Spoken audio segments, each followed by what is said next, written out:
crowd, making some noise, making some sound. You got a choice, hearing us now.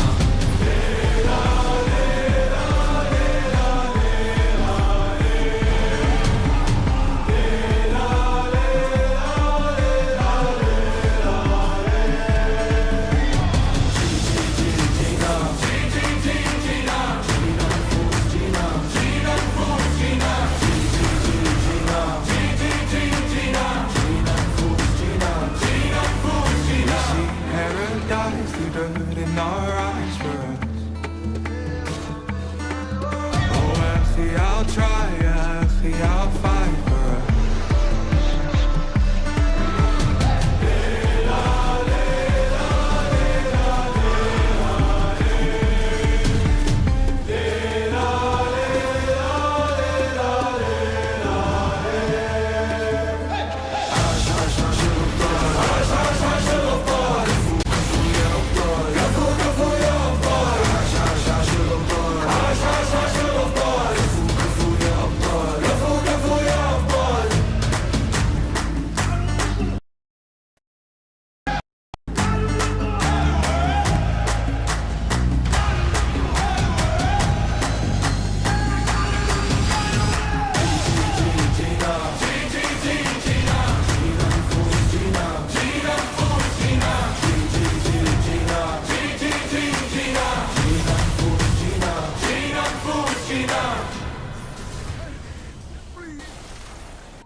Dragging us down, face on the ground. Still we're so proud, just look at the crowd. Making some noise, making some sound. You had a choice, hearing us now.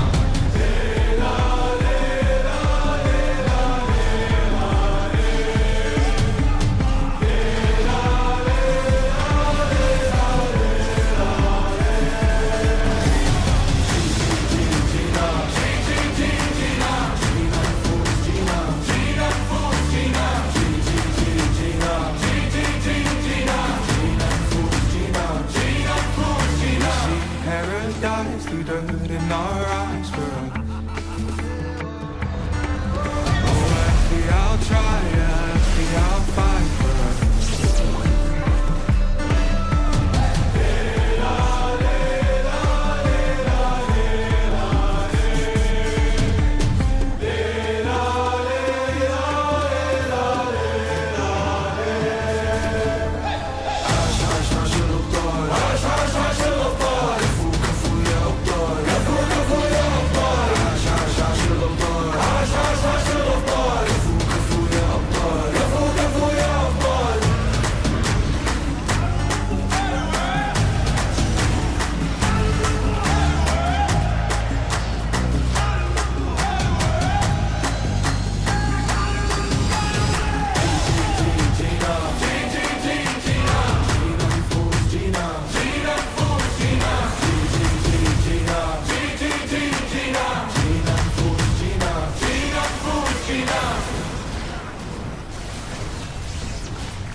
Face on the ground, still we're so proud. Just look at the crowd, making some noise, making some sound. You got a choice, hearing us now.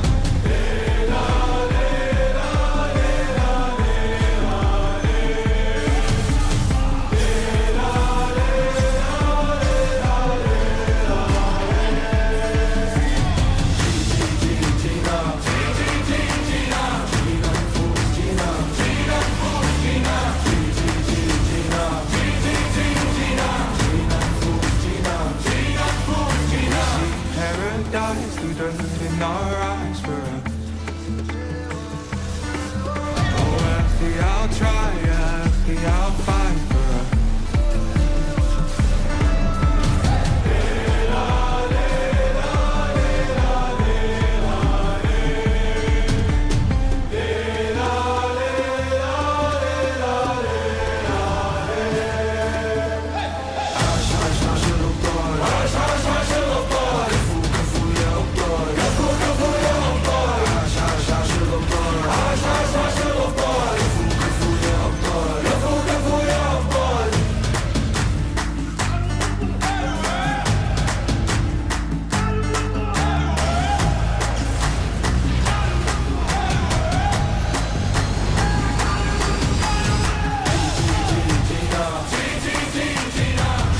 at the crowd, making some noise, making some sound. You had a choice, they're hearing us now.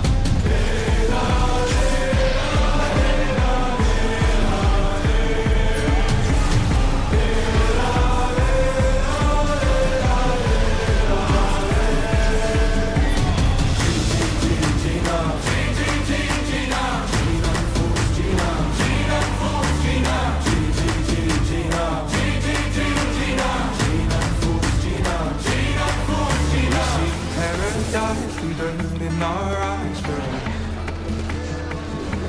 oh, actually I'll try, yeah, actually I'll fight for us.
Dragging us down, face on the ground. Still we so proud, just look at the crowd. Making some noise, making some sound. We've had a choice, they're hearing us now.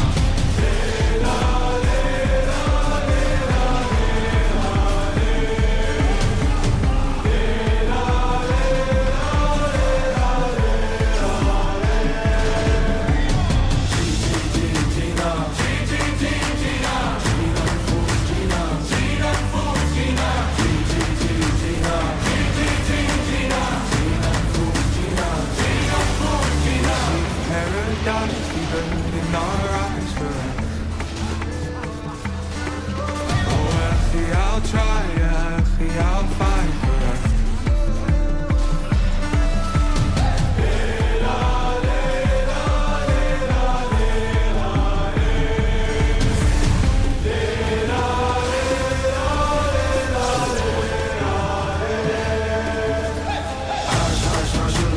Hush, hush, hush, little boy. Careful, careful, yeah, boy. Careful, careful.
in our eyes for us. Oh, actually I'll try, actually I'll fight for us.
so proud, just look at the crowd, making some noise, making some sound. You got a choice, they're hearing us now.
To me to compete here. It's going to be a very exciting experience for me. I'm waiting for amazing games here.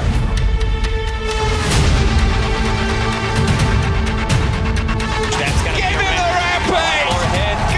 Collapse!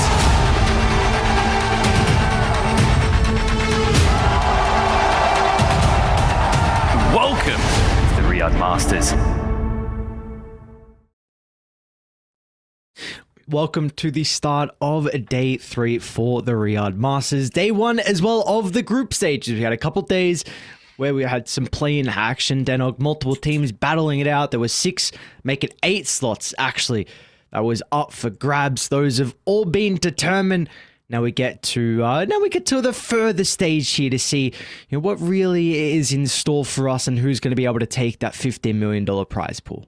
Yeah, the people that got knocked out already, they had $50,000 dues that they're going to be going home with, 100K plus for everyone moving forward. So that's nice to be able to see. And as you mentioned, we see there the progression going throughout. We're in that middle stage, the group stage right now. 6 teams in groups A and B.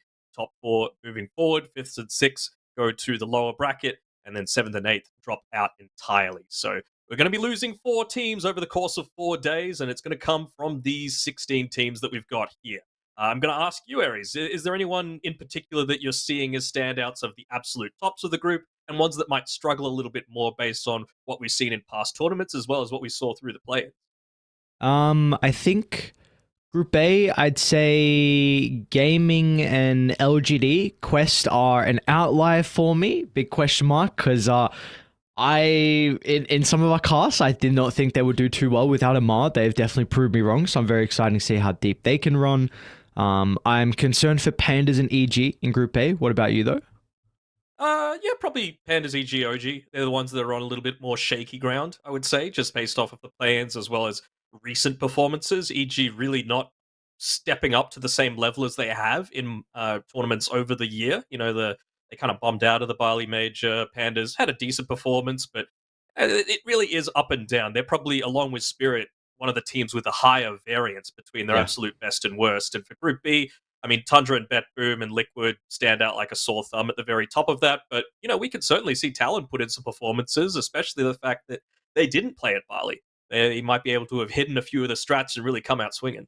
Yeah, and they came out swing as well, right, in Dream League Season 20. They looked pretty goddamn good overall there. They weren't able to have, unfortunately, like a crazy run. Yeah, they're exactly right. I'm just double-checking now, but yeah, I'm pretty sure they placed very highly. Was 4th indeed. So you have them, how Shopify going to fare. This is also a team who is really struggling this year overall. I mean, not getting the results. Really, the best result was at Dream League 19 with the stand-in of Mikey. So Group B looks really tough, man. I gotta say, there is a lot of teams, and I mean, TSM are overperforming. Secret have made their way through the plans as well. So really interesting to see how those results come, and we'll get to see a few of those teams today. Of course, first up, we do have an absolute banger of the match on the D stream.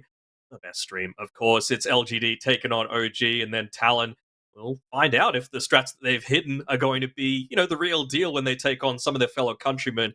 And, not countrymen, but people from the same region in FBZ and RML on Team Secret. Sure. And then, of course, to close it off, you got Xtreme versus OG, another very exciting series, and Liquid versus TSM as well, which we got to see, I should say, in the play-in stage. That'll be a bit of a rematch for them in particular, but once again, it's going to be a day with a lot of Dota action, and of course, it's all leading to that grand prize of 15 million. First place getting the 5 mil top dog prize as well. You are the ultimate Chad. What would you spend it on if you won your share of 5 mil? Your share, because it's a 5-man team, plus, coach and everyone else. What would I spend it on? A little bit of travel. A little? I know you've got the travel bug. Yeah, a little bit of travel. Got to invest a little bit of it. You got to think a little bit smart, right? You get probably it's around maybe a little bit under $1 million, considering all gets a little bit taxes, whatever. Yeah, but then it converts to Australian, so we get more than $1 million after that. Oh, now we talking. All right. Yeah, travel, invest a little bit, maybe splurge a little bit here and there. I don't know, man. You can do a lot with that money. You can do a lot. You can. I'd probably just review some of those 2 Chainz videos where he tries a bunch of expensive stuff and just see, what he was able to get on board, and just try a little bit of the luxury in life every now and then. So that'll be interesting to see. But what will be more interesting to see is the outcome of some of these matches going on today as we do get into the first draft. What a segue, as we've got LGD taking on OG. And I really love this from LGD. I think you just need to ban this Enigma every single time against OG. They only won 1 game where they were not playing at the Enigma before them. They could play it across positions 3, 4, and 5. And yeah, I think you just have to take away their one wood, let's call it. The club that they just go to the bag and take out every single time when they get given the opportunity. What, 7 games with the Enigma, 57% win rate.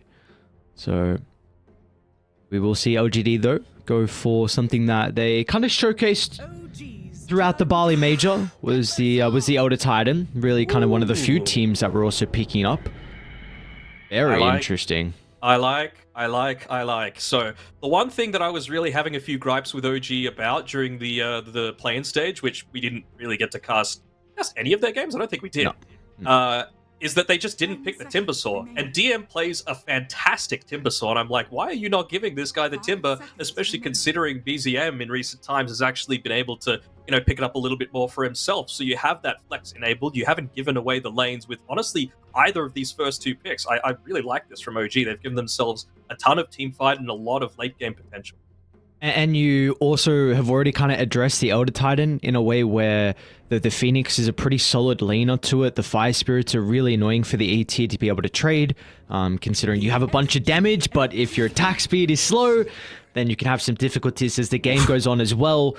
Just your ET has a lot of team fight. Phoenix can kind of counteract that too, and I'd say it's one of Tiger's best heroes. So I really like the opener from OG, PSG.LGD. They're going to follow up with a Bloodseeker though, so this is kind of definitely one of the responses that we've seen a lot so far to the Timber. The Morphling has been one of them. We're not seeing that as much at the moment, but the Bloodseeker, with a lot of the pure damage, has been a nice way to deal with it. We did still see the Morphling 12 times during the play-ins, though, so it's not like it's completely dropped off. Yeah, so I that's about where I want to see it. If it's a good Morphling game, it's a good Morphling game. I think it had a 50% win rate or something like that, so it's still perfectly viable in the right game. It's just not first pick material anymore, which I think is where Dota should be. There shouldn't be anyone that's just an absolute guarantee. But I like this Bloodseeker pick too. It counters out both of these heroes. You've got plenty of attack speed to deal with the egg. You've eventually got that percentage-based damage, pure damage, to be able to go through the Timber Saw. And of course, the Rupture against 2 heroes that rely somewhat heavily on their mobility is going to be really solid. So great openings from both teams, honestly. Yep. Going to be interesting to see how LG want to continue out with the bans. I mean, at the moment, of course, you're looking to try and get rid of the combo of the team fight that the Faceless Void would provide. I wonder if they even consider like another carry to be banned, something like a Juggernaut. That can be pretty nice versus the Bloodseeker. Yuragi's got a very formidable Jug as well.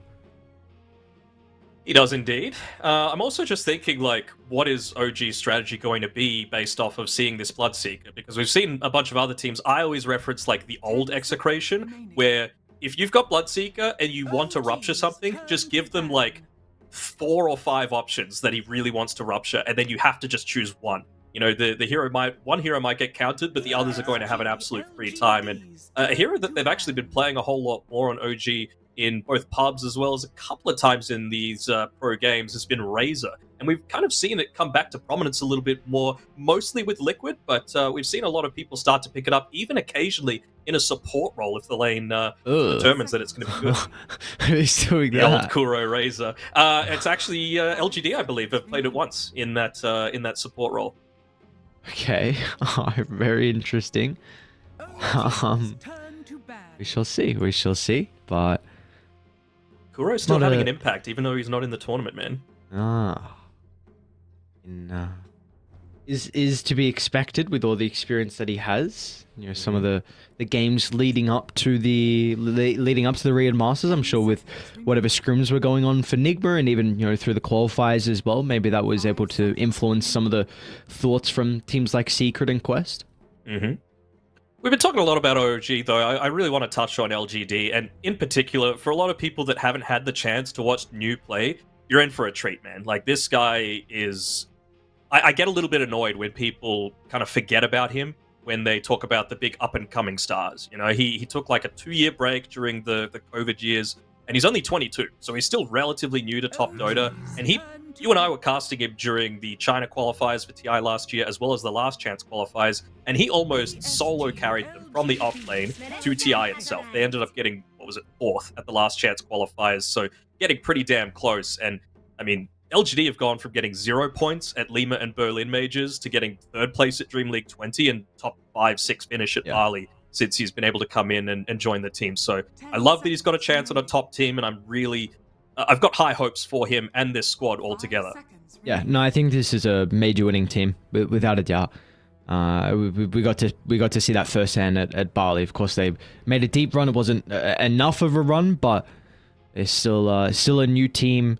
Still some new experience maybe needed as well, like Shiro and Planet. Yes, they've been around for a little bit, but of course that experience will come through with every single event as well. OG though, second phase, picking up the Dark Willow. So of course this is another staple for Mr. Tiger. Mm-hmm. The thing is, though, they do have the potential to flex it back and forth, but it's probably going to be a Seb Phoenix, and it's probably going to be a Tiger Dark Willow. But you just have to wonder, like, how exactly are they wanting to lane this too? Because honestly, the Brambles against, like, if it's an ET Bloodseeker lane, doesn't feel too bad, you know, just to be able to constantly blink away from the relative distance. Of course, Phoenix is able to do that as well, but OG still maintains some level of flexibility while still having second pick. So they're really in the driver's seat here, and you can see that LGD are not sweating. You've still got the Director 8 kind of directing things, but they're down to 30 seconds of reserve time, and they're throwing a little bit of a curveball their way as well, saying, well, you don't know 100% where this Bat Rider is going to go.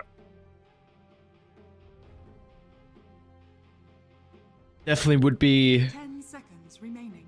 I mean, I'd hope for it to be nothing to say Bat Rider, just because, I mean, the matchup versus the Timbersaw is incredibly strong. But like you said, there's a lot of value still with playing it as a support to lane with the Doom. You're at least going to be able to get that comfortable matchup. It does give them an opportunity to potentially pick something like the Queen of Pain here for OG. I hear that BZM really likes to play. It gives you a favorable matchup versus the Bat Rider if the Bat Rider goes mid, which could then potentially force it to be support. Not sure if you want to co-op versus the Bloodseeker, though, unless you're, like, going for that strat overall, right? Where it's like, who do you rupture? But they go for a TA instead. Feels solid-ish, right? Like, you are going to have some decent damage over time for it, but it certainly doesn't struggle in the lane against the Bat Rider, I would think, in terms of, like, a 1v1 mid matchup. Maybe a bit more so, actually, with the Blood Grenade than previously. I'm going to correct myself there, but you know, I have a lot of faith in either BZM or Yuragi to be able to play this. Again, they've gone for flex on OG, and that's really where I think a lot of the teams that are going to be performing better than expected need to be looking to address things, right? Like, if you can add extra layers of flexibility to your draft, I think you're just going to rocket up the standings. So at the moment, how do we like the current lane setup? Because we did mention that there is some flexibility. If it is going to be like a Doom Bat Rider versus TA Dark Willow / TA Phoenix, do we feel like one side is favored and then can not have the flex to the mid lane, or do they need to kind of avoid that lane setup currently that we imagine it's going to be?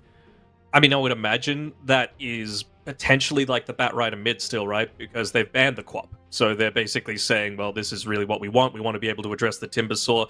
It's not like they're lacking in damage for the Timber, though, right? They've got the Bloodseeker, they've got the Doom, they've got the Bat Rider. Even honestly, from a position 4, you could still get a lot of work done, and even just the Earth Splitter as well from the Elder Titan can do a lot of work as long as you can hold him in place. So honestly, I don't hate both of these drafts. If you did run the Doom and the Bat Rider in the side lanes against a Willow TA, you could just get run down at level 3 by this Doom Bat Rider, right? There's really not too much that a Dark Willow can do about it, especially if you're as individually skilled as New and Planet are, just to be able to avoid more than one Bramble. And kind of one issue that I have with OG's lineup is just that double support is very reliant on experience. And quite often when you're playing with a Timbersaw, that support leaves the lane very early on to give the Timber solo experience. So you have a bit of concern on they're going to be very reliant on levels to have impact inside the early game and to give damage. So you're potentially needing more of like an active hero for BZM. Potentially, but you could also just say that, like, Phoenix can make stacks very easily, and Timber and TA take stacks incredibly well. So that's a good way to be able to recover a lot of that experience for the Phoenix, and then maybe you can get the Dark Willow to be the one soaking the lanes, and it's really not so bad. I would have loved seeing a Puck from OG just to be able to combine together with a Dark Willow, but LGD have banned that one a fair ways ago. Very interesting Huskar ban. Don't know if it's protecting like the potential of the tier to go mid. Well, they banned the Ember Spirit straight after it as well. So yeah, basically just saying when we don't want that to happen, You need to take away their playmakers because they are kind of lacking them right now on OG. That's the big thing. I do agree with you on that point. You know, they've got ways to be able to get farm on these supports, but they don't really have ways to do anything until those ultimates come up on both of the supports. It's just going to be a bit of a farm fest for OG at the very beginning, whereas you compare that to like a Doom can run at you, a Bloodseeker with Rupture can run at you very quickly, a Batrider, even without Lasso, can look to get a lot of work done. So LGD are going to be the ones that are having to reveal where exactly this Batrider is being played first. I honestly, it doesn't matter to me whether it's 2 or 4. Ooh. They're just going to go Lina mid. Okay, so this to me says now you can run this TA mid, and maybe you go for a bit more of an active position 1. Like, you don't really want the Slark into the Bloodseeker, that's the thing. It would have been decent against the Doom and the Batrider. Can consider... Let's see, there goes Spirit Breaker. Okay. I was going to suggest Monkey. So it's an Are you playing offlane this- Spirit Breaker, a mid Timber, and a 1 Sure. TA. Okay, okay. Is one of the things that DM has been playing a little bit, and it does give you that big playmaker, so you've got that going in your favor, but it's not like Lina's going to have too rough of a time against this Timbersaw, and you have, yet again, another Timbersaw answer now off the back of this, and I would probably say that even though OG have the last overall pick, based on this Lina, if you're going to go for a bit of a farm fest, I think Nothing to Say is going to be pretty happy with it, right? Like, you've got the damage over time to be able to burst through this TA. You've got the playmakers. I am slightly preferring this LGD draft, even though it was dead even coming up to that last pick. Yeah, so you just feel like the Spirit Breaker wasn't enough of a gotcha pick here for OG? I don't think so. Like, it does give them that active hero that they needed, but I'm worried that if you're getting active onto one hero, you're still going to have, like, you know, a Doom and a Bloodseeker need a little bit of time to come online. Same sort of thing with Alina. So I think the main priority is just going to be make sure the supports have TPs to be able to protect Nothing to Say in that mid lane, because even though you've had this new addition of you, it's still going to be Nothing to Say doing the majority of the carrying for LGD in a lot of these games. He has always been performing at that absolute S tier level. Yeah, without a doubt he has been. So we'll see. I mean, I'm pretty sure at the moment the only real build for the Lina is that magic build. What the build up is going to be though, and what the item progression is going to be, we'll have to find out in this game 1. We've seen a little bit of it so far. I think Dream League we got a glimpse of it. Barley Major as well here and there. So like you said, they have very minimal ways to be able to get on top of the Lina. And is Nothing to Say going to be able to capitalize on that advantage or not here? We've seen OG play in the play-ins, but we are yet to see PSG.LGD play on this new patch, 7.33e. Come out with some of their staples, the new Doom, the Why You Smile, Elder Titan as well. They got some classics there. Got some other new picks as well. So regardless, I think we're in store for a pretty good game.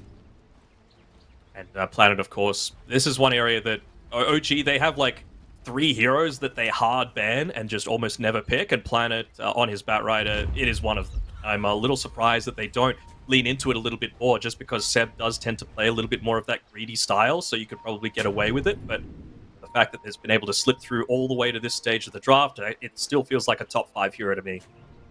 DM's doing this sentry shenanigans down bottom, so we'll go back to that in a sec. LGD up to the creeps to hit it. Yeah, we'll hold that, because let's see if they're going to be able to run into anyone, though. Looks like OG, they're far enough away. We'll probably pop underneath. Yeah, they see you as well, so nothing crazy going on. Should just be a couple of trades in regards to the bounties, considering OG have this read of the positioning of PSG.LGD. So yeah, we could talk about the sentry. The first person I saw do this was Miero on 9 Pandas, where you put the sentry underneath the tower range, the creeps are going to aggro to it, and it just slows it down. That's all it does. It means that your wave is able to go under the enemy's tower earlier. Kind of the way you combat that, though, is what I imagine Shiro is going to do, is he's just going to meet the enemy creeps and stop it from going under his tower, but That's see why Seb they're and playing so DM... far forward. Yeah, exactly right. So he won't be able to protect it, because of DM and Seb being there, so that's kind of what the sentry provides you now. So this wave is going to bounce all the way back into OG's favor. Oh, he's being cheeky. They're already starting the Elder Titan shenanigans, man. That Astral Spirit is being sent across the entire map. he is going to have a ton of damage to just start popping these people in the face. Look at this, coming through the river, about to launch onto him right about now. And you've got an Elder Titan with about, 120 attack damage at 407 movement speed at 1 minute into the game. Seems balanced, seems like a pretty easy way to get a lot of denies in this early stage. I wonder if he's done the timing as well on when to send out the spirit to connect to the mid lane on the way past. Yeah, I mean, I'm sure he has as well. So, brother, this is a $15 million tournament. The man's done his homework, and if he didn't want to, old Dad Director 8 made sure that he did. Yeah, boys got to know their stuff. These small mechanics. There's a lot of them, without a doubt. So, we brought up in the draft that we kind of feel like this mid lane. Maybe early on, BZM might be lacking some of the sustainers. We're seeing that be the current case, but I imagine second point in reactive armor, BZM should be able to tank through some of the spam. Might have a difficult time, though, with level 3 from Nothing to Say. Do you really want to go 2 points in the reactive armor on this Timber Sword? That's the real question, right? If you're playing it mid, most of the time you want to be getting that more active style. It's not like a sit back in lane sort of deal. You know, you are getting very, very active. You're making sure that you can be that consistent kill threat, or even just get farm a little bit quicker across the map. So the fact that he's been forced to put the 2 points into it is a positive sign for Nothing to Say. He's winning the lane, and he's also giving himself a little bit less death threat, I suppose you could call it, for when he does come online on this Timber. What else do you think he can level, though? Because you can't go Timber Chain in the mid lane. It's the second point in Whirling Death is what I'm saying. Like, if it's not the lead. I just think that Alina is a great hero against the Timber Sword, is what I'm saying. We're seeing that currently be the case, so good stuff for Nothing to Say. As our last side lane going up top, Planet with New was Tiger and Yuragi in combination together. We've seen Yuragi play the Templar Assassin a couple times so far. Might be in some danger as Tiger. Pretty good placement out of the Bramble. A bit of miscommunication there. New didn't trust Planet to land that Flame Break. It might not matter though. Planet. Blood Grenade and Joya gets the kill. First blood. It's going to be Boots coming out now for him. Keep the camp locked up. They're controlling the Lotus Pool as well, so New's going to be able to secure that. He's got the Ring of Health for himself, so he's going to feel pretty safe in this lane. Like, he's only level 2 on the Doom, but he'll be level 3 after this creep wave, and it's honestly at the point where Planet can maybe start to stack things up. Could potentially look to make a kill happen up on this top side, considering Tiger did TP to mid to be able to refill the bottle of BZM, who's still having a rough time. That he is indeed. I really do wonder now with 2 points reactive if it gets any easier. See, he's got the Ring of Health queued up as well. How the other lane's looking at least. I mean, it's a very good start for PSG.LGD. All the cores having a great time. I suppose DM as well is having a pretty solid time. And what are we expecting out of the Spirit Breaker in regards to like some itemization in this game in particular for DM? I think he's going to need to play a pretty sacrificial game, to be honest. Like, this isn't a game where, you know, we've seen him play like Midas Venomancer, Midas Ogre Magi in the play-in stage, but he's just going to need to be that consistent kill threat. Just go a bunch of items that not necessarily allow you to farm, but just get really active early on. So, pretty standard stuff for an SP, right? Phase Boots into either Shadowblade or Aghanim Scepter for him. You feel like there needs to be a consideration of something like a Lotus Orb at some stage this game with the Doom, Lasso, and Rupture as well? Oh, at some stage, absolutely. But I think early on, your main role is just make enough space so that the TA and Timber can get huge.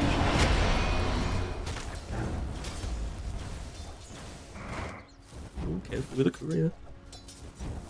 It's the one kill so far, and it's kind of going to plan, right? For, honestly, both teams. They both seem relatively happy to just sit back and farm. But for LGD, it's really just leaning on that lane dominance for now. Again, like a Doom, Bloodseeker, and Lina need, like, their... let's say two and a half items to be able to truly come online and feel that impact. So the fact that they're doing so well on these laning stage is a positive sign for them. Obviously, it's a very minor net worth lead at this point in time, often just on the back of the first blood, but that's really what they want. They just want to not be bleeding kills at this stage. Yeah, I'm playing on a knife's edge here. Maybe there is a bit of an opening, though. They're going to start to rotate one. It would just be Seb. No matter what Nothing to Say means that the Lina doesn't have really any turn potential. And, well, Seb, he's just going to get the kill by himself. Top lane we go, though. Yuragi is getting hunted down. Planet's going to be able to lock onto his target. Look at the kill onto New before they die, but PSG.LGD without a doubt, they're going to be able to avenge their offlaner's life. An easy kill onto Yuragi. All right, well, that's a nice way. Who ended up getting it? It was Seb that ended up getting that mid kill, so not the best for the Timbersaw, but it brings him up to the level 6. He's got a siege creep here as well. With that chakra, he might be able to keep him pressured away. Is instantly just tossing out that Laguna Blade as he's got the Fountain Regen still on him. I still think it's kind of ridiculous that Lina can get a Laguna Blade for 150 mana. Yeah. 500 damage is insane. Dragon Slave just 20 mana less. Alright, yeah, why not? They're still holding 3 heroes up top as well, so Dragi's gonna have to continue to play a little bit more cautiously. I don't have any vision here. It's like they are potentially aware that something is going on. What are these stacks looking like as well? I thought Kashiro bottom lane. EZM started to rotate down. We'll see if there's going to be any reactions out of PSG.LGD. Team will be the first one to start. As soon as they see BZM, they'll get the TP in. It's only going to be why you smile, though, and it might be a bit too late. Stun is there. Sleeps him down. Shiro will survive. I don't think why you smile will be able to do so there. They're even going to bring an extra member. Okay, both heroes from PSG.LGD will be able to stay alive, but this is 2 TPs used now. Back in. Alright, why not? Seize a freebie.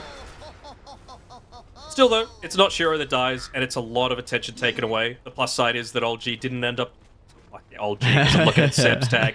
But they still end up getting the Wisdom Rune for themselves, and we talked about how important that was both for this Phoenix and Dark Willow. So, Tiger, he's already up to level 5.5, just 7.5 minutes in off the back of a lot of those plays, and off a lot of the potential being able to take stacks.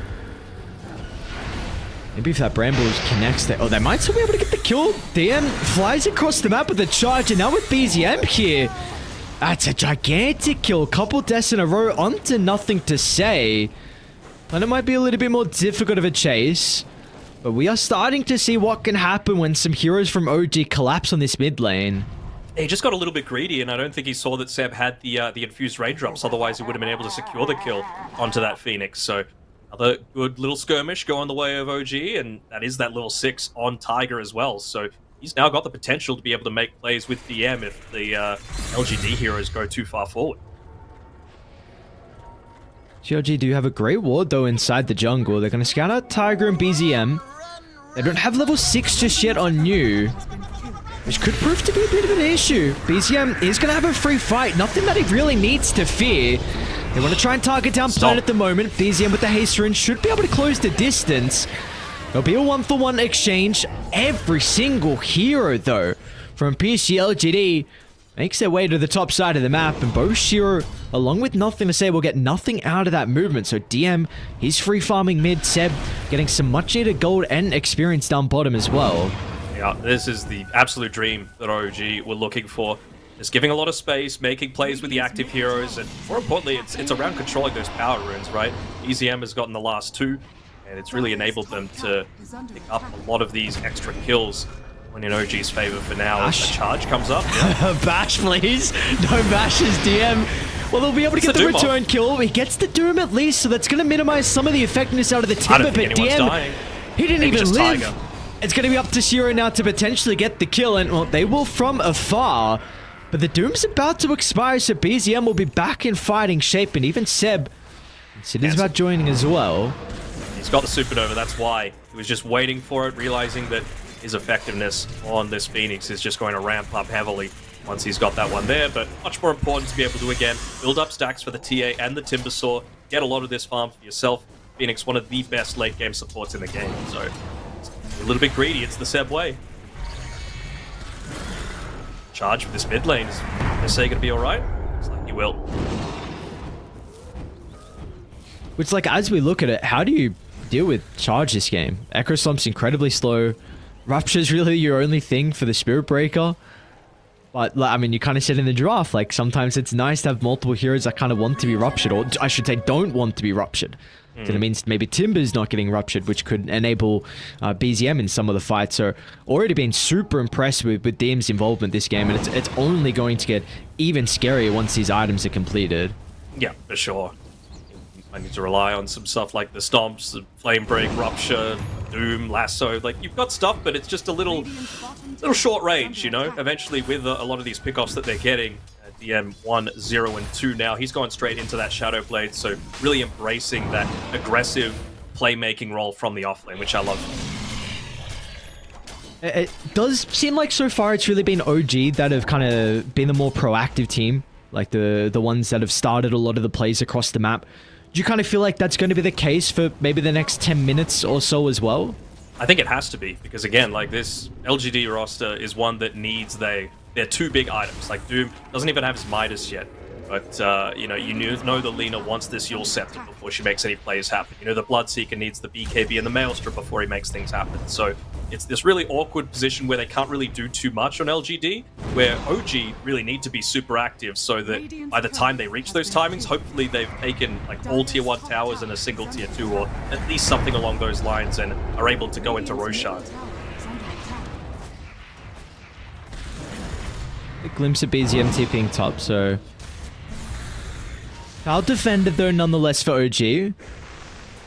Are looking for a fight. TP gets cancelled from Tiger. A little bit of a defensive use of the Earth Splitter from Why You Smell is going to give enough separation. They're still hunting DM for the charge. Flame Break. I guess that's one of the ways they can cancel the charge. With all this space, Shiro's been able to just sit down here bottom under this handy little camp at the bottom side, and now he's got the Maelstrom coming out to him. So he's been able to get that real accelerant for his damage as well as his farm. I believe they took the Ancient stack, so he won't have that one to be able to farm, but he's got this one over to the left side as well, so he is certainly going to be in a good state to be able to get into that quick-ish BKB for himself. So we're going to need a lot more time though from PSG.LGD. Really want to be able to open up this map. Try and slow down the farm that Yuragi can get inside the jungle. They should be able to finally get the tower now. So annoying. Just a couple of right clicks away, but all the while you've got creeps hitting in onto mid, creeps hitting in onto bottom. Can't stick around all too long unless you're going to fully commit onto this one, and they're just using Seb as bait right now. They know that he's got the Supernova, so unless you're going to commit the Lasso, the Doom, land the perfect Light Strike array, he's going to be able to get off that Supernova and Fiery Spirits to be able to live. So this is a good defense of the tower right now by OG, especially considering how many LGD heroes were up on the top side not farming other than Shiro. Yeah, that's kind of the big issue I see right now, that like News net worth is not really progressing, which is a bit of a concern. I mean, we know this hero can skyrocket in farm if you are left alone, but they're not really giving New the space to be able to recover on this Midas.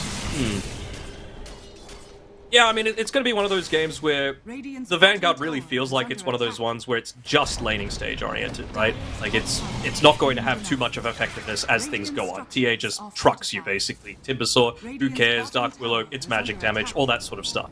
As Planet actually yoinks away the Wisdom Rune, nicely done, and scouts out a little bit of a stack. I think they're going to be in a position to be able to steal it away, though. Kill. My God. Whoa, no way, got denied. Easy, damn stuff. So they use a ward, a couple of TPs, terrorize as well. I mean, I guess BZM farms here, but... And they still saw the Wisdom Room as well. That is so value.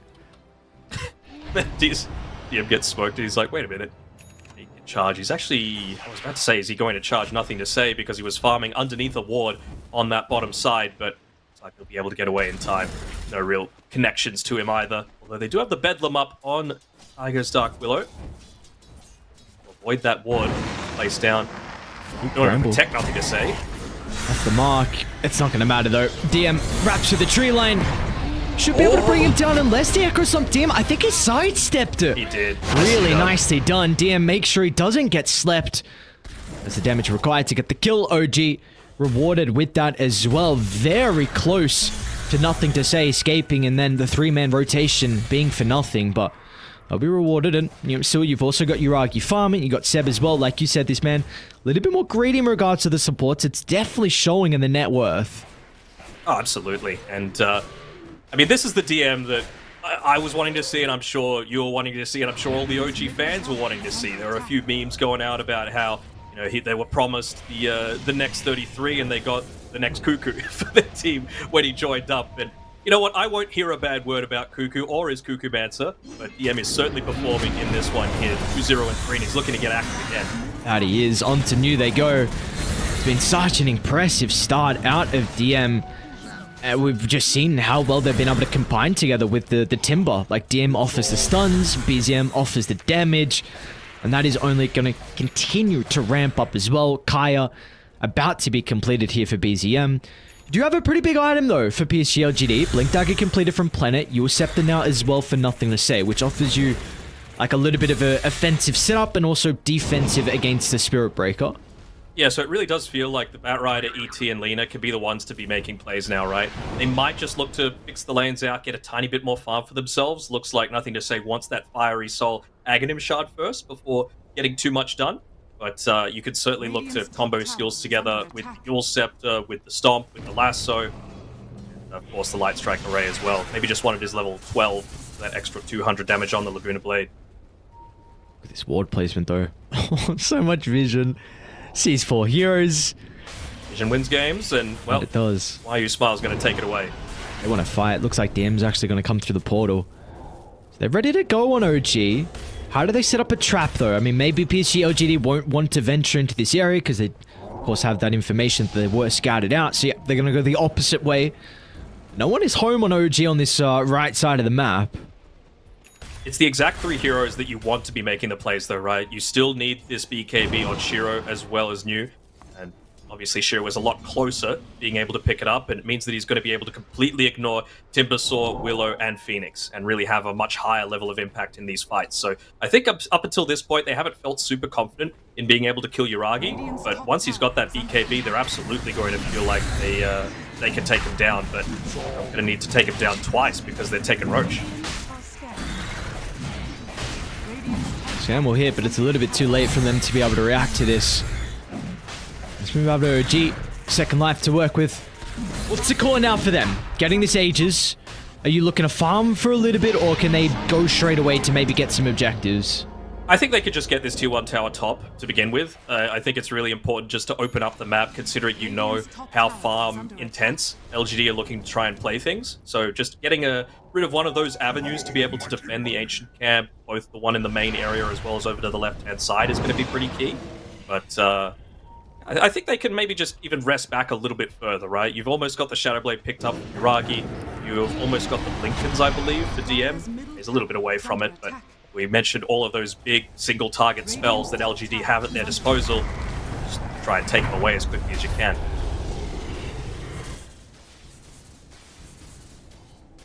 And an Atos coming through for Tiger. Universal hero. Solid right click. Well, what is the...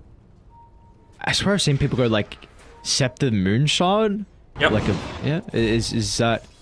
Do we see like any late game. utility items that Tiger needs? Could maybe go into like a Lotus himself or a Linken's. Okay stats with the ultimate orb. Okay. Okay.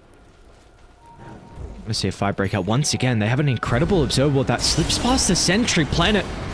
Gets the jump, but pretty quick reactions out of Tiger with a Shadow Realm. A little bit awkward. Still going to be able to find the connection nonetheless. Shiro pops a BKB for this.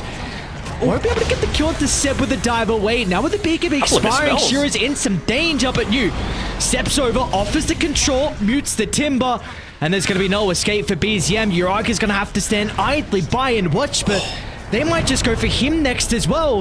A buyback needs to come out from Tiger. Act as a bit of a blockade, just stopping PSG.LGD from going more. Do they feel strong on OG? Can you really fight this? Maybe Planet caught out of position. They'll target on the Batrider first. DM's in some danger. The burst potential, it's not there from Nothing to Say. Even though he's playing with the Arcane Rune, doesn't have the spells to be able to bring down DM, so he'll slip out of danger. And OG, even off the back of the buyback, they will get that kill on the Batrider. And I'm one of the biggest Nothing to Say fans that there are, but man just missed 3 straight Light Strike arrays in a row. You know, it's a little odd. They would have been able to secure at least the Aegis and probably another kill onto the Spirit Breaker there if he was just able to land them, but just slightly off the mark, even with that Aether Lens and the Eye of the Vizier. Yeah, how does the Shadow Realm... I don't know. I don't know how Yeah, it goes okay. off, and yeah, it's kind of like how people could somehow get doomed after a TP or something like that, you know? What do we say? Games in beta, something like that? Beta, almost 10-year anniversary. Shiro? Waiting for it. Well, it's fine. BKB's back up. And was there to test it if he did go for a bit of an extra dive. Oh, again, Planet slipped by to get the Wisdom Rune. This time, he might... It's level 12. Healthy there on the Batrider. Ooh. We're gonna catch up to him? Yes, they will. This time, he will not get denied. Or Planet. It's done its job, though, and it's even more value at this stage of the game. You are more than happy with sacrificing your life. 3 heroes surrounding him. I mean, you see what they're getting out of the map. Nothing to say in why you smell mid. You've also got New that completely shoves out top, so maybe a wave that goes under the tower unless someone comes, and Seb will. Yep, going into the Manta style as well for Shiro. Obviously, just allows a little bit of extra push, but more importantly, just another way to be able to get rid of the fiery spirits, way to get out of the brambles. Feels really nice for him to be able to pick that one up for himself, and it's not going to be too far away. I mean, that's the sort of play that you need to get. Once again, the Death on Planet, super worth it. Gets the Wisdom Rune, farms up an ancient stack, brings 3 heroes to the other side, and all of your cores are farming. So LGD very happy with the outcome there. What do we make of the Silver's Edge build on Uragi? I think they just want to get really active. You know, Right. Which it's they're got doing about now. 6 seconds left Planet. cooldown. Lasso from downtown, you as well with the Doom. That's a lot of commitment. They know how important BZM is, but it means Uragi's going to have a free fight now. Over to the north, Shiro as well should be able to deal with the Supernova. OG, a disastrous fight for them as PSG.LGD. They're the proactive ones this time. And they should be able to reap the rewards as well. As a quick blink away, it shouldn't matter in the end. Shiro, he can chase him down. It's Tiger and Uragi against the world, but Tiger might be able to join his fellow brothers in the afterlife. They has any stuns, and they do not. So PSG.LGD does not matter that they're going up against the Aegis advantage. They are more than happy to take those fights. Oh, my favorite neutral item is a support against these freaking TAs that like to 100 to 0 me. Planet only lives there because he's got a Gossamer Cape. It is the best item to have against a TA. You just completely shrug off all of that big damage that he's trying to get onto you with the Meld Strike. He blinked in to try and take him out. Might be DM that takes him out as well if he sticks around for too long. Back closer towards his tier 2 tower, but what a big fight for PSG.LGD. It's up flipping the script, getting the gold, going back in their favor, as well as the win probability. And we're going to need to see OG address the single target spells that PSG.LGD have. Because that was just a... I mean, that was pretty much everything, to be honest. That was, what, Lasso, Doom, I think they even Lagooned BZM, right? So you need a way to address it. You see, he has the Lotus Orb queued up at the moment. Is this even going to be enough, though, for BZM inside the fights? Maybe someone has to position in front of him. Yeah, maybe, but who? It's the real question, right? Like, it's still going to be a little bit of time until Uragi gets, like, a Black King bar for himself. But honestly, if he does, isn't going to do all that much. You know, you've got a Bloodseeker that's hitting into you. You've got Lasso, you've got Doom. Still can look to take out a lot of your effectiveness. So not sure if that's even going to be the item for them. You know, they might need to just sit back and be a little bit more passive with their own on OG. You know, get into that Linkers, get into that really big item that's going to let them progress further. Well, is that a concern then? Like, do we feel like OG have a lineup that can scale and match PSG.LGD as this game goes on? Just because of the heroes that LGD have, things like the Nullifier that Uragi is eventually getting is really good. Like, it stops a lot of the damage that Shiro was able to do with that Blood Rage being dispellable, with being able to get rid of, for example, the Astral Spirit as well. Really slows down Why You Smile, makes him a whole lot squishier. I'm gonna make a bit of a jump here onto Seb, but he's got those spidey senses tingling. He's been waiting for the nighttime to be able to get the jump, but they don't have the vision to be able to get that claim. So yeah, it's going to be a little bit until OG really feel like they've got that next layer of effectiveness, and my main issue is, I mean, the time is now for LGD. So they've got basically everything that they want. They've got a Pipe, they've got a Midas, they're working into like Achievers for themselves. Solar Crest is coming soon. Whoa, DM, I don't know about that. Space That is Baking in there. crazy. Yeah. What? That's it's a little bit suicidal, I would have to say. You know, there's making space, but they took it maybe a little bit of a step too far. All right. Well, like you said, maybe some space. What they're doing is trying to set up top lane. Tiger has got Yuragi starting to move on over. I don't know if new... Okay, maybe there's something's going on with a random ward there. They see him? Yep, they do. Tiger. Oh. Channels up the Doom. You're probably just looking to run away now. Yeah, that initial jump goes wayward. Why Smile's going to be able to hold him down. So they see a freebie. Just a straggler caught. They even Shiro wanted to come through the portal just in case a further fight occurred. So, I mean, that's a dieback death timer. Nothing too crazy. 60 seconds, but... I mean, this game has really swung. OG, they made a great move to get that first Aegis, but ever since then, we've really seen none of their plays work out. Yeah, I'm a little surprised that Shiro just went back and farmed a small camp right then when they had the siege creep wave up top. They've got a Dark Willow guaranteed dead. Alright, might be able to get the kill into Seb. Never mind, Supernova is going to be forced to get used. He doesn't tick out with Blink Up, surely.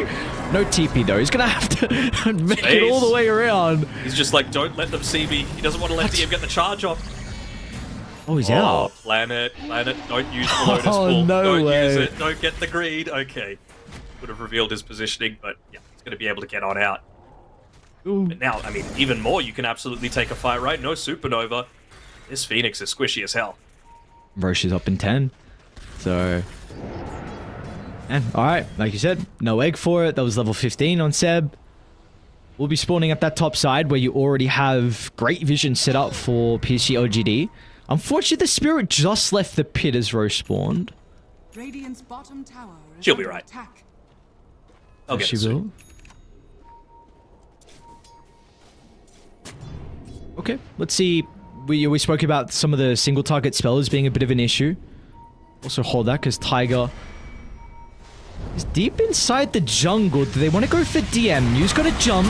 But OG, they're already set up prepared for this attempt. As DM, they're going to be able to turn. Doom is still used before the linkage, but what does the Doom really provide them? Maybe they're going to be able to counter up as Shiro looking to try and enter the middle of the team fight. You always will buy them some time, but Shiro's just speedily catching up to them. DM still gets some separation, but that's still a big kill nonetheless. They're able to snipe BZM down to the bottom jungle. They'll catch up to Seb as well. The dive already being used. It was a great start to be able to catch out New without the numbers nearby, but PSG.LGD makes sure they bring everyone just in case a further fight was to break out. And well, they're going to be able to claim 3 kills as a result to that, and you know, if they want Roche or a tier 2 as well. They'll at least get a glyph out of them. That'll be enough for them to be able to, may as well just stick around and claim it, right? While we still can for another 10 seconds, can we quickly have a look at the death summary for the Timbersaw, please? Because he got absolutely melted. Jesus. Yeah, he took... Well, we don't see it. That's fine. Yeah, the Lena damage is really the one that we're wanting to see here. He took 2,500 damage in 1.5 seconds from this Lena. So, yeah, very cool, very balanced. This is what happens when you let Lena have a very strong lane, one of the best laners in Dota as it is, and they gave it to him, basically. Are they going to take this fast enough? It's going to be close. They got vision, though. They know they're coming. They got egg though. Everyone from OG's back up. Planet's gonna act as a bodyguard. Distraction plays once again. Alright, they'll get the Aegis, and they're just gonna get out as well. They want to cut their losses. A little short on mana for the TP. Ooh, he actually had to give it the arcade boots over there on you just to enable Shiro to get on out. But nice play there. Once again from Planet being the sacrificial lamb, and we were casting some series earlier on where I'm like, you know, a lot of these deaths are tactical, but these are absolutely tactical. He's only had 5 so far this game. I forgot the cheese though, Danog. Oh, okay. They're just letting it mature. No mature. It's stolen. It's OG's now. Shiro don't want to lose the first life already. He'll have enough time to activate the BKB, but the X's gonna be used, but it will not matter with all the heroes surrounding. Maybe DM can protect it. DM, no way. The egg goes off, stuns up Lena inside the lane. Hurricane sends her down to the south. Nothing to say is going to be protected for the moment. They weren't able to secure the kill as she evaporates Tiger. BZM, he flies on in, but He's going to bury his own grave as well, unless the Sunray has something else to say about it. Seb keeps BZM alive, but it's not going to matter, as they'll drag back Yuragi. New should have the finishing blow. Again, the Yul Seb spellcasting has been perfect inside this team fight, but unfortunately for him, along with OG, it will fall just short as PSG.LGD will find the team wipe inside their own jungle. Oh, that was so close for them to be able to get away. So much damage being pumped into poor old BZM on his Timber Saw. It's at the stage of the game where that Sunray really starts to take effect, but really only the Aghanim Shard on the Bloodseeker that was able to do a lot of the damage to him. All of that pure damage coming through with the Blood Rage. 1.8% of this tanky boy is just able to start to wreak havoc. Seems like we got a bit of a game on our hands. Only a 4,000 net worth lead. OG are, still showcasing that they have some fight left, even though it has been a lot of PSG.LGD, the ones in the lead in some of the previous fights we've seen. Silver linings. They still got the cheese. Okay. Tasty calcium coming their way. Yeah, Yuragi's still got it. Okay, yeah, it doesn't show when he's dead at the top overlay. Oh. There we go. Now pops up. And okay, so he's gone Lincoln's as well on Yuragi. We spoke about, the potential nullifier to be able to address the Blood Rage. But they just want to live right now. Yeah, that's the big thing. So now you kind of need to be looking at a way to address some of the single target. Planet's got a 4-staff.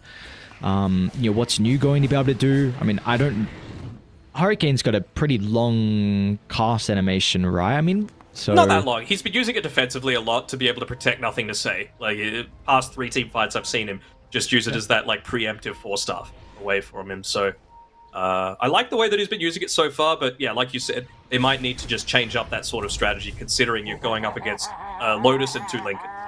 Oh, you can also just say screw it and go Scepter if you really want to on you. So, we'll see indeed as OG. Smoke Shearer's a bit disconnected from the team. The tanky he's got boy, a pretty though, good if he's position. able to get this Aghanim's, this Blood Mist off in these fights. A wayward start to the fight. Tiger knows no fear. LSA once again will miss. What is the damage? And now they got the lasso as well onto Seb. Both supports killed off with no remorse to start the fight. Their health pool evaporates. And Yuragi's in a little bit of danger as well. Like he'll escape under the cover of the Invis. I really still see China as like the absolute masters of teamfight, right? When I see the highlights of Xtreme Gaming through the play-ins, they were doing similar sorts of things like that, just blowing people up 100-0 with like 2 or 3 heroes in the matter of 1 second. It's exactly what LGD have done to OG so far. There's always been a key attribute to the region, right? Like if you could say anything but about the China region, it would be their 5v5 team fight. So overwhelming, and I mean, with that Aghanim Scepter picked up by the Bloodseeker, he's basically going to have a permanent 1200 shield for himself, provided that just get it slowly chipped away in the middle of these fights. So makes you a lot tankier, makes you far more effective against the likes of that Timber Saw, especially when you've got the Aghanim Shard for yourself as well. Oh, damn, are you going for this? Okay. Know that he's keen for it. He's done it once before. Are there any big timings that we can kind of see come out from OG? At least for me, I mean, maybe Seb's last point in the Supernova would be helpful with how difficult it's been to kill the egg. Can you see anything else that might turn the tides? I mean, it kind of feels like one of those games where... Is it the Terrorblade games that you say, where it's like one more item, and then I can do something? Yeah, one more item. Yeah. It's kind of like that for OG, right? Because, DM getting the Aghanim Scepter is fine, but LGD are really at this point where they just want to group up, so I'm not sure if that Aghanim Scepter is really going to have too much impact, It's much more of like a pick-off tool, and it's not like they've got necessarily the heroes to enable those, charges to convert into kills. Maybe if he makes plays around Tiger, but Tiger needs to, kind of read their minds and see where they're going to be next so that he can already be there to set up for the kill before DM even gets close. Well, speaking of Tiger, he's away from the team, so we'll not be able to join them for this potential fight if it does break out. They got a glimpse of BZM, I think, in the lane. Seb's holding hands with him as well. Planet's going to jump. They get some information thanks to the Shivas. They're going to be able to react in time. All to the left side they go from OG, further inside the jungle. They're going to be able to set up a formation, though, around the outpost. Look at Shiro's jump. What is the damage again, dude? Blowing up multiple heroes. Jiraki's in danger now as well. There was just no hope for OG. They just buried themselves inside the meat grinder, and multiple fights will continue to break out simultaneously Shiro's as so Tiger tanky, man. tries to go through the rift. And meanwhile, they're chasing down BZM as well as PSG.LGD have blown this net worth lead wide out of control, and OG just have nothing to say about it. Okay, I don't want to hear that. We've got Shiro looking to clean up. They're going for the dieback. They should be able to get him unless Seb. Thunder will prove to be a bit of an issue. That's going to be able to set up for the combo, though, and look at the damage. Nothing to say. Finds yours from the left side. DM now might be in some trouble. LSA just connects. He's got the status resist. Why not go for the easier pickings, being the bird? Seb goes down 90 seconds, 2 heroes without those buybacks, and this is going to be a lot of objective damage. It might just be game as well. I don't think Shiro dropped below 95% HP in that last fight, and he was just dishing it out so consistently. 15,500 damage done by this Bloodseeker, really showing why it was such a premium to be able to secure that with the last pick of the first phase of the draft. Direct counter to two of the heroes that OG were going for, and it played around it perfectly. Made enough space.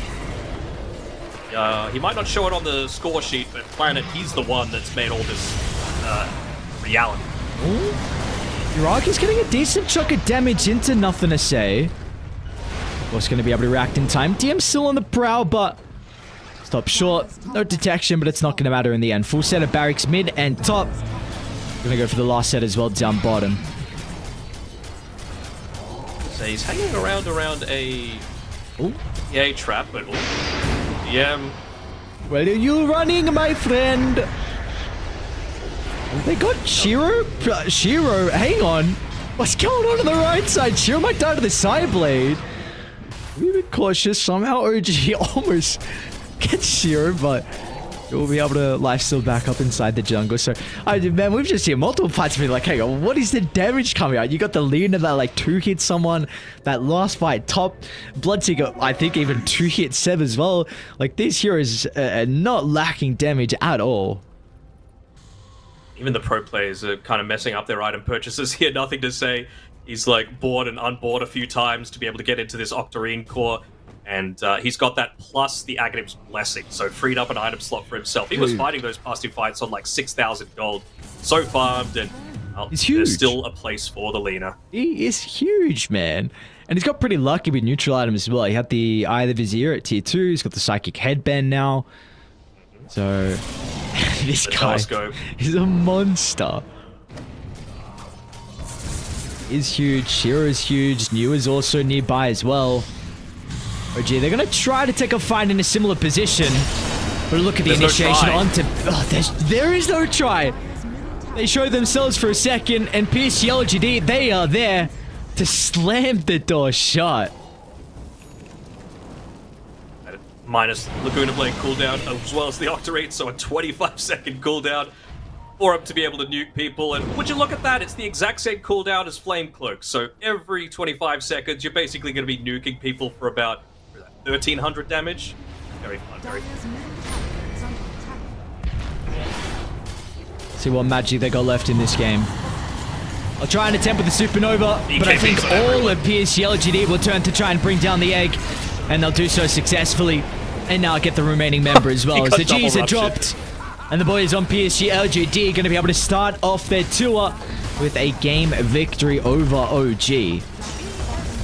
Very, very nicely done. That was a complete team performance for Mice coming through from PSG.LGD. And honestly, ironically, we were hyping up you at the start of that game. It was everyone else that really stood out a little bit more for me. So I'm very happy that he's got the boys to be able to give him that extra boost, to be able to take him to that next level. Obviously, LGD already qualified for TI, and a very nice showing to be able to start off this one as well. I'm a support player, so I'm always going to be favoring them, but I really don't think they get into that mid-stage of the game with those key items that they need, if not for Planet and Why You Smile, being able to A, make space, and Why You Smile just always there with the TPs. He landed so many like triple echo stops to allow Shiro to be able to get away.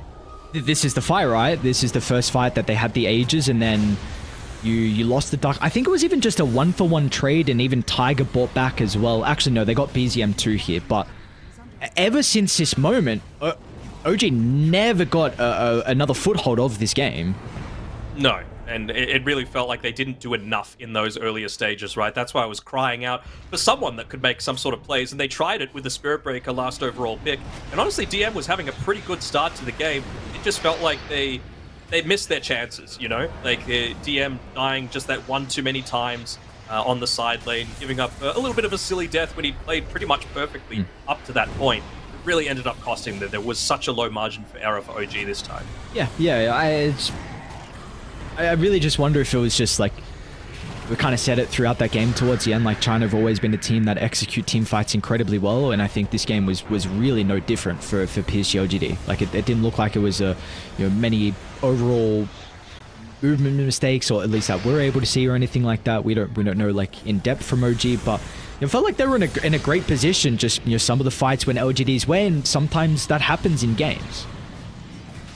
Gotta say, a few of these fights were incredibly close, right? What if BZM gets away entirely? What if they're able to clean up and get a triple kill there on the Timbersaw? Suddenly you're right back in this game. He would have rocketed up to second on net worth, only behind your own TA. And maybe they're in a position to be able, go for the extra tier 2 tower, to go for another tier 1, to be able to open up the space that LGD were ready to farm with. But it really didn't feel like LGD were farming all that much past like the 25-minute mark of that game. It was like, take a couple of neutral camps here and there, use the twin gates to be able to keep the lanes shoved out. But other than that, we're just going to ball up and go, because we've hit our timings and we know that it's going to be a little bit of time until you're able to deal with it. Yeah, and they hit those timings in stride for PSG.LGD in this game one. A pretty convincing game. Of course, there was some moments early on, but once they're able to get those items and the abilities that they needed, then there was no looking back for them. So Game 1 victory to be able to start off the Riyadh Masters for PSG.LGD, because of course we saw OG make it through the play-ins, but this is a long group stage now. Long group stage, a lot of days, lot of games, couple of days I should say as well. So there is still a lot more Dota yet to be played. We'll see what we have in store for us in Game 2 after the break.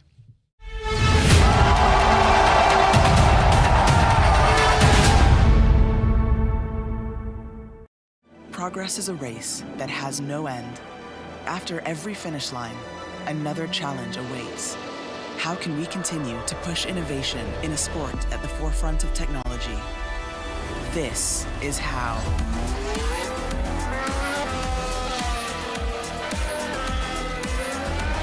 Discover how Aramco and the Aston Martin Formula One team aim to meet Formula One's sustainable fuel targets. Aramco, powered by How.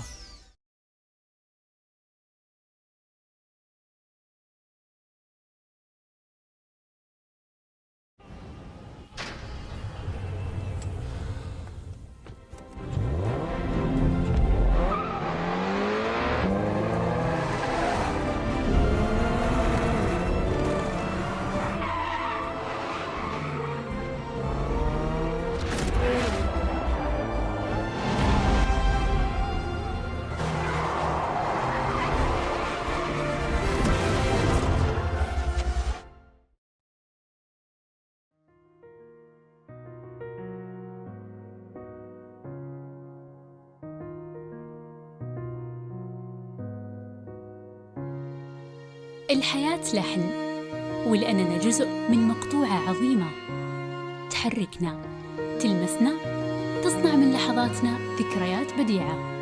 لأن الوجبة، التجربة، المغامرة يعطيك بعد جديد في هيلتون الرياض.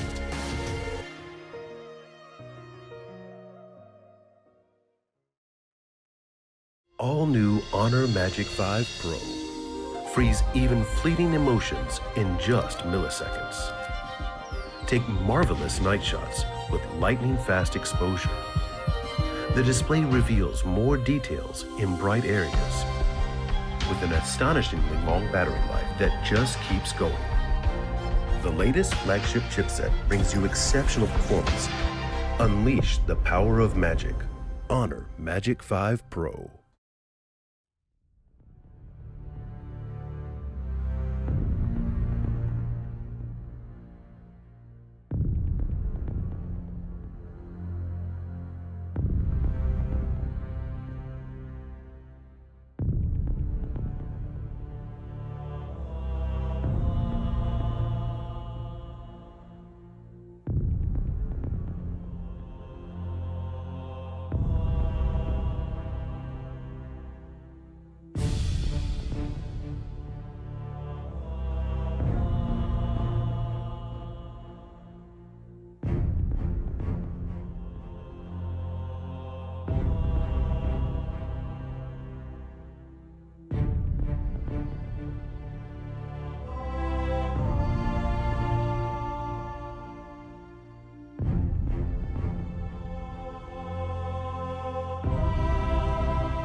Well, a good start for PSG.LGD with a game advantage and our first best of 2 of the night. Danok, what do we need to see a little bit different come out of OG? Because again, they had a pretty good showing for the first 20 minutes until they got that Aegis, and ever since then, game kind of slipped out of their hands. So what do we want to see a bit different from them in this upcoming game?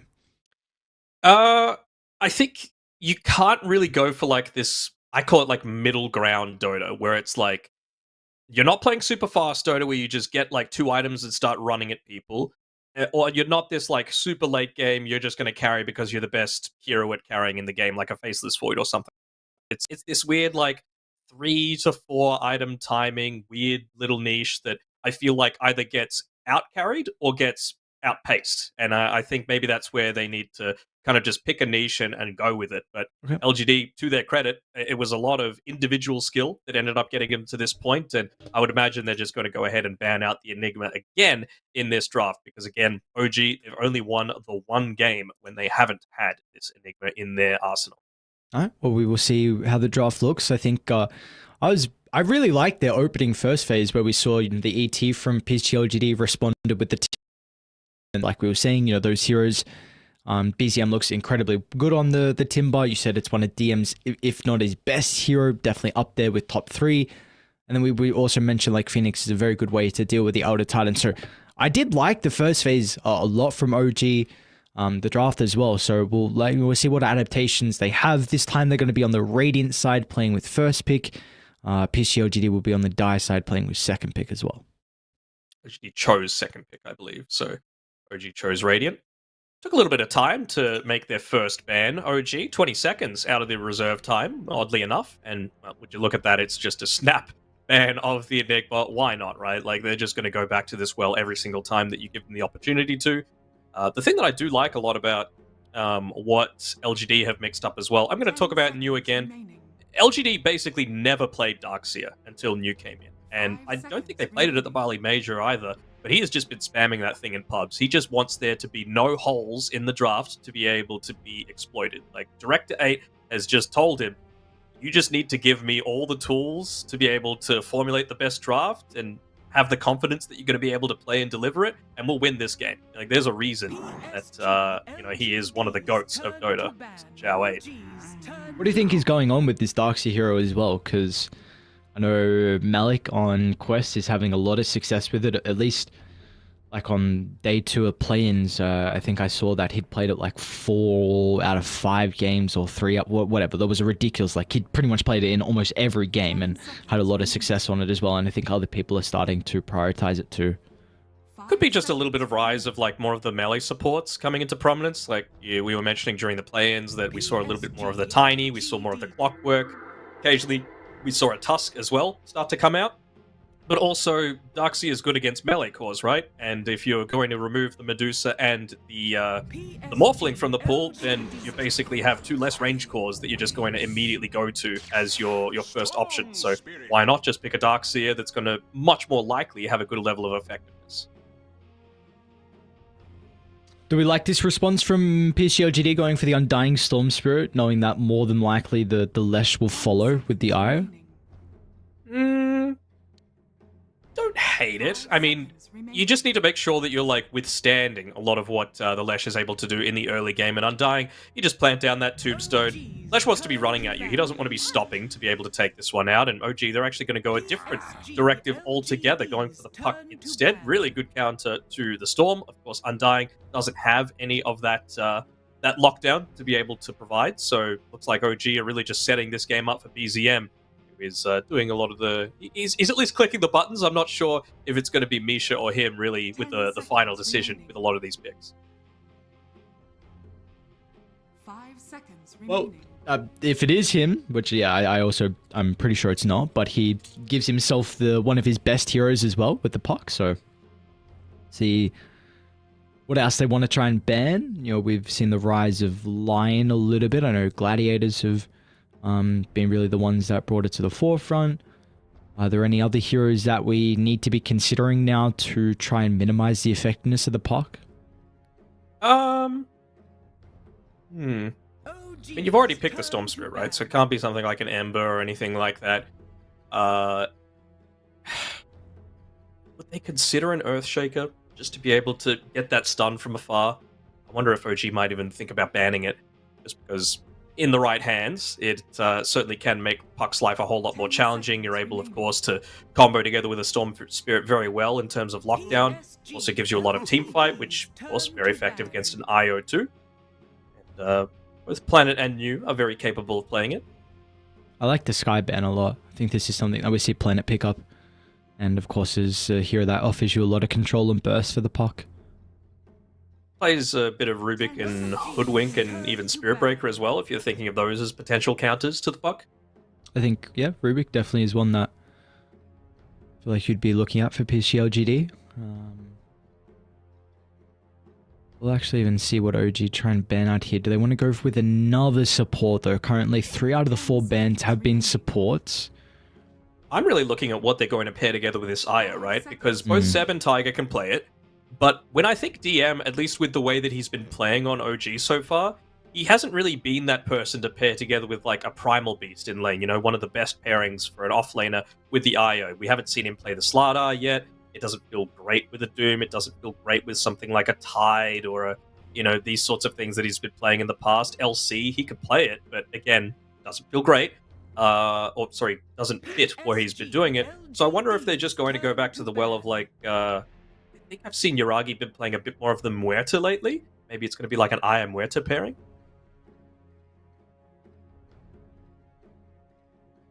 I still don't have the greatest read on Muerta and when kind of that hero needs to come out. When they don't like buying BKBs and when they got high armor, pretty much. And low-ish lockdown. Alright, Also, got a cuddle. Come online. Yeah, we do. I mean, this is a Planet staple as well. Also, another one of the pluses is that if this was going to be a Tiger IO, it takes the coddle away from Seb, one of his top 3 heroes that he's been playing in recent times as well. So, a little bit of targeting, I think, specifically coming through from PSG.LGD here with their picks and bans, with the Enigma, with the Veno, and the Keeper of the Light all being taken away. This is really something that Seb in particular has just been going back for over and over again. This is the sort of game where I would love to see something like a Batrider come out for Seb. I feel like it fits relatively well with this draft, right? Sorry, say that again? I was thinking of a point to bring up. Oh, I was just thinking maybe a Batrider this game wouldn't be horrible for OG, but with the Visage it makes it a little bit more awkward. Could you Faceless Void? I was going to say Bristle and LGD. I see Coddle Bristle against the Visage. And LGD, they will go back for some unconventional carries, especially if it looks pretty decent. I don't think Puck is an issue against you as well, so 5 seconds remaining. I don't know. I think there's a potential. I like the monkey pick though for OG. Of course, Seb staple. It gives you some ways to initiate fights, to then get that relocate in, which is really nice. Of course, Yuragi can play it as well, so there is definitely that flex there for OG. I'm still thinking, like, what do they actually want to go here on LGD versus Shiro to be able to contest this? They're not revealing Shiro's hero just yet. Instead, the new Mars. I mean, I think of when I think of the Mars, I really think of back when he was known as BAB. I was thinking Magnus, I was thinking Mars, and recently he's really been picking up the Primal Beast, which I'm a little shocked that we haven't seen from either of these teams so far. Less so from OG, they don't really play it, but LGD, absolutely nothing to say, and New big advocates of the hero. Should be able to do fine enough against the Monkey King, right? Spear him away if he gets incredibly aggressive. Of course, got the Undying, the Coddle as well, if you wanted to go like a Blinding Light combination together with that. Yeah, no, that's a good lane. That's definitely a good lane here for PSG.LGD. Nothing they need do to... ban that Void as well. It's still a really good Faceless Void game. Lots of ways to be able to catch the old Storm Spirit. 10 seconds remaining. Gotta remember Seb Monkey King, right? He's Grandmaster on the hero for a reason. He can make those things happen that you don't quite expect. I guess then, if that's the case, like what carry are we looking for to try and pair with the Ire? Because they don't have that pairing. I mean, maybe you could think of like a your classic Luna Visage, but then I think you're going a Luna up against a Mars, which can be a little bit difficult. Can't be ranged now, basically. So maybe Marcy could be a consideration, Marcy Visage. But you are very, very timing related then. Would not hate a Chaos Knight. I think IO Chaos Knight is a really solid pairing. You're a lane dominator. It's an extra stun to be able to kill a Storm Spirit. I wouldn't hate it. And you're a natural, like, blink dagger buy. Like, you can blink in, then the IO tethers in onto you afterwards. Find a quick stun onto someone, whoever it is.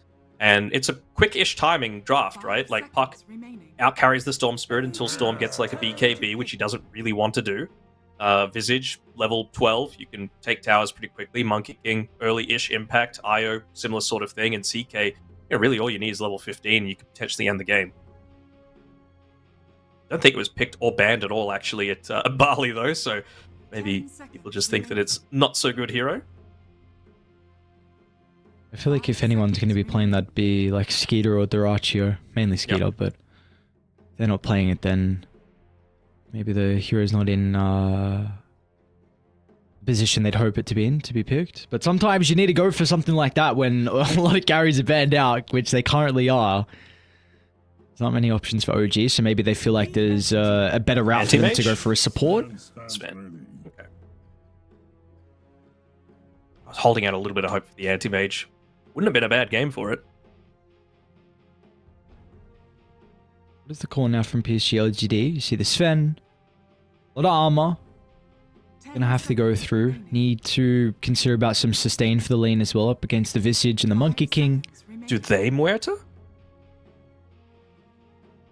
Wouldn't hate it. You've got an Undying to stand in front of you. You've got another Silence for the Puck. You've got Deadshot as well. You've got a way to be able to get through that tanky Sven. You're an early-ish BKB buyer. You've got lots of heroes that are able to make space for you. Okay, this is fine too. There's lots of ways to be able to rip through a lot of these targets. I think Coddle TA is a very underrated pairing as well. Not for the lane. No, not for the not for the lane at all. I just mean a lot of the early game and just the. Mainly, it helps you take Roche pre-Deso, because then you can get triple meld with the Chakra, so you don't need Deso to get that. Maybe it's a couple minutes earlier, and even inside the fights. I mean, if you can synergize the Chakra for the double meld, you're pretty much killing anyone in a couple of hits off the back of that. So, I like the pick for PSG.LGD. Of course, it's a classic counter versus the Puck, but a lot of that is the lane. As the game's short, still feels really nice as well. So he's going to have a good time there. I do like the draft a lot from LGD. I do too. I'm interested to see how OG are going to be able to respond to this. Like, Visage 0 armor, or 1, I forget which, to be able to start things off. So maybe Shiro's going to be putting himself in a position to be like melded right where the lanes are going to be meeting. I wonder if they're going to scout out that potential Sentry Ward play that he tried last time and just be in a position to kill him this time around.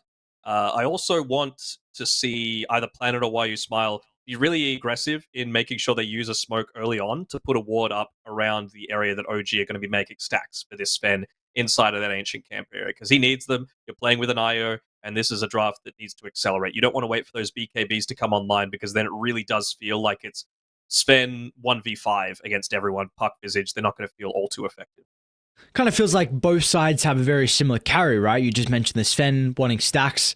I'd say the TA is very similar as well. It's a hero that thrives on having ancient stacks, jungle stacks, and you've got like a kind of a similar timing where it's like maybe you could put an item here or there, but really let's just say like Blink, BKB, Deso, maybe Dragonlance can take one of the other items out for the Sven.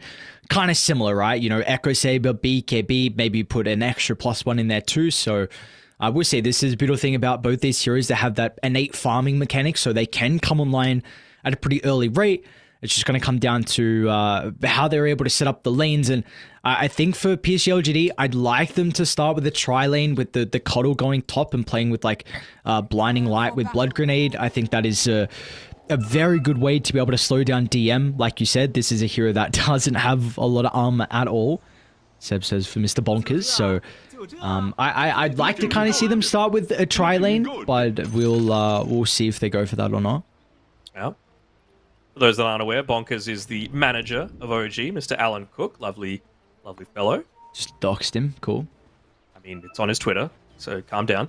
What up, Matt Joyce? Yeah, that's right. Matthew to you. Sorry, Dad. If you have a look at all of OG's profile pictures as well, they're all pictures of bonkers in various forms of like Zoom calls or just Facebook pictures. So it's always fun to be able to see that sort of thing. I saw that before the game. I was wondering what it was. I saw a couple that looked like him, but there was also a couple I'm like, I don't know if that is him or not. It's all bonkers. It's all bonkers. I think Bryn was even teaching the players how to say, like, "Hi, my name is Alan Cook" in Arabic, so just in case they get interviewed. Okay. For bonkers. Let's go with that.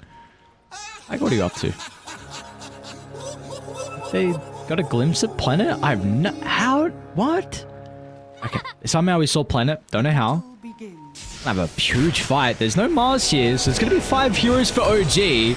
Triple a collapse decay. inside the river. Why are you smile though? Like you said, with that decay... Wait, Shiro? You're on your own, buddy. Shiro? Where did he go? Like, all the boys were on the right, OG were on the left. Shiro's like, I can go in right. The team's going to tank up some spells, and no one followed him. Yeah, there's no blinding light. There's no spear that's going to reposition you. You've got that on your team. So I think you just got a little bit too keen there. Good way to be able to start things off if you're OG, of course. Just going over to Yuragi as well. So going to get him into those early items. Start to enable the taking of stacks. So we did say that they are similar-ish cores, right? The Sven and the TA blink in, try and blow someone up. And they're both big stack takers, but you got to say LGD have a far better position for it, being able to make those stacks for you. The Keeper of the Light able to do it from relative safety. Might get Tiger tight, yeah. might not be safe. Ooh, I'm gonna go into new. Did he misplay that? Do you not hold blinding light for when tether's used? It should be. Maybe he thought he could kill him. Yeah, I don't know if it breaks it. I thought it did, but regardless, a lot of damage onto Tiger. He's going to be able to repair it. And we also got a kill up top as well. So we saw before the lane started, Seb tried to jump Why You Smile and get some continued harass. But because of all the decay stacks that Why You Smile had, he was able to just turn and beat onto Seb. So that harass before helps prep the kill that he was able to find. And there was a double wave as well up on this top side. Like they were basically, again, doing the classic thing against an Undying, right? Just do not lane against it. Just stay as far away as possible. Make sure that the real benefits of this hero aren't as prominent. Well, unfortunately for them, they still ended up giving the kill. And now Shiro's got a ton of farm just at his complete disposal. So I do want to go back to the mid lane. I know we spoke about it a little bit throughout the draft, saying Puck versus Storm, very Puck favored. And of course it's... let's just say top 3 for BZM's hero. You could even argue for first place, but would you say this is a game where BZM can actually take over? Because what is he worried about? There is nothing they can do versus a first phase Puck. No, there's not, but a late-ish, they absolutely can. You're playing against a Keeper of the Light, one of these position 4s that is able to pick up a good amount of farm. And we've seen position 1s go a little bit more like Scythe of Vice oriented. I think we could see that from both Planet as well as Shiro this game. I like you bring that up because I've always been a really big fan on like mid TAs against the Puck, going for the little bit of control, whether it be the Bloodthorn, whether it be the Hex. Even previously, the Meld Hit Bash felt much better than the Refraction instances, so I like you brought that up as well. Until then though, BZM is going to have an incredible free game. So let us see what he's going to be able to do on the Puck as well. He's currently off to a pretty good start, 15-2 compared to the 15-4 as well, from Nothing to Say. Maybe we even see the Storm go for like an Orchid. That's something we brought up yesterday. Is a bit more of a possibility now for the Storm Spirits. Absolutely. I mean, you've got a Coddle to be able to play with, right? With that Chakra Magic, so you really need to rely on as much of that mana regeneration as you did previously. So you could potentially look to delay the Kaya. In terms of BZM's rotation, really looking to see him go top, most likely, just to be able to connect through with DM. That Soul Assumption is going to do a lot of work inside of a Dream Coil, whereas an IO Sven, you don't really see the damage super early on in the laning phase when Puck's looking to make the most use out of those early Dream Coils. What's going on mid lane? Early movement out of Seb. I'd be in a lot of danger. Do have Planet nearby. Not much that he's going to be able to do. Nothing to say he's got a big stick. And now Wire Smile's going to be in as well. And all of a sudden, PSG.LGD, they'll get the first kill. Unfortunately, don't find the second. But, I mean, just the perfect placement there from Plenty. He went to make some stacks. Saw that he had to swing on over. And they TP in from Wire Smile. Because he also doesn't need to be top with the current lane setup. And Visage against a TA. What are you going to do versus this hero in the lane? Just keeping track of why you smile as well. He had a quick look over to see what the situation was like inside of the ancient camp area for OG. There's nothing stacked so far, so he knows that he's going to have this little bit of a period where he's fine to just go back to the lane, make sure Shiro picks up a lot of that farm for himself. And he's even making a pull off with the worst camp for pulling in the entire game, the Kobolds, as Shiro might be in a little bit of danger actually. He's in a lot of danger. Never mind, not a lot of danger. He's got 8 Wand and Healing Lotus as well. So dramatic lately. sorry. I didn't check the inventory, but obviously they did. They saw that, or they just did the calculation like, yeah, we're lacking a little bit of damage, so let's back on up. We are now once again getting to the stage where we need to be looking at some mid lane rotations with the power runes spawning along with the level 6s getting picked up pretty shortly from Nothing to Say in BZM. Man, this is what I'm talking about with New. Can we have a look over at net worth, please? Because he has been left solo in this lane for a lot of time. He hasn't gone a Vanguard or anything like that, and he's top net worth right now against a dual lane. Like, this is crazy how this man is good. High up on the tombstone, not wanting to give them any free gold. It was a very interesting read from New and how to play this lane. He went for a 0-2-1 build. Is now going to put 2 points in the spear. So, like we said, we had the opportunity to cast this guy at least when he was on Xtreme Gaming, the Division 2 run from them, and then also in the lead up to TI as well. And people got to see it at the Bali Major. Like, this guy is the real deal. He is going to be kind of that next position 3 that people like, hang on a second, like this man can take over games, and currently there's kind of that vacancy for position 3s. You got Ace on Gaming Gladiators, you got 33 on Tundra. You just, everyone says at the moment, like, offlane is one of the most vital roles. Oh, for sure, and he's been doing it for the past year. It's really only been this tournament for Xtreme that JT has really looked to step it up a little bit, but he's always been that guy. What's going on? Do they need 2 supports to try and steal a Wizard Room? Maybe it's a decoy. Tiger, maybe they scout out Tiger and like, oh, the other guy's not here. But no, Seb is. They're bringing 3 members to stop him.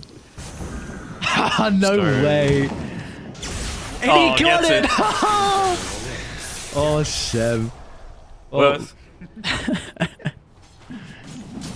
Well, they did get rid of his ward that's scouting out a lot of these ancient stacks. I mean, Puck is one of those heroes, as well as Sven, once he gets into the god strength. It is somewhat capable of invading and taking it away, but you've got to be so on point with that rotation, right, to be able to make that happen. It's just, like, much easier for even the Coddle to take his own stacks, right? And he's looking to go into an early Urn of Shadows, potentially the Spirit Vessel. Honestly, it might just be the Urn that he sticks with. I know he's going up against an IO, but you just want that extra little bit of damage over time from Visage. Shiro. In some danger, but the Familiar's out of DM. BZM's going to start to rotate in as well. Fortunately for Wise Smile, it's not enough to repair some of the damage that has already been dealt. So nicely done. They're going to be able to slow down Shiro's game. Felt like that Soul Rip did absolutely nothing to the TA. Bottom, are they going to try on you? He's very tanky.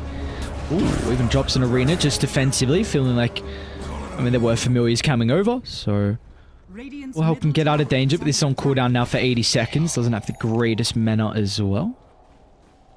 Wait, did they take the ancient stack? Who took the hard camp at least? The Storm did. You sure about that? Because when he walked past it, he pinged it. So. Well, I saw him taking it with the Coddle, and then maybe he's just pinging the sentry ward, saying, "Hey, it's up." Oh, my ancients. Well, they had a ward. They're well aware. They know there's no arena as well. Though. And really nicely done from OG.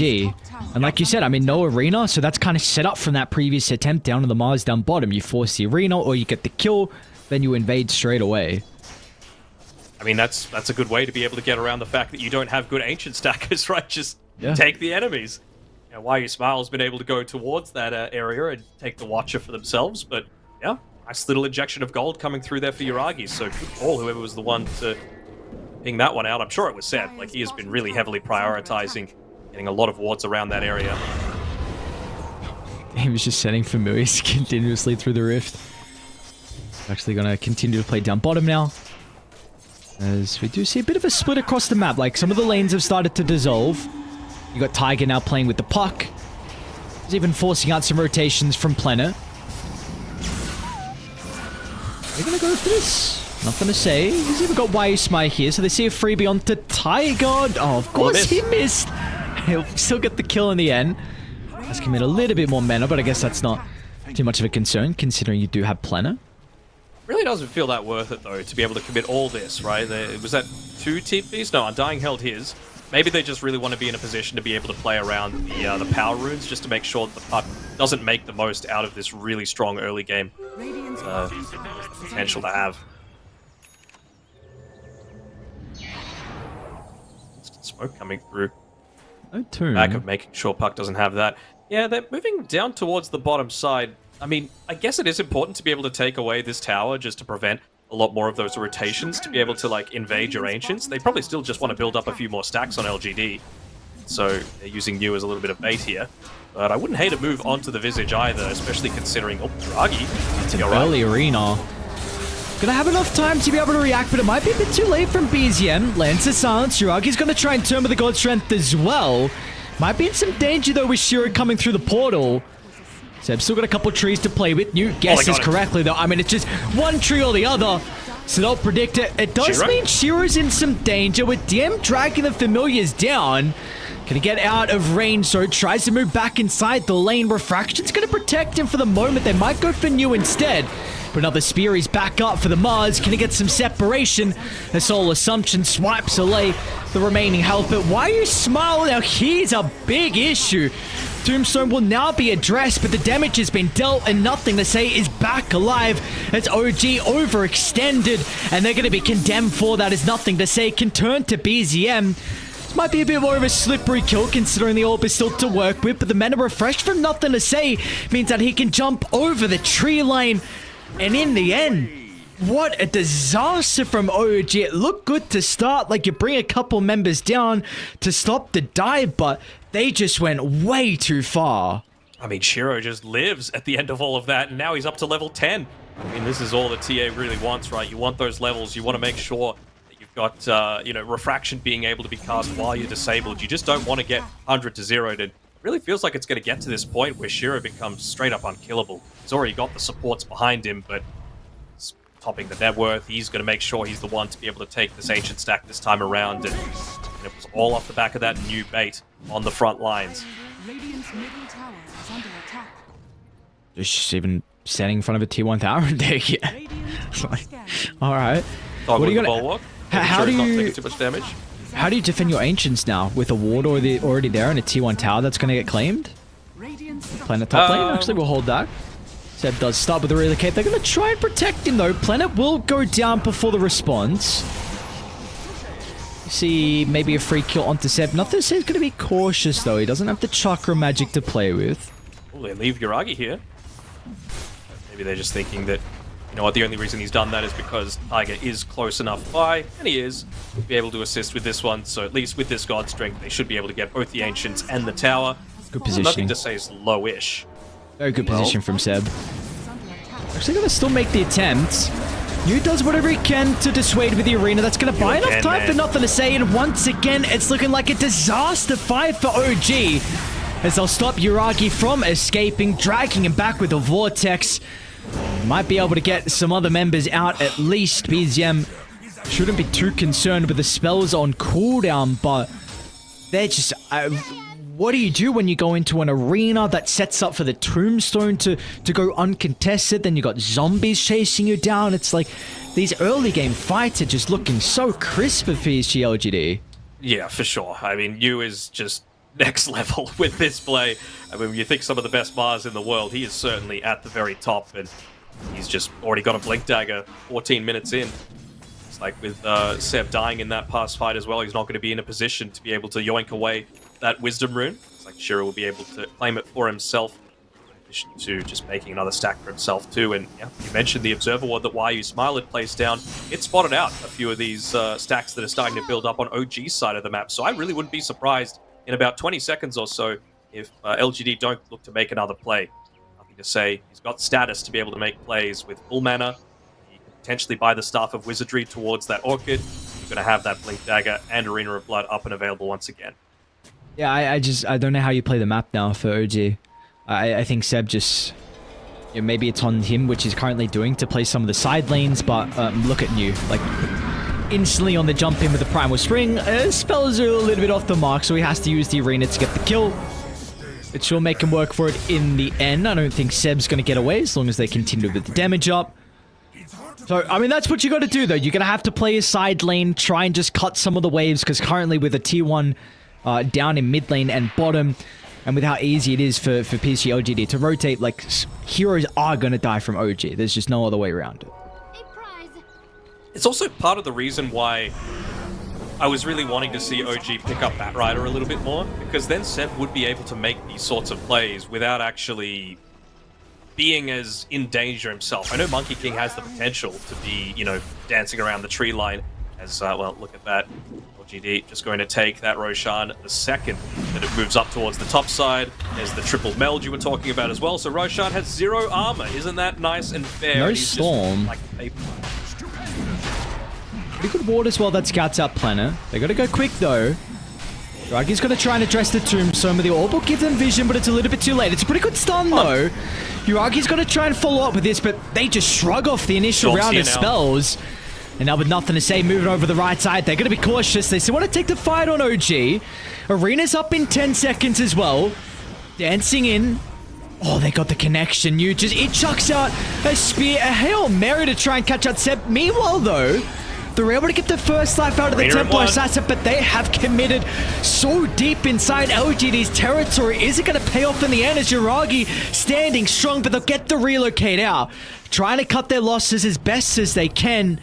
Is BZM? They will not find him as well. So you get 2 kills, get the Aegis as well.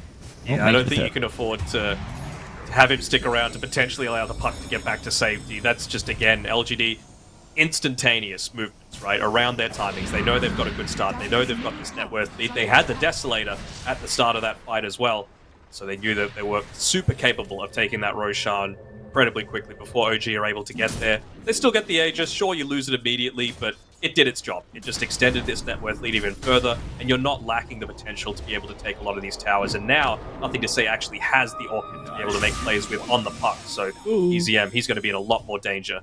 And an Arcane Rune with it. Just use the Illusory Orb. They see him as the key question. Does anyone have an Observer Ward? They don't. They got a glimpse of him. He sees it. And there's the Orchid. And that's a dead man. This is what we were bringing up earlier on. You know, this could be the item of choice for the Storm Spirit. Meanwhile, New as well. Gone for more. Oh, that's so unlucky. I mean, they'll get the kill. What is that, dude? The zip breaks the tree, so then when they try and spear him up, it just goes straight past. Again, it doesn't matter. Get the kill, but man, this net worth lead continuing to get out of control. 10,000 now from PSG.LGD. They've got a creep wave. They can even set up on Seb. The Observer Ward spotted him. Oh, just a little bit late there. First mistakes of this game.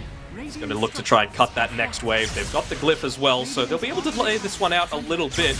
And they're going to need to do it by more than just a bit.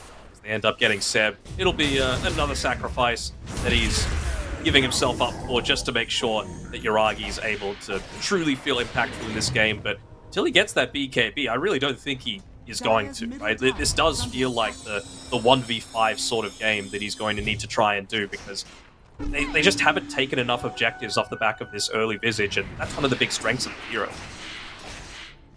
I'm going to TP down bottom, but that trap setup by the medium cam was able to scout him out, so they have full awareness of what's going on. See what the call is going to be from PSG.LGD. Of course, Arena down for 40. Why Smile might angle his life.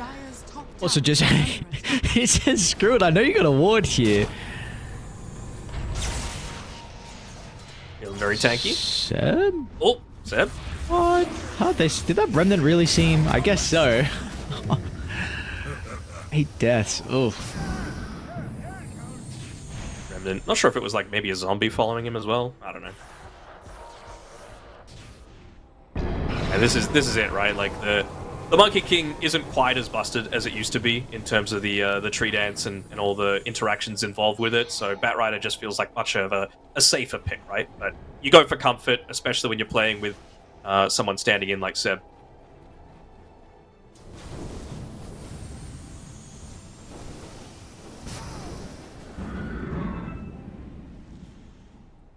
And what do you do across the map for OG? Because we were talking about, like, Sven is a hero that does not play well from behind. Like, you are quite often in the position that the Templar Assassin is in regards to the net worth. Yeah, I mean, to me, OG's last, it's going to sound dramatic, but last chance, unless you get a free kill onto Shiro, which is a possibility. I mean, you've got the Blink Dagger on the Sven. Go for the coil. Oh, look at New's positioning! Come on, dude. He's just ready every single moment. There's PSG.LGD. They bring everyone. Every single person answers the call of the team fight, and Shiro is chilling on full health. See, those are the things that, like, what we're talking about when we talk about you, right? He's just in position, and it must make your life so easy, just knowing that your offlaner is going to win the lane or at the very least draw it, and he strikes this perfect balance between, like, you know, sacrificial play for the team while also making sure you're getting your own farm. How many Mars do you see second on net worth at 20.5 minutes into the game? Like, this is the period where it really starts to fall down the fact that he is not. He is making plays consistently. I think he plays it, like, to the level of a Mar. I really like the Marses that go for kind of like the high lane dominating, like, just stats build where you phase, double braces, soul ring, you just play the lane, try not to get kicked out, you kick the carry out, and then you still get a pretty good timing out of the blink, like 13 minutes in, nothing crazy, and it's just going from there as well. I mean, I think you brought up JT earlier, right? I mean, I'm pretty sure yesterday JT went like a freaking Midas Mars, and I saw like Satanic and something else in the build. There's some crazy stuff you can do with this hero. I'm glad it's coming back into play as well. Glad it's coming back. I'm so glad that we're only going to get 2 of these China teams at TI, especially since they're all hitting their form at just the perfect time of year. But a good showing at Riyadh will certainly do a lot to be able to allay everyone's concerns that, you know, dead region Keck W. The people are so dramatic. Dead region, what are they? Yeah. So dramatic. You had a couple of... start of the year wasn't good. Relax, You're my allowed friends. to have a little bit of a down period. So the thing is that I liked that movement that OG made to try and make that kill happen, right? Because, yeah, you hadn't necessarily reached, like, a big timing for yours, but the bigger deal is that LGD, they're going to look to end the game around this second Roshan. They took it right at the, well, see you later. Was this death number 10 for Seb, sadly? 0, 10, and 4. The danger for mine is that you've nearly got a butterfly for TA. She's going, you took Aegis at 15 minutes, so it's going to be up at like 23 or so. And you've also got a Storm Spirit that's now got a BKB. So you're really not worried about the puck anymore. So what do you do? What do you do against this? I feel like they're just far too far behind, unfortunately. So, let's go radio cast. As we know, we are not missing it. I don't even need to say it. We're back in action. Radio cast of all time. Perfect timings. We might get back with a fight that breaks out. And you on the high ground. Pretty good speed timing as soon as Yuragi activates the God Strength. Blink's going to be up in a couple of seconds. Looking nothing to say his positioning, though. Gives him a lot of information to work with. He's got the shield rune too, so he's pretty survivable in the middle of the team fight. Arena's going to be used to try and protect him. Nothing to say. Wants to deal with the eye, which can then enable the kill onto Yuragi. As he's just going to be forced to try and TP up with the BKB. Will it cover the full duration? It will indeed, but New just gets the spear before the jaunt away. Man, I can't stop saying this guy's name. Another incredible fight from Kim and the boys on Dire. It's a new day, yes it is, and he is really putting in a solid performance. 19k net worth lead. 23 minutes in, and they don't even need to wait for that second rush that I was talking about. If you're going to take fights as dominantly like that, with controlling the power routes, with playing around that BKB timing on the Storm Spirit, so that you have no cares about this puck, and are you really all that worried? They seem? I think they did. Yeah, they did indeed. I don't know how we read that. I guess just knows our Monkey King's looking to try and play up inside the base to act as some defense. But yeah, this one is looking mighty over. 7% for OG. A little bit generous. To be perfectly honest, LGD have just played this one perfectly. They have been using DM's birds to be able to keep the wave shoved in, so backdoor protection's going to kick in, stop them from taking anything more than this, but really, there's nothing stopping them from just moving across the map. You do not have a TA trap in either of the Roche pits, so they're not going to know immediately when it comes back up, but maybe that's just going to be the next farming pattern for Shiro. Just walk on by, drop a trap in there. You know that it's going to be spawning around top soon. I think they got a glimpse of Shiro top, so this is kind of their one opportunity to maybe take a fight with PSG.LGD having a numbers disadvantage. It's time to walk down towards the boys as well. And look at the call. I mean, that's just the discipline from Why You Smile. You back up to a cliff ward where you can maybe get a tombstone laid down. You can potentially turn with like an arena if you catch them off guard. So OG are aware of this and then they look to back on up. It's bearing now. They've got available to themselves, even popping the drums just before it gets delivered, so they're going to have a second use of it. Great timing. Look at the arena usage as well. Puts Tiger over to the left side to try and stop the relocate, but he will suck it up nonetheless. It does mean, though, that DM has no one nearby to protect him. Now PSG.LGD, they're on the hunt for more as well. Can they get anyone, though? New? Oh, it's a bit awkward. That's super awkward. Does he make it? Tiger? All right, they got him. Meanwhile, to the left side. Continue to break out. Decent opportunity for nothing to say, but he activates it. Now they'll turn. LGD, no fear. BZM is going for the finishing blow, but the silence just at the last second. They can't even get the kill onto the Storm Spirit, and what a timing from the Spear. Shiro is beyond godlike. And look, once again. Oh, we got a regen. Very cool. Oh, very fun, very balanced. And this time around, no glyph, no familiars in a position to be able to cover these waves. Really start knocking on those tier 4s, or do you take the safer route and go back? I don't really think it matters, to be perfectly honest. Such a dominant start towards this group stage, showing why they were one of the direct invites. Why not? It's a guarantee that it's going to be top at this point. Been long enough past the minimum Roche respawn timer. Also got a Crystallis, I believe, coming out to you, so even more damage. Does Io get one shot, is my question for you. How much health has he got? Well, 38. He's building a Ghost Scepter, he doesn't want that to happen. Has he got much armor? No, I don't think he gets one shot. Come on, Io. Use the tier 2 item, get a Gossamer Cape, it's the only thing saving you. Oh no, this could be disastrous. Ah, they just spring the trap. They bait Roche. They think they're inside the pit, but PSG.LGD were ready for OG to contest. I mean, meanwhile, nothing to say. He's caught the eye off to the right side and back onto the high gun. You might end up dying. Or they're parking him. So he's going to live momentarily, gets the blink away. They will not even kill the Mars. Jeez, a job. They have had enough of this series as LGD just wiped the floor. I mean, clap, clap, clap. That's all I can say. LGD, such a dominant performance coming through from them, really trying to stamp their mark, say, you know what, we're tired of seeing Western Europe in these top 4. It's China's time. We're back in action. We're hitting form at the right period. And we're seeing if we can vault ourselves through to those playoff stages in the upper bracket. They're not going to be satisfied with lower bracket anymore. This roster's got the goods. This roster has the goods, and if they keep having performances like that, then I'm very excited to see how deep of a run they're going to be able to make as well. And a hell of a debut. The synergy is out of control. Like, this is China Dota, this team fight style. I think I saw 3 separate, like, 4-man arenas into a full... Everything was combined together perfectly with the meld or the Storm Spirit. You just had complete understanding of what each person needed at each stage of the game.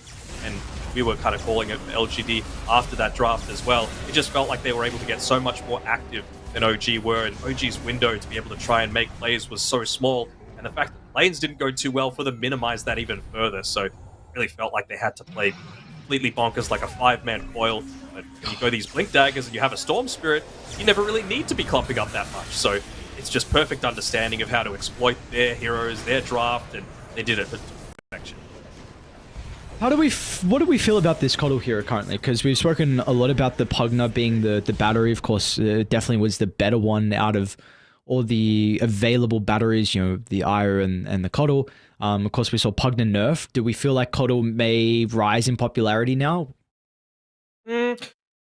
I think so. I mean, it's one of those heroes that, again, like, if the game went late enough, you could have got a Scythe of Ice on this planet Coddle, right? And you would have had a way to be able to deal with the puck. It also makes Mars one of those, like, laners that are really sink or swim, right? It makes it so much stronger. I know he didn't even spend that much time in the lane. He was busy making plays and stacks elsewhere.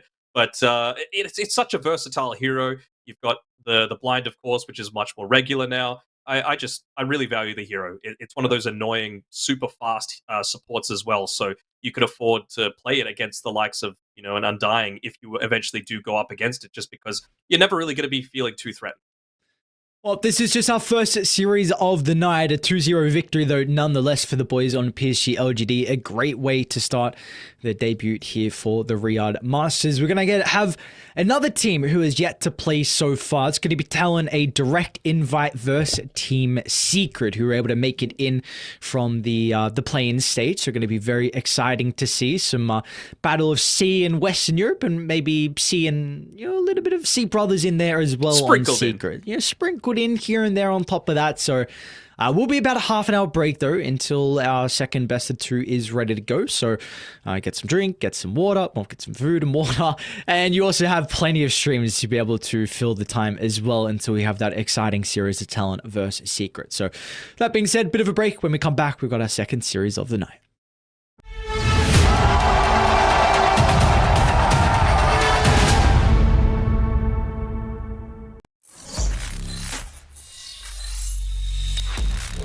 Open your eyes. When you look into my eyes, tell me, what do you see? Tonight, I'm gonna show you the wonders of the mall. Hey, I got nothing to lose. I got nothing to lose. I need warriors. So is this what you want in? You wanna walk? Show me what's up in. Now we ready to bust in.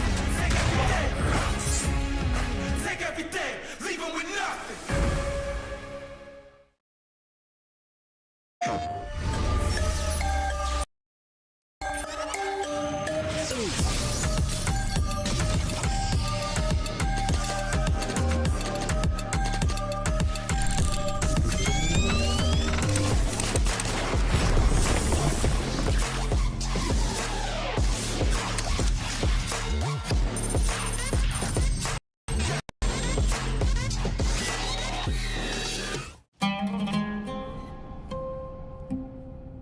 There is a place where you can elevate what's hidden inside.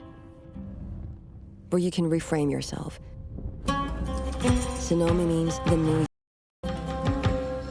The you can step into. Because when we know who we really are, we become unstoppable. Enter new dimensions of you. Sonomi.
If time were to stand still, if I had a say, where I'd run to, where I would lay, if time bent to my will, if I could decide where I should remain, where I would hide. Sure as the sun, come rain or shine, I know where I belong.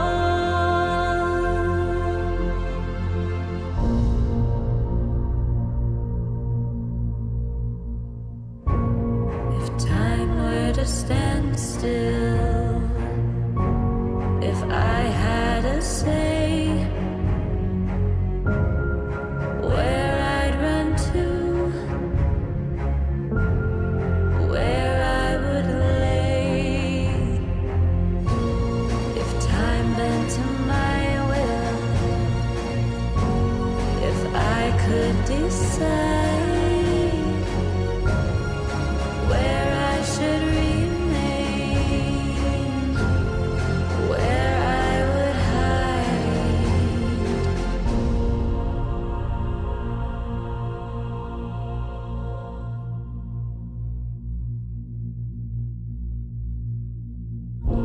If time were to stand still,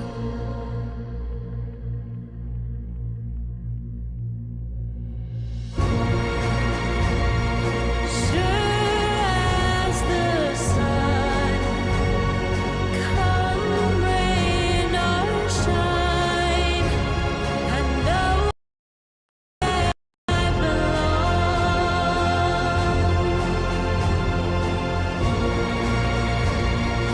Sure as the sun, come rain or shine, I know where I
Welcome back to the Riyadh Masters. We've got our second series of the night about to get underway. Two new opponents, Talon taking on Team Spirit. Of course, we've already had the opportunity, Team Secret, not Team Spirit. We already had the opportunity to see the boys on Secret in the play-in stage, of course, whether through the groups, but in the decider match, they were able to come out on top. That was a pretty crazy game. Yes, 2-1 versus Execration. So it was a back and forth series, but they're able to just sneak in to the group stages now. And well, they're going to be going up against another C team in Talon who looked very good at Dream League 20 with a 4th place finish. They did. Of course, C being C, it was very hard for them to get to Bali, and they didn't. In the end, there was no Indonesian representation, sadly, for the local fans there at Bali. But I'm sure the Talon, they're looking to rectify. They want to have a really solid showing here at Riyadh. I think the break would have actually done them a good amount of good, right? They were just able to chill, not necessarily focus on scrim all the time. They know that there's going to be these mini patches happening, and if you could just take a week or two breather, obviously still play pubs, really sets yourself to be in a good spot moving forward. I hope that comes into play, though. I also agree that should be the case. I hope we get to see that, though, in action, and this team look good, because they've been very hit or miss, right? They looked, 3rd place finish at Lima Major, then Berlin, we don't kind of need to speak about that. I'm pretty sure Dream League 19, they had a really bad showing as well. And then, of course, like we said, 20, they looked very good. So it is still a team that is very hit or miss. They've got some good games. They've got some bad games. Consistency is another thing that plagues them. I suppose so, but you know what? I have faith in them. They're last C representatives, so they gotta be repping it for the scene. Although we say that there are 2 C players on Team Secret. I'm a little surprised they haven't gone and quickly for a rename ever since picking up Armel and FBZ. And I'm interested to see what heroes that they're picking for them as well, because one thing that I really like about this acquisition of FBZ and Armel, that they had the raw skills to be able to, pull it off. I mean, they've both won, tier 1 lands in the past before. So what I like is that Puppy's been able to mold that lump of coal into a diamond. Maybe not as precious of a diamond, but when you think Armel, you think these big, heavy playmakers. You think the Ember Spirit, you think of things like that. Whereas they've kind of allowed him to go into a bit more of the Timber Saw and this sort of thing, the Snapfire that actually scales off of right click in the later stages, rather than purely just being a playmaker on its own. So I really like that. Similar sort of thing for FBZ, right? When I think him, I think full-on team fight, whereas now they're picking him a little bit more of the lane dominators as well, so that if the lane doesn't go well, he just doesn't not have a game altogether.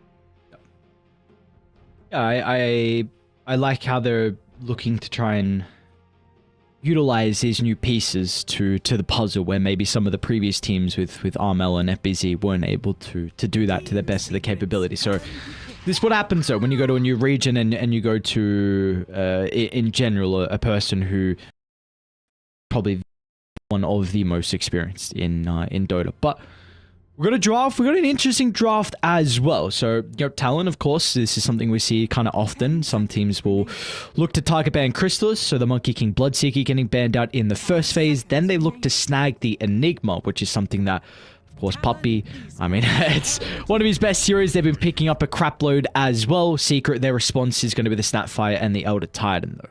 I mean, Puppy's good on Secret, but he's not playing it this game. It's going to be Talon picking it up. But we do have Jabs and Ollie that are both capable of doing it. And this is what I was talking about in the previous series with that flex, right? You want to be able to just not be immediately counterable in the lane. So just to be able to say, all right, Ollie, you're playing it, or Jabs, you're playing it. That is so invaluable because it's such a good hero at basically every stage of the game. And if you're playing it as a 5, you're much more of that that pusher. The way that I really see Talon looking to play this game is playing that style where the 5 pushes, whether it be with an Enchantress, an Enigma, a Chen, whatever it might be, and then queues off as a Bat Rider, farming the other side of the map. And then if you're allowed to, 23 Savage, he's one of the few people that is actually still picking the Medusa. Secret have banned it this game, but if you give enough space for that man to farm, Medusa is still as strong as ever. It's just that the early game timings of like 2-item Medusa is weakened because it's probably like a minute or two slower now. TALON Esports turn to Timbersaw. All right. Yeah, I like this too. Jabs can play Timber, so can Mikoto. Doesn't reveal too much. Of course, a very strong hero that they're able to pick up the 8th and not reveal too many of their cards. I do still want to speak a little bit more about the first phase. What do we make as like an Elder Titan in response to the Enigma, if it is going to be like a, if it's going to be Jabs playing the Enigma and then of course Puppy ET? Is this like a decent way to be able to counteract some of the strengths of the Enigma in the lane? Again, you don't know where the Enigma's playing, right? So I think they just wanted what they feel is a good overall hero to set up for a hero like the Snapfire, whether it be being played as a core or a support, because both Armel and Yamich play the Snapfire as well. So they've got their own level of flex. I doubt that it's going to be like a Yamich Elder Titan coming through here, but if the Elder Titan is laning into the Enigma, it's just multiple units, right? Whether they be Eidolons that have split or not, you're still able to deal with them. And I feel like everyone's just trying to exploit that that twin gate. Do we call it a bug or do we call it a feature where you could just send the Astral Spirit through it and just be incredibly strong, get so many denies and so much harass in the laning phase? Is it a bug? Can't other things go through? Why can't anything that moves can go through? But like, so is it a unit though? That's the thing. It's not really a unit. It's like part of. I don't know. I feel like I don't know. I feel like it's fine that it can go through. Mm-hmm. All right, I want to ask you another question, not related to the draft, but really quick. You mentioned that Puppy is like one of the GOATs of all time. I would have him in my top 5 easily, but I'm going to reduce that to top 4. Give me your top 4, your Mount Rushmore of Dota. Who do you think's on there? Okay. Is Puppy Guy is 1? Yeah, Puppy Guy is 1. I mean, can I just... I mean, you win 2 TIs. I don't know. Can I put all of OG on that list? No, you can't. Yeah, I'll just do No Tail. I would like to consider Zhao 8. Mm-hmm. He's in consideration. I think Miracle's in consideration. Mm-hmm. So just for... Let's just say them, but I would like to continue with this, but I don't want to take too long on coming up with suggestions. It's a slow draft. It's fine. Like, they're going through the bands. That's the only reason I'm asking this sort of thing. I would agree with that also. To me, I kind of like lump No Tail and Seb as 1.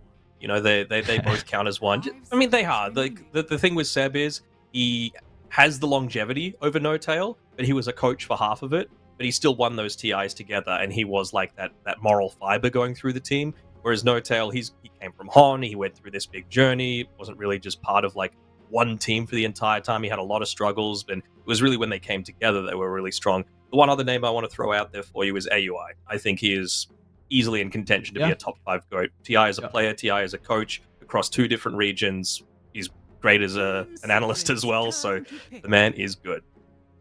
And apparently can still stand in and come... Will they come? Third place? Yeah. At a major, so... And make up some nerdy new exploits with the Visage familiars. Dude, if anyone's going to be able to do it, it's AUI. Mm-hmm. All right, here we go. Bans are done. So one thing I want to raise about Secret is the way that I think that they like to play, just personally, is you need to, if you're going to beat Secret, you need to like ban or block pick the good laning heroes that Secret are comfortable with in lane. So those are heroes like, well, I thought they were heroes like the CM Chen and the Enchantress and what Secret were going to go for their main thing. So I think the fact that they've just now enabled their cause to have a much stronger lane by banning out these strong laners like the Clockwork, the Enchantress, the Undying, you could even throw the Broodmother in there. They're basically just saying, look, we just want our cause to have as easy a time as possible, at least the side lane cause, right? Obviously, the Enigma is going to make one of those side lanes a little bit more challenging, just with the lanes pushing back.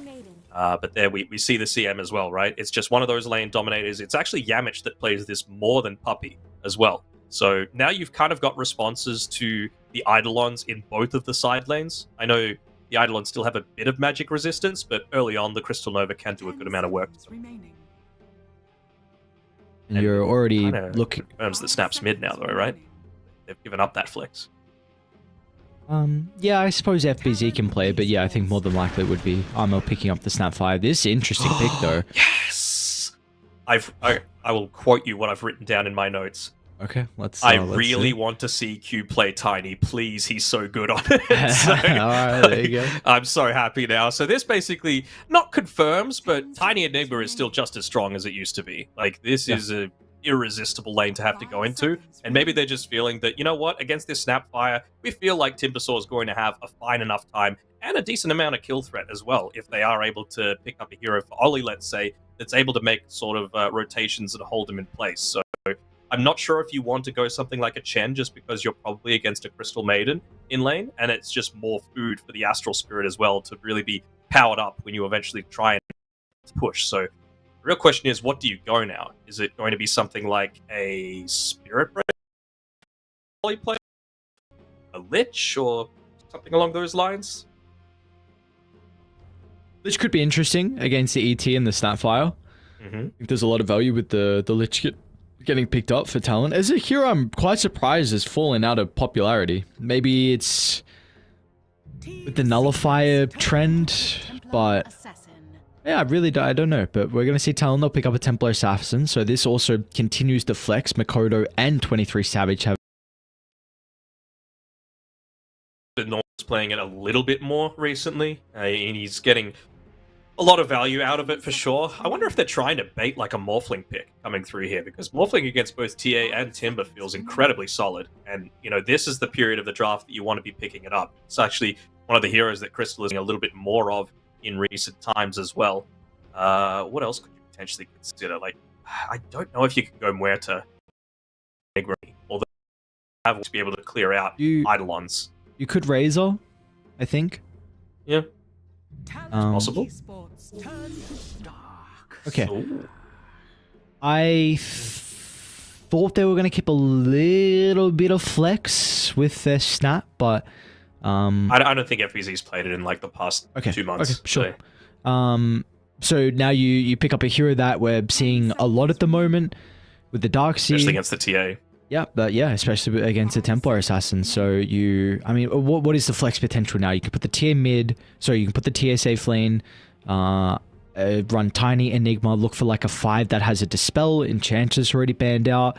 Maybe there could be consideration about Oracle getting banned out as well.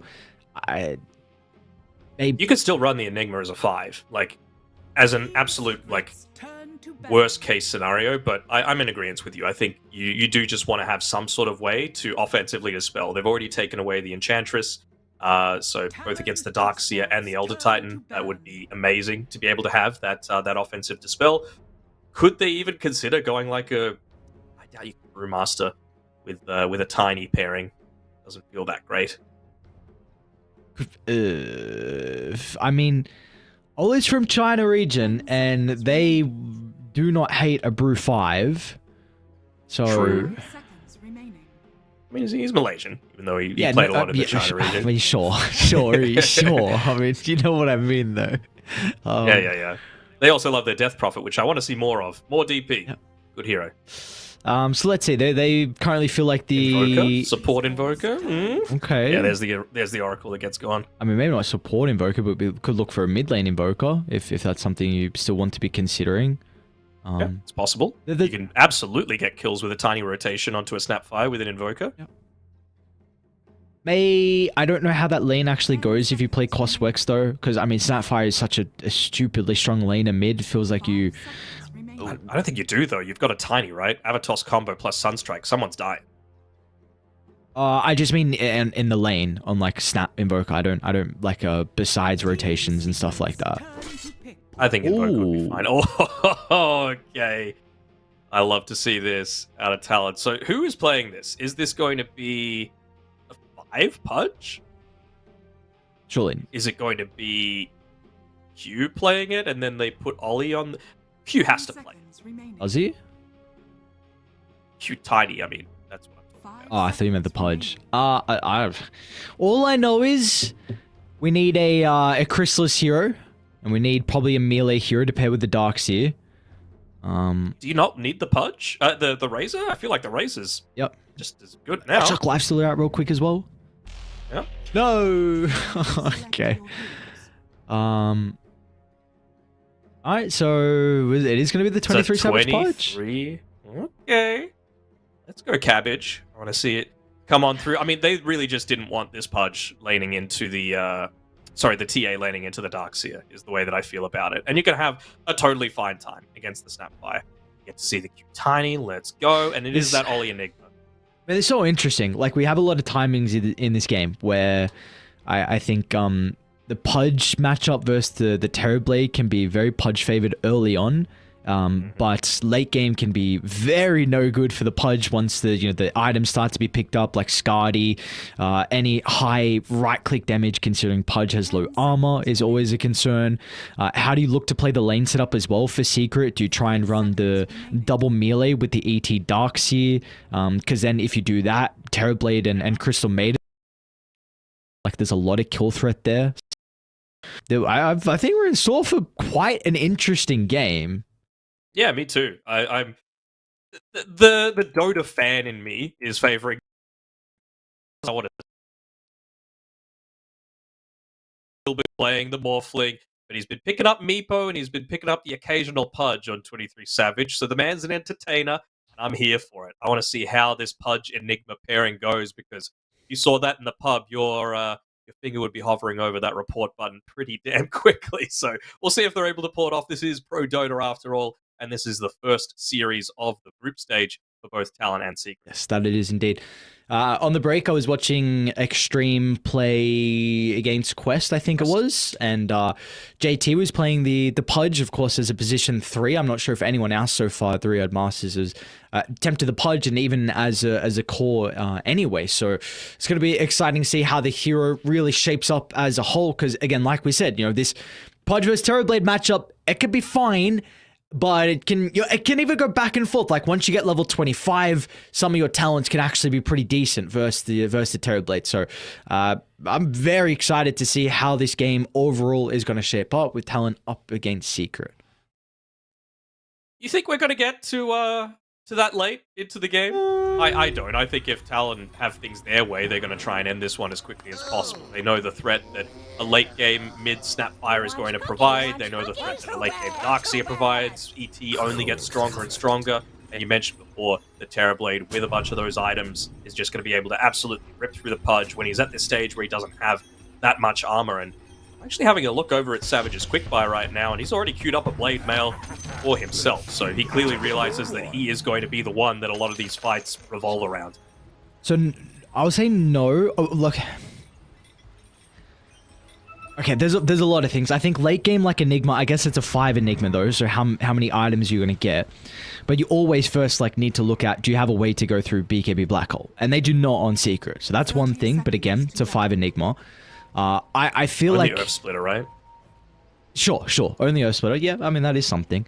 I feel like Talon's mid-game looks much easier to play than Secret's. You've even brought up, you feel like Snapfire is super weak from level 13 to 19. Your mid-games feels very difficult to play. And you don't really have any other playmakers as well on Secret. Like, who do you pair the Darkseer with? Like, early on, sure. As soon as the lane dissolves, you can have Darkseer with ET and Crystal Maiden. That's a lot of damage with those 3 heroes. But I'm really talking about 20 minutes in, when Talon have Aegis, 3 items on TA, when you've got a Blink on Tiny. How do you play the game on Secret then? It's very reactionary. It is. They need to farm on Secret, and they need to try and crush these lanes, because if they don't, then, like you said, Talon are going to reach this period where they're just going to be ready to run at them, just with 1 or 2 items. So yeah, I'm interested to see what the overall way that they're going to go about this one is. You can already see Ollie, they're primed for kills in this bottom lane. Hook's leveled up, you've got the Malefice leveled up instead of going for the Demonic Conversion, so they're just trying to get them in a position to be able to hook underneath the tower if possible. Waves pushing in, so it's a distinct possibility. And do we like this current lane setup as well with... we kind of brought it up in the draft, how they do it on Secret with the Elder Titan being top and then the Crystal Maiden being bottom. Oh, just off the mark. A little bit of a hesitation there from Savage. Yeah, I think it's fine. Again, Yamich is the one that plays the Crystal Maiden.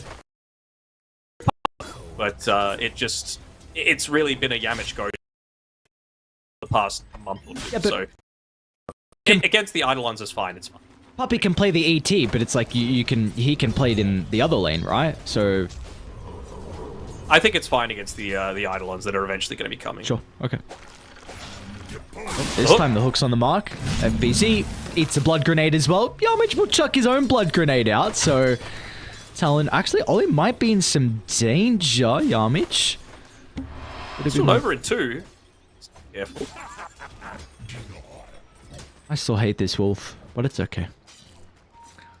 Right. Well, they need to look to try and get some kills pretty shortly. They might do it now with the hook onto Yamich, and they've got the rock this time around. Not level 2, just short. Yummy, Yamich, yummy. And that's probably first blood? What? What? What? He lived! Oh. CM, all of that movement speed that you've lost. Is Enigma going to be able to catch you? Which way does he go? Up, down, right, left? Does he deny to Roche? What's the call? Looks like Ollie should be able to get the kill now with the Malefice. Even Midnight Pulse leveled up as well. Easy game. Dude, I actually have not seen a lot of... I know Puppy's been playing it a lot. Do you go Midnight Pulse too, or is that for the kill? That's for the kill, okay. I think I've seen like 1-1-1 Enigmas, especially when it's being played as a 5, but I think they go the conversion at level 4. Okay. Well, enough about bottom for a little bit of time. Top lane, Chrysalis, first use of the meta of the game, should be able to secure a little bit of farm for himself. So, of course, Talon going to play this one a little bit more cautiously. They do have a double stack at the hard camp, so that's going to be nice to reset the wave and deny some creeps.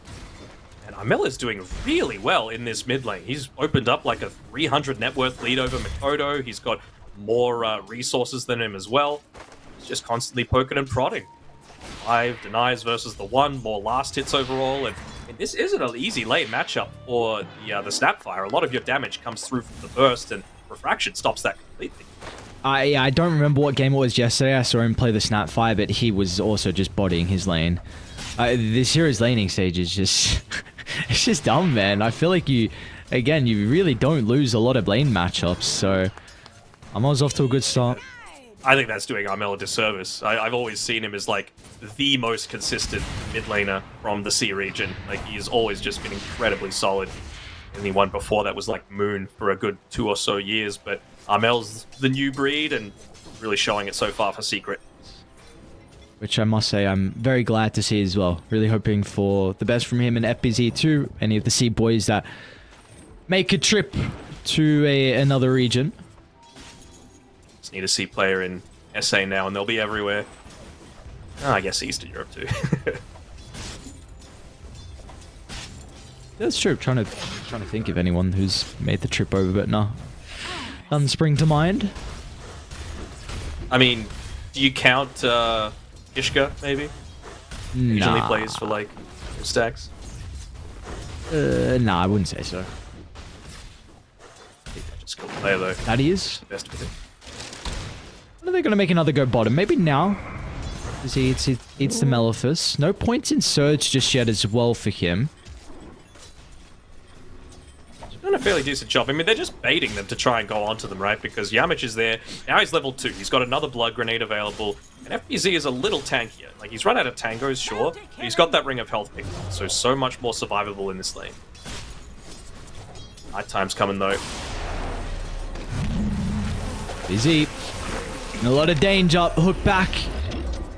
Akim's going to give him some separation. In fact, looks like that's giving enough to help him stay alive. He doesn't have the greatest health to continue to play the lane. Give him the tango, though. He should be A-okay. The issue more for mine is the mana. And yeah, that's why he needs to go all the way back to base. Luckily, he gets level 4, so he's got that surge available. But you're honestly in a position now where... maybe not against the Pudge, but against Ollie, you potentially look to get a kill. It's actually him that's looking to make a play up towards this top side. Instant reaction with the TP from Yamich. He's going to be able to mirror this. Pretty nice combo out of Q, but Poppy with all the actual damage, plus 118. He can start to beat onto jabs, and it should be a double kill for Secret. Astral has expired. Is it going to be enough damage? So from Poppy, Jabs might look for the deny. Ooh, he's too taken to get the deny. It's not going to matter. Chains over the top. And it should be okay in the end. It's going to be a long trip back to base, though, for Jabs. It is. I mean, at least you've got a Tiny, though, right? One of the better heroes is actually Ollie ends up getting a solo kill up on the top side twice now that he's 1v1 Yamage down. And yeah, I was just saying Tiny, one of the better heroes to leave solo. You know, just a hero that gets so much out of those early levels. You know that there's no Metamorphosis available as well for Crystallis, so he should be very happy to just pick up a couple of these free creep kills on his own. Nice hook, Savage. Didn't need the Malefice this time to be able to set up for the hook, and FBZ tries to escape with the surge. A little bit more damage required. Once again, they're not going to be able to find the kill, but FBZ is getting nothing out of this bottom lane. Could play the Vanguard if he wants to, and yeah, he does have that coming out to him now. Well, he might solo kill him too. Might even be able to kill the Vanguard. I don't think so, not quite. And, well, quick fingers on FBZ. Is that he's the one able to get it, but will Ollie get the kill? Oh, that Vanguard, dude. No way. Oh, what a timing with the Vanguard. Right, you just can't predict that one's coming, right? He would have been focused on the rune and really just not quite seeing that they had that extra layer of survivability for him there. Hell. Yeah. Great time in this mid lane. Up to level 7 now and potentially looking to get a kill onto Savage. Oh, alright, why not? Drop the artillery down. That is an easy first use of the ultimate. Armel gets his second kill of the game as well. This is going to be a very early ATOS. And okay, so something that we actually saw in the play-ins was the ET and the stat fight together. That we even brought up, like, ATOS is a very good pairing for the Elder Titan, a great way to set up for the Echo Storm. So I was a little bit concerned of Secrets, maybe like a mid-game on how they're going to be able to take fights. You know, potentially like that ATOS into the combo could be ways to get pickoffs across the map. So we'll see if they're going to be able to use that on Secret. Yeah, for sure. I mean, the big concern for mine still is you have to secure kills off the back of that, right? Because if you're not, you're wasting so much time, you're not gaining those levels that are so valuable for a Snapfire. You have to take every opportunity that you can to just, like, nuke a creep wave while also still having the mana. It's this very delicate tightrope to have to, like, be walking constantly. There's 3 heroes either side around mid. The Kisses are on cooldown, so maybe they feel a little bit stronger. Meanwhile, they're even setting up bottom as well with the Dismember ready on Savage. I do want to speak about the Enigma's item build, because through the draft, I thought it was going to have a lot of value with this being an offlane Enigma going pipe, considering Secret have a lot of magic damage, but does that kind of change the things as a 5 Enigma though? Because Ollie currently has a Blink Cuter. Would you kind of like a pipe to be built in there somewhere? Do you even feel like it's needed? I think a pipe's alright, honestly, for them this game, but maybe they just feel like they really want to be playing aggressive, and Pudge isn't at the period where he wants to get this early Blink Dagger, right? That's going to stifle his own net worth growth. So he would much rather go into that early Blade Mail, that early Aghanim Scepter, and just rely on someone else for a bit of an easier setup. It doesn't even need to be a Blink Black Hole, right? It could just be a Blink Malefice, and then you're able to get a bit of an easier hook off. Okay. What is the, what's the item build been on lately? I hold that thought. FBZ, I get wrapped around Q. Just getting scouted out once he's able to enter the lane. So once again, FBZ is going to be okay. What's the item build that Puppy's been going for a lot on the 5 Enigmas? It depends on the game. Sometimes it's like a Solar Crest if you want to be a little bit more push-oriented. Sometimes it is that Aura item. So yeah, it really is game dependent. Very versatile. Okay. See, they're going to bring Savage to this fight. Very early rotation out of the Pudge, but they see the value on trying to shut down Armel's Snapfire, and why would you blame him with the start that he's had? It's ATOS completed after the death. They want to try and take away the regen, which they'll be able to do so. Makoto should be able to catch up to Poppy, though. Well, Grenade's going to make him work for it. Q might even get a +1 if Yamich isn't cautious. Looks like Chavs almost snipes it. Yeah. For the attempt. And whenever you say FBZ, I always look over on the Talon side, just because I'm so used to seeing a bit SEA. But yeah, the man's doing a good amount of work for himself. He's going to need to come back a bit in this game because they were really caught off guard by this Pudge in the latter stages of the draft. Luckily enough, he's had a bunch of stacks built up for him with that Vanguard. Should be able to claim it. Start the build towards... What's he going for? Lotus Orb, you reckon? For the Darkseid, sorry? Yeah. I actually don't know. I don't know if you go Lotus this early. Pipe doesn't really have... it's got a little bit of value. You need it against the Dismember and the Malefice that they're using to set up for so many kills, though, is the thing, right? Did you go for it now, though, is the question? I think if, again, this isn't a lineup that can really make plays, right? So better to get a little bit more survivability and be reactionary, yeah. Okay. Well, at the moment, at least, you know, the name we haven't said in a while, Chrysalis, so it's going to be pushed a little bit further back into the jungle. I do hear an ATOS into Kisses, though. Armel going to be able to get a solo kill onto Oli. Alright. Done by him. That mid lane is taking a bit of a beating as well with these siege creeps. So you've already lost tier 1 top. They'll even get another right click off Kelly to deny the tower as well. Do they want to keep this? Is the other question. Can't with Photo just get a free last hit, which they do. Okay. Money. That's the haste as well. So, I mean, this is around the time they should just be thinking for about 3 minutes from now on Talon, right?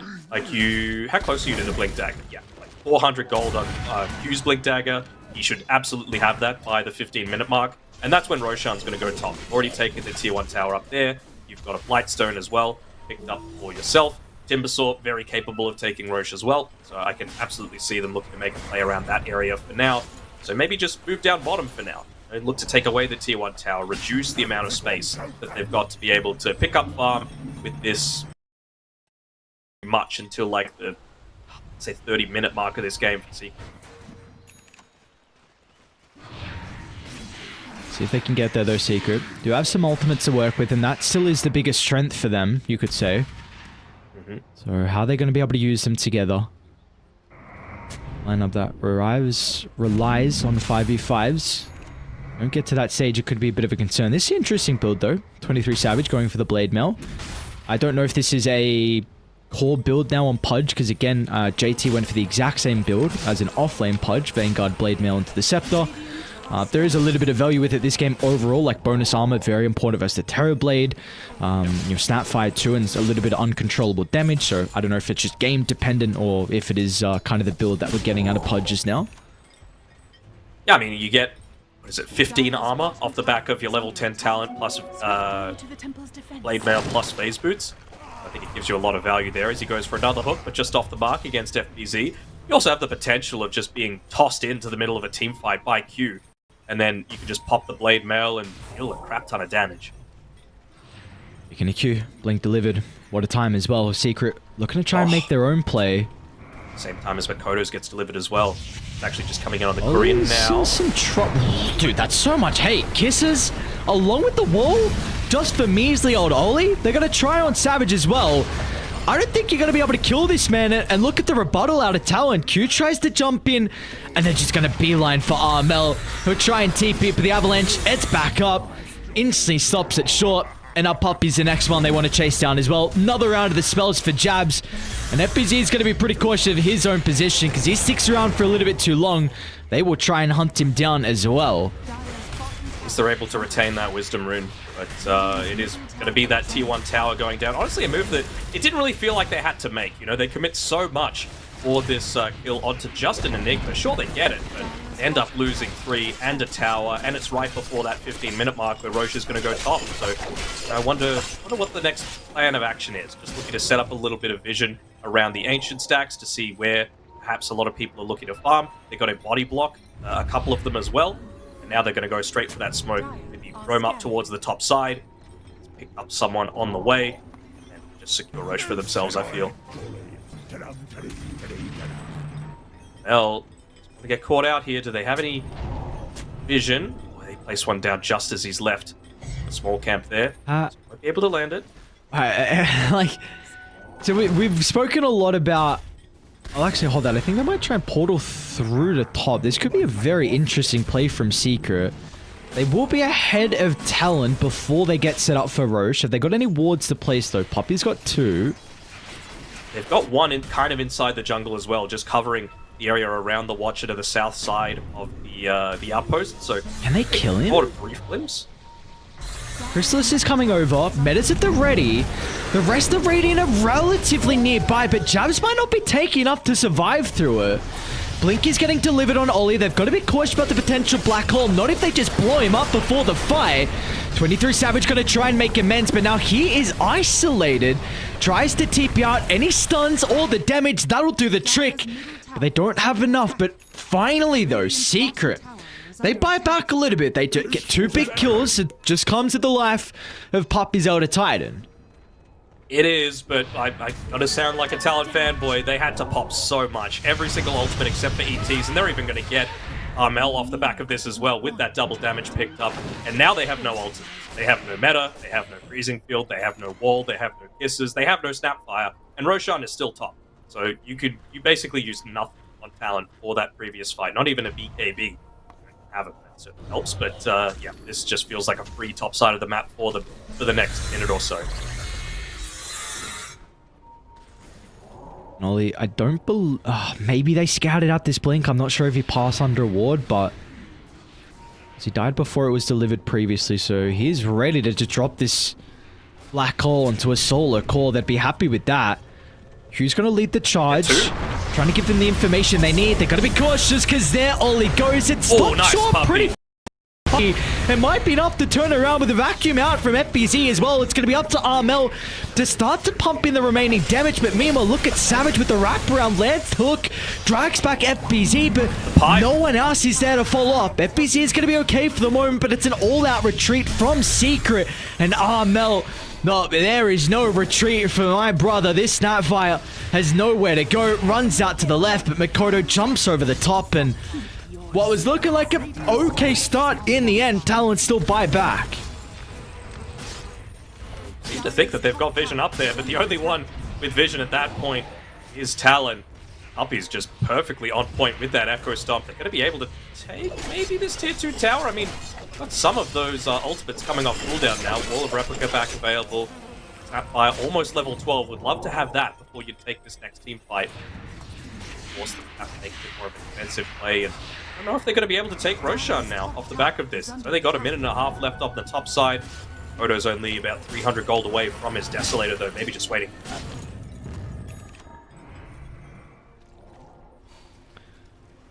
I'm really intrigued what Chrysalis is going to be able to do for Secret this game, because he is continuing to get a ridiculous amount of farm.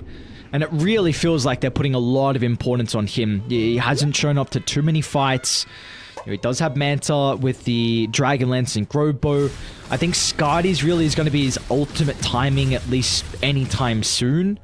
But I want to see a Skardy Daedalus. Like, that's the thing. Like, you just need to rip through with damage, because no one's going to have it on your team outside of ultimates until that snap is 20. Okay. Savage, he might be in a bit of danger already at half HP. He's got the boys. They're ready to go. Can they cancel the kisses, though? That's the all important thing. They'll do it a little bit too late. And now here comes Chrysalis as well. Teep is into the outpost. They're already looking for some extra kills. And they hunt down Makoto, though. FBZ. Produce the vacuum, so Makoto's out of danger. Could Roche be a potential? Looks like they won't consider it. Not sure if they would have the damage for it. You've got 1 point in the little shredder, but no Solar Crest, I don't believe, so it would just be a little bit too slow, and they would much rather use this Metamorphosis just to get Chrysalis towards that next big item timing. So you said Daedalus. I was thinking, I'll hold that because FBZ might be in some trouble. Q's got to start. A little bit awkward with the initiation with this creep wave, but it'll give enough time for TPs to come out. Good timing out of the toss to prevent some of the distance out of the surge, but oh, beautiful vacuum. Gets the double echo stop. Now Secret, they've got multiple members nearby. The ATOS will only connect onto Q. Jabs are probably a little bit more of a difficult kill for them to find, so just want to go for the easier one. What were you thinking instead of the Daedalus? So I feel like there's not that much damage issues. I'm concerned that he actually can't stand his ground and fight into like a... Because if he gets comboed from Tiny plus Timber, I thought he might get blown up. Yeah, but we've seen that FBZ has been very tanky. You would have to say that a Terrorblade is probably a bit more survivable than a Darkseer is, especially with what he's got. So the fact that they haven't even been able to kill FBZ, okay, and now he's got a pipe and a mech to be able to play around with, and even potentially a Greaves coming shortly, I do feel confident in Chrysalis being able to withstand and fight. And I definitely feel confident with this Terrorblade overall to be the man of this game. We have spoken about, you know, potentially late game Terrorblade could have some difficulties if maybe this Enigma gets incredibly farmed with the Blink BKB Black Hole. We've spoken about, the Pudge level 25 with like Refresher, but until that stage, he very shortly is going to be the strongest person in this game. It's going to be a 5-man smoke from Secret. They finally feel like they're ready to take this fight. Do have that Desolator available though on the TA, and I believe Timber just has the Aghanims being delivered to himself as well, so he's ready to fight too. It's a huge fight. Completely turn the tides. It's currently a 4,000 net worth lead from Talon. If Secret strike back though... Oh, another huge timing. Much easier to be able to deal with those TP illusions now. Doesn't quite have the Skadi picked up for himself, and I think they just wanted a quick pick off to potentially steal away that Roshan, get a kill where they shouldn't have, be able to dodge out, attempt, and they should be able to go for Roche, but it looks like they would much rather a kill onto Armel instead. They just need to do everything that they can to halt this Snapfire's progression, because they know she is going to be an issue once it gets to the later stages, especially for the Pudge and the Timbersaw. Do you like that they're avoiding Roche? I mean, it looked like it was for free, right, with Armel TPing mid? Did feel a little that way, didn't it? But, I don't know, maybe they feel like they need the BKBs quite badly. Savage has had his Dismember broken a fair few times, so maybe just thinking down the similar route that we were thinking when the Enigma could have been a core, that BKB, they really don't have a way to be able to cancel it. Let's pop it this far. I was looking at the net worth, trying to see where Ollie is, and expecting him to be higher, and I just see Puffy high net worth on an ET. And knows how to farm, man. Yeah. It's the puppy way. There's a puppy way. Almost got... Philosopher's Stone definitely helps, but yeah. It's how to get that gold. They still want to fight on Talon. Very interesting. I'm feeling like they want to try and take the Roche at this early stage. I do understand wanting to take out this Snapfire consistently, but I just feel like you're able to go for a bit deeper dives if you have the security of that second life for yourself. They might... Oh, there's a huge kill. That Chrysalis is here. It's a huge kill. Just tree jump over the top. It's taking too long now. TPs are coming out, and Q's... What? Did he hit the Tormentor to stop his blink? No, the Astral Spirit. Oh, do you mean did Chrysalis do it? Yeah. I didn't see that. That would have been a really next level play if that was the case. Does it extend? I don't know. He was getting hit from the Tormentor. I don't know. Maybe it was the Spirit. I kind of want to give Chrysalis the benefit of the doubt, because that was a giggle brain play if that's actually how it works. It absolutely is how it works. I just didn't see if it did happen. Alright, Roche will go down, so Talon now feel like it's a stage for them to be able to take it. Lane's in a good enough position. And of course, they'll get it for free. So Makoto's got that second life to work with. We'll see what they want to do with the Aegis, though. Are there any concerns that, like, they have limited ways to be able to deal with, like, the split push coming out from the Terrorblade that could just stall out this Aegis advantage? I don't think so. I really think that they've got heroes that can deal with the TP illusions, right? Like, even the Tiny, honestly, an Avatos combo is going to be able to rip those apart. He almost has the Skadi picked up for Chrysalis, so that's going to do him a big amount of good. He's also gone for the health talent as well. It really just is about being able to stand and man fight, and he's actually going into a Silver Edge after this. This is fine for me, right? He's going to be able to get through that Timbersaw nice and quick. And the Pudger as well, right? And also kind of does a little bit what you're asking for. Gives you damage. Helps a bit with your positioning, which is probably one thing he's a bit cautious of. So, yeah, I like it all from Chrysalis. We'll see. You still is going to need to take a little bit of time to get there, considering some of his other cores are falling behind. Like, you know, FBZ and Armel. Like, a couple of successful fights, they will catch back up. But... They've been behind for a while, well, FBZ in particular, but the important thing is they're getting levels, right? And we know that the Darkseer late game is something to be feared. He's gone full-on utility, gone for the Halberd next as a response to this TA. He's really built up those aura items that are going to enable Chrysalis to be able to pick up this farm, despite everything that's been happening with FBZ. Hasn't died so far this game, so, you know, man's keeping out on the map, higher level than his own Terrorblade. Yeah, well done. I just saw Q pick up the 4 staff. Wanted to ask you if you feel like a Halberd could be something that he could be considering going up against the Snapfire and the Terrorblade. It is definitely more expensive than some of the current items, but do you see any value in that?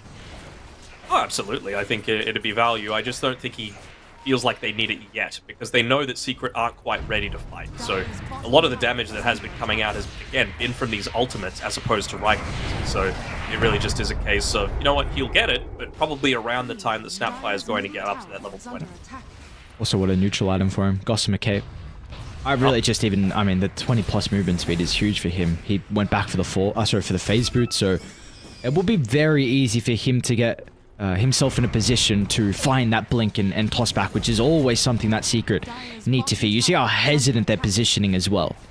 Yeah, but speaking of Gossamer Cape, can Mr. Observer, can we please have a look at all of the neutral items coming through? Because it is Gossamer Cape City for Secret whenever you're coming up against a TA. I'm glad that people caught on to this so quickly, just because it really does prevent that big explosion of damage that you're able to get. It might need to be like when Q goes in, he needs to make sure he lands a right click in that Avatos combo rather than just immediately try and throw the tree, so that when Makoto blinks in, you're actually able to confirm the kill. Are we concerned that Talon are not getting enough out of this Aegis? Because I'm continuing to see Chrysalis pick up his net worth, and I'm very concerned on what this Terrorblade's going to do to Talon. I think they could still deal with him. I mean, they've taken out 2 tier 2 towers. Mid is half HP. I think you're fine enough just to take away all potential for them to just much more freely roam around the map. Like, yes, Chrysalis is going to be an issue, but right now Talon have, like, or potentially even 5 heroes that are issues for him to have to deal with. Be able to get away from this smoke as well. Group up together as much as possible. Feel like they're ready to go, perhaps. Ollie going into that BKB for himself too. So again, they don't have BKB cancels outside of the Split Earth. Puppey has been playing an amazing game so far, but he almost needs to preempt a lot of these Earth Splitter usages. We'll have to see how his ultimate's going to come into play on Puppey. A little bit too late to contest the Tormentor. They tried to TP down and use the remaining duration of the smoke. They will get scouted out with the traps, which is always a concern. Doesn't have the shard yet, though. On nice on TA. Yeah. Would be nice to cancel the Mortimer's Kisses and no, the they've got a deep lane ward. I mean, this is going to be a huge pick-off. They've been waiting for this opportunity of someone to step a little bit too far over, and finally they'll get that, but Armel, he sides up the hook, and now they're in a lot of trouble because Chrysalis, he can freely start the right click. He doesn't see the greatest opportunity there. Savage and Jabs are putting themselves on the front line, and these are two incredibly tanky heroes, so they'll shrug off this initial attempt, and no sides will have any casualties. Gotta be a bit careful though. They popped the meta for this, and I mean, Secret are gonna feel a little desperate to want to make something happen. Talon still get that last tier 2 tower as the Aegis has about 10 seconds left on it, and honestly, even without the Aegis, they might feel confident to be able to go for this kill. Gotta find FPZ as well. He's run out of mana. Like he's about to run out of health as well. Is he tanky enough? Alright, he's alive. Still not dead. Awesome. Cooldown, man. It's nuts. That, but yeah, honestly, they could go high ground now, right? Like, maybe they want to wait for the Enigma to have level his BKB, just 600 gold away. He's not really being prioritized. Like, this is one of the periods of time where you do want to give your position 5 that farm, just to finish off that next item. It's so influential, especially when you know there's no meta, you know there's no vacuum. Yeah, I wonder what neutral item gets as well. Just has the Tier 3 token coming out, so we'll see which one's going to be able to help Ollie in this game currently. I mean, it's really been all Talon so far, first 30 minutes in. Net worth lead's not too crazy, probably not too crazy as well, but it's really just, you felt like the feeling in this game, Talon have had a lot of the map control, and Secret have been the ones playing reactive.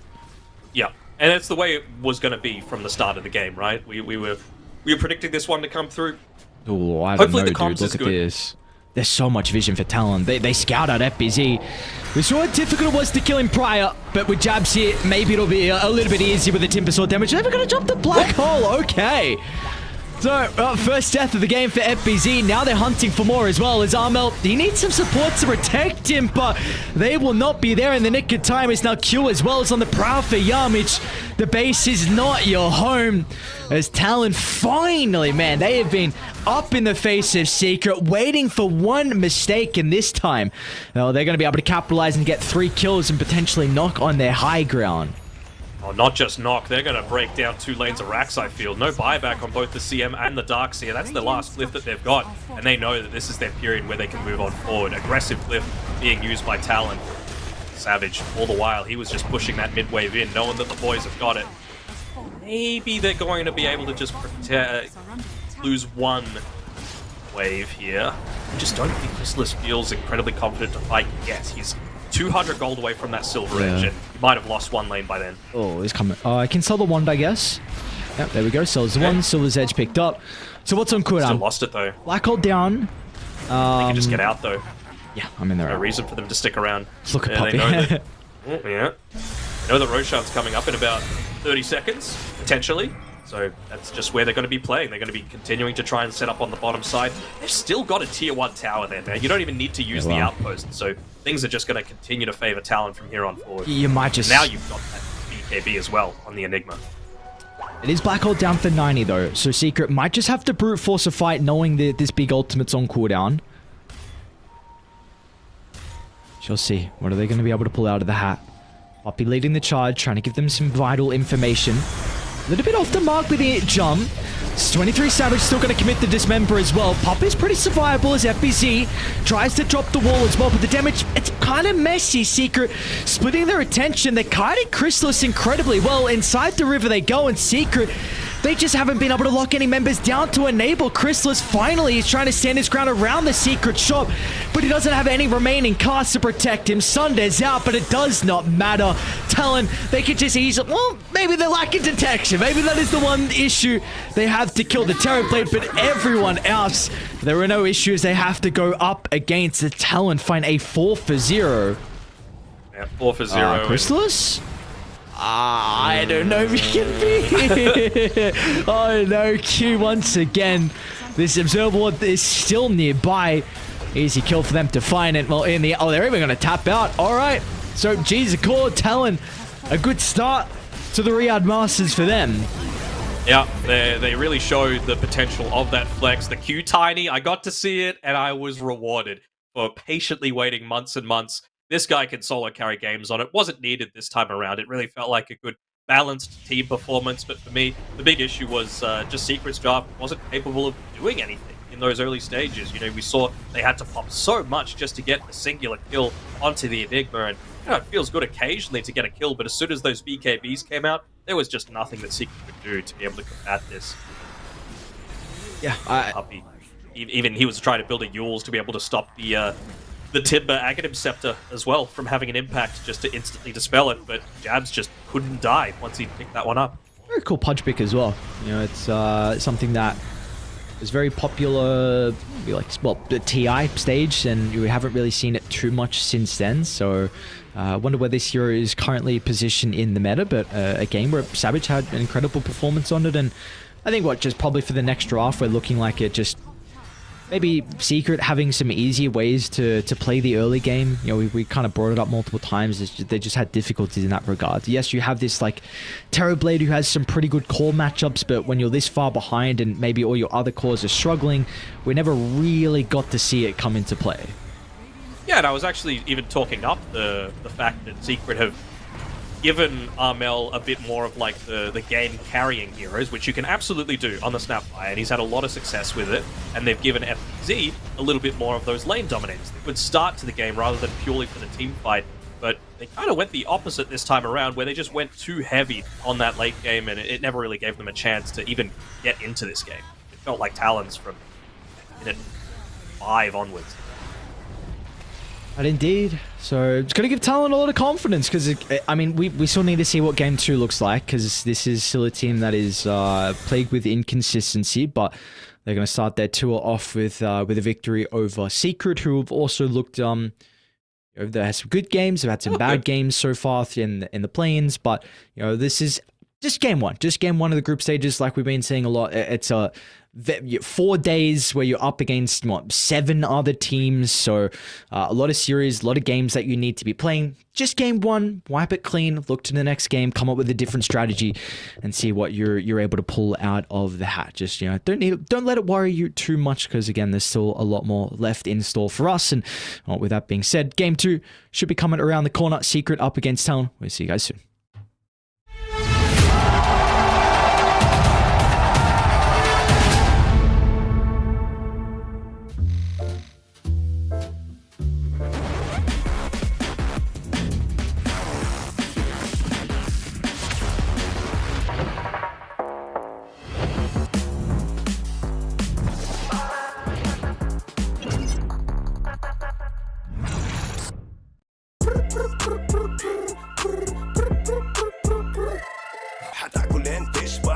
نستمتع وتلاقي الوجبة جاية على الأصول. واو يجيك العيش هش طالع من الأوفن والدجاج يقرمش just the way I love it.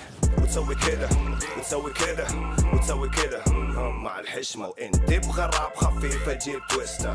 أنا أجيب لي وجبة الزنجة بس كله يجيب اكسترا تشيز على الكرانشي تشيكن في السنتر. حطلب باكت حطلب زنجة حطلب مايتي حطلب تويستر. جيب له باكت جيب له زنجة جيب له الأصلي جيب له تويستر. Delicious. Yeah, yeah.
Welcome back to the D stream, the best D you will ever see, and I've got Daenerys here to be able to cover the action.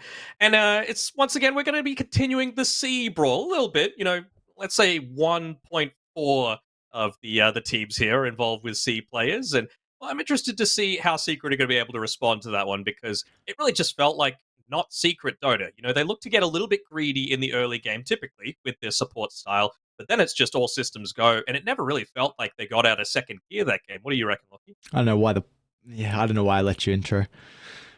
I have no idea what else you said, but the start. That's why. Seniority. I just heard the start, and everything else just went out the window. So repeat the last little bit, the question you asked me. How are they going to play fast past like 10 minutes? Just draft heroes that make you. Draft heroes that you can play kind of Dota around. That this lineup kind of relies around team fighting, right? Where sure, your team fighting can look great, but if you're really relying on 5v5 and all your ultimates and what can happen in the mid game with those your short cooldowns where you can try and pair with a mid laner. So I don't hate them going the Snapfire because they have a lot of flex. This hero is incredibly strong overall, but if you go Snapfire, I think you're going to need a different carry. Still, with that being said, I mean, there's a lot of value out of the Terrorblade in that game, but I don't think you can play from that far behind because we never saw the strengths out of the TB. So maybe it was kind of just they put themselves in their own trap, right? Looks like a pretty good TB game, but maybe just doesn't fit their style of heroes that they were playing with.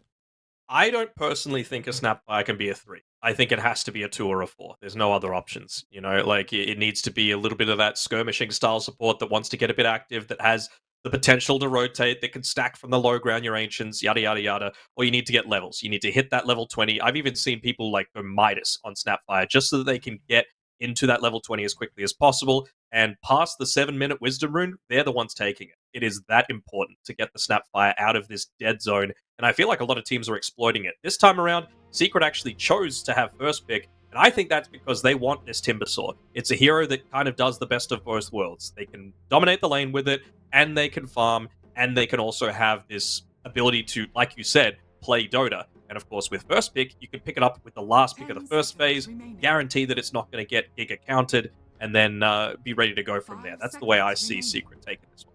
Giga Canta. Careful how you pronounce that last word, but sure. Almost let the Australian out there. Not do that. Hey, they've been Leshrac. I guess. IO Leshrac is as a potential. Yep. Yeah. I mean, I much prefer this to IO bans. I've already said it to you, but like, why not just ban the hero that is still good on its own rather than the IO that really only feels good with the Lesh? Yeah, I think that will change as the tournament goes on, because maybe a couple teams had like an idea of like IO Lesh being super strong coming into the event. But if you're going to run that strategy, then you need to kind of have some other IO pairings, because maybe people preset picks to counter like the Lesh track. Maybe the Lesh gets banned or whatever. So teams are, I mean, Tundra just picked IO Razor on the main stage. We've seen IO Razor Liquid have played it as well. I don't hate that, actually. Yeah. That and like IO Primal, I actually quite like a lot as well. But other than that, really don't want to see it that much. Maybe the Slardar. Let's see the Slardar come back against like a Lifestealer or an anti-mage pick or something.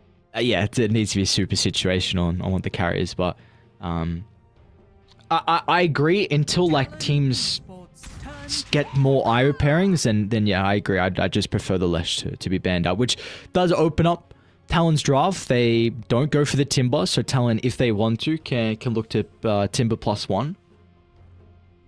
I think they can Timber +1, but the Bloodseeker's still in the pool, and you're playing against Crystallis. That's the issue that I'm seeing here. So I'm not sure if they want to do that. They might just look to preempt it with heroes that are quite good at being able to answer what they might feel is an inevitable Timber.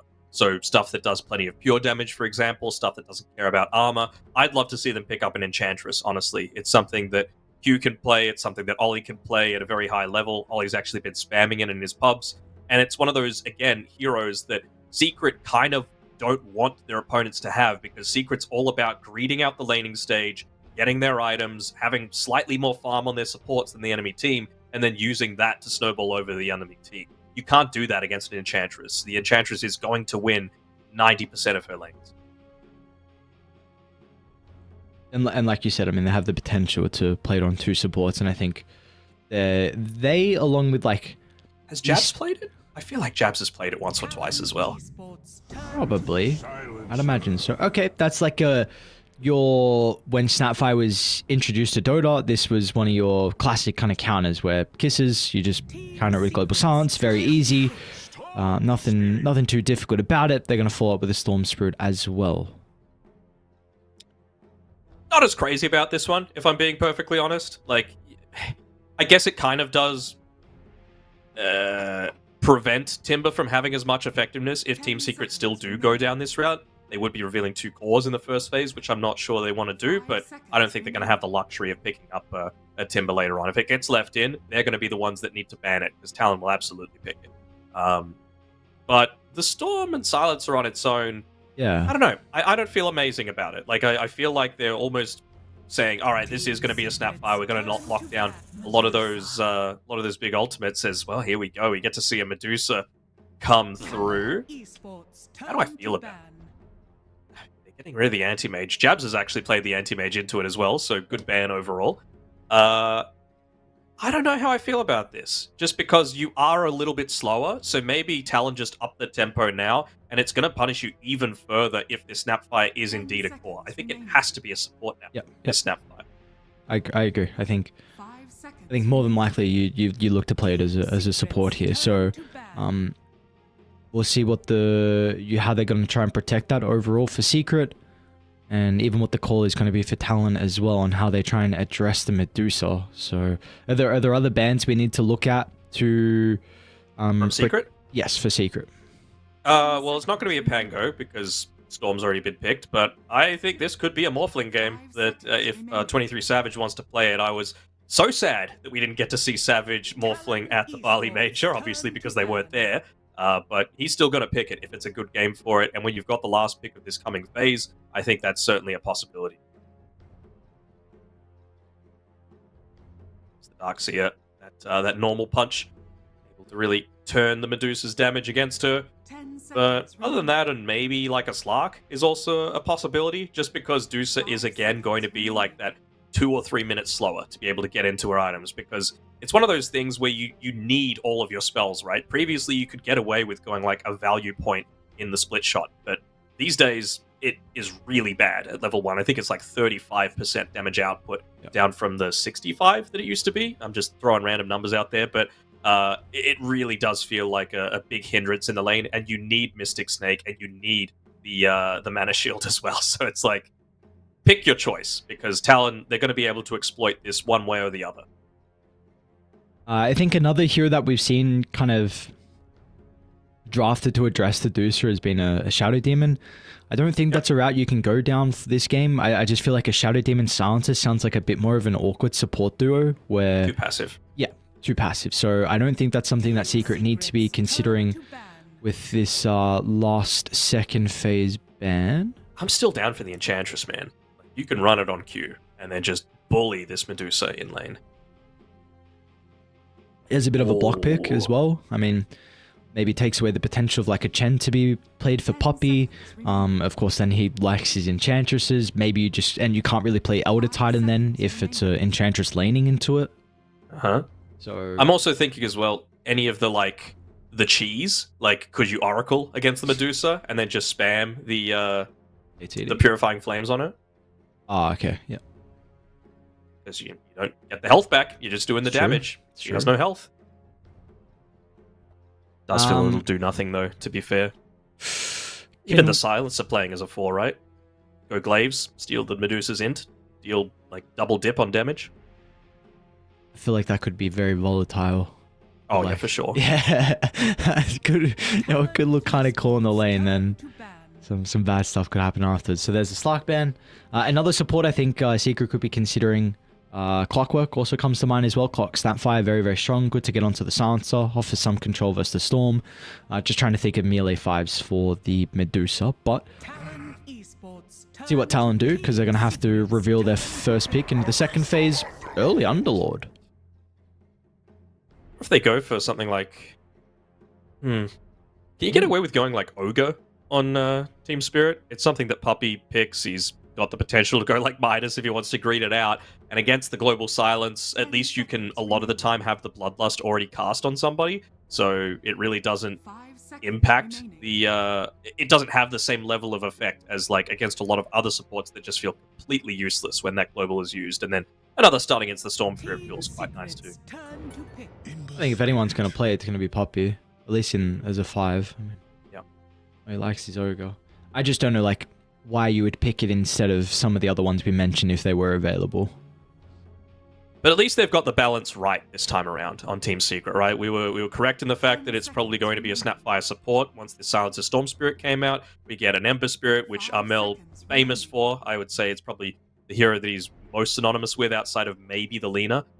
So I really love seeing him play this. It's going to be a great matchup between him and Makoto. They've queued into hundreds of pubs against each other over the years.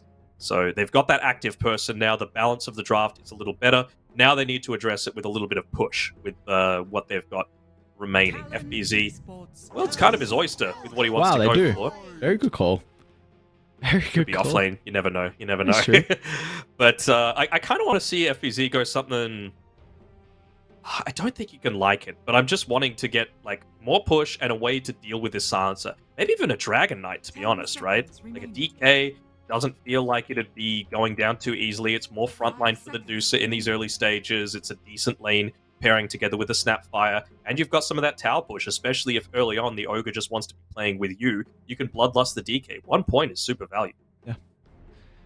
I'm seeing more value out of the Morphling as well, especially versus the Ember. I just feel like these are heroes that you have no concern on for Savage. I just don't know.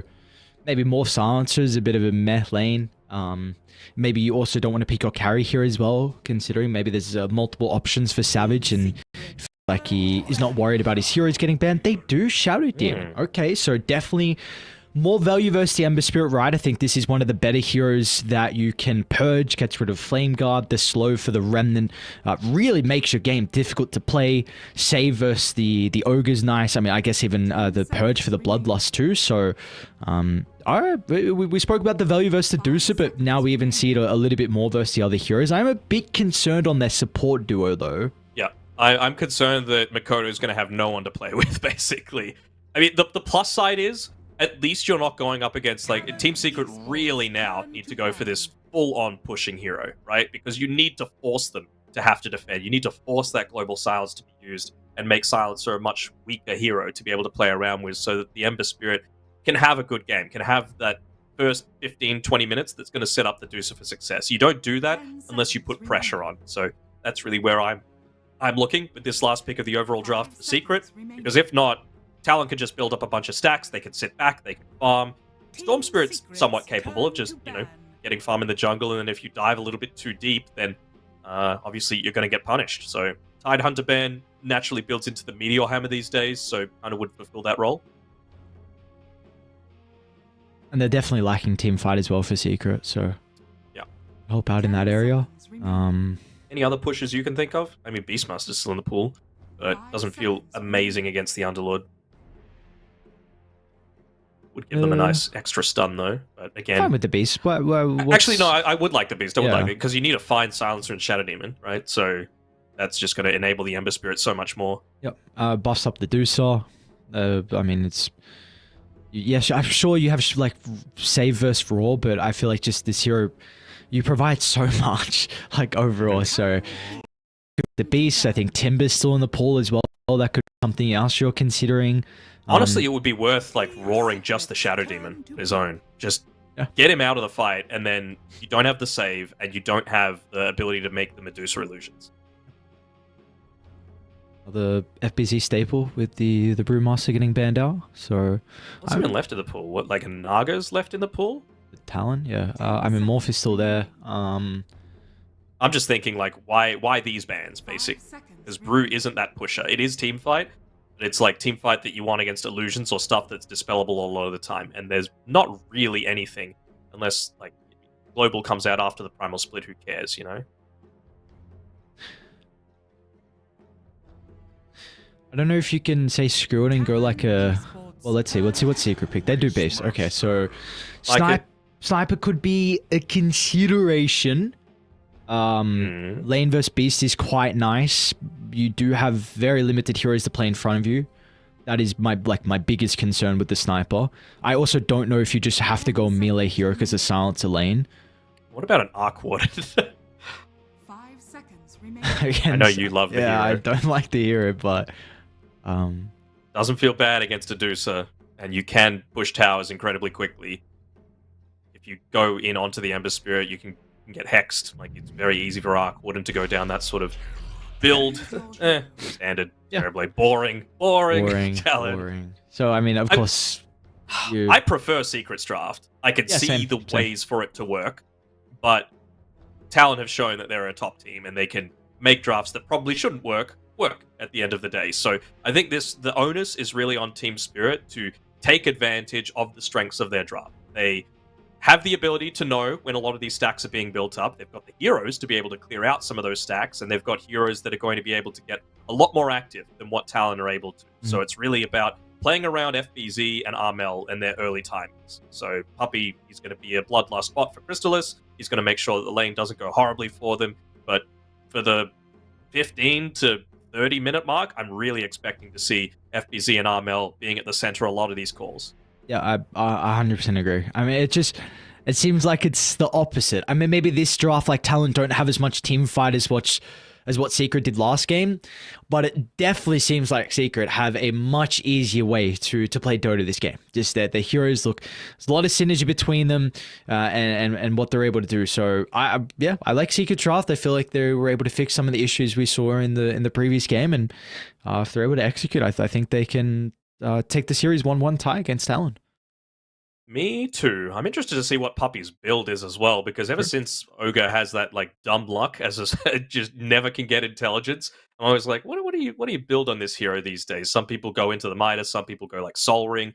I still think something like a Greaves wouldn't be the worst, just so that you are still able to get a little bit of healing. It actually just gives you mana instead of intelligence, so helps out with your mana pool in that way. And just a way to be able to get rid of that global silence always feels nice, and plus a heal for the team. Trying to see if there's any value of the Lotus Orb, but nothing really but the global. Solar Crest could be something you're considering, just with the Deucer if you want to buff her up, so... Always the case with an Ogre. What is even... I forgot the stats of Solar. Mana Region would be nice then. It's really solid. Yeah. I buy it every game on Wyvern, man. It's so good. I've been playing a lot of Wyvern lately. You've been winning with the Wyvern though, that's the question. Called the Winner Wyvern for a reason. Oh shit, alright, Winner Wyvern. 15-5 in my last 20 games, so I'll take it. Wait, are you still offline? Man, you are still appearing offline. You got a game to cast, tab in, come on. It's alright, at least I don't have, no, never mind. Alright, I really don't think I'm going to see too much of, like, diving going on between these two teams at the very start of the game. It should just be passive-ish start to the game, but in the mid lane, it's always a little bit of action going on between a Ember Spirit and a Storm. I'm also thinking who has the better lineup to be able to potentially make rotations. I would probably say that Yamich is better placed to be able to do it, just because Beastmaster, he naturally shoves the wave in, but you're going to be making stacks for him as well, so he can always just go back and take those at around the same time that Yamich wants to converge onto that lane and help out prior to Storm hitting level 6 to potentially get some of those early kills on the board. What is Savage doing here? Scouting, you know? Oh, right. I'm so confused. Man picked a Pudge in the last game, alright? He could do no wrong. All the boys are here, apparently. Alright, through the rift. What were the bounties? 2 for 2. Nothing too crazy. Now, we've spoken about this Ember Storm Spirit matchup on day 1. I'm very excited to see Mikoto and Armel play, because like you said, I mean, Armel probably the most known for his Ember Spirit, and I say Mikoto's pretty up there with his Storm Spirits as well. So I brought it up yesterday. I do think this matchup now goes a little bit back into Storm's favor with the slight nerfs that the Ember got. We will see, because it is very play dependent on how you execute the lane. I mean, when I think of Mikoto, when he was playing on Boom, he carried games. Yeah. He was the only reason that they were winning games during that really harsh season that they had about 1 or 2 years ago. So I'm really, really thrilled to see that these two C players, these see mid laners, very skilled. I mean, they're taking over the world, man. We've got Arbed, we've got Say, we've got all the As players. they should, man. Yep. It's a very talented region, and it's just it does not get the props that it deserves. And look, that's probably partially maybe fine. this year it's kind of okay to, Yeah, to not give them the props, but- exactly right. Because like they haven't performed well at all, like no doubt about it. But like individual players, we've seen what they've been able to do. I mean, you just mentioned a couple, and they were great names to mention, and hopefully we see. You've forgotten them already, haven't you? No, you said nothing. You said nothing to say, and I didn't want to repeat the others. So Arvid. I mean, you could loop Ollie in there, but again, I mean, he's kind of Not a mid laner as well. Yeah, well, yes, he's not a mid laner, but I mean, sorry, I didn't know we were speaking just about mid laners, but I thought we were speaking about just C-boys in general. But yeah, this is a super talented region. Bot lane, what's going on? FBZ. Right. A little bit of danger, but they chose to get the boar instead. Just a nice way to get a lot of that XP for free. You got to make sure you're protecting the boars in this lane, and naturally a silence TP shouldn't have too many ways to be able to clear it out. So you see just a tiny bit off there with his micro. You can already see they're getting pushed back quite heavily. This lane definitely should slow down though for Talon with the meta about to go on cooldown, so FBZ and Yamis just have to play this one a little bit more cautiously for the next couple of seconds. And this lane should be fine for them. So with that being said, we can start to continue to take a look at some of the other lanes. Mid lane, 16-5 for Makoto, and I mean Armel is going to be able to catch up. Yeah, he's doing a very good job. Top lane, there's really not a lot of kill threat as well. I mean, Poppy's giving jabs to business right now. Hang on a second, what's going on? Couple of blood grenades. Poppy, that's a bit of an awkward river to be in, but I guess you can just TP out and there'd be nowhere to cancel it. He might tick out. Oh wait, they got... Oh, I looked the other way. I looked at Poppy, but Chrysalis actually got the kill onto jabs. I didn't see how low he was, so first blood picked up for the Medusa, the lane that I thought we weren't going to see a whole lot of kills. Secret actually find first blood. You can do a lot with the Shadow Demon against the Medusa. Not so much in the laning stage, right? You make those illusions. Mystic Snake, very, very capable of dealing with them in pretty quick fashion. Able to get a nice pull off on his own. Puppy getting back to the base, even bringing out, acting as the courier at this stage for his Dusa. So good start for Team Secret and really setting them up for that success that we know that they're capable of having. Again, it really is going to be around that timing, around some of the early power runes, around your first ultimates. Courier, that's never good. It is not. Is that 6 Agi banned? I believe so. Alright, 6 Agi, 6 damage, a little bit armor. This doesn't usually... A rotation through, but it's actually Q making the first one there, maybe trying to catch Armel off guard, but looked like he's going to take the bait. Oh, I need to sneeze. The secret scanned, so they're able to scout that out. Dude, don't you hate when a sneeze comes and then goes away and then you're just waiting for it? You get that little itch in your nose as well. It's common, I know it is. But yeah, nice scan. They're able to read that. Q is trying to move on over, so... What's Oli up to? Oli's about to die, potentially. Sure, nicely done from Savage. Has to pop the meta to try and act a bit of a deterrent for Secret to continue that attempt onto Oli. Still got one more Tango to play with. It was coming up pretty naturally anyway, so probably wanted to pop the meta around that point in time, just getting double value out of it. Not getting the creep, though, and actually might be in a little bit of danger, although they turn this one around. Yeah, who's actually the one in danger? Yamich chucks out a blood grenade spitefully before he dies. Whoa, Poppy rotation. Alright. Beautifully done, FBZ. Yeah, that's all you need. Just say the nice quick line. That's nothing else needs to be said. Incredible rotation out of Poppy, because you know, no fear. Chrysalis, he can shove the lane out. There are no concerns up against the Underlord and the Shadow Demon. Especially once you're level 5 already. He's been getting a lot of this solo experience for himself as well. And I want to see what Puppy goes at level 4. Oftentimes when I'm playing the Ogre Magi, I really like that level 4 point in the Bloodlust. Doesn't cost all that much, just the 50. And it really is that massive steroid, I guess you could call it, for a hero like the Medusa, especially considering her early game farming has been weak off the back of that split shot damage there.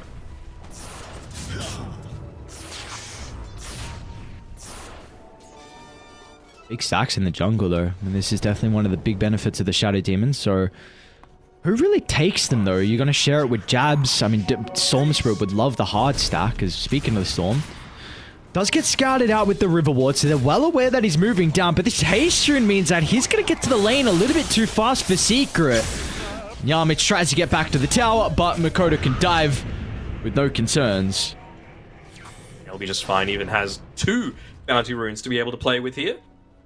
So be able to even be close-ish to full mana, as the efficiency is not quite there. Oh, yeah. Didn't drop the Falcon or the Magic Wand. Makoto.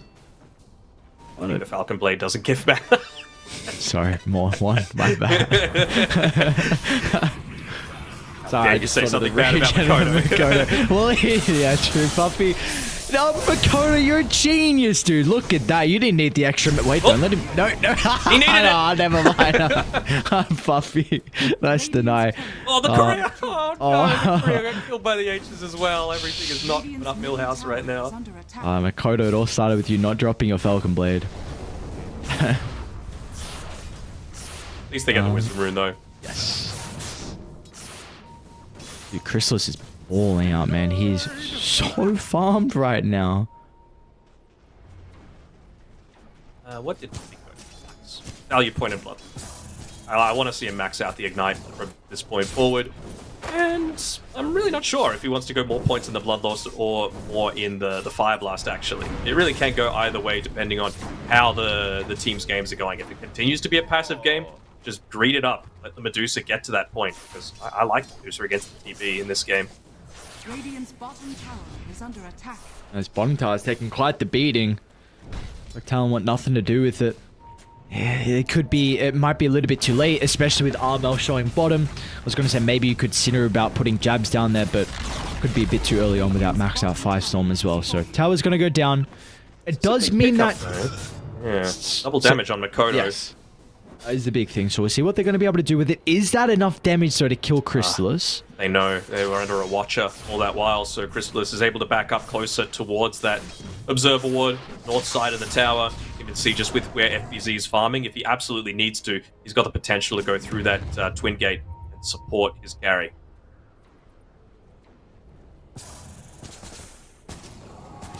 What do we think of the choice for FBZ as well, going down the Helm of the Overlord build this game? I was saying all throughout the draft, right, they need someone to put pressure on, they need someone to push, and this is exactly it, right? Like, you've got this in FBZ, you've also got it in the Ember Spirit in terms of pressure, but yeah, this is just going to provide you the highest level of push. We spoke about as well the big stacks that Talon were able to make. Looks like they took both the hard and the ancient stack. So Jabs is up to level 8. Dire have also made some huge stacks at their own triangle section as well. So we'll see when they want to go back to farm them. I'm actually interested to see, like, is anyone going a Solar Crest more than this game so far? On Secret, sorry? Or... Yeah, on Secret. Because Chrysalis is primed to have an insane amount of attack speed this game. You're going to have Bloodlust maxed out, you're going to have Inner Beast Aura maxed out, and if he goes Helm of the Overlord, you can get an Ancient Thunderhide and have the Frenzy, which is another 75. Speaking of Chrysalis, very early Stone Gaze. Puppy will commit his TP. They do also have Armel kind of on the side lanes, just in case his name is called to offer some assistance, and it definitely might be with Makoto's DD pumping into the tower. Done my quick maths. 175 extra attack speed you're able to get with just those things without Solar Crest. Well, let's see how he wants to position himself now, though, with the tower going down. This is a very interesting move, actually, from Talon. Kill the tower, look to smoke, maybe go through the rift and backstab FBZ, but is back towards Dire's triangle. This movement will not work out. I'd like it, though, from Talon. I suppose, but this is really where their overall lack of damage in the early game really shows itself, because Savage doesn't want to be showing in aggressive positions, and that's where Secret are going to be. You know, they're going to be sitting back and getting this early farm, at least until they hit that Helm of the Dominator time. Point this away, that'd be huge. Oh, instant global silence as well. Just help try and secure the kill, preventing any raw turnaround. Tipping one down. Armel does have Yamich nearby that can offer the kisses if they feel like they need the damage.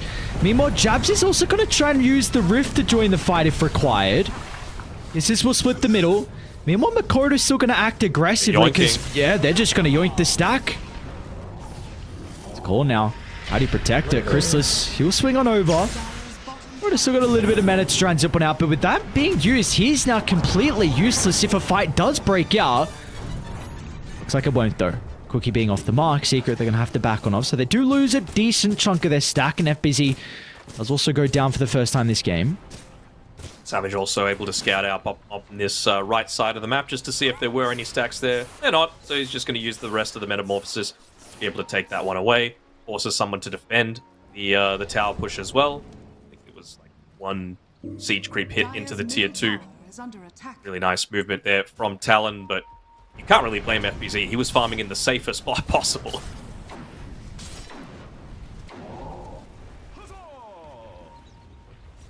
Very impressed with what Talon's doing, though. You know, oh, I think they just smoked under a Hawk. Still impressed? Not as much now. If they can connect with this smoke onto Chrysalis, then I would be without a doubt. So onto FBZ. It's pretty close to the tier 2 tower. Let's see if they're going to be able to find it. We see he's posturing as well. Very defensive onto the Beastmaster. Yep, he's got that Helm of the Dominator finished up as well, so all that extra attributes sitting under a tier 2 tower. Even the Occult Bracelet, the extra magic resistance is going to provide him a whole lot more survivability. The ward plays from Oli, though. So we do see, like, once again, no Secret.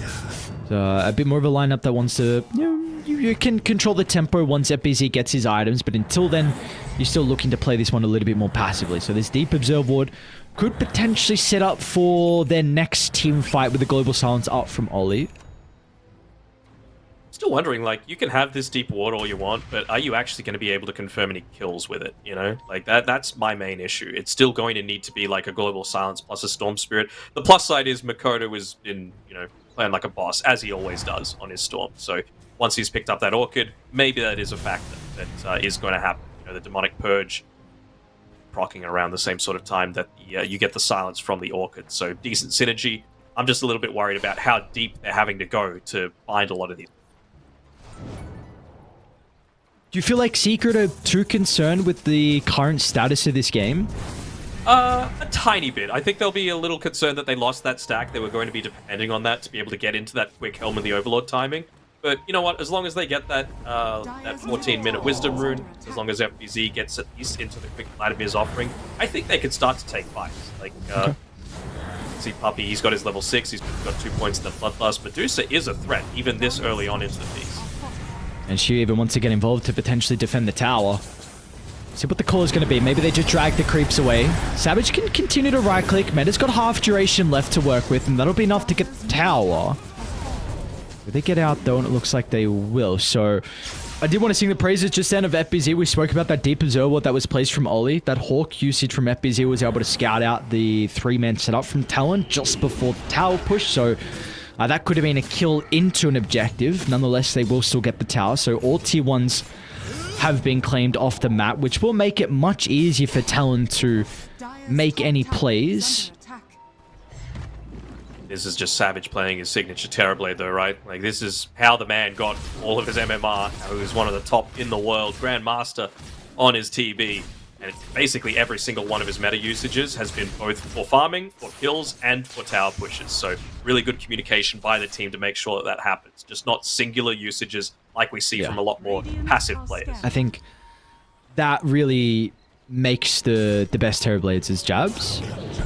Let's see how survivable he's going to be with the Crimson Guard. He'll try and bring the boys with the Rift, and they're all grouped up. So all of a sudden, 3 Talon members, they're going to pop inside the team fight with the Global Silence as well. They should be able to secure some kills.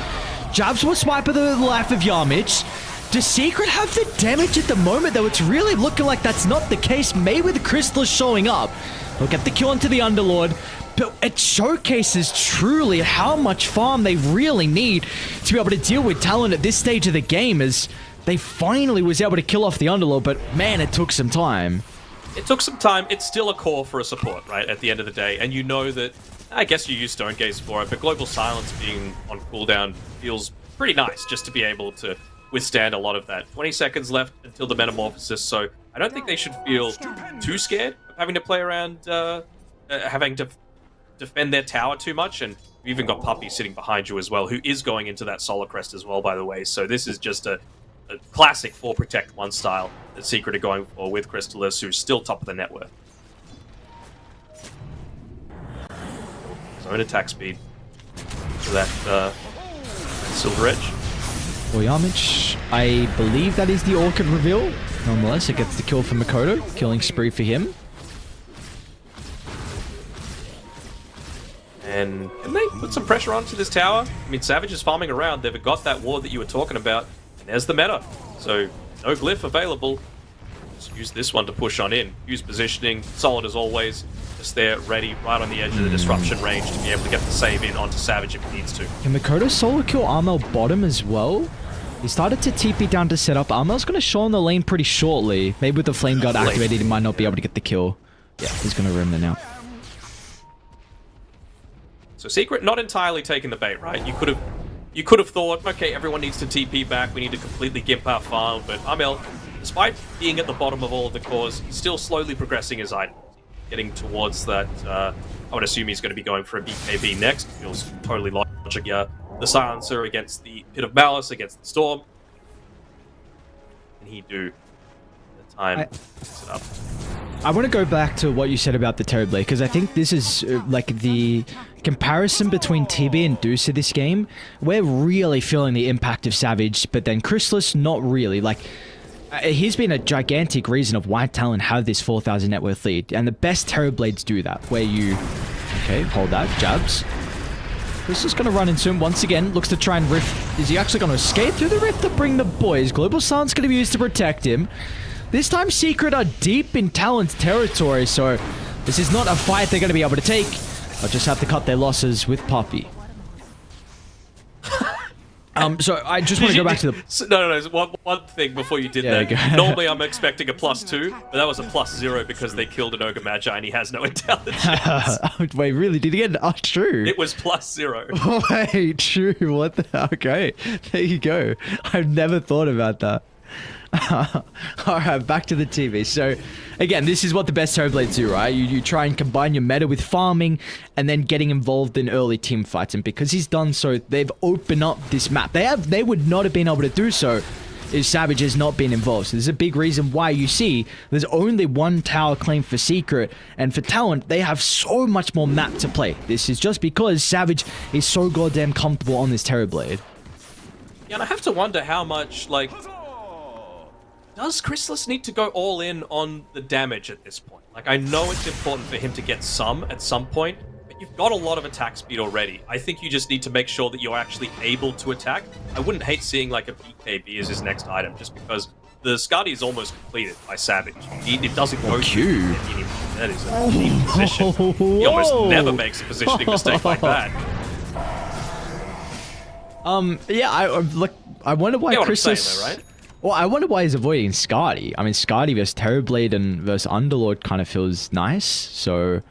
Feels nice, but it also feels nice to not have illusions made of you by Shadow Demon, to be able to move outside of a Pit of Malice, to not be comboed up, and to be able to be not slowed by a Skadi. You know, it's multi-purpose, this game, and it still gives you damage. It's not like it's a no-damage item. Not as much as some others, for sure, but... It feels like he could get a lot more impact out of having something like that. It's queued up as his, like, third next item, so eventually he could get it, and maybe getting it later could be the thing that turns the tide, still having that 9-second BKB at around the 30-minute mark. And it's kind of the first time they've started to group up as well, you know, potentially filling now with the Helm of the Overlord on EPZ with this Black Dragon. Maybe they've... What else they just completed? Nothing really too crazy, getting close to the Solar Crest, but... Top lane... Quite a long zip in. No reward though. But yeah, they're not even going to get too much damage onto the tier 2 tower down bottom. They do place a pretty nice observe ward, but... See if they want to hang around on Secret. Jams? They have a sentry on the high ground. They saw Crystallis. Going to start to TP in. Awkward now. Makoto will start. Long zip of the Global Silence as well. They're going to try and target down the Deuce. Deuce is falling incredibly low. Crystallis needs some help, but he's not going to get it. Maybe. Hang on, Crystallis. Gets the stone gates off, but they can probably continue in pursuit. Makoto is lacking the mana though. That's the big issue. Still going to zip on forward. He's going to sacrifice his life to get the kill, but it does not matter because where will the damage come in afterwards for Secret to punish that attempt? And there will be no such threat as now Talon with those 3 kills and the meta used. They can look to try and attempt Roshan. I was nearly thinking that they won't be able to get that kill because Makoto had that great healing lotus in his backpack the entire time. Would have been enough, but of course they were able to secure it anyway. I'm really just not sure about Secret's target prioritization. It's multiple times now that they've tried going on to, or at least postured to initiate onto Jab. He's by far the tankiest hero on that team. Always going to have the Atrophy Aura available. He's got a Dragon Scale, he's got a Crimson Guard. Sorry, it scared me when they were all rifting through. I didn't know where they were going. They're going to the enemy base. Where do you expect? But yeah, Tormentor should be a nice one to be able to be picked up here. Be able to claim this one. All right, you. Pretty nice. Sonic Cleanse feels nice against the roots from the Ember Spirit as well as the Slow from the Yoga Magi. Did he have Silver's Edge in that fight, or did he pick it up once he died? After, I think he had Crystallis. I was gonna say, like, maybe if you have Silver's Edge, then there is the potential to be able to deal with the Underlord, but I wasn't sure if he had it inside that fight or not. They're gonna try and smoke on Secret. So we've seen what happened prior with the attempt onto Jabs. Global Silence is down, so there's no way to deal with the Mortimer Kisses. Savage will run into them as well. Oh, I don't know. I mean, they're gonna see FBZ summons. I know that anyone else is nearby. They are very split on Talon, but it doesn't look like Secret know this. They're just going to make the attempt. Puppy will lead the charge. They're going to start onto the Terrorblade. Cookie's a little bit shy. They have the damage. They'll try and put all their attention over to Jabs. Is it enough? Savage actually keeps him alive with the Sunder, but that will not matter. So end up going down, and now in pursuit, Armel. He's going to try and catch up to 23 Savage and know that Global Silence was completely wasted. Makoto wants to zip him, create some chaos. Wait, Ember might die. Hang on, Armel. Someone protect him. Makoto with the long zip in secures the kill, and now down to the South Q. He's continuing to get chased down as well. This is an awkward fight for Talon, but now Savage. Metamorphosis has been activated. He feels like he can try and get inside the middle of the fight and turn the tides. ZPZ is in some danger. Makoto, oh, beautiful zip over to the right side. Dodges the cookie, goes back in. What an arcane rune timing. Can they get Puppy though? They won't be able to stop his TP, and like you said, they did at least get the Aegis, but nonetheless, Talon still take a very successful fight. So I like the fact that Secret went for a fight then, because that was, and honestly going on to, I still probably wouldn't have chosen Jabs, but they found him pretty early on into the piece, right? They had to use the Sunder to try and save him, and it was when Fiend's Gate was on cooldown, so you didn't have that instant way of getting the boys in, and he didn't even have a TP for himself either, so if somehow he's able to get back to safety, there's no way for him to reposition himself. So that time around, it was okay to go on to Jabs, and I feel every time this Fiend's Gate's on cooldown, that needs to be your trigger to be able to go in and try and make something happen. Is it enough signs of life, though, for you with that previous fight from Secret? I mean, they still, Armel, this is the thing I'm worried about. He's trying to get back inside of the Dark Rift, but not going to happen. What I was about to say was, he still doesn't have that BKB picked up for himself. And I feel like he's been farming for a good 7 minutes or so. You know, he's only just now bought the Ogre Axe as they were going on to him, so at least he wouldn't lose quite as much unreliable gold. But with that, they're actually able to go up onto the high ground. Full effect, of course, of playing the Shadow Demon. Great against the Medusa, which Q was able to layer out that damage in the past fight, but great for pushing too with this TB. Enables him to get a free tier 3 tower without a defense. Secret, what are you going to do? His buildings are fallen. Someone needs to have a response pretty shortly. I think you just got to let it go. They've still got tier 2 towers in mid and bot, so it's not like they can instantly move into that tier 3 tower. Still going for a smoke though, but they're so close to having BKBs on both FBZ and Armel. That's really been the main thing holding them back. They're just like 200-300 gold away. So just look to get that up. The downside is, of course, that by the time they have it, Meta's going to be off cooldown as well. So Savage, he'll be damn ready to fight.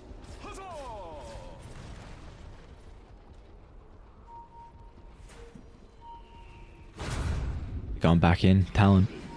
Yep. And it might be before they pick up those BKBs. Looks like that may be the case.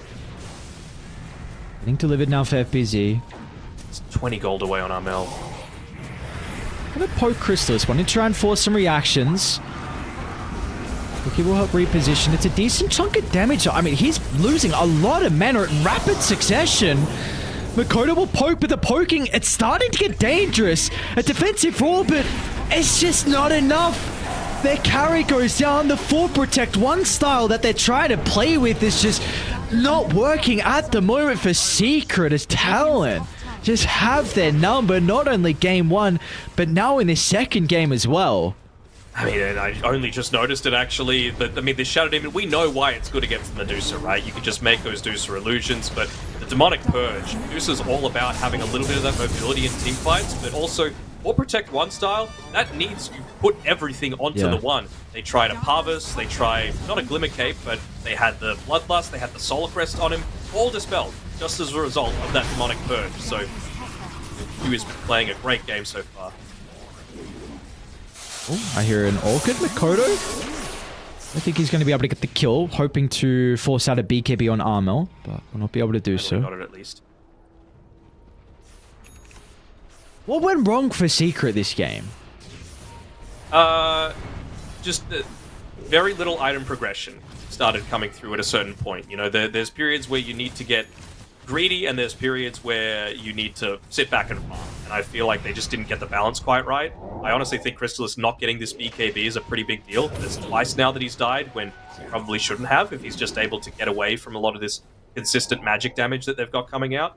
And yeah, the lack of BKBs is really telling. So it feels like last fight potentially for Secret. What a ward placement from Ollie though.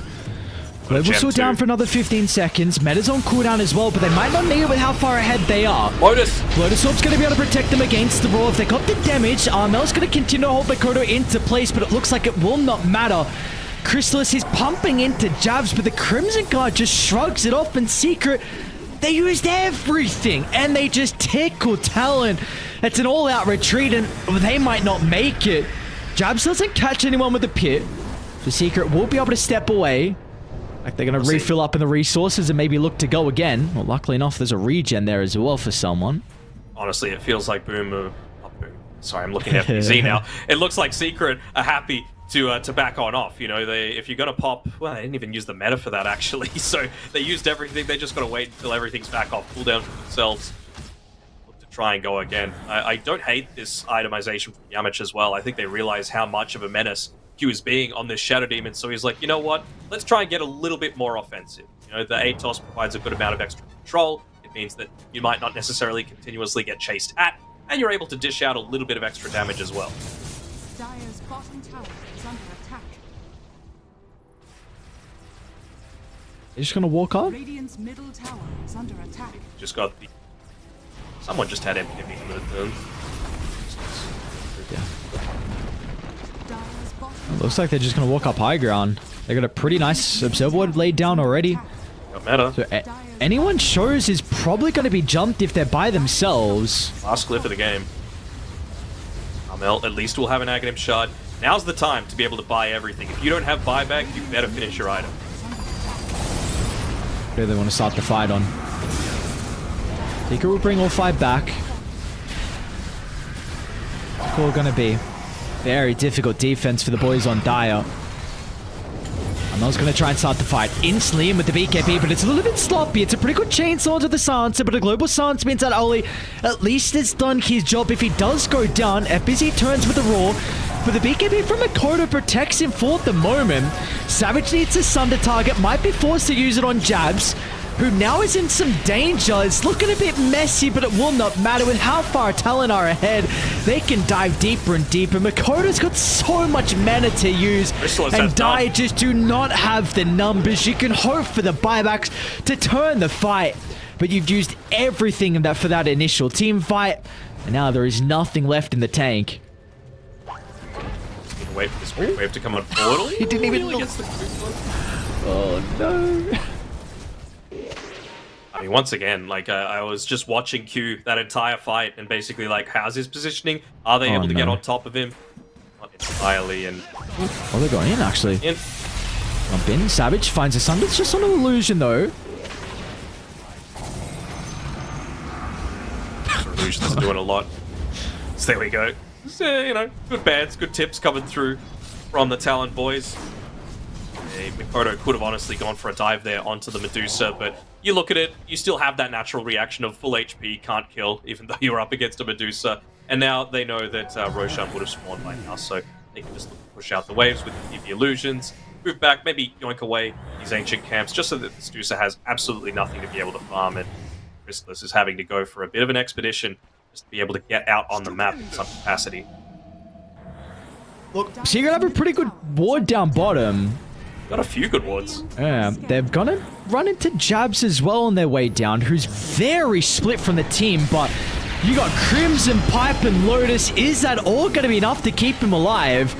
Talon is starting to TP down. Looks like it might be a little bit too late to protect Jabs, so they get the first kill. Is this the... Wow, alright, never mind. Where'd Chrysalis go? Without thought Meta. It was the fight they were potentially waiting for, but Meta is back up now. And you're just hoping you can cut your losses. Armel's going to TP out on the cliff. Yarmich will not make it, nor Puppy. Both the supports. It's a dieback for them. And who cares about Roche? She can look to walk it down. Yeah. No glyph remaining. The Grand Master says the voice lines. He says this one's done. They let him cook for way too long, and Savage is showing why he is number one carry in the SEA region. There we go. They end up calling it. So yeah, it really did feel like a combination of things that time around from Secret, right? Like, we both really liked their draft. They were my pick to win if they were just able to execute. But I think Mikoto popped off in his lane much more than expected. I thought Savage, we have to give props to him. He was incredibly effective with those first 3 metamorphoses. Each one resulted in a kill, a lane push, farm, and the tower going down. And I just think that Secret got a little bit of their target priorities off. They kept going on this tanky as hell hero that just relocated the boys in, and they were able to turn around a multitude of fights without getting more than one influential kill. And that just meant that these BKBs were way too slow to come out for both FPZ and Armel, and I don't believe Chrysalis ever got his, so it just felt like lambs to the slaughter every single fight.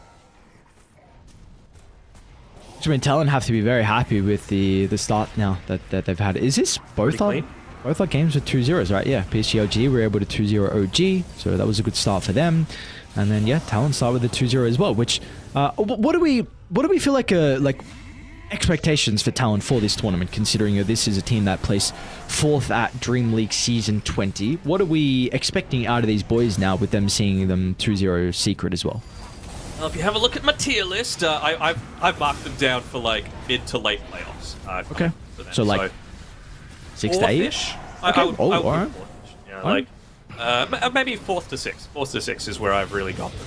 Top 2 for me are BB taking on Gaming Gladiators, Liquid, Tundra, and Talon making up. I just asked one question, brother. Come on. Well, too bad. I'm going to give you the answer. This is our last cast of the day, so you're going to take it. Yeah, I really see them in that top 6 and thereabouts. Okay. Well, I mean, to make it there, you're going to have to get these victories against teams you're expected to beat, and you definitely were able to do that here from Talon. Overall, a incredible showing. Like, we felt the impact of not only just the cores, but the supports as well. And I really wonder if people need to... This could be too early to tell as well. I just want to say that quickly. But, this Storm Spirit Ember matchup, like, it could now be going back to what it used to be Storm Spirit favored, especially with this Orchid build that we are seeing, because you need to go Maelstrom BKB. If you, like, we've seen what can happen when Embers go BKB. Your game can just feel a little bit awkward without having that Maelstrom for damage or farming. So now with Storm being able to get Falcon Orchid, that gives you so much kill potential, which just saw Armor was not able to progress his items. So at least in this game, and I think even what we saw yesterday as well, the Storm was able to come out on top in that matchup. I wonder if that will continue to be the case as we get further into the Riyadh Masters. I'm seeing Snapfire as I'm just having a quick look over the live stats coming through. It's the 2nd most contested hero, I think. Okay. 2nd most picked as well, only behind the Rubik. And it's got a 54% win rate. I'm a little surprised at that because I really feel like teams should know at this point if it's going to be core, how to beat it. Just outpace it. There's really not too much that you can do past the laning stage. And if it's a support, all that impactful that time around. Maybe part of it was just the cores around it weren't enabled to fight because they didn't have that BKB against, again, Global, Pit, Vortex, Dispersion. Like, all these things just completely stopped them in their tracks. And even the 4 Protect 1 style, we cottoned onto it towards the very end, but that Demonic Purge, you had the Aghanim Scepter towards the end of it, so you had 2 charges of it, no Solar Crest, no Parvis, no Bloodlust, and no effectiveness really coming out from that Crystallis Medusa that was looking really good in the early game. That it was, but unfortunately just not enough for Crystallis and the boys on Secret to get a 1-1. So Talon off to a good start. Second series of the night is now done. We're going to be moving over to our third, which is Xtreme versus OG. Of course, we saw OG on this stream. Was unable to get some victories. Xtreme on the main stream, they won one quest. So they've been able to get a victory. Looked very happy. He looked very happy after that. And I love seeing Jinq happy. You know, he's such a jolly sort of guy as well. So, you know what, let's pray for their success. But of course, OG will have something to say about that, and they'll have something to prove after their first series of the day. I'm sure they were expecting that one to go a whole lot better. Yes, without a doubt. I'm sure they are hoping for the best, and we'll see if they can turn the rough start that they've had. Of course, it's just day one. A lot of games still ahead of them as well. This time we're going to have a bit longer of break. It's going to be around 40 minutes for our third series. Teams need to get set up. So like we said, third series of the day, Xtreme taking on OG. We'll see you guys after the break.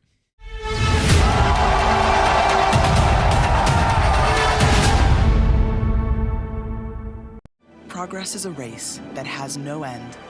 After every finish line, another challenge awaits. How can we continue to push innovation in a sport at the forefront of technology? This is how.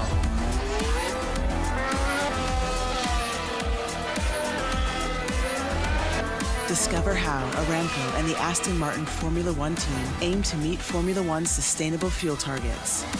Aramco, powered by How.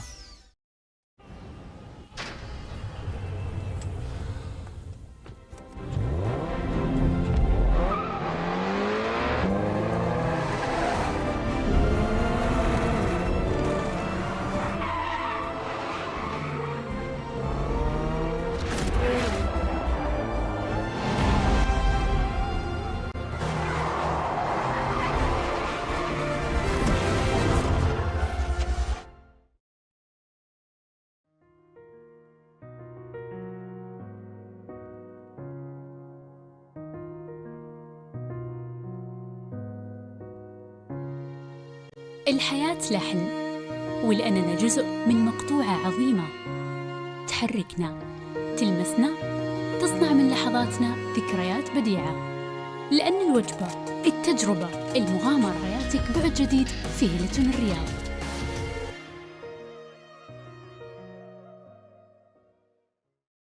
All new Honor Magic 5 Pro. Freeze even fleeting emotions in just milliseconds. Take marvelous night shots with lightning-fast exposure.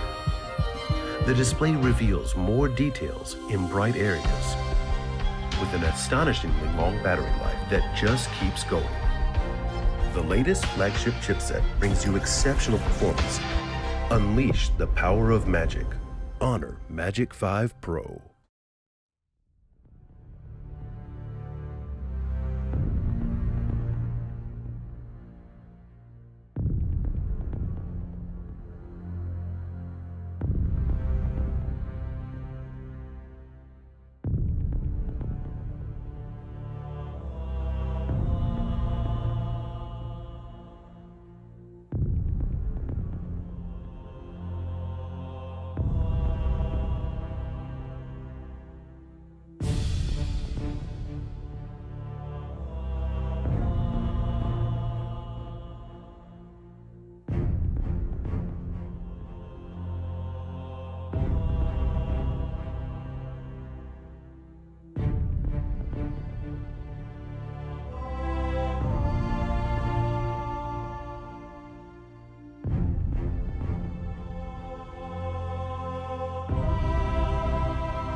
I could decide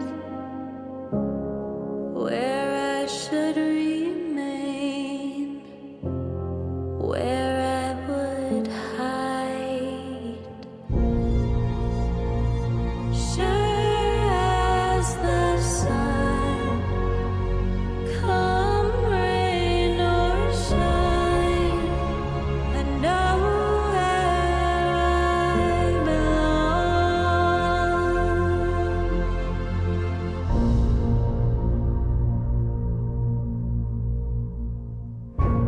If time were to stand still, if I had a say, where I'd run to, where I would lay, if time bent to my will, if I could decide where I should remain,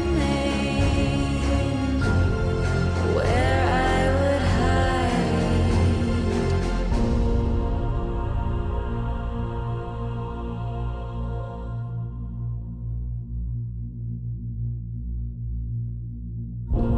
If time were to stand still,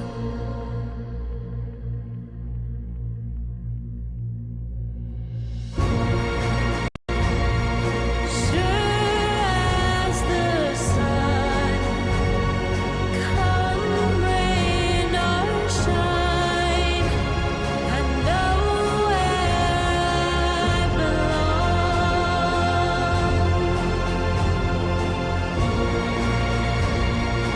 Sure as the sun, come rain or shine, I know where I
Hello, everyone, and welcome back to the Riyadh Masters formal group stage. Now, Winter, we're not on the main stage, though. Here we're over on the D stream. Thank you guys for joining us, where we're going to have OG taking on Xtreme Gaming. Winter, we casted this very same match less than 24 hours, around 24 hours ago, actually, now, haven't we? 24. Should be a pretty exciting rematch, even though it was a 2-0 for the side of Xtreme, wasn't it? Yeah, I mean, Xtreme Gaming, they definitely surprised me a lot, especially with JT. I mean, he played really well on his Mars, especially.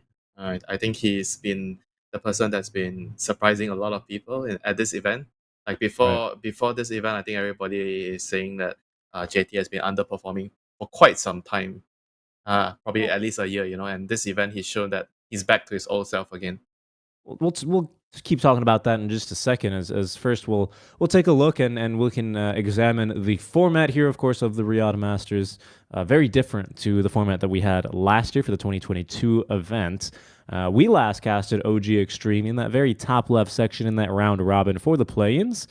Both teams did manage to win their matches, and now we move into the formal group stage. So now we're in the top middle part of your screen, specifically for Group A, where we will now return to them as Group B is rounding out their first matches in the round robin format.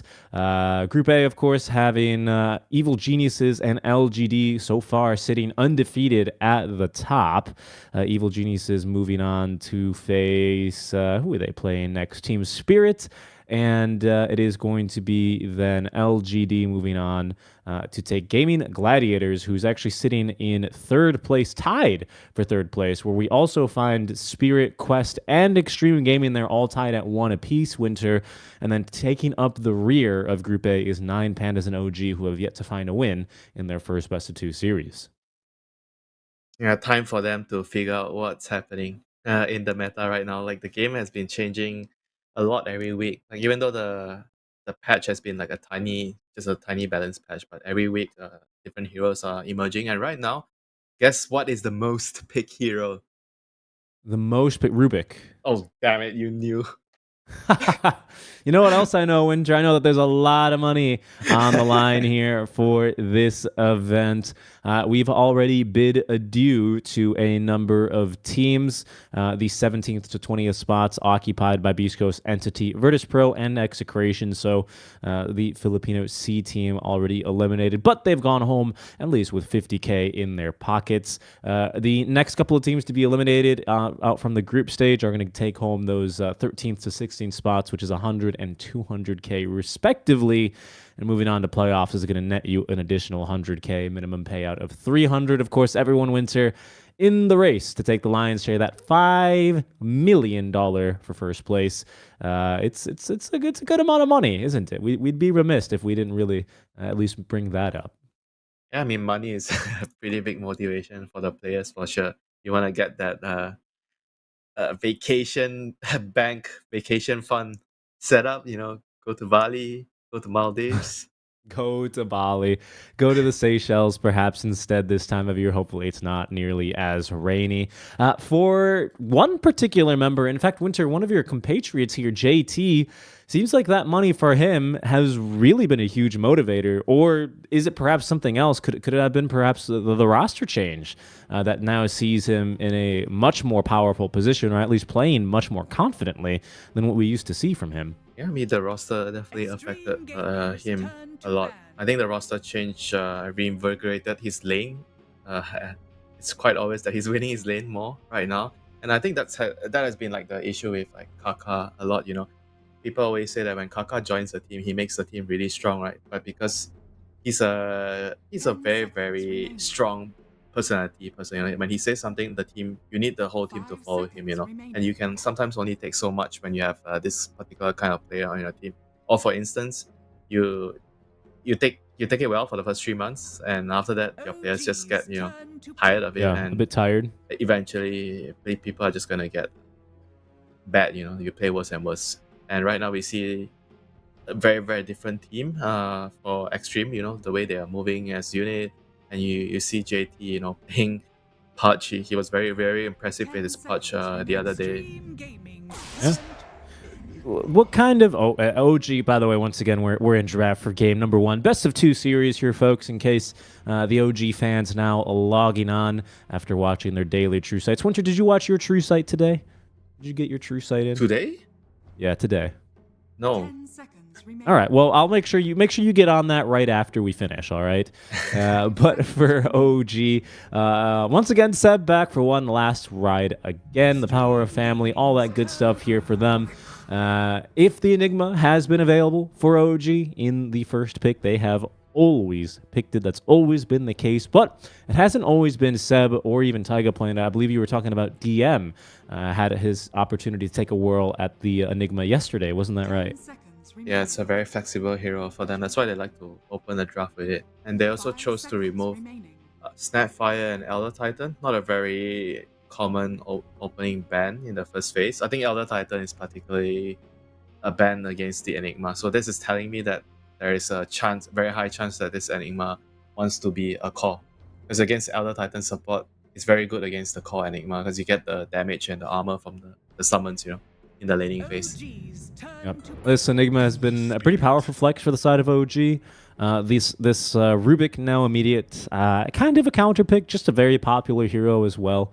I think you said the most contested hero in all of the meta. Winter, could you specify, is that stat pulled from just Immortal pubs? Is that all of Dota, or is that at the tournament? No, at the tournament. At the tournament right now, if it's updated, so far it's been picked 72 matches. The second one is Undying 71. So Rubik and Undying are both the highest pick heroes. Okay, well, the Undying currently uncontested for now.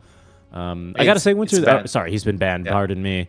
What I meant to say was, this first banning phase is already extremely similar to what we've seen previously in this matchup. I don't remember Xtreme Gaming picking the mid as quickly as they did this time in their previous encounter versus OG. Just go ahead and double check that now. Yeah, I'm actually wrong. Game 2, they ended up. No, actually, no, I'm right. They've always picked a core in this phase, Winter, especially Mars. when the Enigma showed. But they picked the Mars and they picked Ghost's Drow Ranger. Yeah, so this is the first time we see Paparazzi in this OG Extreme matchup. It's the first time we see that, and OG are very quick to counterpick it with the DK. Well, counterpick as in he doesn't lose lane to Ember usually. I feel like I always bring up the emphasis on like the cores. You want to have immovable cores, right, on the side lane. So whenever you feel like you have to choose a core to open a draft right now, I know I like to say that, oh, typically 6-7 you open your position 4 and position 3, off lane right away. You pick your combo. But right now I feel like because of the importance of getting a very, very good matchup for your side lanes, I actually don't really mind opening with a mid hero right away. And Ember is one of those heroes where he doesn't really care, about the matchup so much. Usually he can survive. And in certain matchups, sure, he's gonna, have a little bit less last hits. Like against DK, it's a bit tough for the Ember Spirit. But overall, you'll be denied a bit for sure. Overall, if you can get the runes, your supports are gonna help you. Refill your bottle. You should be able to be fine, and it gives your side lanes a lot more presence because you're picking those heroes later in the draft. Does kind of force an issue at some stage of the game. We might see it with the 5 or more likely the 10-minute wagon, especially with the Enigma showing already for OG. That's true. Where your tower is going to be sieged pretty early on. We saw that, I believe, in one of our games yesterday. I do see Xtreme Gaming. They actually ended up picking a DK as well in Game 1 versus OG yesterday. And we saw a tower go down there very early, if I'm not mistaken, into a bunch of early rotations, into what ended up being a really difficult game for OG. It was a 6-32 kill margin. A lot of other reasons that game broke down the way it did for the side of OG, but it's just something to be aware of, right? You're completely right in terms of your rotation ability. Like, DK cannot really rotate the same way an Ember can. Even with a rune, I think Ember just far better out-rotates this DK hero. But it does, it does leave you an opening. If you're going to rotate away to a side lane, DK is going to start sieging that tower.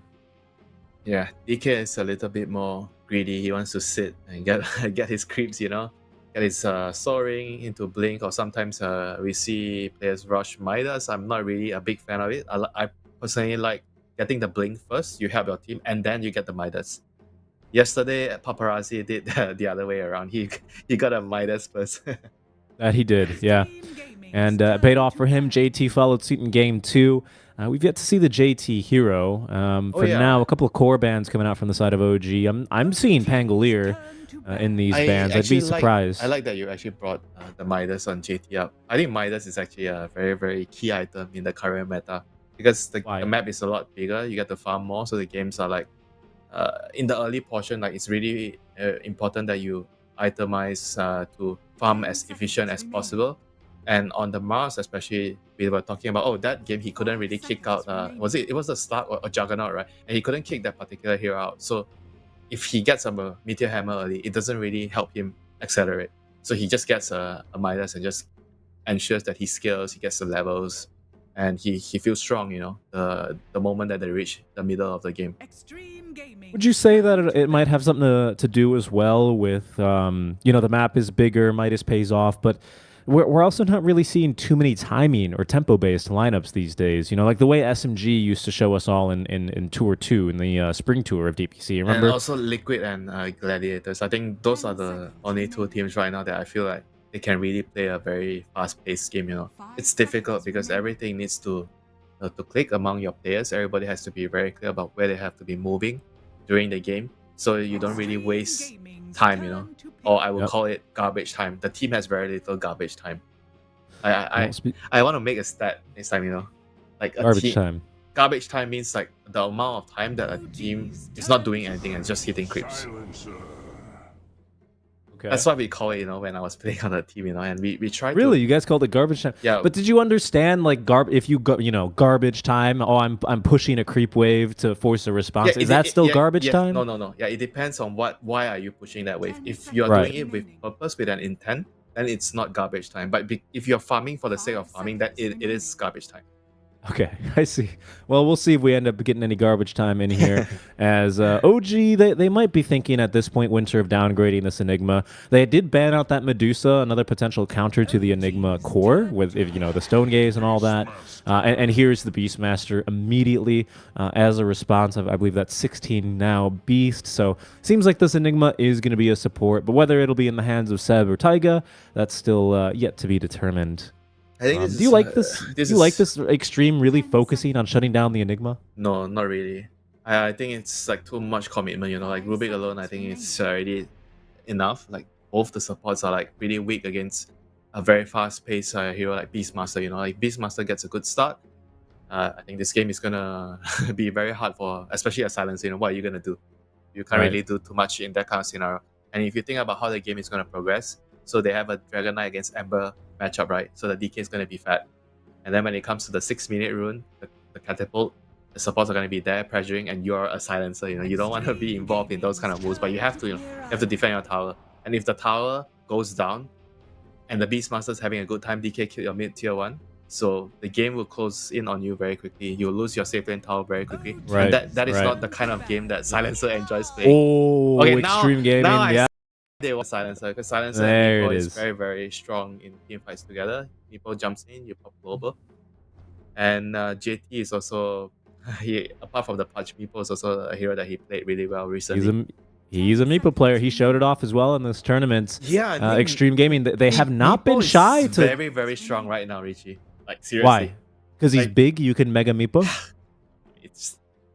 It's that too, but it's mostly the item build. Because Meepo always had a problem with he doesn't have like a good route, like the way he itemizes. Like before you would either you stack Dragon Lancers because you stack stats and then you try to just farm very quickly and then you try to end the game, but you don't really have catch, But if you go the Blink Hex route, then you're not as strong in a head-on combat. But right now Meepo has both because he buys Rod of Atos, gives him the stats. And then after the role of Atos, he has the Aghanim's which helped him in the team fight, and and then later he goes Manta as well. So his item build consists of catch with the Rod of Atos and team fight with Manta and the Aghanim's. That's why the hero is so powerful right now.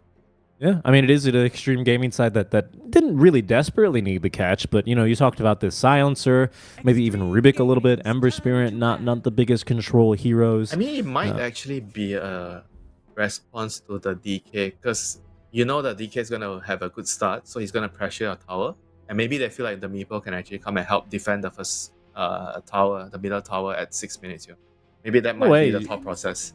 OG are out of reserve time, so Oh, wow. just want to point that Holy out. shit. Yeah, they're really thinking about their bans there. They removed the PL, they removed the TB. Obviously, they know what's coming. As Xtreme Gaming will go ahead and remove the Drought Ranger. Just I think probably removing a couple of Meepo's toughest matchups in that side lane. OG 20 seconds to decide here, and really it's closer to 15. You don't want to really leave it up to chance here and accidentally random. Sven? What are you thinking? Let me hear a hero. Sven. Sven. Okay. DK carry, pick another mid. Yep. Actually, I don't know. Is that right? Is it? Yeah, they can go both change their lanes. Wow, Elk and Meepo. That was a very fast response. Why are you surprised? Why specifically Elk and Meepo? Is it the greed? Is this too much for you? It will be too much if the Ember has a bad game. Because if Meepo and Elk, imagine the game, right? They're both gonna eat up the whole side lane, and they're gonna be taking the Ancients as well, right? So you need somebody to make space, and Ember is that person. But he's put in a position where he needs to start from behind already from the get-go, because DK Ember is a very bad matchup for Paparazzi. So that's gonna be a very, very concerning thing, you know, how well the Ember does in early game. I think the supports, they have to kind of really prioritize securing the runes for the Ember, even at the expense of the cores on the side lanes. Usually I would tell you it's not a good idea to leave your cores on the side lane too much, you know, and go for runes. But I think in this particular game, it might be important for them to help the Ember. Winter, which one can you sacrifice, though? I mean, I assume we'll see how Xtreme will lane this out, but which one do you expect? Which one, just looking at the theory, which one should you sacrifice here? You know, between Meepo and Elk? Yeah, because to me, these are two very early momentum-based heroes. I would say maybe sacrifice the Elk. He can recover, but then his item timings are ruined. But then if you don't, this TA, this DK, they get their items, and what is Meepo to do? I feel like they just need to prioritize helping the Ember regardless of sacking Meepo and Elk or Elk. Okay, wow. I think both of them are like, if they fall behind a little bit at the start of the game, as long as the supports are making stacks for them, I think they'll still be fine. So it's very, very crucial that they just secure the Ember, because if the Elk and the Meepo, I assume only one of them will have a harder game, I assume, you know, in a perfect scenario. So if the Ember, as long as the Ember gets a good start, he can help the person that's behind, and then everybody will be happy. But if you try to just secure the side lanes too much, then the Ember gets a very bad start. He doesn't get runes, and then nobody can help him. Because if the Elk or the Meepo gets a good start, what are they going to do? They're going to sit in the lane and farm. So nobody's going to help the Ember. So you have to help the Ember. A follow-up question then, right? You got to help the Ember, but who's the Ember got to be targeting then on the side of OG? Who does he have to be shutting down, basically? Is it the DK? Is the TA going to be the earlier threat here? I think TA is the hero that you want to really gank, you know. I mean, obviously TA and Beastmaster, they are quite similar in terms of the pace of the game that they're playing. They're very snowbally. They get a good start. They get like 1 or 2 items. Beastmaster, you get the Vanguard, Aghanim, you're so powerful. And then for the TA, it's pretty similar, where you get the Dragonlance, then you get the Deso, and then you have the Blink, then you're really, really powerful. You get an early Roshan. They're very similar. So the Ember just has to decide based on where your team is placing the vision. So you have to decide based on the runes you're getting and who is in a position where it's easier for you to kill. Okay. Well, I think that the next biggest question that we're going to have to assess, Winter, and I'm eager to see when and where, very likely around these power rune timings, I imagine, is how about Winston a first Q. blood? How about a first blood? I mean, we might get a big fight here. I'm also curious what Taiga's going to take. I think Seb also took Malefice yesterday, and then took an early point at Midnight Pulse. But we'll see what he decides to do now. Elder Titan, I think he didn't want to get the summons. But, smoke play from Xtreme. They both actually know. It's only Xtreme who have the ward down. Running up the high ground is dangerous. OG. Oh, no, they're gonna do it. But they're all going together. They're committing. OG.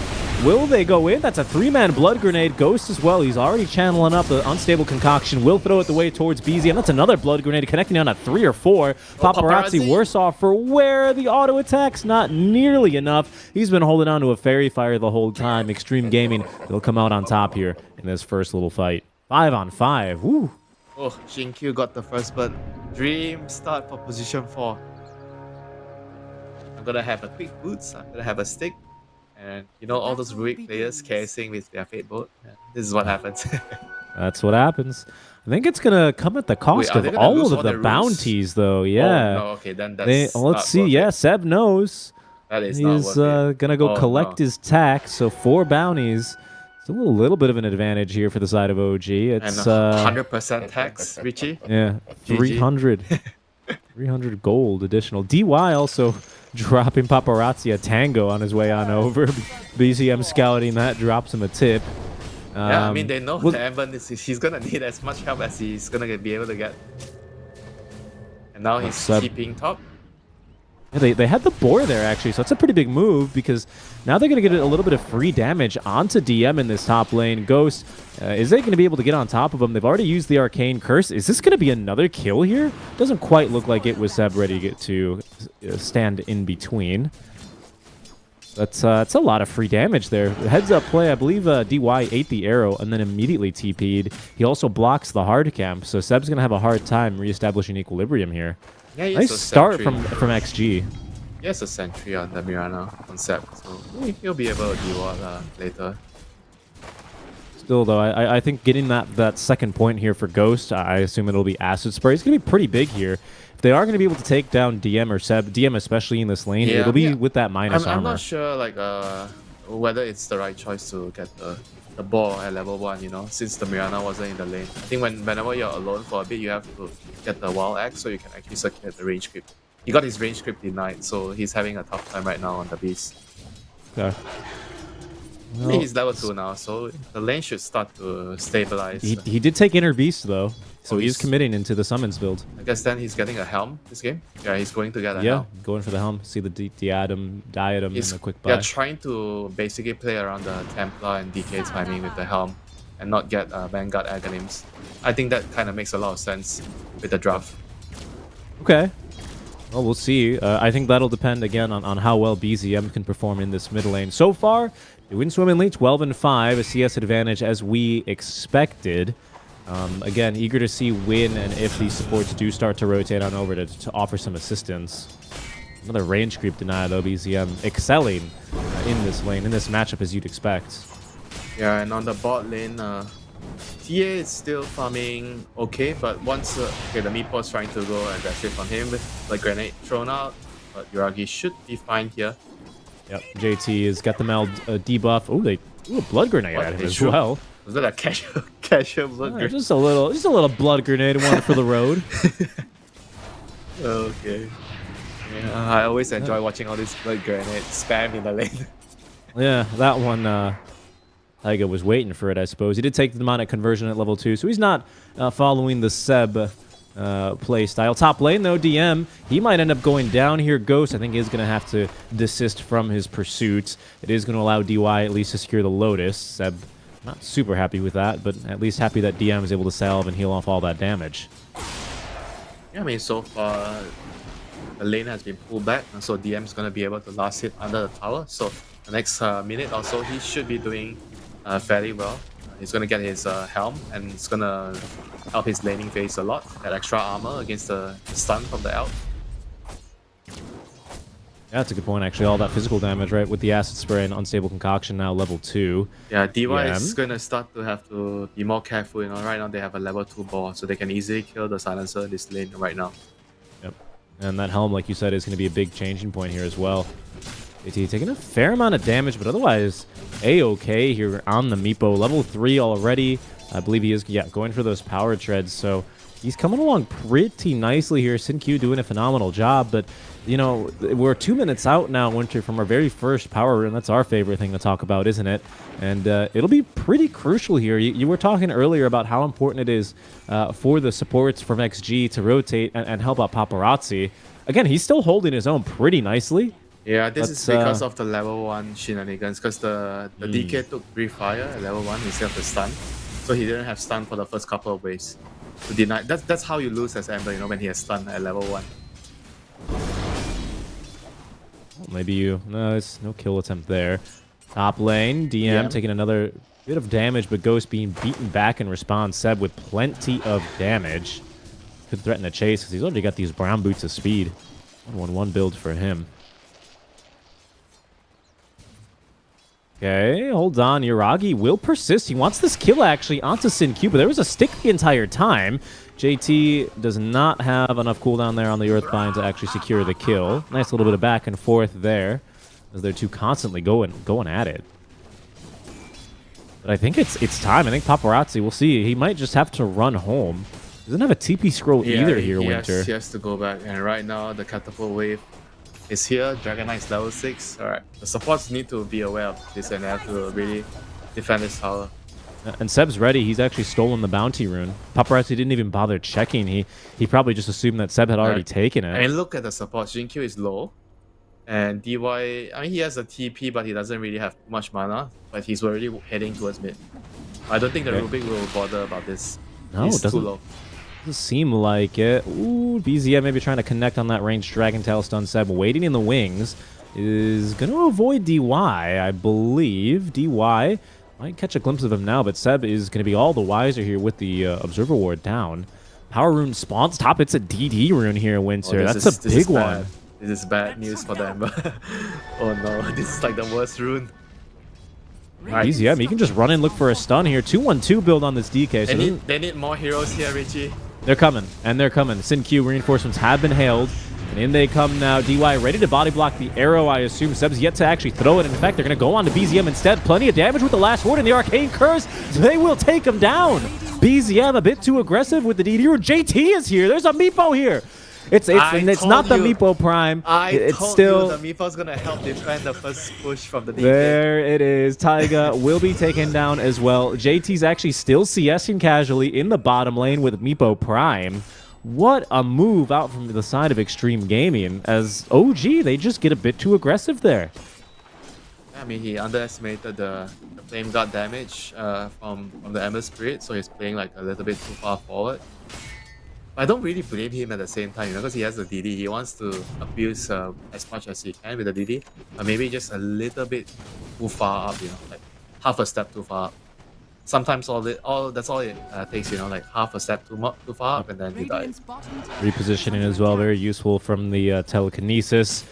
Big kill there. Does net Paparazzi his level 6, and it's a big win, especially from JT. You know, sending that clone already and over to the mid lane. Hold on, top lane. There's action. There's 4 heroes here. Well, I guess it's a Meepo, right? So, yeah, I mean it's 4 technically. I guess it is, right? Someone pick up the token. There it is. JT, he'll be scouted, though, by the Hawk, so he's going to go ahead and poof himself back down bottom. And into the jungle where he'll probably stack again for himself. BZM eager to make another go at it for the mid lane rune as we're approaching the 8-minute mark. DD out of the pool, everything else still available. A haste would be a big catch here for the side of OG. We'll see if they can secure it as the rune does spawn tops. And Q picks up the invis rune. There's a sentry though for Seb. Dragon Tail stun into the breathe fire. They have the kill, but Paparazzi will be able to claim the life of Taiga in response. See if this dissuades Xtreme Gaming from trying to defend. They're really eager to defend it. In fact, they throw the Fortify, Winter. Both supports, well, actually, that's JT, pardon me, still lingering as well in mid lane. Yeah, he knows his job is to make sure that every time the DK pops the farm, he needs to be ready to deal with it. And there are 4 heroes right now. BZM, he's greedy. Yep. Wow, they've been through the blood grenade his way. JT, he has yet to call it. Yep, there's Meepo Prime. And he is just eviscerated, Winter. 4, 5 heroes, it doesn't matter. It's a dead DK. He's just playing his hand too far up, you know, too aggressive, you know. Like, he needs to respect the fact that the Meepo can just come anytime, you know. Like, just not giving the respect that it needs to be given to the Meepo. And now he's paying the price, you know, 2 deaths in the early game. And he's rushing a Midas. This is so bad. It's so bad. Yeah, he's 600 gold into this Midas now that you mentioned. DM, all right, Winter, it's not all bad, though. DM, he's got level 3 boars. He only has that level 1 inner beast, but does have now the final components coming for the Helm with the Dom. He's not really that bad, actually. I thought he might actually be able to do much better in this thing. And I guess Alchemist with the acid and the stun was able to pressure him enough in the early stages that the Helm of Dom is slowed enough. Slowed sufficiently, but that might just be the extra little push that OG needs here. Xtreme Gaming, you know, we were talking about how much they needed to support the Ember. I would say, Winter, that they've done exactly that. Hard to ask, I would say, for much more support than the Ember. The tower is still alive at 10 minutes. That's great. Yep. Ember's happy. I mean, it's finally gonna go down, but this is more than enough, you know, for the Ember. Like if you look at the net worth right now, Ember and DK, they're just like 200 neck. gold. Yeah, 200 gold difference. You know, that's not much for for Ember Spirit in this matchup. How is this going to affect OG's early game though? Because we were suspecting Yuragi, who Dragonlance. He's got. Oh yeah, there's a smoke. Hold on. You start thinking about that though. Oh, all right. +2 for DUI. He's up to 10 now, by the way. Ooh, might go down to the axes. Running for his life. There's actually an OG ward here, but DM cannot reach him in time. And that's going to make this smoke move out from BZM not really work out too well, especially as he does stand right underneath an XG ward. Ghost catches the arrow, but did manage to get off the Chemical Rage in time. There's a smoke coming top as well. Sin Q and JT. Well, JT's more interested in the stack right now, to be honest, but he could always TP top. He might be there. And here's the push as I expected it, Winter, with the Helm creep. Yeah, but the Alchemist with the acid spray, this is so annoying for them, you know, it's slowing them so much, and right now, everyone on Xtreme Gaming is already here, ready to react to this. Ready to fight. Down goes the boy. That's a Maelstrom already on this Ember Spirit, Winter.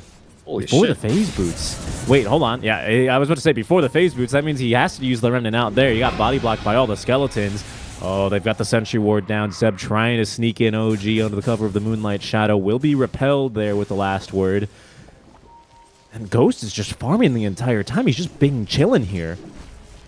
Hey, it's not just Ghost, you know. JT's also farming. He's been clearing ancient stacks. He's pushing mid. He's pushing bot lane. Value, you know. Lots of value here. OG just... They're kind of just stuck here. I mean, at least they didn't commit the dragon form this there. is the problem, right? Your DK is rotating without a dagger because he's rushing Midas. If you're winning your lane hard, sure, it's gonna be fine. But you're not winning your lane hard, you know. This Hold on, Winter. This is a sneaky move. Moonlight Shadow stole it. Unfortunately, DY, the gig's up already because he's underneath a Sentry Ward. Taiga, then he tried to sneak up there maybe for a black hole, but he's going to be in for a bit of trouble now. JT already has the Rod of Atos. Oh, the Chain Stuns. You're going absolutely nowhere, Taiga. He is going to be killed off. If Paparazzi looks for more, Seb, ooh, hiding behind the trees. We'll be able to evade him for now. Oh, but Paparazzi, he's found a stack. He's going to try and take that one for sure. He's gonna come to collect his tax. Doesn't seem like it for now. He's farming his own stack quite nicely over on the higher side of the map. This is a phenomenal performance from the side of XG. Winter, I have to ask you, though, because we were expecting this big timing, right? We were saying, okay, they're playing for the Helm. They're going to get maybe this Blink or Midas Gold on BZM, and then Yuragi's going to have, you know, a pretty decent lane. Oh, no. Sorry, oh, no. BZM, Earthbind. Oh, missed. He missed. All right. BZM. Ooh, blood grenade thrown. They've really been throwing lots of blood grenades. Taiga in the vicinity has a black hole. Will he release it? Does not really have good spacing here. Could not have caught DY with it. And that global silence was going not to let him do a single thing about that fight, Winter. In fact, Paparazzi is going to be able to chase down Taiga. Tier 2 or not. Tier 2 will save him, actually. Winter, I have to ask, though, before OG lose yet another fight, what is Yuragi supposed to do about this? What is DM? How are they supposed to play now with, honestly, a DK who's 1-4 and who's fallen behind? GG. The verdict is GG, you know? When you're DK and Beastmaster, you fall behind this early on. I mean, if you're the TA, you can't really do that much alone, you know? You're only as strong as your team. That's why TA, you always want to, like, send your supports to help the other cause get a better start. It's no matter what the TA can farm, you know, you get a couple of levels, you stack, you clear, and so you're always going to be able to get your farm. So it's all about like how your team is going to do in the early game. The better that they do from the laning phase, the stronger the TA is going to feel in the game. Well, TA is the only lane that like went pretty well. Even then, you know, what's she supposed to do? She can't clone herself and out-rotate a Meepo. Yeah, she can't. And she wants to kind of do Roche soon with the Deso. That Deso's coming. That might be a big timing here. Ghost as well, hitting his own item. Still the richest hero in the game, Winter, on the Alchemist. Still just Bing chilling in this top lane. Haven't really seen him anywhere else. Blink. He's going to have Blink. I was going to say, on top of this Radiance, he is about to finish off the Blink Dagger. As Xtreme Gaming, they finished off this Tier 1 tower down bottom. You were talking about how, you know, OG, maybe the crux, what would really break them here is if they start finding kills on the TA. Oh, this ward that Xtreme Gaming have now, it does see Yuragi. we'll see as OG, they're going to go in with the Moonlight Shadow, but Xtreme Gaming, they have a couple of items themselves. That's Moonlight Shadow stolen the second time. Seb does not, might have detection. It might not matter because Sin Q is going to die to the AoE damage. DY as well. He's been scouted with JT in the vicinity. Earthbind is going to connect onto 2. They poop in the Meepos. Black Hole instantly canceled. Taiga, what are you thinking, says DY. But it's still XG needing to evacuate here. Paparazzi eager to join the fight from the side as the Roar does connect onto one of the Meepos. Ghost is also here. Oh my goodness, stuns 3 on the unstable concoction. Black Hole, who? Oh, Paparazzi cleaning up as he finds the double kill. Xtreme Gaming, they only lose the Rubik. What a fight from them. I mean, this game is totally in full control by XG right now. They're gonna even be able to get Roshan off of this. And this is so insane, like what they've been able to accomplish at this point. Remember how we started the game? They did not even pick up one bounty rune. No, they did not. They didn't need him, Winter. They focused on exactly what they needed. But how did they win? They actually won their lanes without picking up any bounty runes. If you think about it. First blood. They didn't lose middle lane. And the Rubik got the first blood. The Rubik of all heroes got the first blood. And they somehow won the top lane as well with the L without picking up any bounty runes. And bot lane was kind of like 50-50. Like you would not expect a team that picked up 0 bounty runes to be doing so well in the lanes. I mean, that to me has been the story like of the game, you know, and how the DK as well, because he got Breathe Fire instead of stun at level 1. Ooh, BCM. It's going to be lifted. Arrows is not going to connect. BCM lifted before he could get off the stun. Sin Q Telekinesis also like a 0.01 cast, so is able to have a faster reaction time. And he did also, I mean, it's kind of important to kill him because now Sin Q can farm. He's got Breathe Fire stolen on top of Fade Bolt. Like, this isn't a joke. You farm now on Rubik. You one-shot the waves with this. Dude, it's not just that. It's the damage reduction. You Fade Bolt and you Breathe Fire the TA. Oh, good point. Oh, it stacks additively. I mean, this is huge. It's 65% damage reduction. What do you do against this? You have to kill the Rubik first, I'm afraid. This is, I mean, Winter, it's almost ridiculous, by the way, how many blood grenades that Xtreme Gaming are still stocking up. DY, I think he's just been restocking. I don't know if I've ever seen this many blood grenades. You have to do that, you know. Whenever you have an empty slot, like as a support right now, you just stock up blood grenades. It gives you HP. 150 HP if you have 3. It's value. All right. I mean, it does cost 75 to throw it, so you know. Win some, lose some, right? It's either you buy a sentry or you buy a blood grenade. So are you buying a sentry or a blood grenade? Obviously, you're buying a blood grenade. I mean, look, against a Murata? Yeah, all right. Everyone, when you buy a blood grenade against invisible heroes, tell them in your pubs, Winter at Winter Dota, Chandlet Bin told me to do it. Seb, he is going to be taken down. Ghost will find him. No creep cutting shenanigans allowed here. Xtreme Gaming, they know his game. They know his MO. They're ready to shut down OG. Yeah, they're struggling to find moves right now. And I mentioned that the TA really wants to hit Roshan with Dazzle, and right now Roshan is gone. So you feel like, what do I do now as a TA? It's and then true, Roshan, my team is not strong enough to fight. I can only hit creeps. Winter, it's the most OP hero. He is mega Meepo now. How can you stop him? Yeah, he's too big. Just wait till he gets the shot as well. So BZM. Ooh, blinks away in time. Paparazzi is not going to guess correctly. He will be able to make it out alive. Good micro there by DM's boy. This Meepo is like such a... Oh, hold on. JT is going to kill Seb. Hold on. JT, uh-oh. Seb, yeah, Earthbind, poof, poof, poof, poof. Again, right clicks and down goes Seb. GG. Dead Mirana, just like that.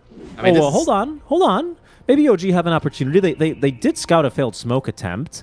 Oh, I thought they were going to go bottom, but I think they correctly realize Xtreme Gaming, they're going to rotate their supports through the Twin Gate, so instead, they're going to look mid for a kill onto Ghost. He's got BKB, though. He's got Gossamer K. This guy is very, very hard to kill. What moves do you have to make? BZM, he smoke ganked to Midas an Ancient Granite Golem, or sorry, just the Shard Golems, Winter, and he might actually get caught here. At least Taiga might. JT, we'll see how aggressive he wants to be. It's very aggressive. He poofs in Meepo Prime, does not have that Blink Dagger yet, so needs to, connect on the Earthbind Rod of Atos combo there. I mean, he has a shot right now in the base. Like, this Meepo is unkillable. Literally unkillable. Like, you roll one and then they... even if you roll one, I feel like you don't have enough burst to kill, and then he's gonna dig, and then good luck after that. Well, I just feel like, you know, it's just, as Nota used to say, what moves do you have left to make at this point? It's Xtreme Gaming dictating basically everything about this. You've got that Helm 2 creep up now, so the split push needs to be addressed. XG seem to be ready to do that, though. This move has to work for OG. This is the last straw. It has to work. PSG.LGD are under the cover of the Moonlight Shadow now. Xtreme Gaming, though, moving very deftly around the map. Ooh, Ghost. Oh, they've caught them right. They've clipped him. But Seb, another leaf charge. Away he goes. Ghost needs to throw the Unstable Concoction. Will be able to find it onto Seb, nearly canceling Yuragi's TP. That was a close one, Winter. Seb will go down. BZM retreating as well. OG tail tucked betwixt their legs. It's going to be 2 more going down. And JT, he's not done hunting. He sees BZM. He says, hey, friend, remember me? Yeah, you better use that Midas because you're going to be dead for some time here. Although, Yuragi fighting through this one. Oh, the Mega Meepo. No freaking way. JT, he's going to get away with this one, it seems. BZM, he doesn't have a stun for another second. There it goes now. This Meepo, though, he's just too big. And Xtreme Gaming, you got to expect them to now be coming to support the Meepo. They're still in Aegis here for 6 more seconds. OG, I think they realized they've made a mistake. JT, he's trying to die. They can't even kill him. He says, you know what? I'll kill you first. In goes Ghost, finds Yuragi right on top of him. Down goes BZM. Taiga's finally respawned. Still has a black hole to use. The arrow does connect on the paparazzi, but Ghost, he doesn't even have a chemical rage. Now it's active alongside the BKB. Taiga, he's about to face the wrath of 4 Meepos. Down he goes for the second time in this fight, and Seb, he couldn't even get back onto the high ground. Paparazzi kills him off with the right click, and it's Xtreme Gaming, Winter. I mean, what more can you say? I mean, that has to be the nail in the coffin. I just feel like the game is practically over. There's nothing they can do. Like, you can't even fall back to your globals, the black hole, because there's a global in the game. And there's also a Rubik. So you have actually nothing. You literally have nothing if you're OG right now. The only thing you can count on is your opponent fucking up. That's it. But DY, I mean, he's been so disciplined, hasn't he? We have only seen one global silence for one black hole. The guy has only one job. As long as he casts his R button when he sees a black hole on the map, he has basically done everything he needs to do this game. How I wish every time I play Silencer, my job is actually that easy. Yeah, and I mean, no one can really catch him. It's not been an issue even with this Helm 2. DM going for the summons build. We just haven't really felt the impact there. Ghost, I mean, Winter, he's 8k ahead of Yuragi right now. He's 8k ahead of BZM, who has a Midas. That's 2 major items. The AC is about to be finished. It's being flown his way now. I mean, OG, if this doesn't work, they're going to need a miracle if they lose this fight to get back into this game. I mean, they need a miracle first for this to work. No. Yeah, I mean, Xtreme Gaming, they're just not giving them any free openings here. They have to find the supports. If the TA can find the Silencer or the Rubik, then burst the supports first. Oh no, but look, Seb, he's been caught and killed immediately. Taiga thought he could go onto the Silencer, but Ghost is there to protect his Malaysian comrade. Yuragi may be able to find him. Black Hole is not going to be canceled here, but where's the follow-up damage? Q just kills him off with the Fade Bolt. Probably thought about stealing Black Hole from him. DM now trapped up on the high ground as Ghost chases him around the trees. Will find him there with the Unstable Concoction, and they have the kill. 4-23. Winter, we did not get the blessed number. Twitch chat rioting here. OG did not deliver for the fans, unfortunately, for that one. But it is going to be Xtreme Gaming still winning the fight. BZM. Pretty easily. No BKB, no escape. No BKB, no way out for him, I think. Ghost immediately closing the gap. Has Acid Spray to break some of this armor. Won't even throw it at him. I mean, this one, Winter, it's tough. I mean, it's over. This game is over. They're just talking about what they should be doing next game, I'm sure, you know. Like, there's not much to do for them right now. I'm sure they'll still try one more fight maybe, and then they'll probably call it GG after that. I mean, this game just went from no bounty runes till like somehow losing all the lanes, and it's crazy, you know, like how OG picked up 4 bounty runes but still losing their lanes and resulting the game in just totally turn on his head right away. Oh yeah. No, I mean JT, I mean for me almost certainly the MVP of this match. I mean, it's not a certainty, right? You can never count out OG, especially when they do have this Enigma, but we are really starting to see how much they struggle in these fights. This is oh goodness, Seb. Oh, we might try and escape here. No, but the Earthbind, it only catches Taiga. Oh no, the power of family. They're gonna die together here, Winter. Ohana, no one gets left behind. No one gets left behind, says Taiga. He says, don't worry, Seb. I'll take you back to the retirement home. I know. Oh, too soon. He's lost. Don't worry, Seb. I mean, Seb, poor guy, right? He's trying his best to cut waves, to force action, to give his team breathing room, right? But Xtreme Gaming, they're just having none of it. They've stopped him at every single junction. They just did such a good job at like nullifying the DK. I think that's the key thing that allowed them to play such a easy mid game. You know, like in the early game, because the DK he was supposed to be ahead and pressure and get towers, and that did not happen thanks to the supports defending the tower and Meepo on top of it, defending the towers when the DK popped bomb. And BZM obviously he also played a little too aggressive in those couple of occasions, and he died, and he was rushing Midas, so it was really bad for his own game. Radiant are scanning.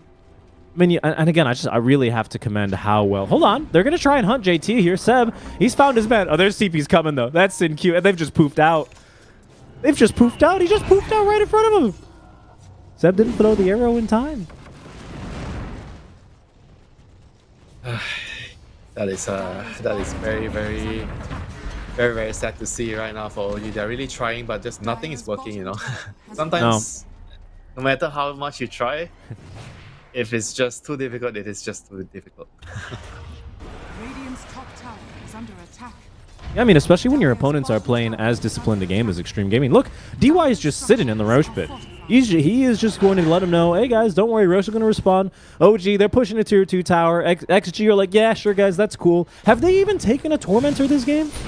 Have Xtreme Gaming? Yes, okay. Hold on. No, they haven't.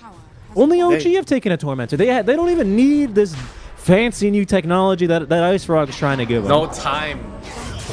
I only have 24 hours. My time is limited. I can't afford to do everything. I can only choose the bigger pictures, like Roshan, Aegis, Cheese. I mean, what can they do to kill this Meepo? I feel like he's just unkillable. He's just gonna blink in. He has global behind, so he's got Mega Meepo. Yeah, he has dig. Focus one. You try to focus one, digs, or he pulls him onto the main hero. Right, but JT is running in. Yeah, he is fighting. Oh, he might lose his 8. Nope, there's the dig. All right, there's the dig. Okay, global silence as well is going to prevent any sort of counter initiation. Taiga, make that Yuragi standing his ground, but cannot any longer. DM's also fallen. That's all 3 cores dead through the BKB. BZM taken down. JT says, guys, don't worry. We'll start the fight right about here as he looks for more. Meepos stacked upon one another. He's TPing top now? All right, he's done.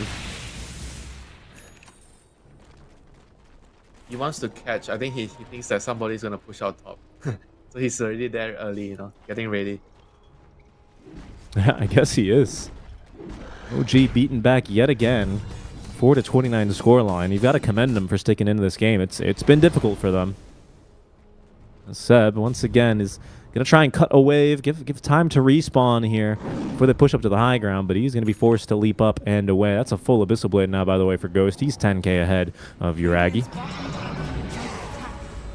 And here's JT.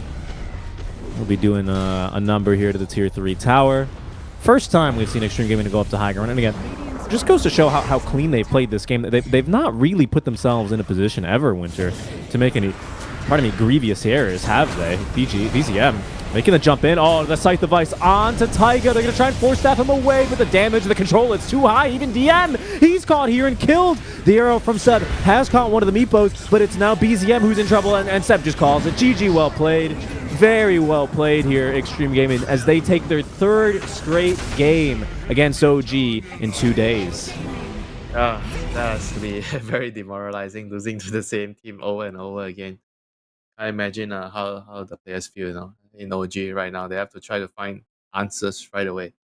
I think this game, they actually had a pretty decent draft, you know. I kind of like the draft a lot with the DK, Beastmaster, and TA, but just the laning phase, you know, didn't pan out well for them.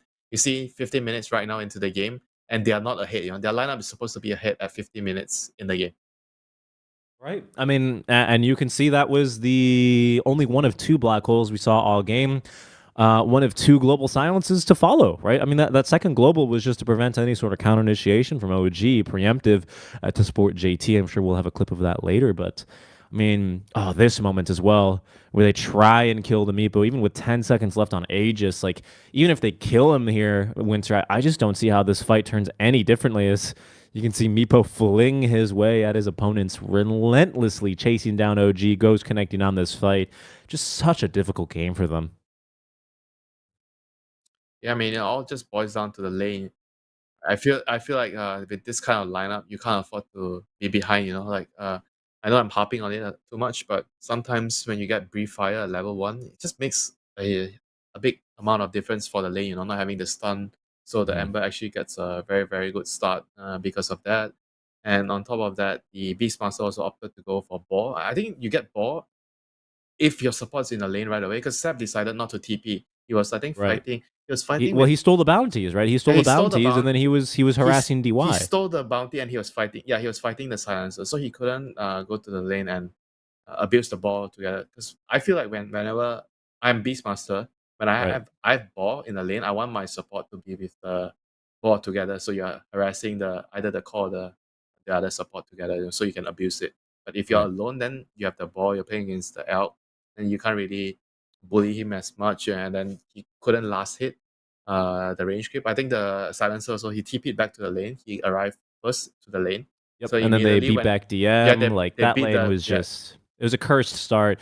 A cursed start here for OG, but perhaps they can look to turn things around. This is just game number 1 now in the history books, and game number 2, of course, up for the taking. And we'll see if Xtreme Gaming are going to be able to make it 4 straight games in 2 days against the side of OG, or if they will be able to rally and bounce back games versus the same opponent. Stay tuned, folks. You're watching the Riyadh Masters 2023 group stage. OG taking on Xtreme Gaming after the break.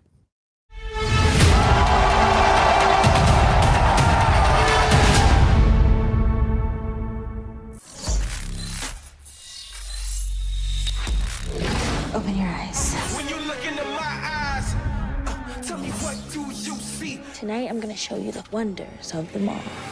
Hey, I got nothing to lose. I got nothing to lose. I need warriors. So is this what you want in? You wanna war? Show me what's up then. Now we ready to bust in. Take everything, leave 'em with nothing.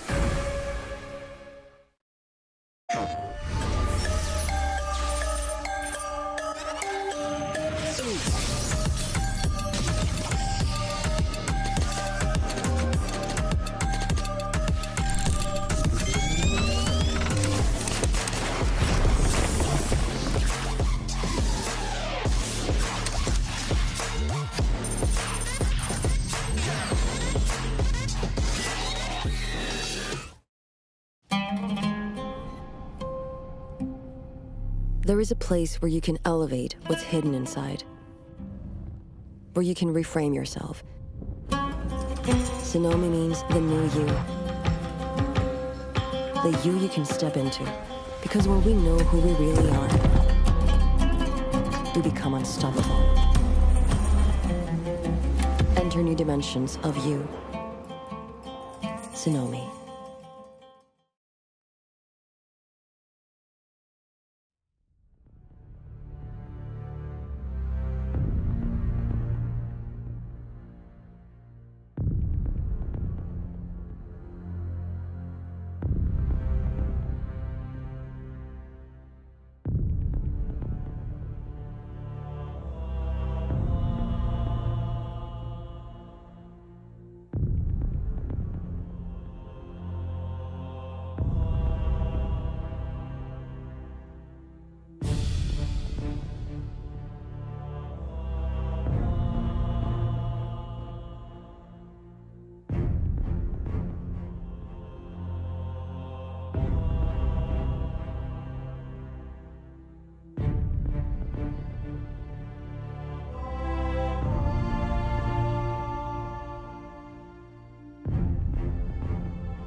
Hello, everyone, and welcome back to the Riyadh Masters 2023 group stage. We are about to get underway with game number 2 of Xtreme Gaming versus OG.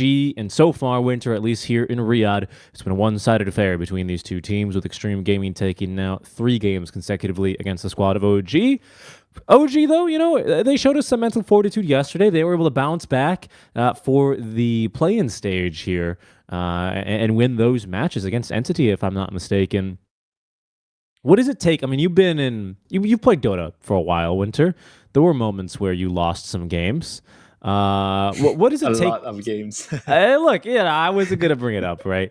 But what does it take to come back in moments like these, especially after what we can, I think, is safe to say is a one-sided affair so far? You need a pillar on the team, usually the coach or the captain, like somebody to pull everybody together. As when all hope seems like it's lost and nobody is there to get the group huddle going on, you know, tell everybody it's fine, that game was my fault. It's my fault. It's okay, you guys did great, you know. I'm just the burden, you know. So next game I'm gonna play better and it's gonna be fine, guys, you know. You need that one guy to bring everybody's spirit up. Well, Winter, another quick prediction. I only want to hear a yes or no from you. Will we see any deviation in the bans? Is OG going to ban the Meepo now? Yes. Okay. I think they are going to ban it as well. OG chose to do that, I believe, in one of their previous encounters. Just double checking. Yes, indeed. Meepo is OP right now. It's always been the Snapfire. It's always been the Darkseer getting banned. It's always been just those heroes have been the mainstays. They banned Elder Titan the last game. Yeah, I wonder what they're going to do now. They're thinking about it. They're again already digging into their reserve time here, Winter. I feel like the Meepo is like quite a big problem in the current game state. I feel like the hero, maybe you don't have to ban it in the first phase, but second phase you definitely have to consider it. Like the hero is like so strong, to be honest. Okay, they're gonna go Enigma. They're gonna go with the Rubik. Yeah, I mean, I think they're going to want to go the Enigma again. Again, they have every single time they've been able to. Xtreme Gaming will not deviate from their last bans. They've got second pick here, OG.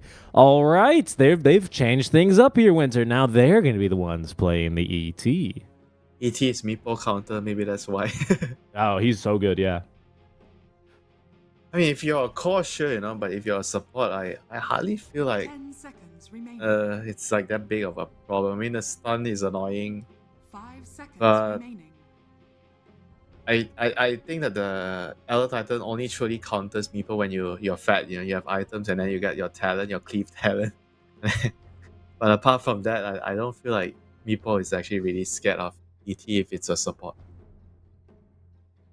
That's true, but you can play ET as an off lane. I think he's still kind of viable in that role, especially against a Meepo.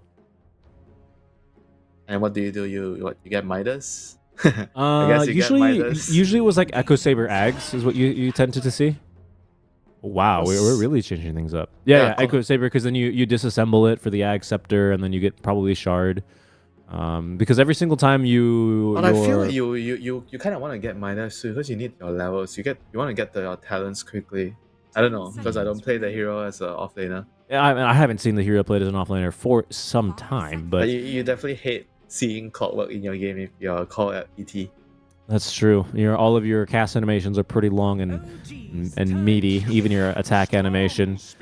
And yeah, ET doesn't really bring you a ton of catch. He is vulnerable to these storm type heroes. We saw that I think previously, didn't we also have an ET versus a storm? We did. It was in game 2 of their previous encounter here during the play-in stage, where BZM was on the 8th pick Storm, and it was a 15 pick ET for the side of Xtreme Gaming. We saw how that one went. So what do you do now? You pick Ember to deal with the Storm? Or now you pick the Enigma, obviously. Or you pick Puck. You pick Enigma. I think Puck's pretty You're OG. Winter, listen to me, okay? Sometimes I know what I'm talking about. OG have never let the Enigma out of the first phase if it wasn't banned or picked by their opponents, okay? They are creatures of habit. They are backed into a corner right now. They need to go back to their base instincts. Fight, flight, or Enigma. And for them, it's Enigma, okay? Midas and Enigma incoming. I swear, Midas is the game-winning item right now. In my games, at least, I always tell my course, buy Midas, please. Whenever I see my slot not buying Midas, I go like, oh no, I'm gonna lose this game. 10 seconds remaining. You need to buy Midas on your core heroes. I mean, obviously, Enigma, you have other items to choose from, but I'm just saying, Midas is really good right now. Xtreme Gaming's turn to ban. And they ban at out- least this they- time, they get to take out the silencer, right? That was a big problem last time. So that leads me to think that there's a very high chance that it's just going to be like an Enigma core this game. And I actually like it more than... I don't know why, I just feel really bad every time I see a support Enigma. Like, he always tends to be useless in the game. Don't you feel that? Like, since yesterday, and I have a couple of games I was watching as well, like on support Enigmas, I always feel like the lanes don't go well. And then the lanes don't go well, right? And you're a support Enigma, you want to farm, you want to hit creeps. And your team's losing. And you don't get to do anything, you don't have BKB. You can't cast a black hole. Yeah, but I don't know. I think it's more about that early game impact. Now that you get rid of the silencer, who else has a silencer early game? I'm in DP, but probably not going to see a DP at this stage from Xtreme Gaming. Yeah, but then you have to win your lane first, as a support Enigma. I feel like it doesn't happen enough, Like, as a core Enigma, you can deny creeps and pull away back, so it's easier. But support Enigma, I don't have a good feeling about it. I think it's greedy, and it's it doesn't really guarantee you winning the lane, and it also might be the case because most of the players have been going stun first, Malefice, so you don't get to pull the way back. Yeah, they've been going to the Blood Grenade Malefice build. Yeah, and if you don't get the the kill, you go that build, you don't get the kill in the lane, then you're basically gonna be having a hard time after that. So is it more to do with the Enigma's laning partner? Do you think if they picked who's like a killer in lane these days? Tight gush, and then you stun Malefice. Yeah, I mean that might work, right? Tide is actually a really strong laner. He's very deceptively strong. You think like, oh, it's just a Tide, and then he gets gush level 1, you're like, oh shit, I can actually die in this lane. OG also banned. Not only do they have the ET, they will actually make the extra step winter here of. I mean, you see, they banned the Puck. I told you, like, Puck's so good, If Yeah. they didn't pick Enigma, Puck, ET, and then Puck's so good against Cloud and Storm Spirit. Yeah, look, no, I agree. I was actually looking towards OG's last ban. OG's Look at the gonna meeple. pick Enigma. And they did. What the hell? Was I wrong? Nope. I don't understand what you're supporting me, really. I should keep talking, Winter. You're making me look good for once. You definitely look good, You always take care of your hair. You always take care of what you wear. Unlike me, my shirt is always crumpled, and then you give me shit when you see it. That's not true. Your wife ironed it for you right before we started, and you didn't say thank you on the microphone for me to hear. The world will never know if you thanked your wife for helping you out with your outfit today. Now that's an Enigma counter if I've ever seen one. The Warlock, wow. That is such a China wow. pick. That is the biggest. I mean, that is just the middle finger right now that Xtreme Gaming have inflated to the side of OG. I mean, this hero is... I don't know what to say about this hero. I feel like whenever I see this hero, I always feel like he doesn't do anything in the game apart from like cancel some black hole, with the rock, or cancel some BKB TP. I guess his laning is like okay, he's decent in the lane. He's got a heal, right? But the heroes that work well with Warlock are like back in the day you always pick it with Spectre, Warlock, Spectre, Warlock, Morphling. But right now Morphling doesn't need Warlock, and Spectre is kind of like a meh hero, Okay. Is that the Seb hero, the Windrunner? I like the Lion, right? This is a hero I believe Gaming Gladiators have been playing it quite a bit. Tofu impressing on the Lion. I think it's a core Enigma with a support Lion, Wind Rangers mid against the Storm Spirit. ET still the 5. Yeah, ET needs to be the 5. Yeah, I guess it couldn't be a core Lion. That's a good point. Or a core. Yeah. Okay, so it's probably a mid or a safe lane Windrunner. I mean, you are a diffusal carrier into the Storm Spirits. Clockwork may present some difficulties there, but right now, the catch is slightly lacking for a Windrunner, especially with that evasion up. No dispellers here. I like that you bring up the diffusal. I'm such a boomer. I wonder if you know that there used to be a time where you could defuse the Warlock ulti. Oh yes, back when it had charges. That was one of my favorite patch notes ever. You would kill it. with one diffusal charge. Yeah, because it would dispel, and that was when you have used. That was back when okay, guys, I already used all of my how many like 11 diffusal charges. I need to buy diffusal blade 2, and then you would get more charges. Refill the charges. Yeah, I remember. And then the patch note was what was it? It was Purge no longer instantly kills Warlock.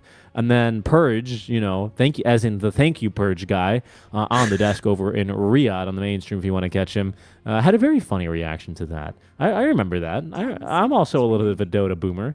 You need to talk to me about the Dota 1 interactions, Winter. That's where you really lose me. Like what? Do you know that Silencer used to have the Warlock golem?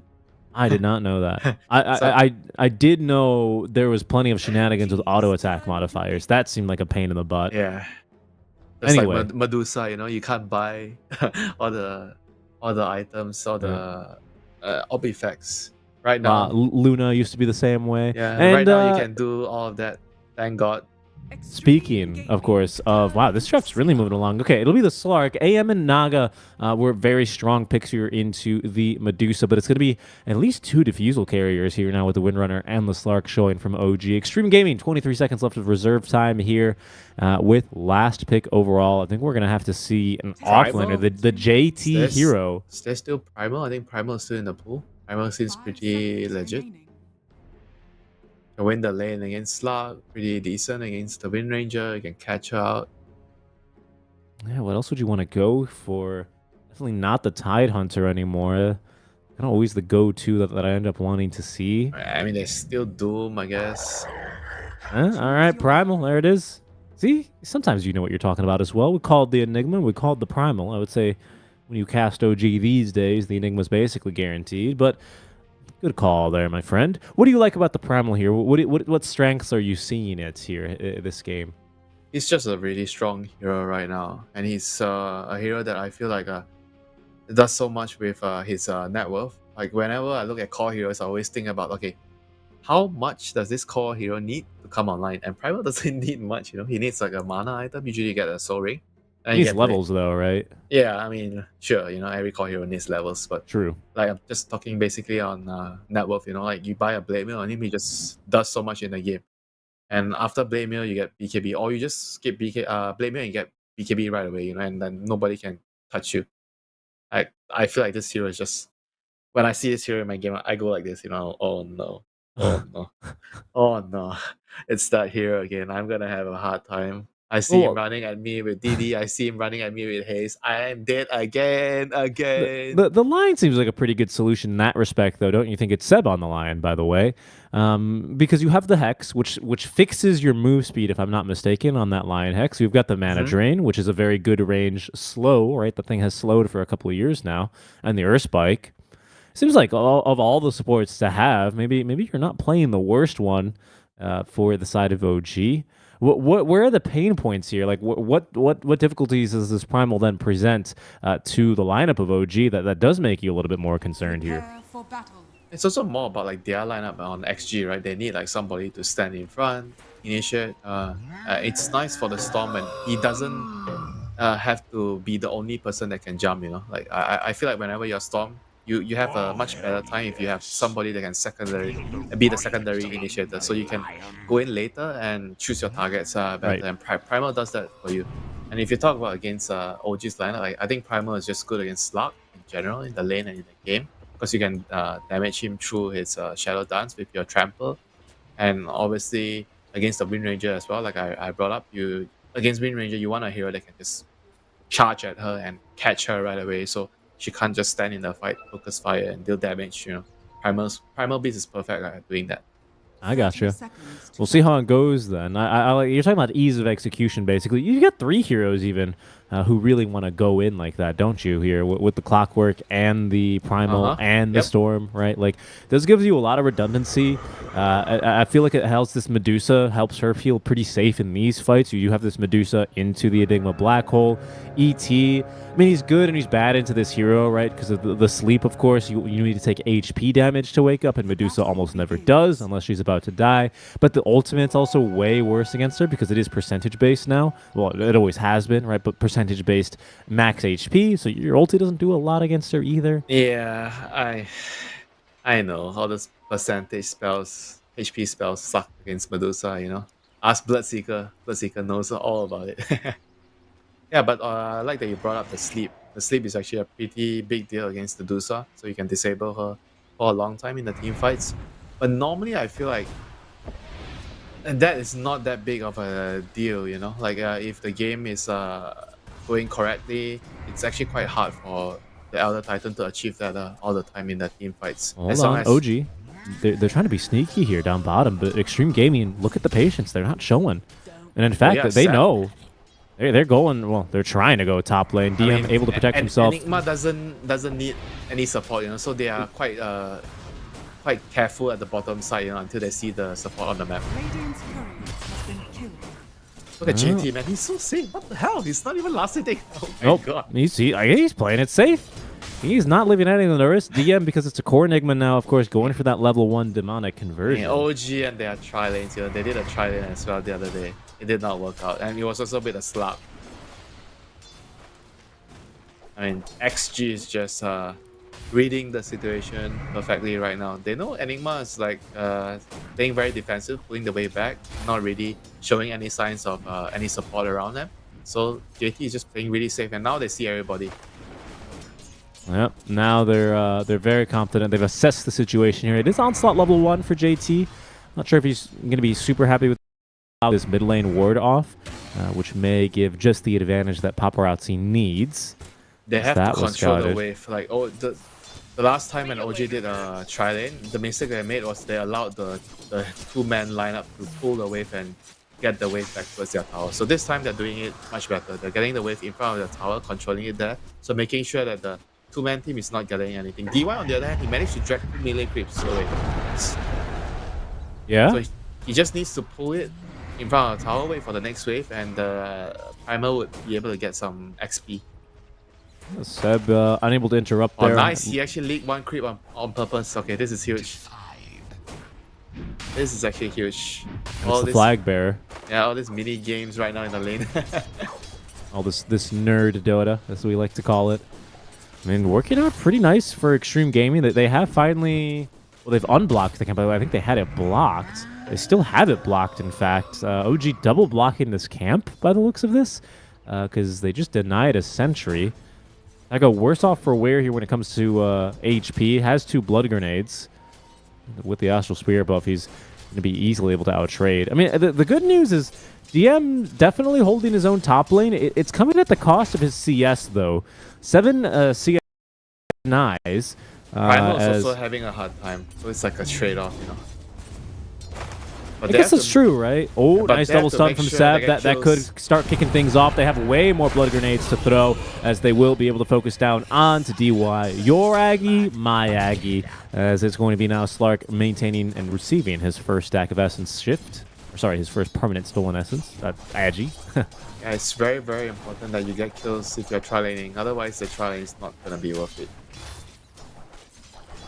And the wave seems like it's going to push 2 range creeps. Okay, 1 left. So JT is going to be still happy about this outcome. He needs to hold the creeps outside of tower range.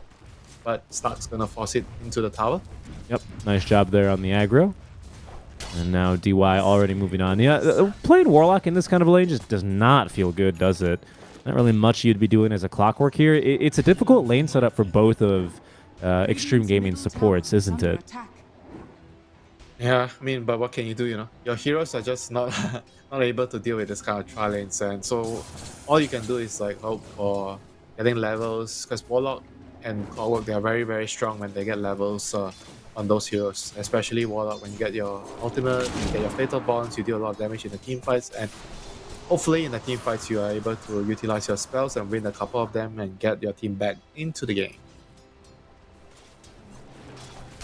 I mean, right now it's all about whether the tri-lane can control the wave. And JT, I think he's doing a pretty decent job pulling the wave back. He's coming actually down bottom. OG, they don't have control over this Watcher, I believe. So this is going to be completely catching OG off guard, but they're already making the initiation. From behind now, in goes Sin-Q. Yuragi has purged off at least that Fatal Bonds, but it should leave Seb in a bit of a difficult position. As Sin-Q, yeah, really good body blocks there. Great usage of that level 2 battery assault. Allows JT to strike back. Is Sin-Q going to stay up here now? Is this Medusa set enough? Ghost 34 and 8 now. Yeah, the Medusa doesn't really need the clock anymore, and I think Sin-Q also chose a very good time to rotate. Level 2 battery assault, and when he got boots, then he decided to move. That was perfect.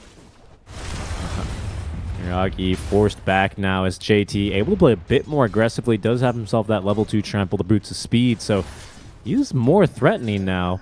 Kiwan actually made this, or taking, pardon me, this opportunity, Winter.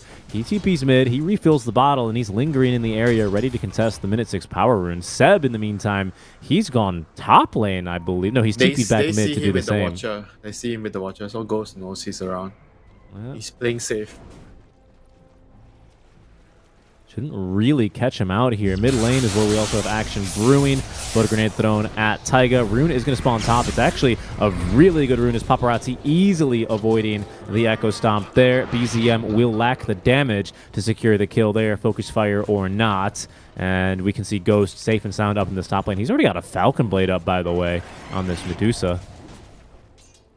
Yeah, he's really, really happy right now. I think the solo XP. And Sin-Q, I think he's deciding to go back top. He feels like he needs to be top when the Lions actually pressuring the... Not quite, Winter. He's down bottom, actually. You blind man. Nice Echo Stomp there. Will connect onto both cores who are diving this tower. Yuragi will steal a little bit more edgy off of that. Taiga, you're going to try and fight it. Look at the damage he's got. The damage, Winter. He might have just a kill here because he's already thrown the blood grenade and will be able to connect onto the kill. Seb as well in the top lane in the meantime, collecting a kill, but it's Yuragi who might be in for a bit of trouble. Level 6 here on Paparazzi. Taiga doing what he can with the zips and zaps as he will. Paparazzi picks up the kill on the Yuragi. Taiga, it's got a lot of damage here, actually. Might be able to get Sin-Q for well, not for free. Yeah, won't be able to catch up. But it's a big move there from OG. They actually do get that kill top lane without using Black Hole, Winter. Oh, they actually kill him without Black Hole? Yeah. Oh, shit, was it with the Lion? I guess it was with the Lion. It was with the Lion.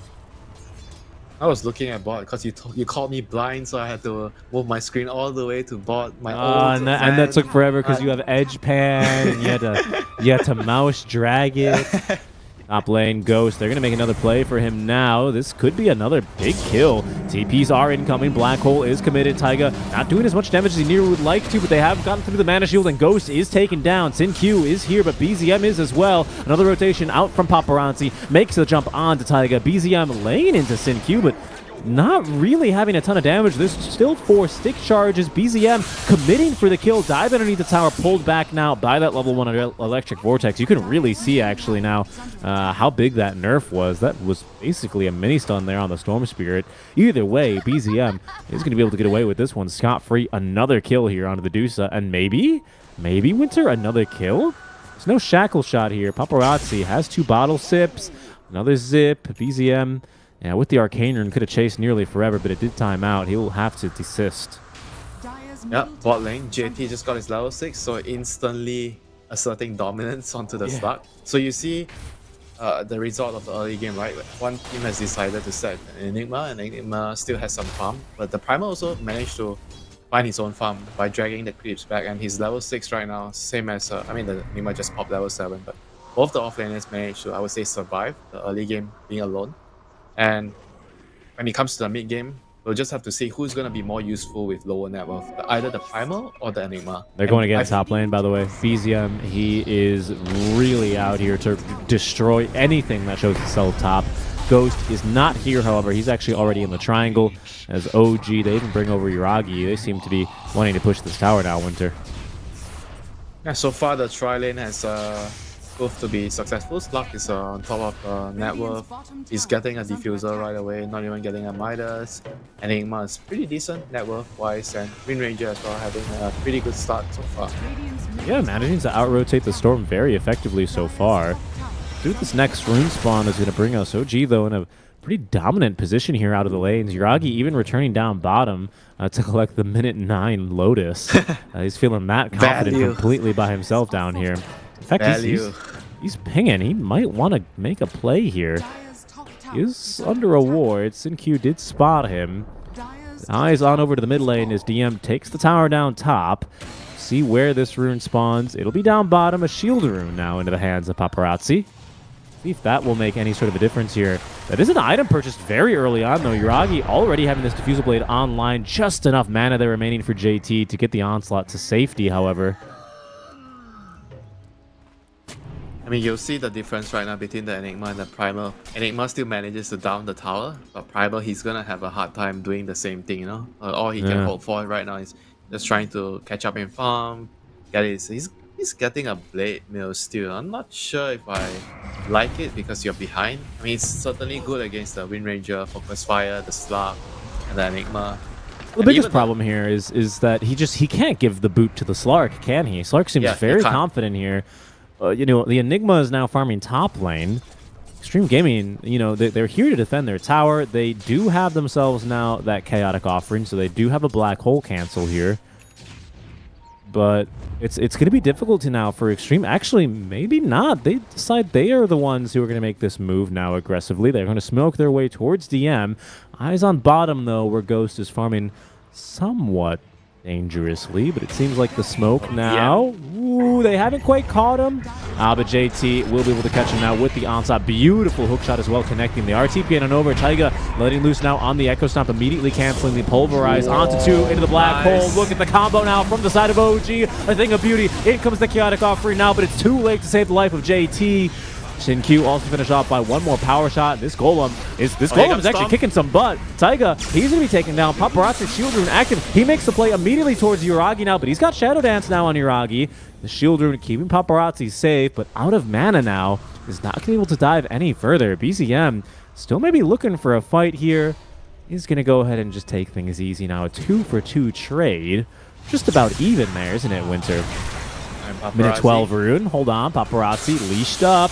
Careful here. BZM does have the shackle shot. Didn't connect onto a tree that time. JT has respawned. The Golem as well. Still in the fight. DM no longer has the BKB, and JT immediately making moves onto him. Seb with Finger of Death at the ready. Will land only one on that stun here. Still has that Hex preventing Paparazzi from jumping in, but now they're going to focus down onto Seb. Hex immediately turns onto Paparazzi. Oh, Yuragi makes the jump back on in, and this time it's Paparazzi a bit too aggressive as he does take down Seb at the cost of his own life. BZM collects a second kill there at the end of this fight with the power shot, and that should be now, Winter. The tower going down. OG back in their own. This could be another fight, a kill as well, as the Shackle finds the one lone tree there underneath the tier 2 tower. Sin-Q doing what he can. Taiga going in pretty deep here.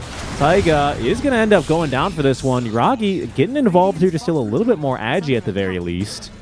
But OG finally, Winter, some wind, some real wind in their sails today. Yeah, that's a very, very big deal. That allowed them to get the tower, but it's a little taste of what the game's gonna be like, you know? Like the first Black Hole, Elder Python, Earth Splitter, then we saw a Rock. And that's gonna be the story of the team fights later on, you know? Who gets the better initiation, who gets the better counter initiation. And so far... And that time it was just DM with a good read, right? With the Faded Brooch, he's actually quite speedy. They're gonna try, actually, for JT top lane. Did not connect onto a tree there. JT is receiving some reinforcements here, but will still onslaught away. You were saying, though? I mean, so far so good, you know, like for OG. I think this game is by far showed that the tri-lane has worked. Enigma was able to still catch up, you know, despite being behind. But the Primal, on the other hand, like this hero does not like being behind, and he doesn't have the same tools as Enigma, you know, from behind. And we might, you know, start to see more tri-lanes if this tends to become a trend. After, yeah, man, it worked out. This is by far, you know, in the 2 games of OG that we've casted now, Winter, this is the best the Enigma has ever looked. You're right. You know, that's the point of Enigma, right? You pick this hero early and you don't have to protect him as a core, you know? He'll be fine alone. And it allows you a lot of freedom on the supports to just set up kills on the map. I mean, this used to be what you do with Enigma, you know, back in the day. You know, like you just try lane and then you solo Enigma 1v2, 1v3, and you get your farm. Okay, BZM up into the high ground. DY does have chaotic offering. SinQ falling quite low as Rocky now is going to get caught here. DY, they're all standing inside of this split earth as well as JT uninterrupted here during the pulverize. DM drops the black hole, immediately canceled as DY has enough mana there to drop the golem. Seb holding on to his own figure of death will prevent Ghost from interrupting this fight as it's 2 cores down already, and the control, it's beautiful here onto the Medusa. Ghost able to get off a Stone Gaze, refilling the mana here as well. Yuragi is not going to let Ghost out of the fight this easily, however. He does not have Shadow Dance any longer, Winter, but it might not matter as he is tearing apart the side of Xtreme Gaming now. DY, he will die in the place of Ghost, but it's OG continuing to take fights where they please. Doing quite swimmingly so far in this game number 2. Yeah, this game has been just night and day, compared to the first game. This time around, they got the right lane set up and everything just fall into pieces naturally. Like the Slab has been getting a good start. He's combining with the Wind Ranger. They got a lot of kills, and obviously the Lion as well, setting up a lot of them with the stun and the Hex. And now that he has a Blink, it's pretty easy for him to just catch out the Storm. Like Storm is gonna have a hard time right now with the Blink online on the Lion. Paparazzi, maybe baiting himself here. There is a Seb now. BZM's alone. Not really. I mean, the Seb's come through the Twin Gate. Paparazzi thought there were more heroes there. SinQ will connect now. TPs are incoming though. OG willing to take this fight. BZM has been caught the once, showing off his brand new Lotus and now Javelin. DM showing up to this fight as well with only the pipe to offer, but careful, Yuragi in some trouble. Well, actually, no, so pardon me, it's SinQ who's in some trouble. Yuragi stealing even more Agi. Winter, he's up to 10 permanent stacks now of Agi. Yeah. Well, you don't like max upheaval? I mean, I know that's what you're supposed to do. I'm just saying, like, this hero is not very useful outside cancelling black holes. And if your team is behind, what do you actually do in the team fights? You just be a consistent black hole cancel. I mean, it's not as great a job for him as it is suitable for the silencer. Hold on here, Ghost has been scanned on out. Yuragi already connecting here. DY doesn't have Golem for another 40 seconds. All he can offer is the upheaval, but Ghost, he needs mana, he needs teammates, he's gonna have none of it. He will go down. 3rd death for him this game. And Winter, I'd say DY is just dead to rights here. Yuragi making the jump in. Seb connecting on the stun and hunting for the next target for the side of OG as DY finish underneath the tower. Paparazzi able to at least see this one coming. Will be able to get out in time. But OG, they are confident in this game. This game is slipping away so quickly for XG right now. They have to try to find some momentum with the Blade Mail. I guess maybe you have to wait for the BKB on the Primal. I think the Primal is just not allowed to do any... Oh, they're going to even find him with Power Shot. Yeah. Oh, they are going to try and interrupt here. JT thinking about fighting this one. Paparazzi is going to connect on that Vortex. Good job on that Atos up from BZM and a beautiful 2-man Shackle Shot to boot. Seb dropping tips now onto his mid laner as he will be able to counter-initiate. Seb with a Blink Dagger here already, by the way. Echo Stomp. Maybe Here they comes even Yuragi. pause, but Yuragi, yeah, he's lurking back in this fight. He sees the Snake Lady. Medusa now sees him, already quite low on the mana. Manta Style is not going to dodge out too much of this as Yuragi is going to be turned to stone. Dark Pack is active. Fight onto the back lines already breaking out as JT is going to be taken down. This is not a good fight anymore for the side of Xtreme Gaming. Yuragi getting kited around underneath the tier 2 tower. Can't quite get his hands onto Ghost, but the rest of OG now collapsing upon this fight. Will be easily able to take down the Warlock. BZM with the tip onto Taiga as they're using the vision from the Astral Spirit beautifully this game, Winter. He's still hunting Medusa. That he is, and now he's found her this time. No Stone Gaze to protect herself. In fact, there's the Shadow Dance. DM will close the door shut now. Maybe even on game 2. I mean, OG, they're looking unstoppable here, Winter. Yeah, there's not much XG can do right now. Your primary playmakers are the Final Beast and the Storm. They're both not having a good of a game at the moment, and your Medusa is dying solo to the Slug. That is not a good sign at all.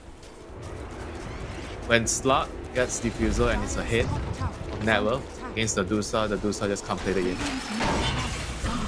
Hook shot. Paparazzi zipping in after. It's a level 1 ball lightning, though.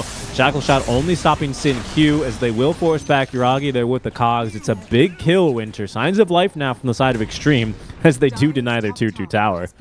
They need another 5 more of those. Okay, maybe not 5, 3 more. JT?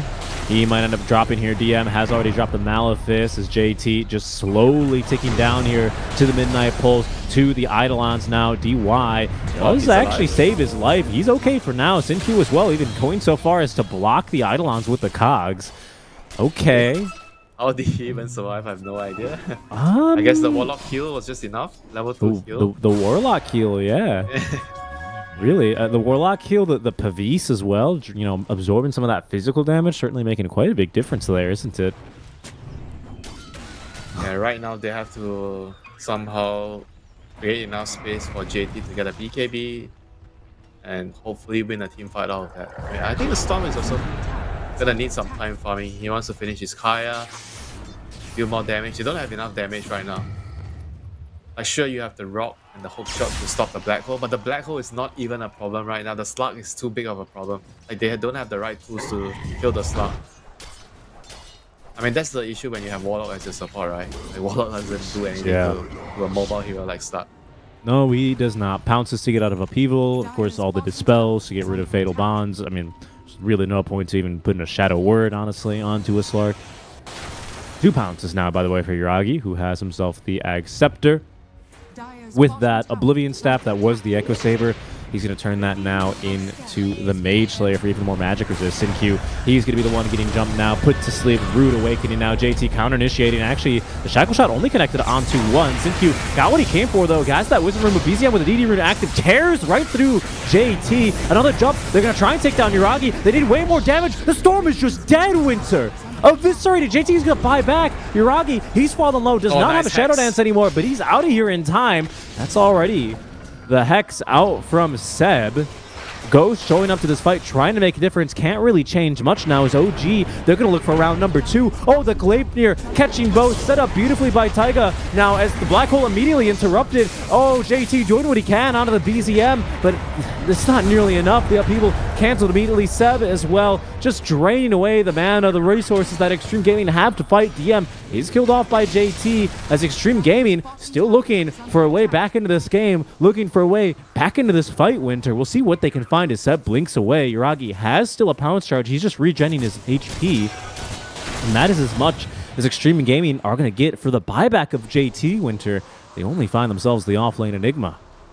Yeah, this is not good enough. And right now, I feel like he's not going to get the BKB anytime soon with that buyback. He's going to have to join fights no matter what and try to hope for the best. Maybe if he doesn't die, then he gets to his BKB. Because right now the Medusa needs the primal to just be there for her, you know, create the space and be there at every fight. Stupendous. Okay, I said they need what, 5 of those. Bottom, JT, he scouted, he's in trouble. Seb immediately wasting no time. Frogs actually can go through the Twin Gates, of course. You can even go through them, I believe, if you're rooted, can't you? But they will be able to kill onto JT. JT with the XD as well. I believe in game number 1 of this series, he also hit Seb with an XD after they got a kill onto him. How the tables have turned since yesterday, Winter, in this game number 2. It's nice to see players having a light-hearted moment, you know. Playing for millions of dollars, but still, you know, having a moment to chill and have fun. Yeah, and I played for lots of millions of dollars here, of course. But so far, OG looking completely revitalized here. The bounce back has been incredible here in game number 2 for them. I really have to commend them for that. I mean, again, it's not easy to do, especially after quite a difficult game that they faced just previously. Yeah, I think there's definitely a lot of potential in the tri lane right now, and maybe you're gonna see more teams, you know, experiment with it, at least try it in certain scenarios, like whenever you have Enigma and the opponent drops like a greedier offlaner that needs more farm, so you have the option to sacrifice your offlaner and slow down his greedier offlaner. So I think this is going to add a lot towards the drafting. I was wondering when we'd see that second defusal as BZM nearly kills himself on the Tormentor. It's coming now. If BZM will let his courier reach him ever. He does TP home away from it, but that Diffusal Blade is now complete. So that's Diffusal Blade number 2 already online. This is a sad Medusa. 24 minutes, still don't have Butterfly, and you click on the enemy. Oh no. 1 diffusal, 2 diffusal. Yeah, things are gonna get mighty difficult here. That butterfly is almost complete though. Winter should happen here as soon as he finishes farming these 2 camps. I mean, what's the real turnaround time in here for the side of Xtreme Gaming? Could they turn it around on this butterfly, on this bottled arcane rune that Paparazzi has?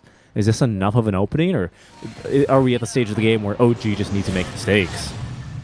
I think the butterfly is a reasonable timing. They have to try to choose one of those timings to fight. Hook shot. All right, Yuragi going in aggressively. He's covered by this Aegis. Earth Splitter does actually catch Paparazzi as well as JT leaping through the fight. That is only the Depth Shroud and now the Shadow Dance. Both used actually from the side of Yuragi. Gleipnir finding the kill onto Sin Q as well as Ghost Courier, but Taiga is taken down. Ghost out of mana, but able to get off the Stone Gaze. Will reset this fight here for the side of Xtreme. He desperately needed that. They couldn't really fight any longer.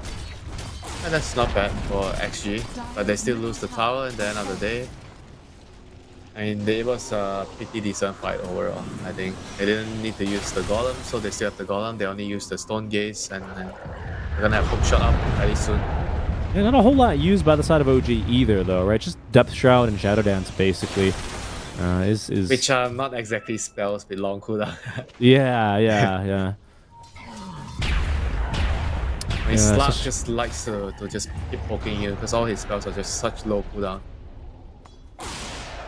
It is at least, though, well, for the side of OG anyway, it's a window you have here for 35 seconds now and counting down, where Ghost does not have Stone Gaze, but I'm not sure how much OG are willing to really push the envelope here on this first Aegis. How much do they really need to get out from this one, Winter? I think as much as possible, because at the end of the day, it's still like a Medusa, you don't want the game to go too long. And your BKB Black Hole is not the end-it-all spell, because there's a rock. Yep, and there's a hook shot. There do be a rock and a hook.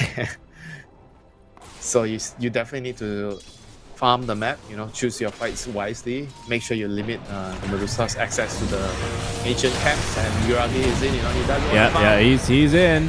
BCM, 3-man trample here. They have the kill though onto the Storm Spirit, the Black Hole as well, connecting onto JT. They don't catch him. They missed it, but maybe it was just for the stun. Winter Seb saved by the Depth Shroud as JT. His BKB has ended. He's got Onslaught in 2 more seconds. Yuragi though with the pounces, the leash. He's not going anywhere, and he doesn't have the buyback either. Oh, Winter, that's not how XG drew it up. You had one job, DY. One job, and he does not deliver this time. Did not deliver the Enigma Black Hole with that additional cast range on the Aether Lens, stopping him from finding it. I don't know what it was. To be fair, it might not have mattered. The Primal would have died still. Yeah. If it's not like an instant cancel on the Black Hole, it's if you're not first, you're last, basically, in that kind of an arrangement. Taiga trying to make a sneaky move there on the recall. Astral Spirit Fortify is used. Now there's a butterfly here for this Medusa. Yep, very good high ground defense from XG right now. Medusa and the Upheaval. Good luck going up high ground against that.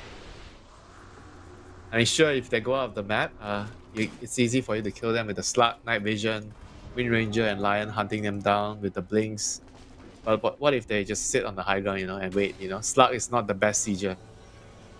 No, he is not. Especially when you do kind of give him the boot, he loses all these essence stacks that he did just fight for. He gets another Breath of Life, I would say, at 25 with the essence stack duration talent, but we're still a ways away from that. Ghost about to hit level 3 as well. Level 3 ultimate, pardon me, as they do decide to smoke up.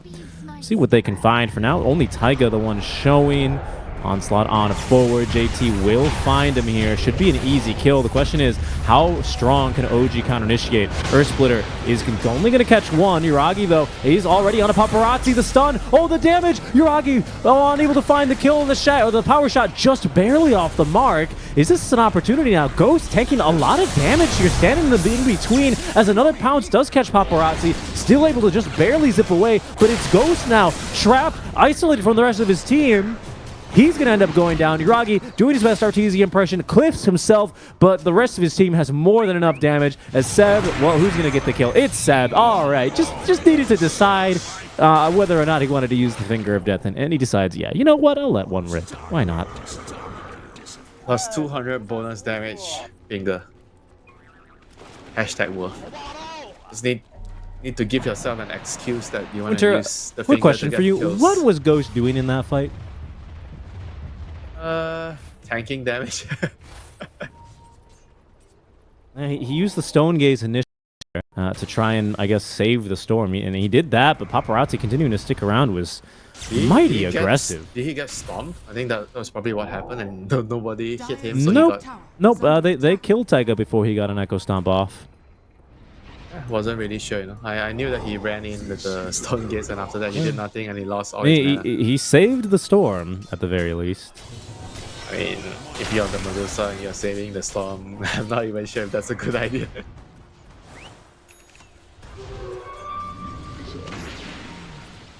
I mean, not if you're a Medusa here.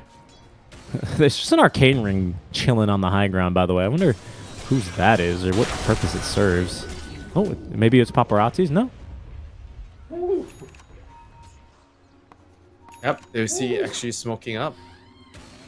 I mean, they have to try to make something work right now. Like, nothing is working for them so far. You know, they have to try to get a kill, whatever. You know, kill a support, kill anyone. This could be disastrous, though. I mean, Ghost, his smoke. Oh, he's so close actually to this Enigma. It does break the Invis rune, so it's no longer as big of a deal. That was almost scary. I mean, high ground defense is good. The Aegis has been reclaimed by OG, but you know, can't farm. Dusa's not hitting creeps. Yeah, I mean, the boot has been thoroughly applied to the neck here. I mean, Xtreme Gaming, they're not getting much out of this game anymore. Even Taiga is farmed as hell. He's got a Heaven's Halberd. Can't wait for him to get an Aghanim's. I don't know if we're going to get there, honestly. All right, I mean, disciplined play here. They will hold the ward. The ward's going to be scouted now as OG. They're going to take the fight underneath their own ward. The Hex, oh my goodness, the damage. Paparazzi immediately dead. He's going to buy back. This has to be the fight. They've already dropped the rock as well. That frees up DM to use a black hole if he needs to. Taiga starting to do the damage in as well as Ghost. He's already let loose the Stone Gaze. Uragi, he's had Shadow Dance the whole time. Ghost is dead. Dead without buyback for a minute. There's the black hole only for JT. Pull him up onto the cliff. Why not? As Paparazzi rooted down and caught, leashed up, killed, will be forced to capitulate. OG, they take game number 2 and bounce back after 3 straight losses to Xtreme Gaming. Yeah, very, very nicely done. Tri-lane working out, and this Warlock on Xtreme Gaming just felt like he couldn't really do much, you know, in the dual lane against the Tri-lane. And after that, like, cancelling the black hole just didn't feel like it mattered that much anymore, because they were so far behind in the early game. They took a trade, you know. We're gonna sack our Enigma. We're gonna force your Primal to be poor, and the Enigma was definitely more useful this game than the Primal. Yeah, indeed. This goes to show you, you know, no one beats OG 3 times in a row with the Enigma. As it'll finally net them a win. And I agree with you, Winter. I think it does have to do quite a bit with this Warlock pick. I mean, here he is just doing whatever he can. Max upheaval. Upheaval. No. You think you're gonna do a lot of damage all the time, and then you realize, oh, okay, maybe I'm actually just not doing anything in the fights. Yeah, I mean, this is a pretty decent upheaval, right? But they're still losing the fight. Yeah, but then he has to cancel it to actually, you know, cast his other good spell. I mean, is good spell casting, you know, he got that Fatal Bonds off first. I just don't know how much of a difference it would have made, honestly. It's just unreliable, you know, the upheaval. Maybe if it's faster, it charges up faster or something, you know. Like, it's just not reliable in the team fights. Yeah, not this game, at least. And ends up finding a victory here, a 1-1 draw for OG, as they finally are going to be able to get their first points here in the Riyadh Masters group stage. Well played to them for that. Especially, you know, I do want to commend the way that they bounced back after that difficult game. I was genuinely thoroughly impressed with that. I think after game 1, it was 4-30, 4 to something, right? Pretty one-sided game. It looked like it was going to be a repeat of yesterday, if not worse, and They say absolutely not. They picked themselves the Enigma. They proved me wrong. They proved you wrong. And hey, maybe even a couple people now surprised at what OG can really show us. You know, they play also really well with that ET. I know everyone's always been like, oh, China, they're the only region picking ET. Yeah, Taiga plays it too. Did a damn good job this game, didn't he? I mean, the ET is particularly useful if you're killing heroes in a lane. So putting the ET on a tri-lane and The difference this time was they were able to control the wave in front of the tower. I think yesterday when they did the tri lane, they weren't able to do that. So they wasted a lot of time, and XP because you have 3 people in one lane and you're not getting kills. And this game, they made the adjustment. They blocked the medium camp. The 2 heroes couldn't really do much. They pulled the wave back. They got the double stack on the small camp. They pulled. And after that, there was just nothing the Primal could do in the lane. And that was perfect for the ET. He got a couple of kills in the lane. He's really happy.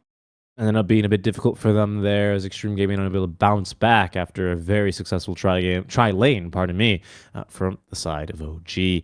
That is going to wrap us here on this series over on the D stream, folks. We are going to be going to a pretty long break, around 40 minutes here, before we're going to get started with Team Liquid versus TSM. That's going to be the next game over on this channel. But seeing as we did have a little bit of a speedier game number 2 here, I'd encourage you to check out either the A, B, or the C streams here, where you can catch the other Group A matches that are going to be ongoing. For now, though, you can stay here or join us in 40 minutes where you're going to see Group B resume and wrap up the day here, day number 1 in the Riyadh Masters 2023 group stage. It'll be Winter and I taking on, well, not taking on, actually, thankfully, because they would beat the hell out of me. But it's Liquid and TSM who are taking on each other, and Winter and I will be casting that one to you in 40 minutes, though. So jump around between the channels, find your favorite teams, and we'll see you in a bit when we return for more Dota group stage action. Until then.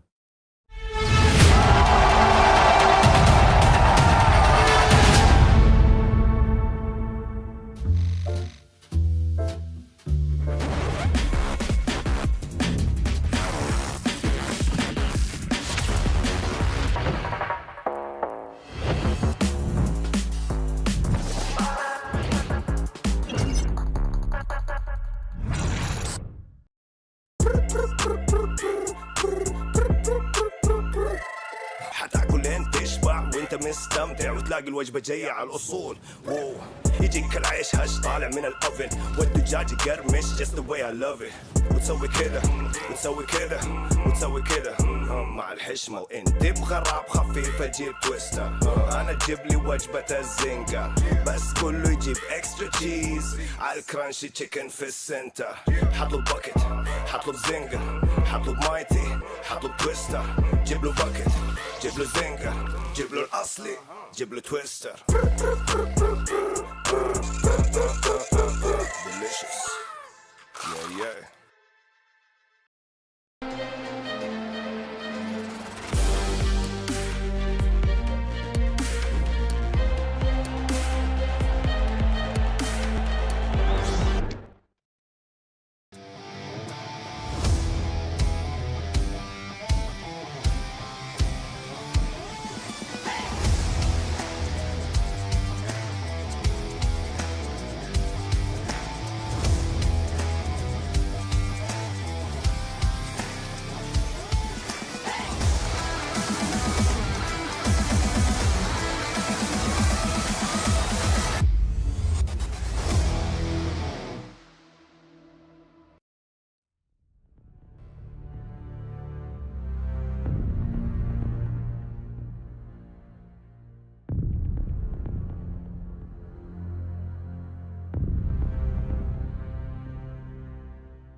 to say where I'd run to,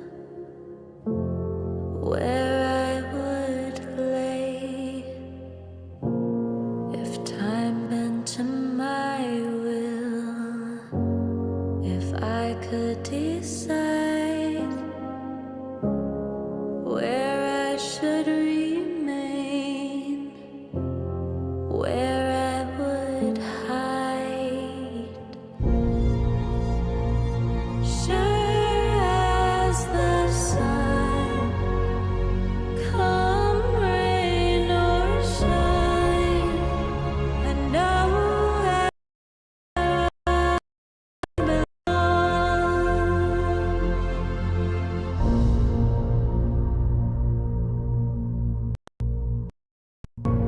If time were to stand still, if I had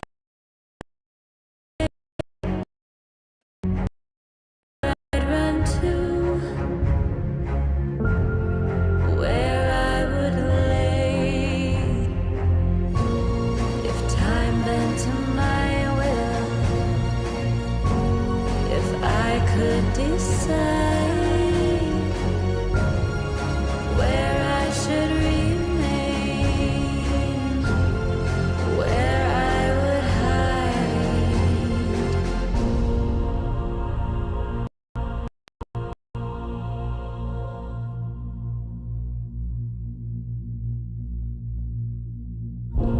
If time were to stand still,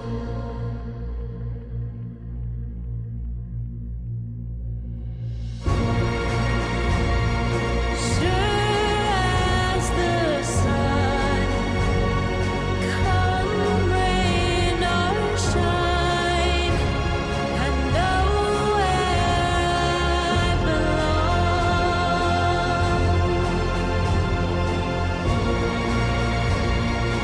Sure as the sun, come rain or shine, I know where I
Hello, everyone, and welcome back to the Riyadh Masters 2023 group stage. Seeking Strike and Winter bringing you the fourth and final series here of the day. Best of two for us. Winter, we've got Liquid taking on TSM. TSM, who managed to take a game off of Shopify Rebellion. I was over on one of the co-streams, Gunner, watching that match when Shopify absolutely creamed them in game 2. So I didn't catch game 1, but TSM, with a much-needed win there, does see them actually tied with Liquid in the 3rd place alongside Aster and Shopify.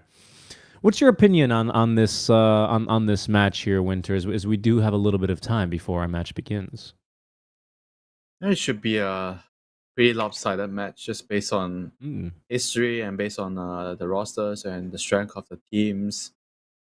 So I'll be interested to see if TSM is gonna pull some cheese. Do you think that's what they need against Liquid? Do you think they need some cheese? I mean, Liquid have proven to be not infallible, right? That they've taken a loss versus Team Aster in the second round of the day. So they lost against what hero did they lose against? Just like some tight Medusa. Let me see. Shadow Demon. They lost to it was their first game actually here in the groups. Yeah. I mean, they lost to Snap. So I wonder if that's going to be any kind of an adjustment that they're going to be looking to make there. And then they won with the Faceless Void, a hero that I'm not seeing a whole ton. But that is always going to be a pretty decent solution to a Slark. And that ended up allowing them to take the win there. I'm not sure. Lycan. I'm looking at Lycan. I want to see TSM Lycan. Yeah? TSM, a team I have not particularly gotten to see a whole lot of their games live, just given the time zone difference that we face. Kasane Lycan?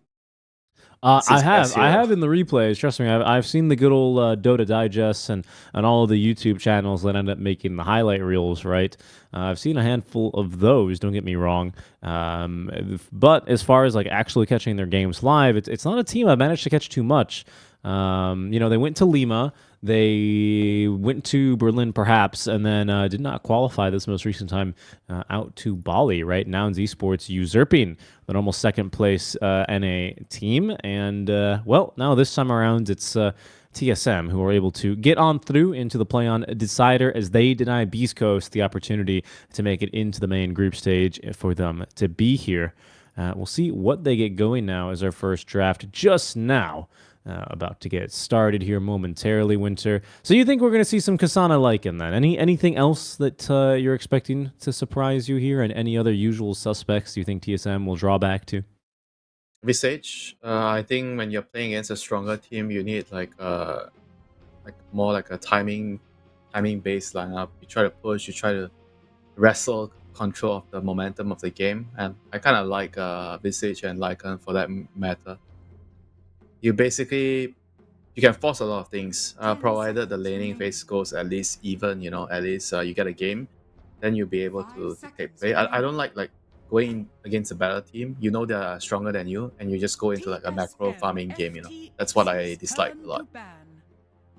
Because you know that they're going to make better decisions than you, and they're stronger as a team. So you have to upset that balance. Do you think it's really that? I mean, look. You're the second best team from NA, playing against, I guess, the second best team in the world? Is that safe to say? Second or third. Second or third? Really? Who do you have up there? Besides, I assume Boom. OG and Gaming Gladiators. Bet Boom. Really? Bet Boom? Yeah. Bet Boom, strong team, man. I think gaming is first. I would say that Liquid and...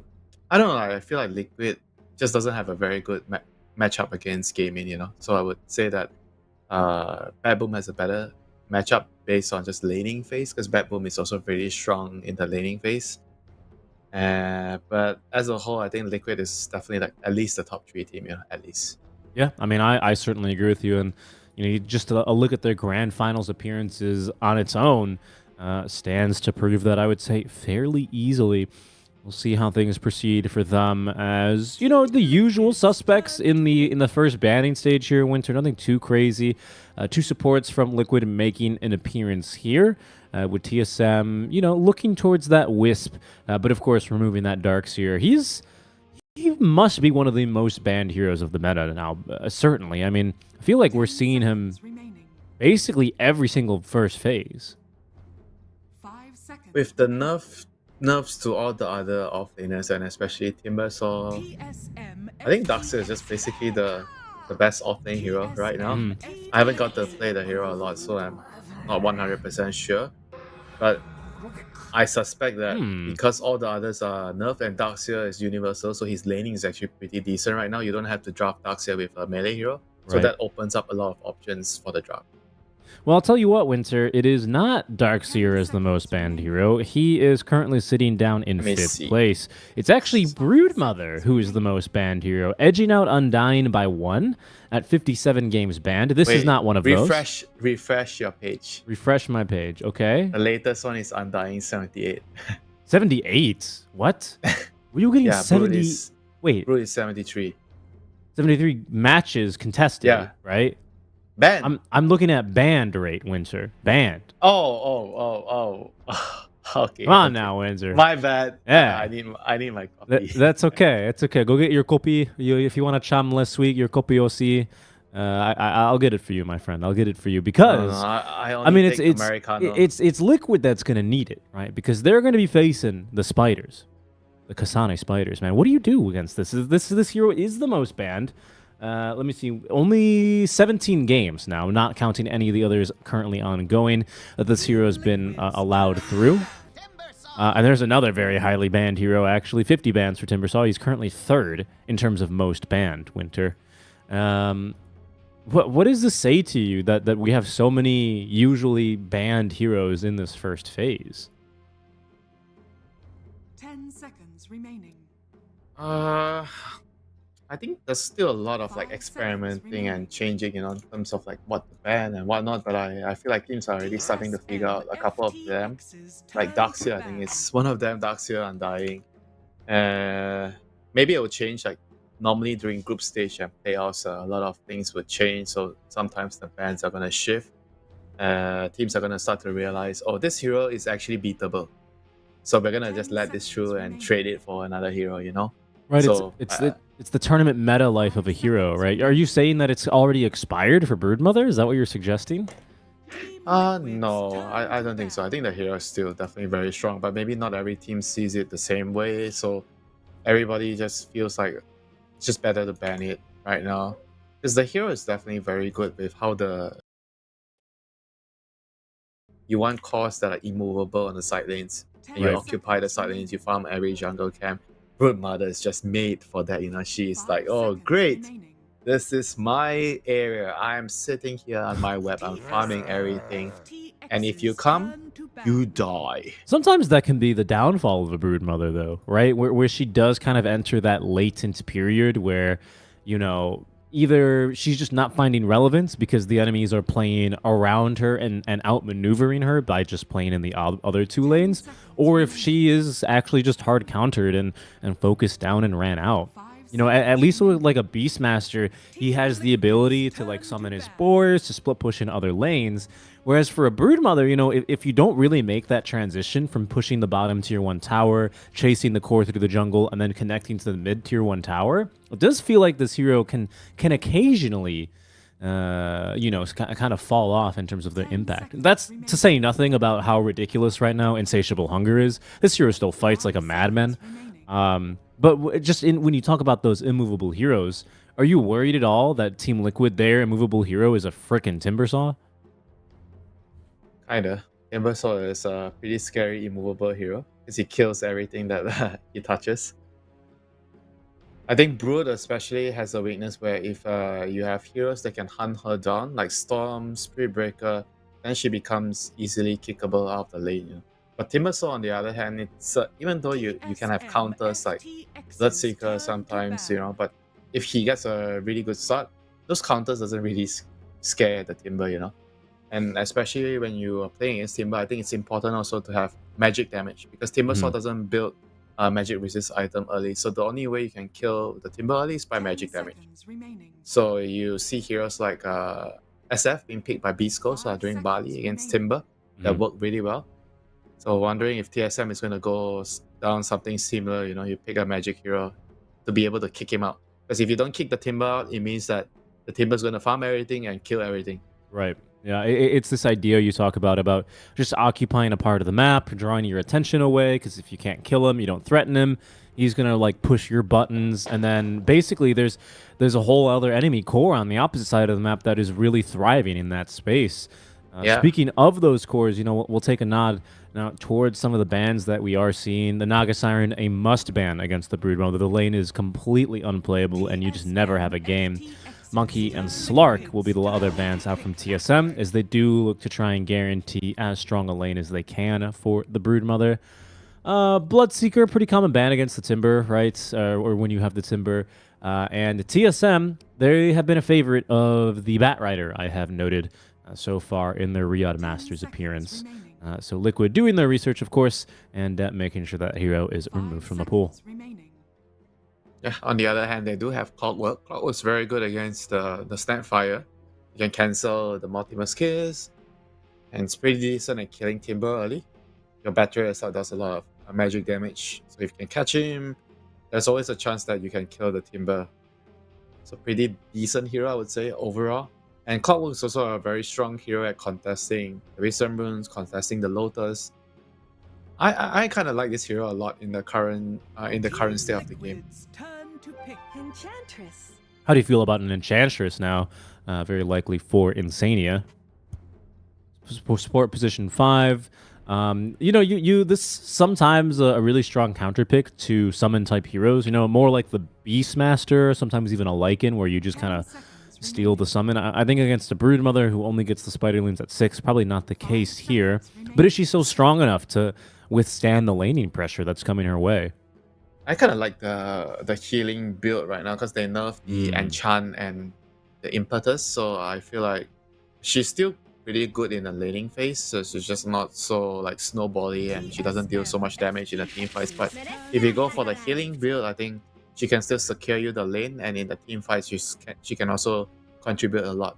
So I think the hero still definitely has a lot of value. Maybe you don't prioritize her picking her early in the first phase as much, but I feel the hero is still strong. Right. And if there was any doubt about how strong this Snapfire hero is, especially as she does scale with that universal hero, and she gets those big ol' spikes at 2025 with her talents, it's a mid lane snap. The Ench and the Willow both picked up, so the Timber saw off lane. Liquid tipping that they're going to pick a safe laner here. So TSM, that information in mind, their off lane likely already set. There is room to maneuver this Brood to carry potentially, but more likely than not, I would assume it's an offlane Winter. If you're TSM here, you have 24th pick. You now almost for sure know that it's going to be a Snap or a Timber mid. Is there any pick to you that stands out as potentially strong? All right, it's just Pango. Okay, sure. They want to keep the Broodmother's lane open, so you can put safe lane or off lane. So they pick a mid, and Pango's like, okay, she's kind of gonna have I feel like a difficult time against Snapfire. All the melee heroes gonna have a difficult time dealing with the Scatter Blast harass. But Pango has a lot of uses this game, You're gonna rotate around, you're gonna rely on controlling runes, and you're gonna just play for the side lane. So it feels like it's okay to not have a good start against the Snapfire, as long as the other side lanes get better matchups, So because you're saving the pick for later, so you're kind of expecting those lanes to go better for you. All right. I mean, I like the Pango pick as well. Liquid did you the favor of banning out the Bloodseeker. Liquid also requiring a carry. Maybe you're looking at a couple of ranged cores here that tend to shred a Pangolier. TB, yeah, he's one of them. The Drow Ranger is always one that can, start 2 or 3 shotting even the Pango Rolling Thunder as it comes out. Wonder what other carries remain. Everything seems like it's gonna be. I still faces Void. I guess Void with Snapfire and Timbersaw sounds pretty decent and reasonable. Because right now they don't really have a very good way of catching the Broodmother, and so faces Void would provide that for them. But on the other hand, there's a lot of like lane counters, towards faces Void, like they're still tight and Underlord. Those are two very good heroes against Void in the lane. I mean, you do have Enchantress with you, so maybe you feel like you can get away with it. But that's his problem all the time, Faces Void is big in the lane.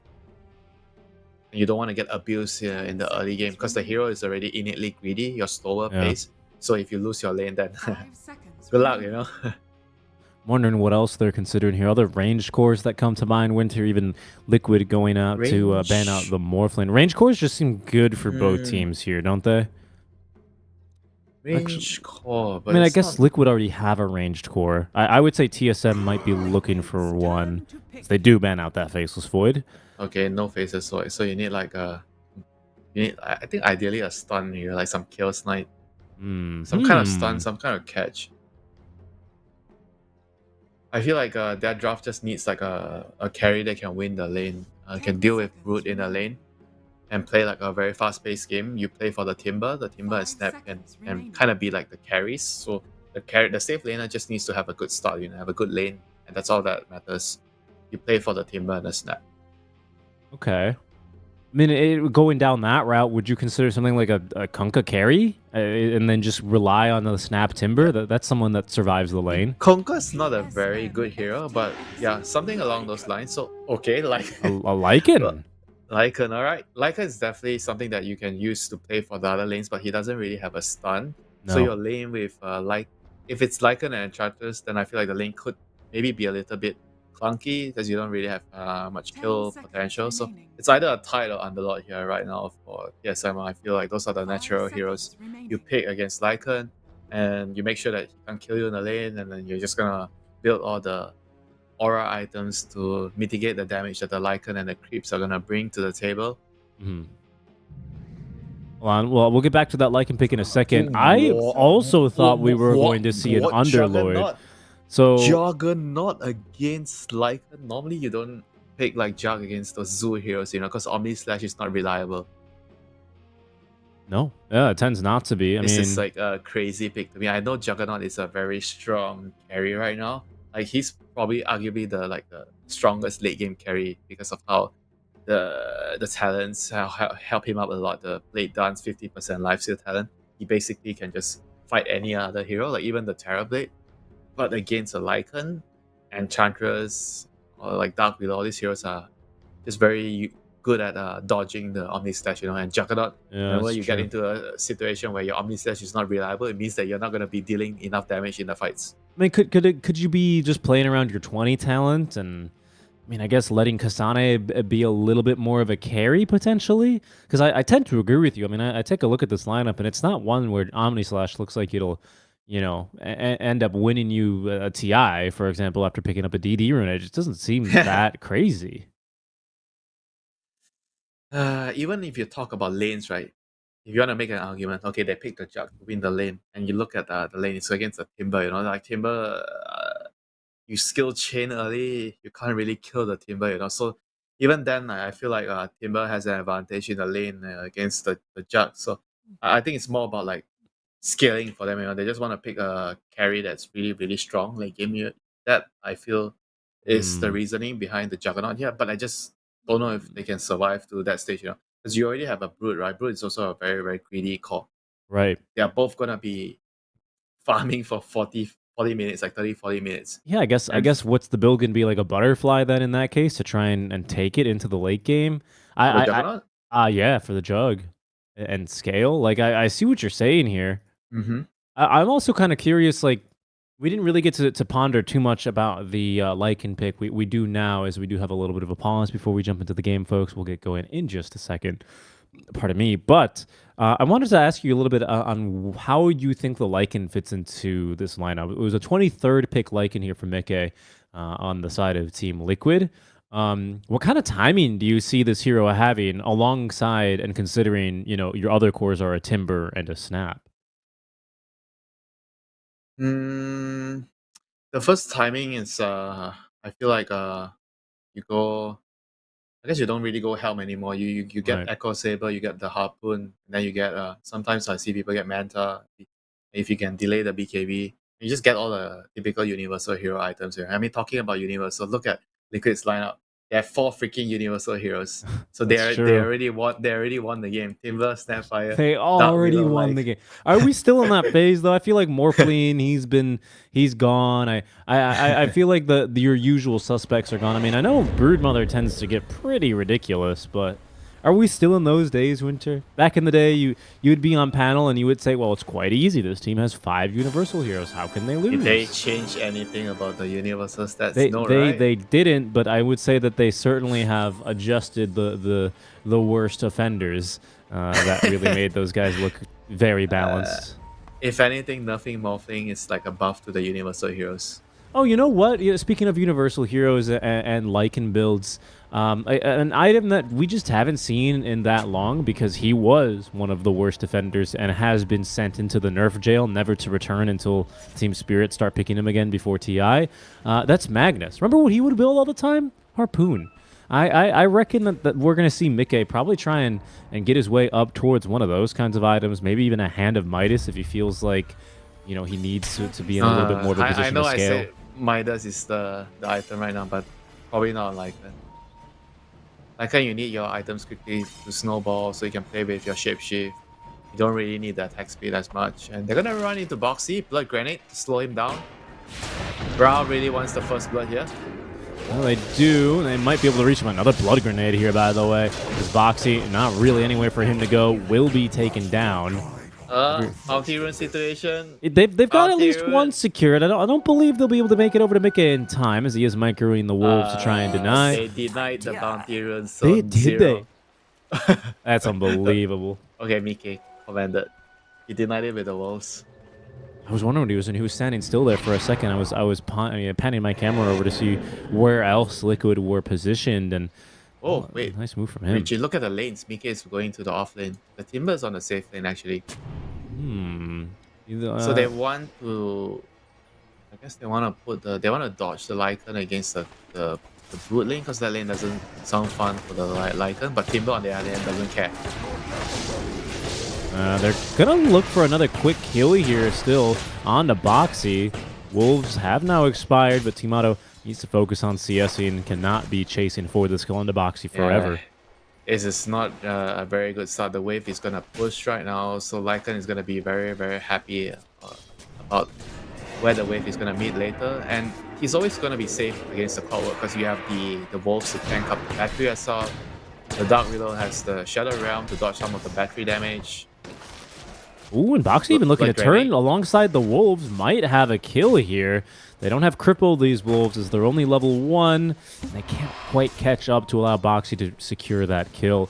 Down bottom is where I wanted to bring your attention here, Winter. I know the mid lane's popping off, but I want to talk about this one just a bit more because Insania is actually going into this Nature's Attendance build. So it's the heal build early on. I mean, that's what I feel like is best to do in the lane right now. This lane is kind of like a boring lane, you know, like Timber is gonna farm, Brood is gonna maybe get pressured a little bit, but eventually the more levels the Brood get, he's gonna be able to farm as well. But Kasane, Blood Grenade by Insania. Yeah, how boring can it really be? Ooh, the stick charge is able to get him out this time. Insania, without the impetus, even has the kill as Zai looks for a second. 4 wand charges popped. Ari keeps himself alive using the Fairy Fire. It's a double though for Insania.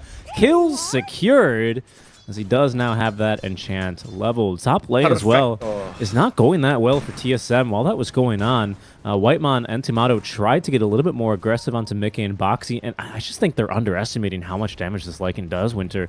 He was just kicking their butts. Yeah, it's a classic universal hero damage, you know, like just wait till he gets more levels and you'll truly feel the universal hero damage.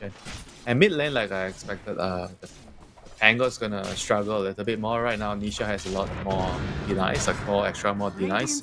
That's the normal situation, you know. Any melee hero against Snapfire, you're gonna get bullied a little bit at the start of the game, and you're gonna have to rely on controlling runes, making rotations to catch back up. Yep. If we take a look at our last hits as well, we'll see that so far, you know, the lane's going very swimmingly for the side of Liquid. Mickey leading 17-6. Oh, here comes Whitemon. Oh, yeah, they're going to try through the twin gate here. Whitemon is going to be able to actually collect onto Zai. Very nicely done. They saved both instances of nuke there. Not only was the Fade Bolt useful, but also the Rocket Flare as he was attempting to escape. Might give a little bit more breathing room. Changing lanes. The clock says, I don't want to be on this lane against this Lycan and Dark Willow. There's nothing I can do.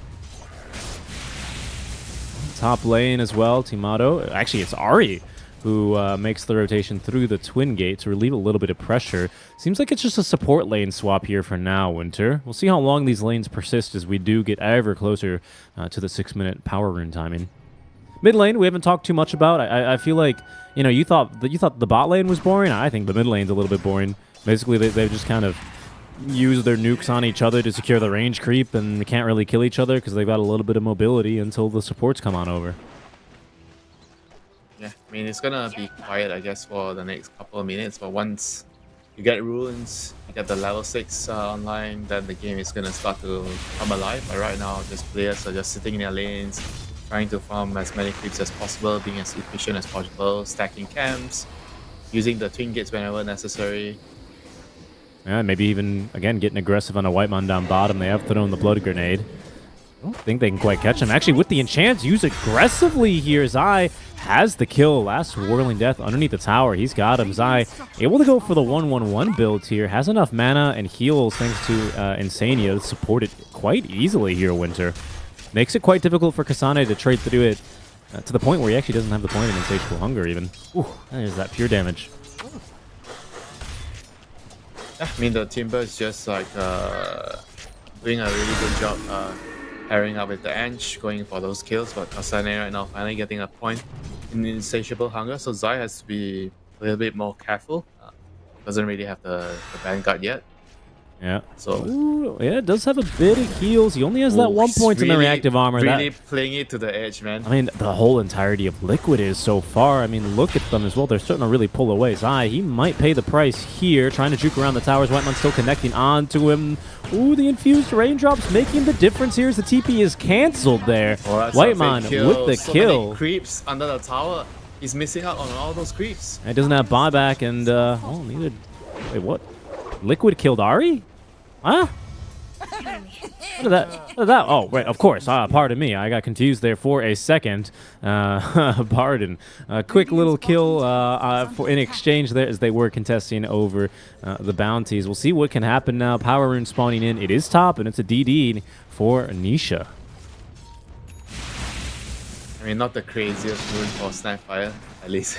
No, but I think they're going to be happy to have that out of the hands of Bryle, at least. That could be a potent one when he looks to start rotating around. Is he rushing Travels? Oh no, he's going for the Atos first. So not really playing that greedy. Is this game you can actually abuse the Travels with the Lycan moves, you know, something you can actually just allow you to get a lot of extra kills if used properly. And bot lane, we see Boxy trying to sneak for the Wisdom Rune, but Whiteman knows. Yeah, he's on him. He's on to him here.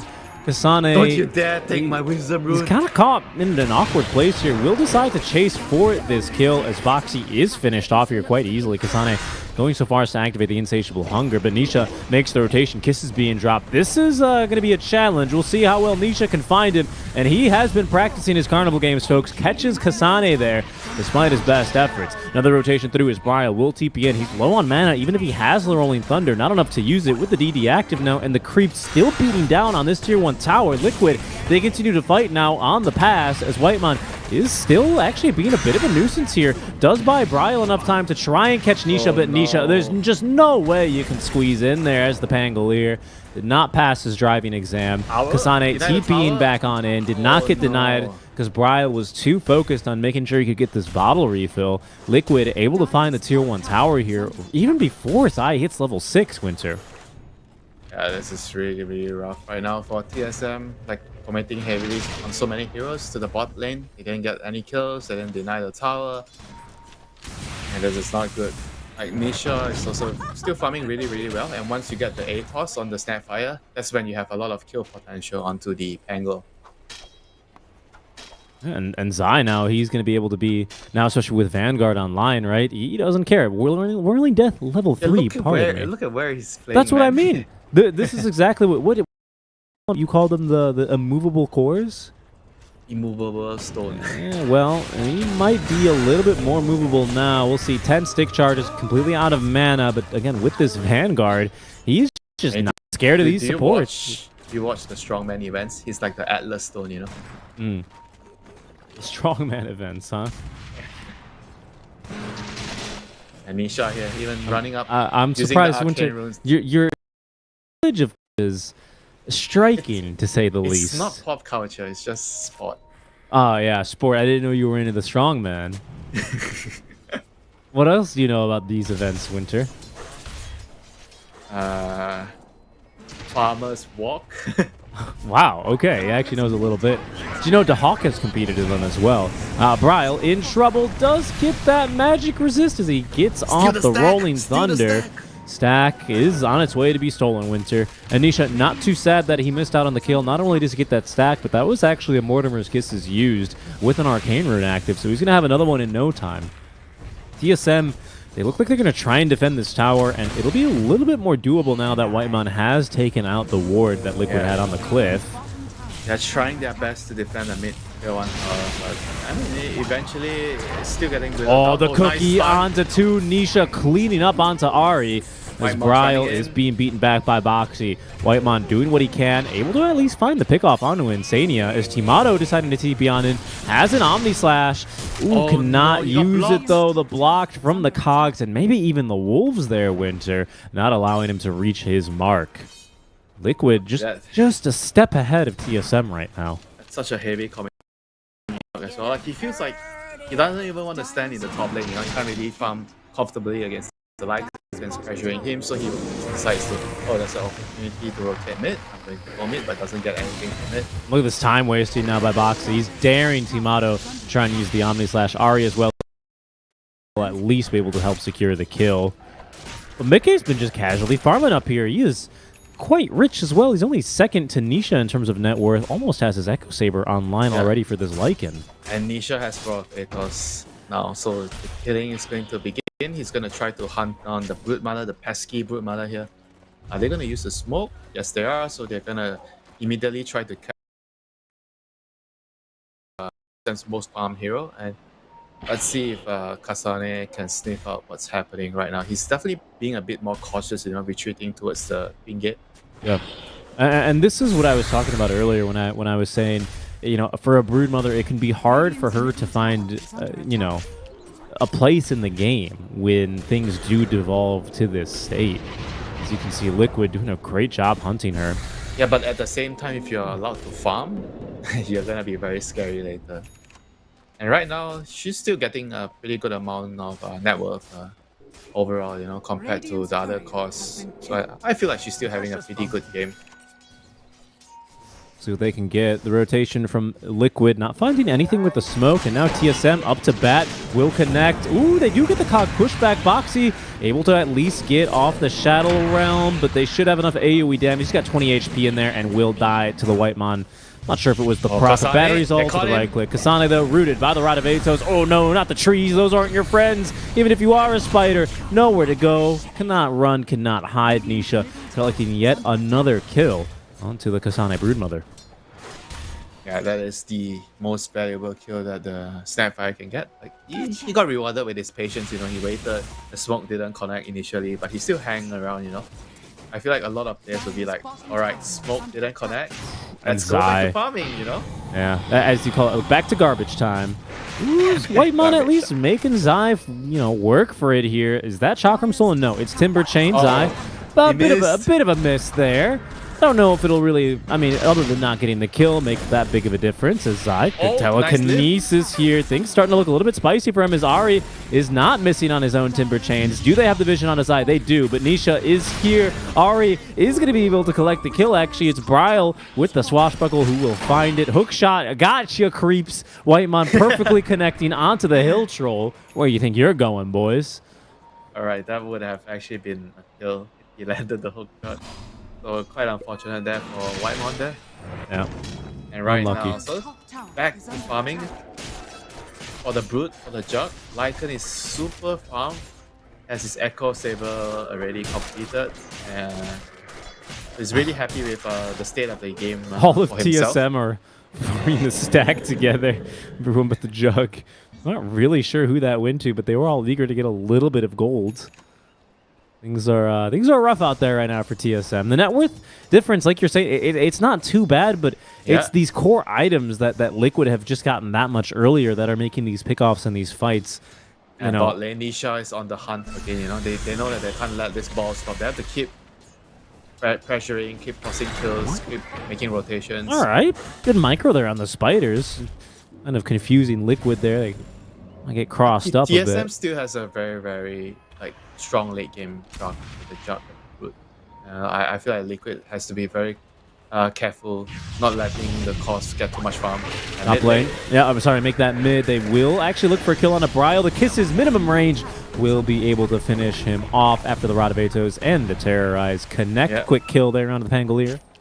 Yeah, now Nisha has travel, so he's gonna be really mobile around the map to set up kills. Like I said, you can always abuse the fact that there's Lycan walls on the map TP too, so you can obviously hide the walls in very deep positions and allow the Snapfire to TP in and set up a kill with the aim. Oh yeah, good point, yeah. I mean, other than that, Mickey's just kind of been chilling up here, Winter. Did he even get touched this game?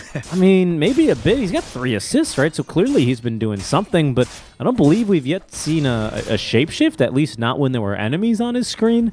And he's just doing universal hero things, going for that Manta style next after the Echo Saber. Yeah, it's going to give him a lot of damage. It's going to give him illusions to soak up the Omni Slash as well. It's a very useful item. When should we expect him to fight at some point? I mean, Liquid, they haven't looked like they really needed his help. They might get Roche, soon. maybe get Roche. If they can connect onto Zai here, the smoke doesn't look like it'll be able to sniff him out in time, however. Zai with a fresh Kaya as well. TSM thinks that they're doing Roche. They're scanning the Roche. Lycan is just not ready to do Roshan yet. Probably waiting on somebody to get a medallion. Somebody have a medallion. Insania has a medallion. Oh, okay. There they go. Shapeshift. Ooh, Nisha actually missed on the cookie, so Timato easily getting off the spin and will be able to make it out alive. That is gonna... Yeah, that should have been a kill, you know. We'll see. I mean, for now, it's Shapeshift wasted. It doesn't look like they'll be able to convert this into anything, so a little bit of a whiff there by the side of Liquid, but nothing they can't recover from. Yep, and TSM definitely really happy with that. Right now, it's more time to farm. They're happy. More garbage time. Yeah, more garbage time. For the Jug, for the Brute. I mean, it's not exactly garbage time when you're weaker than the enemy and you can't fight. Oh, okay, so garbage time is only like a time-wasting activity. Yeah, when there's no purpose of doing something. Oh, hook shot, another hook shot missed by Whitemon. Probably doesn't... I feel like he probably doesn't want to go there anyway. Yeah, I don't think so. I think that would have been quite painful for him. Down bottom though, Kasane. Whoa. A little bit of server lag there from me as Kasane in some trouble on top of the terrain. The Kisses, dude. I think Anisha nailed every single one of them, but Kasane just kind of shrugged him off, honestly. Nisha in range for the cookie, but can't quite sniff him out in time. Did he not miss a single kiss there? It was just level 1 kisses, huh? Probably just one. I think he might have missed one. I don't think it would have made the difference there on that kill. Yeah, I mean, the Brute is just way too tanky. Yeah. He kind of just didn't care. I mean, TSM, they're definitely very happy with what is happening the last couple of minutes. They're trying to sneak behind Whitemon. He's going to trap Insania. They're also looking for Kasane as they do contest both of the runes. TP is going back to try and help Kasane, but this time Zai in position. Kasane actually lifestealing a bit, trying to fight his way through this one. TPs are incoming, but will drop to Boxy. Whitemon on the other side of the map, finding the kill on to Insania as Zai goes diving underneath the tier 2 tower, eats the Omni Slash. Down he goes. Back onto the other side now as Nisha fighting his way through this one. Terrorized somehow. There's Boxy on a cliff. I'm not sure how that one actually happened, but the kill on Anisha is significant. Whitemon unable to find his man on the hook shot, but TSM finding 3 big kills for them here, Winter. Yeah, slight overcommitment for killing the Brute, you know. Definitely paying the price there. Like, Zai kind of like went in a little too deep, eating the Omni Slash on his own, dying there, and that was a really big kill for Timado. He's definitely super happy to get the kill on the Timber. Finally, his first Omni Slash, right? With his Battle Fury, he's going to continue scaling very nicely here. Yeah, I mean, they have to be careful, you know, like this TSM lineup, they are very, very scary if the game goes late. You know, you don't want to be giving them so many kills on the Brood and the Juggernaut. What kind of problems do they have, though? Because I see a Lycan, that's a universal hero. I see a Snapfire, that's a universal. They're not getting rushed. Like, eventually the Lycan, I feel like he's not gonna be able to fight the Jug. I think he needs to get rushed, find a pickoff, and keep taking towers and pressuring the map. You know, if it's trading farm like this, I'm not so sure if you're entirely happy being Lycan. Well, we'll see how that begins to boil matchup, down. I would say that it's very different before against the Juggernaut. Before the level 20 talent, the Blade Dance talent was introduced. I think before you're feeling like, alright, I'm Lycan late game, you know, I have a lot of creeps against the Omni Slash, I'll be fine. But right now, with the level 20 talent, Juggernaut is just like a different beast in the late game.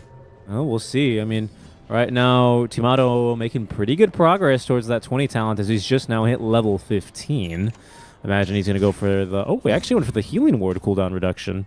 I thought for sure he'd be going for Blade Fury. The Healing Ward cooldown is actually pretty nice. The spell is going to help you a lot in terms of team fight, sustain. The fight is kicking off here as Zai once again interrupted. That's still that stolen chakram that Ari's been holding on to for a while. A beautiful hookshot. They are just controlling Zai. He can go nowhere. Down he goes. Whiteman just about 4-shot though by Mikke as he finally is able to sick himself onto an opponent with the shapeshift active. The Spiderlings mostly sacrificed here, but a 1-for-1 trade. TSM will be very pleased with that. Yeah, look how they take this fight. Look at the wards that Liquid have around here. Yeah, you can see Zai, he's really trying to push things, you know. He knows that their lineup is has an expiration date. You don't really want to go late game against Brood and Jug. You can definitely see that he's very aggressive, you know, in terms of trying to force something to happen.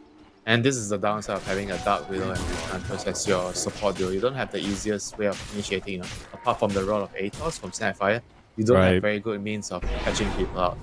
Yeah, because you've got this Terrorize, but no really great way to set up for it. It's better as disengage tool or counter initiating tool. You know, it's not as good as starting the fight with it. Yeah, and I mean they've really done a great job as well, and specifically in that fight, Ari absolutely killing it here. He's actually got the Vessel, which I'm sure contributed significantly to Zai's death. He might be in some trouble though, as you know, every now and then when a team goes, guys, we need to kill this Rubik, they're gonna really focus down and kill the Rubik. It was not garbage time for Ari. Yep, and finally Mikke is going to start the rush. I would say it's a little bit late, you know, judging by how the early game went when Liquid won all their lanes. So 20 minutes, still a decent time, but not what I expected. And right now, they see it with the Rocket play, but can they actually contest this push with Whiteman, he's making a beeline over. Not so sure. Smoke is active now. Roshan is about on a quarter HP now. Insania out to try and block for it. He will break the smoke, but he is going to persist. Hookshot, no. Okay, it's used onto actually Insania, but Bryle's heading into the Rose Pit. Oh, almost perfect timing there. Will not be able to collect the kill, nor the Aegis, and Mikke running right into the ball like a dog chasing a car here. Eventually, finally, Bryle, he'll pop out of that Rolling Thunder into the Terrorize, into a world of pain. Whiteman, though, no damage, not enough damage, or TP cancel for him. He'll make it out alive, but a costly effort there from TSM. Didn't really look like the rest of the team was in position. They were also not on the same page. I felt like the probably should have followed the Pango to just go try to steal the Roshan or steal the Aegis. But instead he hooked on the Ench, which he can't really kill on his own, and the Pango decided to go to Rosh anyway. Yeah. Kind of splitting their attention a bit. Yeah, in times like this, you kind of feel like the communication wasn't really on point with TSM. I think what the Pangolier was trying to do there was probably the right thing. Just have to try to steal the Aegis and get out. Yeah, deny Liquid this timing, right? You're talking about how you felt like this Aegis was a bit late. Well, now Mikke's got it in hand alongside his Harpoon and full Manta style. He hits hard already, my goodness. 270 damage, 280 damage, pardon me.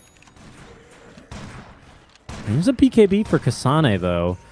TSM, I mean, they're feeling pretty strong themselves. Problem for Bryle is, as Gunnar called it earlier, you just feel very sad when you don't have your 15 talent and Ag Scepter on this kind of a hero. Whitemon unable to actually connect a kill onto Zai. Ooh, Chakram stolen, Chakram stolen. Wow, Ari's been on point so far with these spell steals. Timber is his own Ryle? worst nightmare. Ryle is actually kind of getting body blocked by the Wolves. We'll see how good he can get it. Whitemon. Oh, nice job there on the cogs. Oh no, pushed onto the other side. Now he knows how it feels. Trying to jetpack away. Caught by the brambles. Excuse me. Those brambles are very spiky if they can pull him down from his flight. That's incredible. Tomato spin TP away is going to be good to go. And otherwise, not the worst losses there for TSM. Yeah, but at least they were able to push them out of the top lane. So you see, like right now, it's really awkward that the Brute and the Juggernaut are on the same side of the map. So it's gonna definitely reduce the overall farm that they're gonna be getting. And Liquid, I wonder if they're gonna try to force the high ground to force them back. You know, they're really strong with the heroes at this timing with the A games on the Lycan. He still doesn't have Shapeshift yet for another 30 seconds, but I could see them trying to force some action here. Does kind of seem like right now the Snapfire's in a little bit of a lull, a little bit of a valley. Yeah, just another support that will go down here. That'll make the tower pushes a bit easier. Observer Ward is identified out from Ari, so at least his death is not completely without a little bit of gain for the side of TSM. But it will shove the wave all the way back into bottom, but I think Liquid are going to be far more interested in taking down a mid-tier 2 tower to TP back and defend. Yeah, sorry. Gonna need to finish his Lotus to deal with the vessel there on the Rubik. So he's gonna It's get a big item. I mean, not to mention, right it counters the Jug, doesn't it? Yep. Counters the Jug, counters the Lotus. Really decent at removing the slow from the Brood. It's just a very, very good item this game. Yeah, and that blind. Although, honestly, that blind's not too big of a deal. It's only level 1. Silken Bola, and I think you've got, what, 1 Dispel at least? Yeah, you've got the Manta on Mickey. You're not super concerned by that. But yeah, I mean, still, Dispel, you know, you're never going to complain about that, I would say. Right now, so Liquid still has 1.5 minutes on the Aegis. TSM... Maybe they can't really push the high ground yet, but they still definitely have to play aggressive and take the map. I think that they shouldn't let TSM just farm with the Juggernaut and the Brute. They have to do something with this Aegis. I think they're going to try now, Winter. Top lane might be the target, as they do have the Shapeshift back. Aegis, in its waning minute here, though, 53 seconds and ticking down. Top and middle both shoving pretty hard, as Timato will show underneath the tier 2 tower now. Liquid... Well, there's TPing a couple of heroes back. Kasane is going to cut the mid-wave here. So Liquid just about out of options now on this first Aegis, at least. We'll see if they can find anyone on the way back, as Nisha was trying to connect here onto the mid lane. Scan used by TSM. He's going to at least give him the confidence to cross here, and Timato will be picked up now on the Observer Ward. Fight is breaking out over near this Cliff Ward, however. But Liquid, with Aegis expiring, I believe they're making the call here to take it a little bit easy. See if TSM will chase them up to the high ground. Zai is not there, so they can't really fight without the Timber Sword. I think at this point, they have to be really, really satisfied of retreating, going back to farm. They need to get the side of Voice on Timber, catch the Brood. Because the Brood and the Juggernaut, they are basically chopping the lanes way too freely, because they know that without any proper catch, they can't be killed. And it's proving to cause Liquid so many problems when they are trying to group up as 5-men. Look at how fast Insane he is, by the way. He's got himself the Kobold form and Tomato. He's set to try to let it... Shot in now on for Whitemon. He will go down. Kisses are now raining down as Bryle does bounce off of the cogs there. Burning the mana very effectively here at Box. If it didn't quite scout him there. They fed him a greater Fairy Fire, though. Back to full HP and mana for Boxy, so not a fight that TSM are going to be wanting to take here. Least of all with Mickey nearby, ready to go on that Shapeshift. But TSM, they continue to farm, Winter. They're nearly recovered. Every moment that they get to farm, this is good news for TSM. You know, the Juggernaut is continuously scaling, and same story for Liquid. You know, they have to try to get a pick off into like a pushing high ground, you know. They're trying to get a hex on the Timber, so I think this is going to be a very, very crucial item. Right. Almost there. Well, Winter, let me ask you this. What is the role that Nisha has to fill right now? Because I feel like until this Snapfire gets level 20, 25, you know, you are in this slightly awkward moment. What role does he have in these fights? Is he the initiation with Radavetos? His job is to D-push right now, and the team fights come and deal damage with multiple skills. Right. Zai is going to get caught up again. Yeah, This is not good. they're on a boxy as well. Looks like Bryle and Whitemon are engaging on themselves. Mickey is eager to fight into this one, though. And Bryle, oh no! Oh, he didn't get up to the high ground, but he's A-okay for now as Timado shows Mickey is going to end up running to the hills. Kasane finally finishing off boxy. In the meantime, they are trying to chase after Mickey. They have a rocket flare, but no hook shot for 25 more seconds. The Wolf runs. How fast can it run, though? Not fast enough. Ari able to find him now as Mickey mantis it off. Kasanebe pulls him back on in with the harpoon, the surround as well. Mickey out of shapeshift and pounded by Timado. He will go down. That was without the Omni Slash used there, Winter. Great close in there by TSM as they corral Mickey.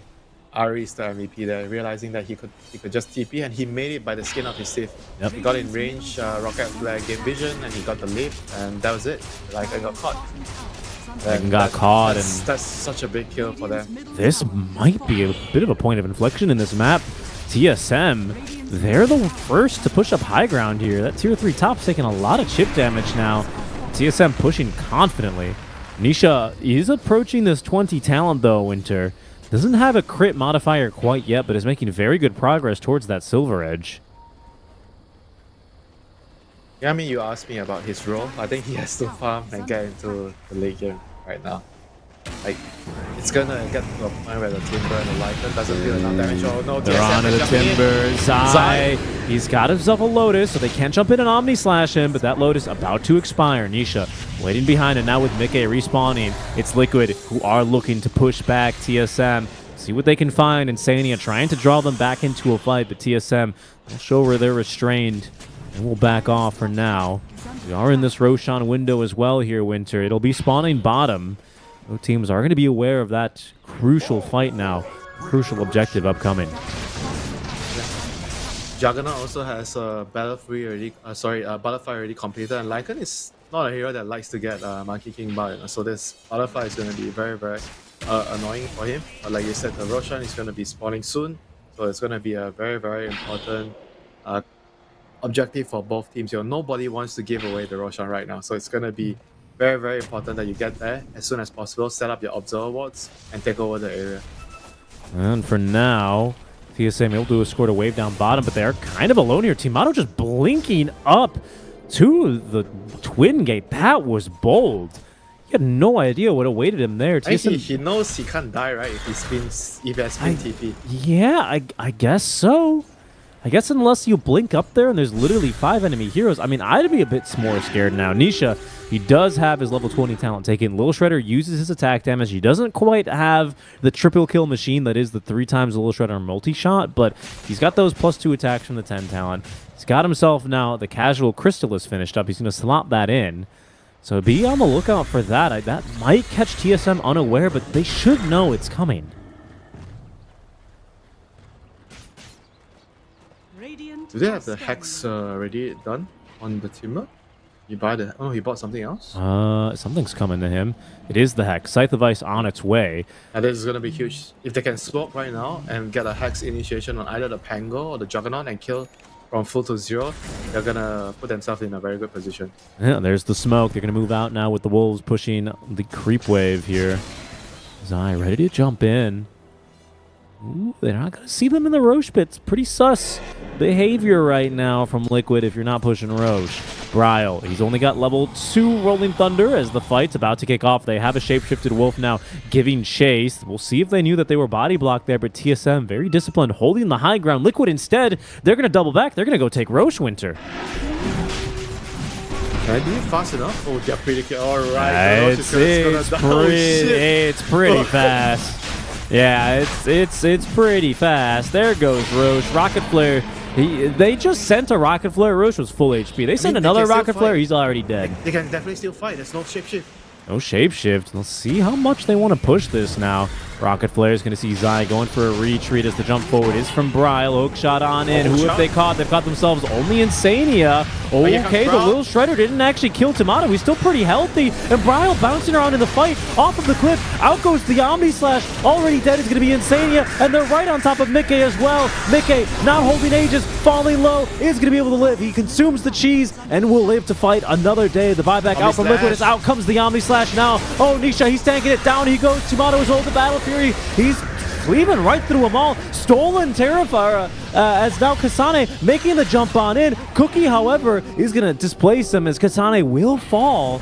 TSM slightly overreaching now is Mickey. He's got the cooldown ready for the shapeshift. They'll take down Ari. As the rest of TSM lucky to escape with their lives considering how deep they just went.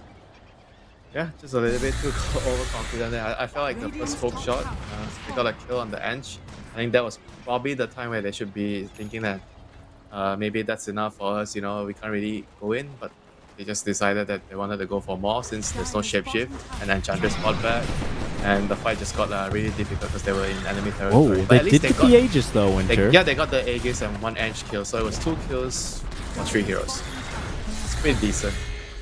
Not bad at all, and a good counter initiation. Again, Ari proving very, very, what's the word I'm looking for? Very crafty with the spells he's been stealing, huh? That Terrorize nearly allowing them for a clean disengage. Timato really starting to strut his stuff as well here, coming into his own on this Juggernaut. Yeah, late game Juggernaut is super scary, I'm telling you, right? This Lycan, I'm not so sure how well he can fare against the Juggernaut late game. Sure, you're a universal hero, so you deal like a shitload of damage later, but this level 20 talent is what is going to allow the Juggernaut to stand and fight the Lycan with the lifesteal. And he's got it now. Approaching the 25 talent, he has Swift Slash as well here on this Juggernaut. Tomato. Yeah, he's scary strong right now, Richie. Like, this Juggernaut is, if you can't stop him in the team fights, he's just gonna deal damage to kill everybody. They know Nisha's in the vicinity. He does activate Shadow Blade. They see him actually just straight on up. Bryle, he's gonna try and initiate, does find no stun though, and is only gonna see Zai. Mickey is gonna use the shapeshift as Bryle might end up getting stunned by this Cursed Crown, and he does. He actually stuns up Whitemon as well into the Terrorize for 2. The kiss is now raining down. Bryle, it's about 3-shot there by Mickey with the crits, but Ari, okay. Yeah, all right, Ari. Nice little steal there, a little green wolf running away. He's adorable, isn't he? He needs to save the gem. But that was rather strange though, like there was no way Kasane could have got to the fight there. Nope. And they still decided to go in. And I feel bad for Whitemon. He's just like, I'm standing on the side trying to get ready to put a cogs to protect the core, and then he got stunned by the Cursed Crown. And just got cleaned up basically by the cleave damage there. Bryle does have buyback here, which would be pretty painful if he had to use it here, but Liquid are going to try and force it out from him now. 20 seconds left. The tier 3 tower has not yet fallen, even though mid and top are both very close. It'll actually be bottom, which goes down. Does give another fortify here for the side of TSM. They need to get rid of these creeps. Sane not in position to do so. And by the way, the Barracks are already dead. Okay, hook shot, stuns 3. No buyback out from Bryle, but the Swift Slash out from Timato. Not going to be able to dislocate too much nor find a kill. Liquid will back off the high ground for now. All their lives in hand, but they did fail to force the buyback of Bryle. I mean, they have to regroup right now, TSM. There's still hope in this game. Juggernaut is still very, very strong, and all they need is to find the right opening in the team fights. You know, they can't afford to make another slip up like what happened before. And for Liquid, same game plan. They have to try to shove out the lanes, use the hacks on the Timber to catch somebody out. Ideally, the Jug, and a pickoff would lead into another set of racks. For TSM, I think the strategy is basically the same, but in reverse. You know. Try and not get picked off, especially by this Scythe of Vice. That's going to be incredibly dangerous. Look for a quick pick off. Maybe even a solo pick would be the best with Omni Slash, making sure it doesn't get reflected. Liquid are not going to make that easy. In fact, they're smoking up. Swift blink on back from the Juggernaut. We'll see if Liquid You're actually giving chase now. The Wolves as well, scouting ahead. The scan, Liquid, they know exactly where they are, but TSM, they're holding underneath the ward here. It might not matter. Mickey diving into the Mighty Mines. What the heck was that? Timano, he just used a swift shot. They're trying to escape. Whiteman holding them back as best as he can with the Ghost Scepter up into the air. Out comes the Omni Slash now. They've deleted one. Nisha's in trouble as Timano, he didn't bounce at all in that Omni Slash. Bryle will finish off the Snapfire. Timano trying to fight through this one. Even with the flame dance damage, he's going to be hexed up. The Terrorize as well. They need a bit more, and they'll have him. Zai and Mickey winning the fight for Liquid. Even if the other 3 cores have died, it's up to Kasane now and the rest of TSM to try and take this fight. But Zai, he's being beaten back. He's scared of spiders. The arachnophobia as Kasane with plenty of webs running down his man. The Hex buys Zayak a little bit more time as he does end up reflecting as well the Nullifier, but there's just no trees and nowhere to run. Mickey being pushed on back. It's Bryle who might end up going down. Nice usage there. Oh, he's trying to avoid it. Zai just alive on a hair of HP before the Fade Bolt will find him. Mickey unable to get his hands onto Ari with the stolen Temper Chain. He's off and away. The disarm now onto Mickey as TSM, they will clean house. Liquid wiped off the face of the map. I mean, that's such good play from the Rubik there in the team fights, getting the Timber Chain and just eventually killing off the Timber with the pure damage spell, you know. And on top of things, you know, the Juggernaut, like, he had a huge Omni Slash to start the fight, basically killing Nisha and one of the supports right away. Oh yeah. And once the Shapeshift ran out, like, they can feel like, okay, I have 400 damage, but what? I can't hit anyone. It just got kited and kited and kited, and eventually the Brute also just carried the team fight, you know, even though the Juggernaut died in the end. I mean, that was wild. The Juggernaut dies towards the middle of that fight even. I doubted Kasane's ability, and not even Kasane, just the Broodmother hero's ability to get it done. Boy, was I wrong. This Broodmother hero, she is also universal. She is doing truckloads of damage, and Nisha, not able to really get off a meaningful little shredder, completely changes the outcome of that fight. They need to make sure that Nisha does not die in the team fight. I think at this point, the Timber and Lycan, they're running into damage issues. They don't have enough damage. So if Nisha doesn't get right clicks in with the little they're going to try.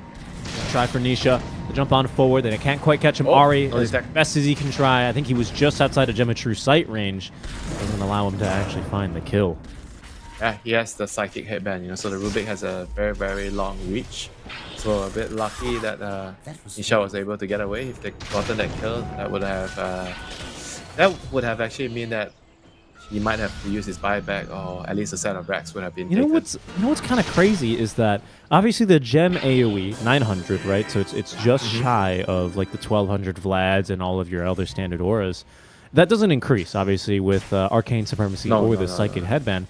But Ari, if he probably used the gem active, might have been able to catch him there. I've never thought about using it that way, least of all on a Rubik, but who knows? Yeah, that's actually true. You can actually do that. I mean, I've literally never used this active for any other reason other than to deward. But you never know, really.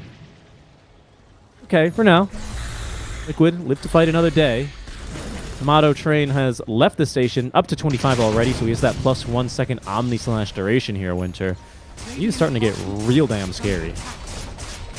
This Juggernaut is just such a big monster right now. Liquid has to figure out a way how to start the team fight with a Hex, kill the others. I mean, hey, how about that? Right on the Bryle. TPs are incoming. Oh, a nice save. Courtesy of Ari playing a phenomenal game as Bryle. Actually, he's going to commit the Rolling Thunder. He's going to go down to the low ground. He's going to bonk Zai the once before he realizes, maybe I'm going too far, boys. And we'll be retreating back up to the high ground. He's pretty tanky with the Assault Cuirass, you know, not an item you see every day on Tangle, but this game he wants to have more armor against the Lycan.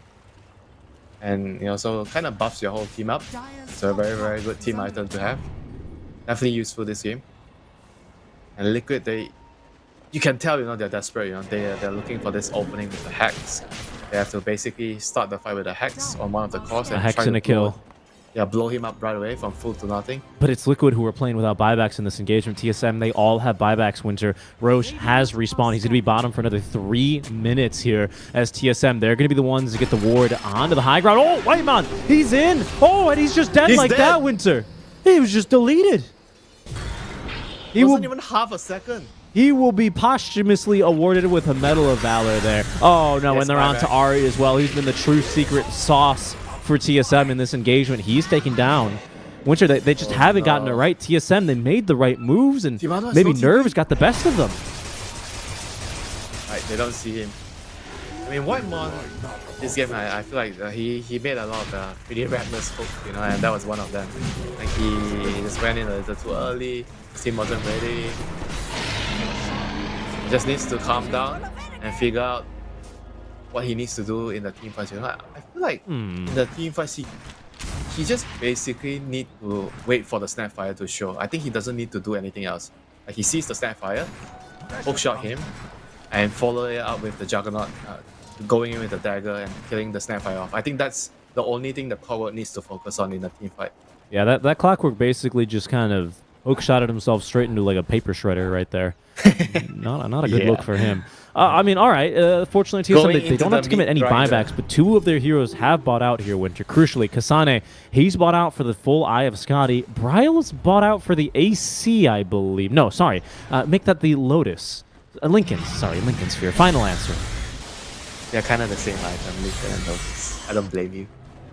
One of them's a bit more passive than the other, but I appreciate you trying to back me up there. You can see that immediately being put to use onto Timado. Okay. Timado, speaking of which, has also just bought out for something. I believe... Okay, it's for the Demon Edge. He's going to need to get his courier back safely, and I believe has.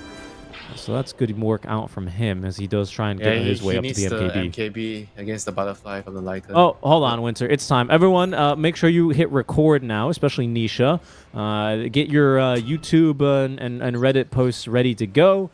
Come up with your best titles here, because Nisha, he has hit level 25, Winter. It is time. It is time to turn the tide of battle. Snapfire is the true carry right now. The Lycan is no longer the carry. I mean, I say that, but when I click on the Lycan, oh my god, 289 plus 187. Okay, he's still the carry. I mean, if he can get his hands on anyone, right? That's been his only difficulty, pardon me. Liquid, TSM, once again, will face down each other here as Liquid looking to go up to the high ground. There's the TP on in from Nisha. All systems go. And Bryle, he is not one to wait for an invitation. There's going to be the Swift Slash only on Nisha. The full heal off the Satanic. The damage not sufficient. Whitemon still alive this time around as they are keeping now Mickey at bay. But the kisses, they've reached down now onto Ari. Zai cuts the backliners as the rest of TSM forced to retreat back into their base. Winter, that was only a Swift Slash. He nearly actually got that kill onto Nisha. Yeah, now Kasane does not have BKB. How are they going to run in with the Brood at the moment? They still have Omnisect though, but no Tangolair roll. Oh, Zai, he broke Lincoln's, but Bryle just being pulled on out. Out goes the Omnislash. He's tearing apart the backline. Look at the damage to the Omnislash. It's massive. That's the first life down, and it looks like Mickey's going to go down too. Zai, he's not going to be alive as Nisha, he respawned into a world of pain. He has a little shredder, but the Satanic not yet ready, and he is going to be killed off twice, Winter. The miraculous jump in from Tomato. He gets the job done. Yeah, ladies and gentlemen, there is your late game Juggernaut. He has arrived. He's here to kill everything in his path right now. Oh, Zai. Ari. Zai, he's going for... Oh, no, he just a different chain. Oh, no. Wait, oh, it doesn't matter, though. Oh, I don't think it matters one bit here. Boxy leaping in, trying to make a difference there. It is TSM. Right, they recover the gem. But what a hold, Winter. What a freaking hold. Only Lycan and Timber has buyback. Snapfire has no buyback. Oh, and Tomato just picked up a freaking DD rune. Look at that. Tomato's like, guys, I don't need a freaking bottle. Let's get this bottle the hell out of here. We are ending the game. We are taking down Liquid. Underdog, who get that courier out of here, Insania, you freaking nerd. Radiant structures are holy shit, they can just... I think they thrown right away. They're throning. They are going to force the issue here. Insania has to dispel this DD. He has to go and dispel it. Yeah, Foxy, he's got to dispel it. It's too much damage. That's the last photo that they have. Mickey, conservative, what the hell? He just died, Winter! All that work to just die like that! But now the rest of TSM, in they go, trying to reclaim this game, snatch it back from the jaws of victory. As Zai, once again, another stun, disarmed, and taken down. Finally, down he goes. That's a dieback for him. Kasane, he's going to drop as well. Bryle has another swashbuckle, isn't going to be able to make it nearly far away enough, as only Whitemon is able to escape from a terrible high ground push. What the hell happened there? What? He just died. He was just too cocky there. He didn't spin. He didn't spin. He didn't do anything. Got hacks, and that was it. You know. Winter. Juggernaut. Winter. He doesn't have buyback. Oh no. He doesn't have buyback, Winter. Where is his money? Where's his insurance? Where's his money? He bought out on the damn MKB. Didn't you always hear save for a rainy day? And Timalo definitely did not get the memo. When it rains, it pours. 35 seconds left till the Juggernaut is back. Liquid, they are going to push back with the full force, without Zai at least, but with buyback still on Mickey. He managed to conserve it. TSM, they just have to play, funnily enough, timidly, even without Tomato. Yeah, Liquid just doesn't want to risk it with Timber having no buyback as well. So he's gonna play safe. They got the mid racks, so they have two full lanes of racks right now. Roshan can spawn in another 2 minutes, so I think the right thing to do for Liquid right now is try to wait for that. Push the last lane with Aegis. That would minimize the chances of a disaster happening again. I mean, but to be fair, the last time when they pushed mid, they had Aegis and they still lost. And I mean, then yeah, they got completely owned in that fight by one Omni Slash. Just as quickly, the Juggernaut goes down, caught by the Bramble Maze, caught by the Scythe of Vice. No room, Richie. He has no room for mistakes anymore, Timado. He has to play a perfect game from now on. He just died to Zai as well. Tomato, he's honestly not that tanky of a lad. 2600 HP with the... Put that Lincolns on the jug. Yeah, he needs the Lincolns. Maybe that's what he was expecting. TSM, we'll see. We're in this wacky state of Dota. You know, it's what is the intro? To the Twilight Zone, right? An area where people, they don't really know what's going on. Where net worth, it means nothing. Where TSM are at their most comfortable. Welcome to the NA zone. Late game Dota, man. Late game NA Dota, baby. This is it. Net worth is nothing. It's all about the buybacks and initiation. Distill this and inject it directly into my veins. Some late game NA Dota, ladies and gentlemen. TSM down 10k. What does that matter? Just open this graph for a second, would you, Pablo? This is a violent graph right here. Oh, what a story that tells. Thank you kindly.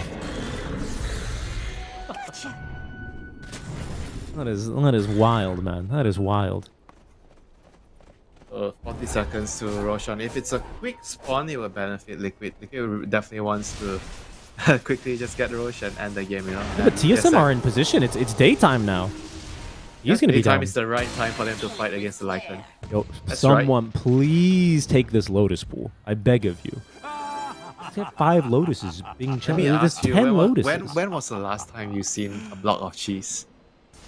I've seen it once during one of the major games. In the 2-hour, 13-minute game we had. Who was it? What was it? It was Gaming Gladiators versus Nine Panda. I don't remember. Quest? Was it against Quest? It was against Quest. It was against Quest. They didn't even get a damn block of cheese in that game. Level 30 Chen, right-clicking Rex, Universal Hero. With a Swift Blink and like a Divine Rapier or two.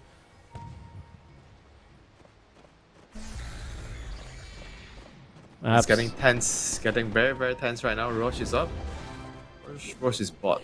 Yep, I he's bot. don't think they scouted that yet. So they're gonna see. Oh, Zai's gonna go down, but he's gonna go jungle first. It's garbage time right now first. Rocket Flare will scout out that Roche as the rest of Liquid will rally now on top of the Twin Gate. Whitemon is just yeeting Rocket Flares down as quickly as he can. Rocket Flare, true sight talent taken, by the way. Not really sure how big of a difference that will make, but just bringing it up in case it pays off here. Shadow Blade, Glimmer Capes, you know. Yeah, I mean, the wolves are invisible. Might let you scout a Snapfire TPing in on wolves, trying to be sneaky. That might do it. We'll see, though. Smoke play now from Liquid as TSM. They have been denied a Roche. Keep your eyes many Richie times. On Timado. He's the man that can either be the hero or the villain this game. We'll see. He's going to go right on up to the wave. This Scythe of Ice this time onto Whitemon. He is saved immediately by Ari. Counter initiation, Bryle. He's set to catch them all. Out comes the full Omni Satchel's ready. It's Sadia. He's going to lift it up, but Mickey. The Lotus Swarm's doing him no good. Out comes the Swift Slash now. I believe it was reflected. And Tomato trying his best to fight through this one. Will be able to take down Nisha. Nisha is down, but he's immediately BOTs back into the fight. They need to get rid of this healing ward. Tomato, he's nearly full healed off of it. Whitemon trying his best to hold back the rest of Liquid as it looks like, no, Bryle, he's just gone in again. Oh, Ari trying to save him. That's a meaty impetus, and Insania rewarded with the kill. No buyback on the Pangolier. Liquid, they've already committed 2 buybacks here, Liquid. As Kasane, oh, they might force it as well. Liquid jumps up to the high ground there as Zai will be able to finish him off with style. That's Kasane without a buyback as well. There's no buyback? I mean, Liquid definitely knows this. It's still 2 minutes on cooldown. They're gonna force the last lane of Rex or just end the game. The win condition is Nisha. Nisha does not have buyback. He just bought back for this fight, Winter. Mickey is the only one with buyback on the side of Liquid. TSM, they should know this. But can they win this game? Once again, go Ari with a one hell of a save and Whitemon. He's going to have to sacrifice himself. Gets the 4-step out. Out goes the Swift Slash. Doesn't get a single kill here as Mickey looking for both of the supports. Megas have been secured, but it's all about picking off these 3 heroes now. The supports are down, but they have buyback. Once again, Chakram stolen out from the side of Ari. They need to make a miracle happen here as Mickey and Nisha focusing down onto the Tier 4 towers. This is it. That is the last fortified TSM have as the Tier 4 towers crumbling around them. In they go now. The Swift Slash out from Tomato as Mickey just focusing onto the buildings. Tomato, he needs to get on top of these heroes now. Oh, but the Sight Device instantly catching him. Even if it reflected on his eye, Tomato, he's going to be able to refresh now. Still has that Omni Slash, but he is dying. Oh, but it doesn't matter, Winter. GG. The throne, it goes down. Nisha able to focus it down as Tomato, he just can't get off the Omni Slash. Liquid, in true Liquid style, they will take game number 1. I mean, what a game, man. There's so much back and forth, and you saw the power of the Juggernaut in the late game, you know, despite like being like what more than 10k behind. That just last fight, you know, I felt like maybe if they got a cleaner initiation, the Juggernaut could have killed more, done more damage with the Omni Slash, but it was really, really close. So it came down to like small little details, you know, with the Pango dying relatively early in the fights, and you saw every time if Zai gets a good initiation, Hex, they kill the target right away. That's how Team Liquid is gonna win those team fights, you know. And for TSM, it's all about like keeping the heroes alive. I think Ari did a really good job in a couple of the fights with the save from the lift and as well the 4-star from Whitemon. And if they are able to break the Liquid initiation, usually TSM will win the team fights. But at the end of the day, Liquid just proved to be a little bit too strong right at the end. Yeah, they take that fight. It looked like the roll initiation of a lifetime out from Bryle. You know, he had some real high highs and I have to be honest, some low lows as well this game, Bryle. Kasane as well, just out of position a couple times, and against a team of the caliber of Liquid, they're just not going to let you get away with mistakes like those. They're going to take the game from you, and you know, TSM 1 moment away from winning that game. DD Rune on the Juggernaut, smashing those Tier 4 towers into a crushing defeat here in game number 1. But they had him. They really had him here, Winter. Yeah, there were a couple of team fights in a row where I felt like TSM, they didn't really feel like they were on the same page, you know, especially with how the Clockwork he was initiating and how the Jug was playing with his positioning. Just rather unfortunate, you know. And Liquid looked a bit shaky, you know. After the good start, in the early game, they effectively won all their lanes, but they didn't really find like the openings to get the early Roshan, and they couldn't really, you know, continue to build on the lead that they got from the lane. Like here, you see like the Omni Slash just destroying. Oh yeah, Liquid. I mean that was ridiculous. And then respawn in 3 seconds. Good luck doing anything on that second life. What an absolute hold from TSM. You know, in a way, I almost have to commend Liquid for how little cares, how little attention. I mean, and this, my heart, NA fans' hearts into their stomach, dipping out of their chest. I mean, what a moment for TSM here, unfortunately for them. But for me, Winter, I almost have to commend Liquid for how little cares, for, you know, all the space that they really ended up giving that Jug and that Broodmother. You know, they felt like they had a game plan and a strategy and tried their best to, you know, execute on it, only for TSM to prove them, hey, you gotta close out. You gotta really dot your I's and cross your T's against this. The rush was the problem. I feel like after they won the lanes, they were occupying the side lanes, like the Timber bot, the Lycan. They were farming and farming and farming. But I just felt like they needed to just find a way to get Roche, you know, once they push out all the lanes. I think the moment Nisha, he got a couple of really good pickoffs with the Raw of Atos, and the moment that happened, you should already just move into Roche. You have Solar on the Enchantress. Maybe he had Medallion only at the point where they got the pickoff, but it was already still good enough for them to get Roche.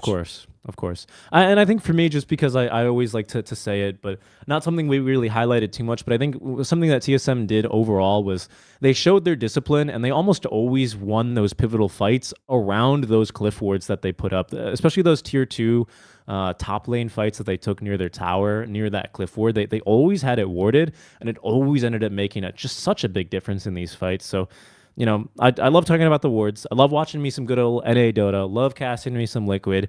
Hope you guys have enjoyed the coverage as well. Because game won. There's something for everyone here, isn't there? Something for the Liquid fans because they won.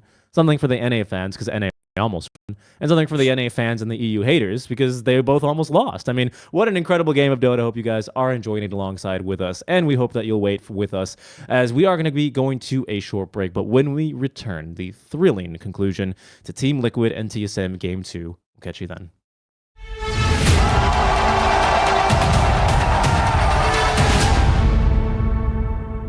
Progress is a race that has no end. After every finish line, another challenge awaits. How can we continue to push innovation in a sport at the forefront of technology? This is how.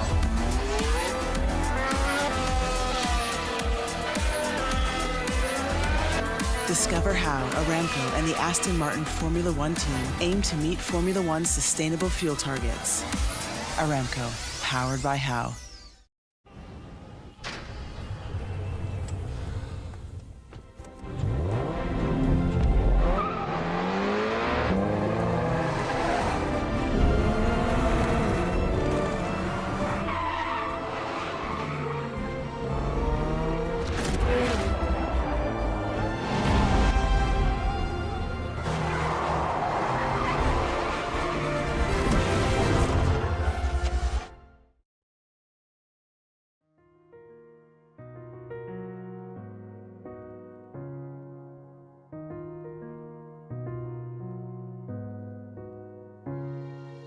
الحياة لحن، ولأننا جزء من مقطوعة عظيمة تحركنا، تلمسنا، تصنع من لحظاتنا ذكريات بديعة. لأن الوجبة، التجربة، المغامرة يعطيك بعد جديد في هيلتون الرياض.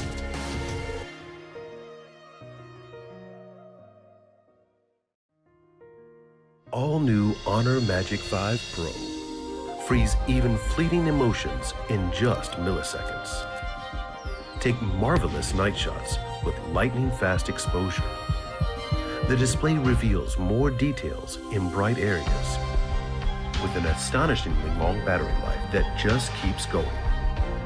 The latest flagship chipset brings you exceptional performance. Unleash the power of magic. Honor Magic 5 Pro.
Hello, everyone, and welcome back to the Riyadh Masters 2023 Group Stage, Season Strike, and Winter now, bringing you what is the night shift here in KL into the evening hours as well over in Riyadh, where TSM, pardon me, reeling from that defeat, I would have to imagine, versus Team Liquid, are about to get underway with game number 2.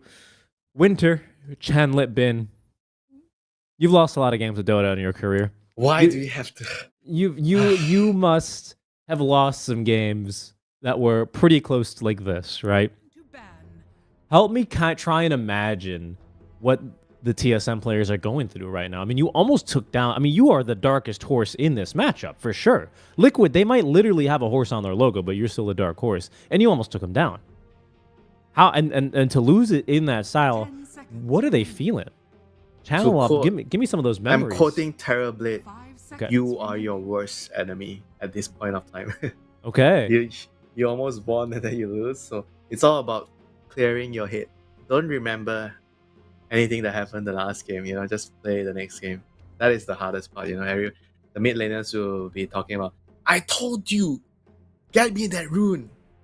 And the guy got the rune and he killed your lane. And now our carry can't play, and then he'll be replaying over and over and over in his head. And then the next game, what happens? He loses his lane and the game is over. Right. I've experienced a couple of those games. A couple of those games. I hear what you're saying. I hear what you're saying. My barber told me a couple stories. TSM though, they are going to get actually their hands on the Wisp. They choose not to ban it out. They revert, I should say, to very staple bans of this meta with the Snapfire and the Timber taken out. Liquid as well, reverting back to a very normal state in the meta with the Chen and the Broodmother taken out. Are we going to see Darkseer here? Undying, of course, making an appearance. Will we see Darkseer? Is it viable here already? I mean, you already see the Wisp, right? Surely he gives you a good amount of sustain in the lane that allows you to tank through the early levels of a Darkseer. It's also more about like how you're playing the game, right? Because it's difficult to split the map when you're playing against Relocate. It can catch you easily, abuse you. So like you either have to have heroes that can de-push base very easily without getting caught, or you have to have superior team fight. Okay. But Undying Razor. So what is the deal with Undying Razor? So Razor is pretty good at dealing with IO in the team fights because you can just run in and you deal a lot of like spread damage, right? Like so it's very very good against IO because you have high movement speed, so you run in and you can target the support very very quickly. And I guess when you pair that with Undying, you have very very strong team fight. And I think the idea here is like because they have opened their draft with IO, so it's always gonna be with Lash next. So you want to preemptively pick a hero that can deal with that. 5 seconds And I'm not entirely sure, about the Razor, but that's what I feel like must be the logical thought process behind the Razor. Yeah, I'm not too sure about it either. I mean, hey, it's for TSM though a very tried and true strategy for them, isn't it? It's the Game of Gladiator special. This Wisp Lesh with all the spell lifesteal and all the sustain that you end up getting. Pardon me, I've got to remove a cat from my room. Give me a moment. I'm going to give you that moment. Don't worry. Nothing out of the ordinary is happening. You just remove like Drow Ranger, Terrorblade. Those are the heroes that can deal with the heal from the IO, the Skadi, and the Hypothermia. And for Team Liquid, they've removed the Lycan. I guess Lycan's just like a really, really good hero against Razor, I feel. Because you can't really get the static link on top, keep it on top of the Lycan, he's too fast. And Zoo heroes are generally very good at dealing with Undying. Yeah, I mean, the bans as well, kind of shaking out a bit more normal, right? There's that Dusa 3-card carry bans out from TSM, ranged cores at that would excel into this Leshrac especially, or potentially even blowing up the Wisp quite quickly. So those are all going to be taken care of already. Liquid, maybe another repositioning hero taken out. I mean, I'm not sure. What's still missing? The Darkseer is still missing, but that doesn't seem all too tempting into Razor, does it? Darkseer he still has a lot of value, I think. But if you are talking about dealing with the IO Lash, I think something like Tiny, because you were talking about displacement, right?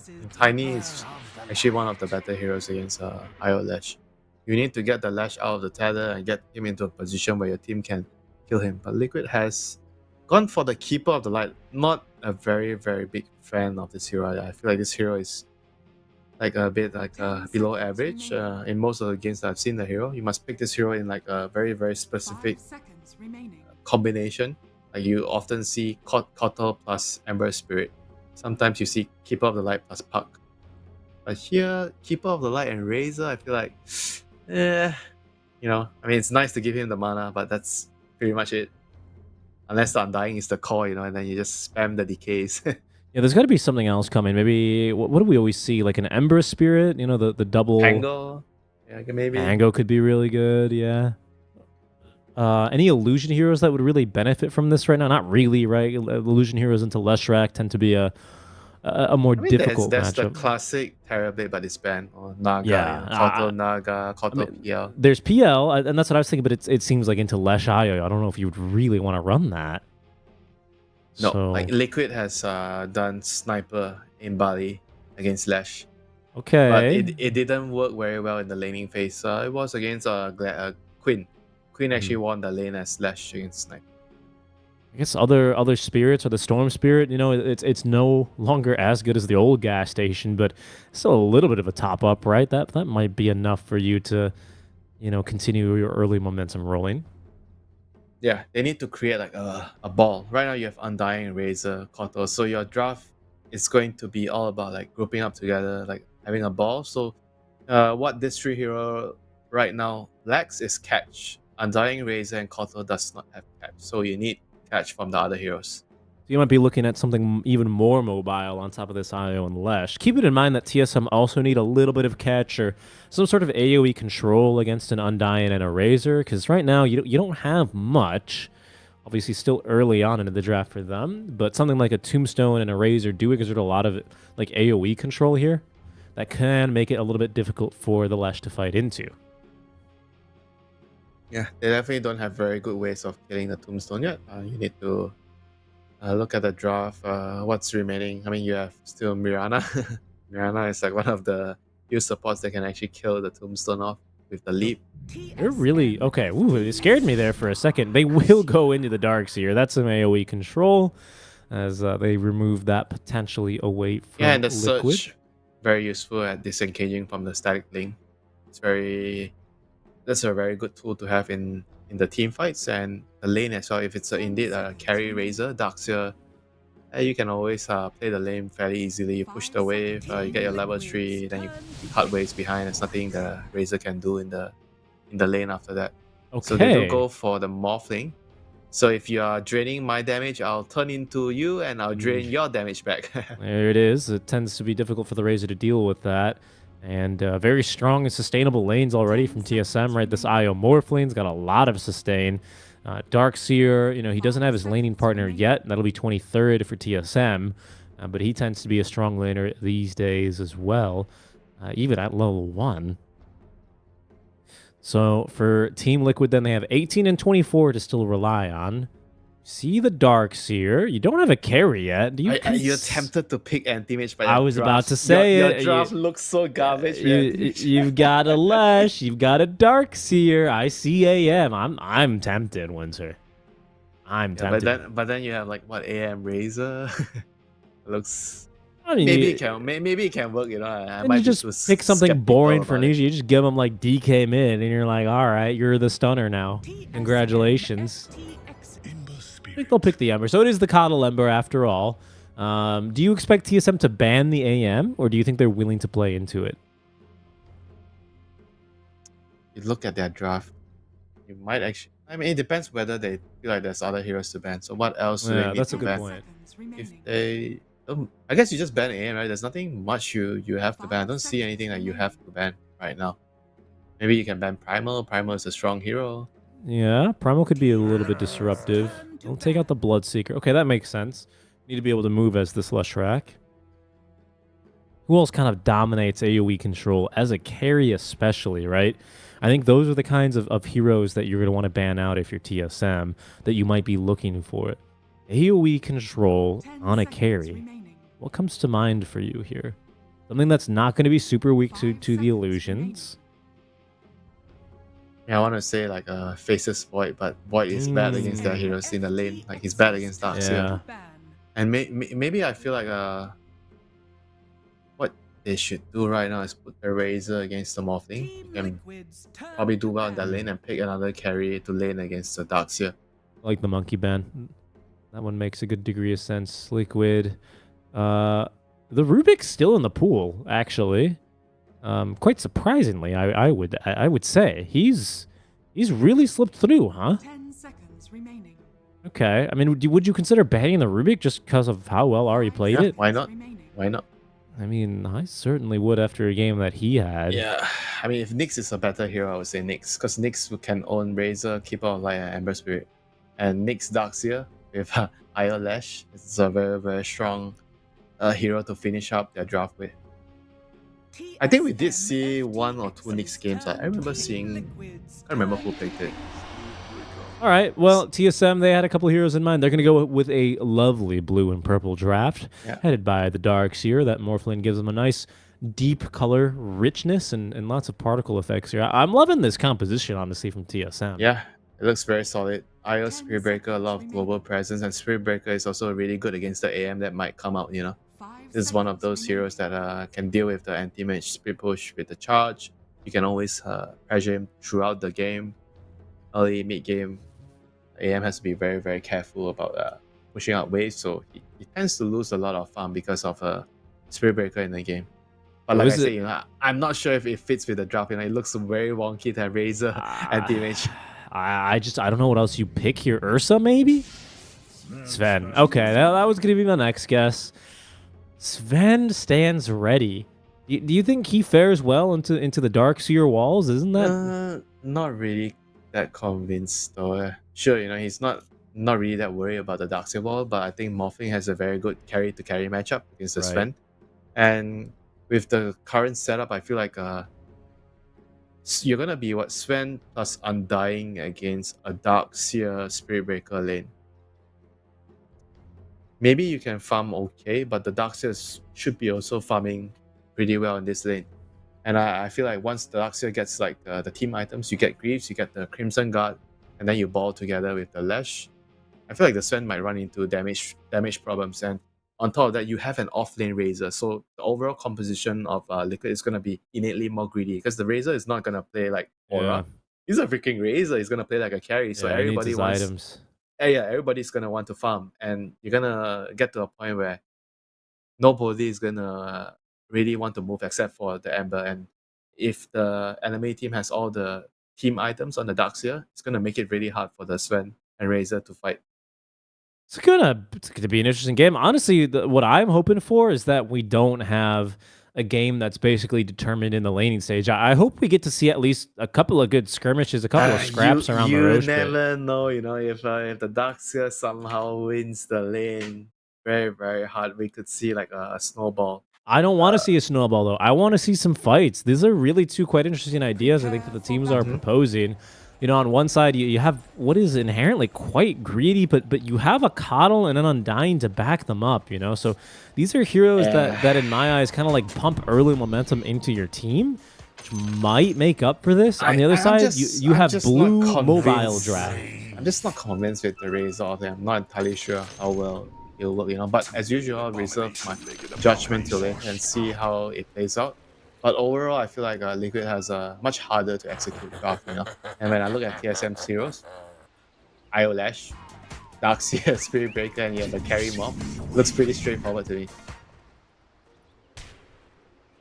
You're gonna be applying a lot of pressure on the map with the Darkseer and relocate, pushing out waves here and there, and then you have gank and catch with the Spirit Breaker plus relocate, and then Morphling is gonna have a lot of space to farm. You have a good matchup against the carries, the Razor and the Sven. Just looks like a very easy draft for TSM to play. Well, ease of execution here. The only thing I worry about for TSM is that they don't really seem to me to have They've got good lockdown, but they don't really have anything too casual to throw out if they need to disengage. It's all like big abilities that they would be worse off with if they didn't have. Something like a wall or a vacuum. I guess adaptive strike might be their most casual sort of disengage. Otherwise, you just have to kind of throw Ari into the wolves, have him charge through the fight, and hope he stuns a couple people on the way in. You don't have to run if you initiate with the vacuum into 5-man charge. That's, I mean, damn straight. you were so right there, Kane. Go off. Thanks for entertaining my foolishness. I mean, we'll see how that one goes. Again, that's why I want to see it. I want to see us get there. I want to see us have the opportunity to get into some of these crazy fights. I think we are going to be in for a pretty good old time. Pivotal lane here, I think we can agree is down bottom, where Tomato already taking a bit of a bruising out from Boxy and Zai combined. But again, you have the Wisp here, who seems to be ready for this, honestly. Plenty of regen already, good to go. And look at all the shenanigans happening at top. Nobody wants to play the lane, apparently. Some wave pulling, TSM doesn't want to deal with Undying in the lane, so Ari is pulling the wave, and Insania is dragging the wave over. No one wants to play the lane. The classic Tundra strategy. As Aiden, I believe, said in a Volley Major stage interview after they won, they said all these European teams, they want to play the least amount of Dota. Just as disgusting as they can be, basically, to avoid playing Dota. And that's certainly one way. The creep wave at least knows where to go to reestablish themselves. Richie, away, all that matters is getting the win, doesn't matter if it's dirty or not. True. This is Dota is a what is it called? The name of it. Kasane, he's gonna be fine for now. Plenty of stats to fall back on, even if he is missing 8 strength. It is a zero-sum game, this Dota, isn't it? That's what I'm looking for. You know what that means, a zero-sum game? You do whatever it takes to get the W. A zero-sum game means there is only one winner. Doesn't really matter what happens. There is no sharing victory. There's no splitting an Aegis. Only one person comes out on top, Winter. So whatever you need to do, if you need to be Insania here and try and cut the waves behind the tower, go off, King.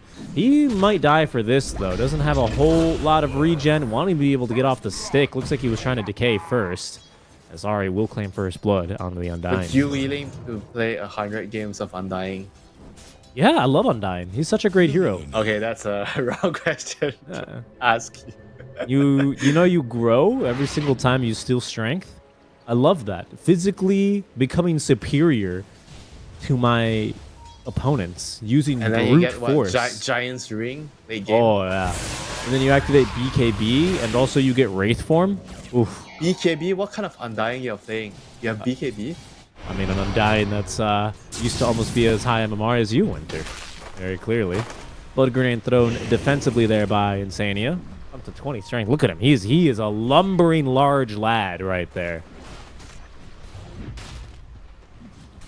I mean, he still has to be careful dealing with the double Iron Shell, and he can still die, 20 strength or not. That is true. It is Iron Shell level 2 now, as there's going to be the charge on. And Kasane, though, lacking the mana to really be able to make a go at this, even with the 5 wand charges. Mid lane, Bryle seems to be off to a pretty decent start, even if he does miss the stun there onto Nisha. I thought he might have had an opportunity there. It's good footwork, though. Sees Nisha out of that one safely. And down bottom, I mean, I'm getting baited by these health bars constantly because Tomato is just eating all of the damage that Zai, level 2 plasma field, by the way, and just a max channel illuminate time and time again. Oh, they do have the kill mid. Pardon me. Completely talked over that one. The charge in collects the kill. It's that easy.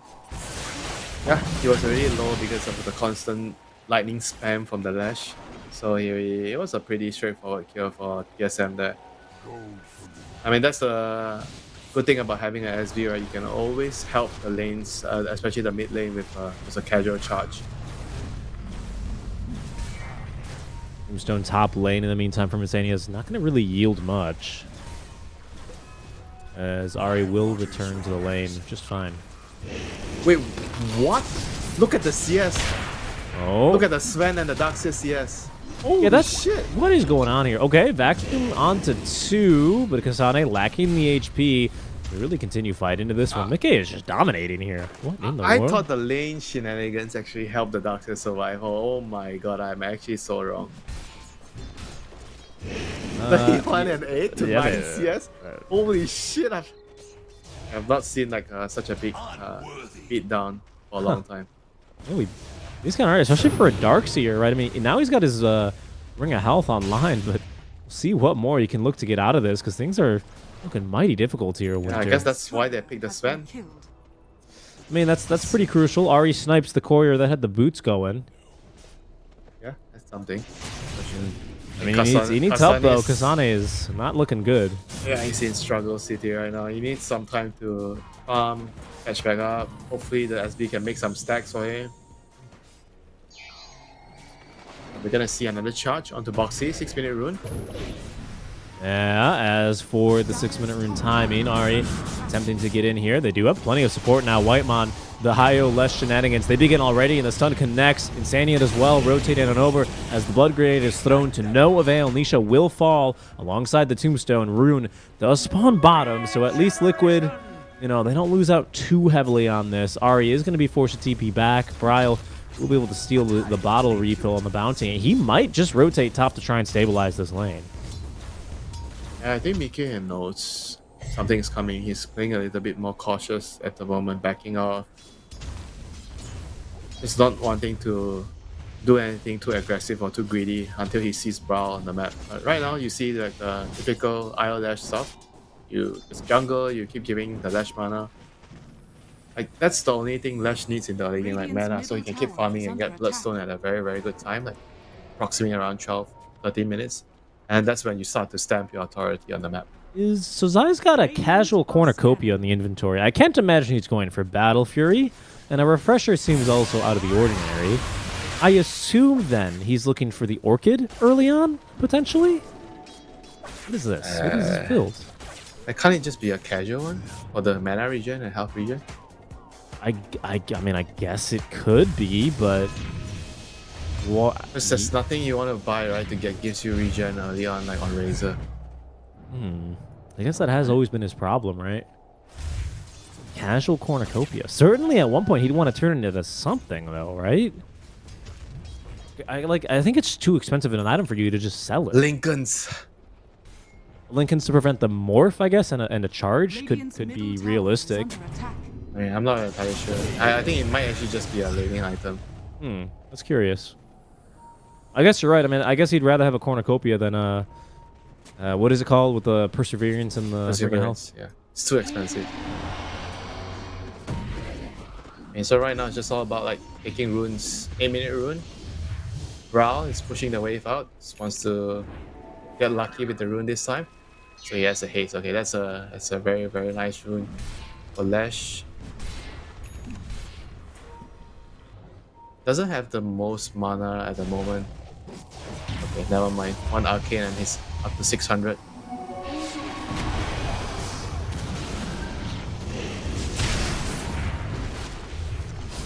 Hey, Mickey is just gonna die here.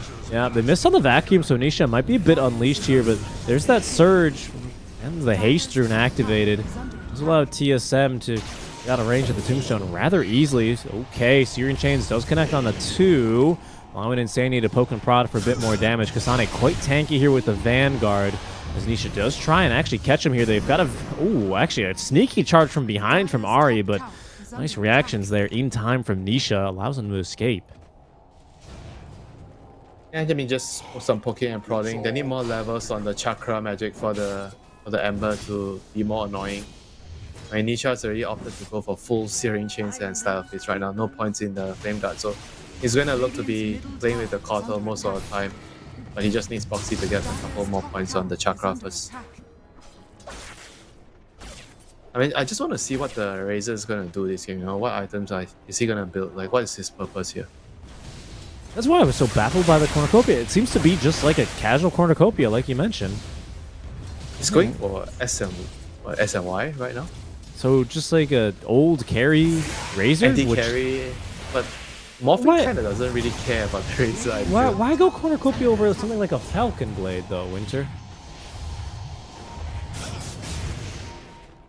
I have no idea. That's Falcon is like the natural, the natural build. I think the only difference is you don't get HP regen on Falcon. You only get mana regen. Okay, charge on in from Ari. Ooh, okay, he's going to cancel it. He does spawn bottom. It's Arcane for Bryle. Actually, top make it. He's going to hold on to that one for now. Whitemon, nice job on the tether, but chased down and finished off by Nisha. Ari has cleared over the zombies, but Nisha, yeah, he's just unleashed right now by that level 3 chakra magic. Bryle does now activate that arcane rune as Ari charges on over to the mid lane just to get a little bit more space created. Stun out from Bryle will find Nisha, but not nearly enough damage there to burst him in the duration of that stun. Kasane has dropped another wall up top lane, by the way. He's looking for, I guess, a kill here, but will struggle to find it by just himself and a Sven illusion. Yeah, he's not really having a very, very good start. He has a Vanguard right now, into his arcane boots, but he's gonna still need a lot of time to farm, you know. He has a lot of items that he needs to get, like a pipe, the greaves, because you're dealing with like Ember, Keeper of the Light, so getting a pipe is always very good for your team. Relocate is going in, though. They want to go for this kill now on to Mickey. Bryle missed the stun. Will that make a crucial difference here? Stun in return is going to lock down Bryle for a mere second as Zai is going to be able to connect on that level 2 static link for the kill. Zai cleaning up onto Ari now as the Wisp will be able to relocate away. Mickey quick to tip his comrade here. Yeah, that was a very, very good move by Zai to come in and help get the return kill there. And now he's going to be able to continue farming on the top lane. I think the Razor here is mostly just... They wanted a secondary core. Because the game is just revolving around so much about like being able to occupy the side lanes. Because the basic idea of Razor is you can sit in a lane and nobody can kick you out because you're just so strong. You know, you do well in your lanes, you get all the stat items, you're very tanky, and nobody can kick you out, or at least they have to bring so many heroes to kick you out. Right, that it becomes economically unviable for you to support that activity because you have like a Nisha or a Sven farming. You need to bring 3 people to kick him out at least. Yeah, and then even then, when you try and avoid him, he just fights around you. I mean, I'm just not sure how successful it is really when Tomato hasn't really been threatened. I mean, he's taking it easy. He's gone for the Hand of Midas, you know. So this is a morph that will eventually start scaling here as well. Talked about how the core-to-core matchup as well, slightly favoring the Sven. You know, Kasane, after his difficult laning stage, he's recovered well enough. As right now, really, the impetus seems to be with Liquid, as it's just boxy, falling around Nisha poking and prodding, looking for an opening here to exploit, you know, basically unlimited sleight of fist that he has. And there's definitely a time limit, you know, for the Sven, you know. I feel like when it gets to like the point where when the Morphling has Skadi, Butterfly, then the Sven is gonna have a hard time, you know. Like he needs to capitalize on the early game where you have Solar Crest on Undying, you get Roche, like Ember and Kotal, they're really strong, you know, they're running rampant around the map, pressuring. And that's the time where you want to make the most out of it. Late game against Morphling Darkseer, it's gonna be hard for you. The Solar Bind stopping him from connecting the stun onto Nisha. Holds on to that Fire Remnant. Really slick move. Tomato is in the vicinity here to fight, so if TSM can find an opening, a fight here may just be to their advantage, but Nisha just playing this one right on edge. Oh, from the high ground, look at that. Unable to connect the Nether Strike. He gets out in the nick of time. How did he see him there? Is Nether Strike even just wanted to play. No, he just wanted to play safe. I think he was kind of lucky there. He just wanted to get out of harm's way and didn't want to take any risks. He chose the perfect time, and Nisha's spidey senses were tingling there for sure.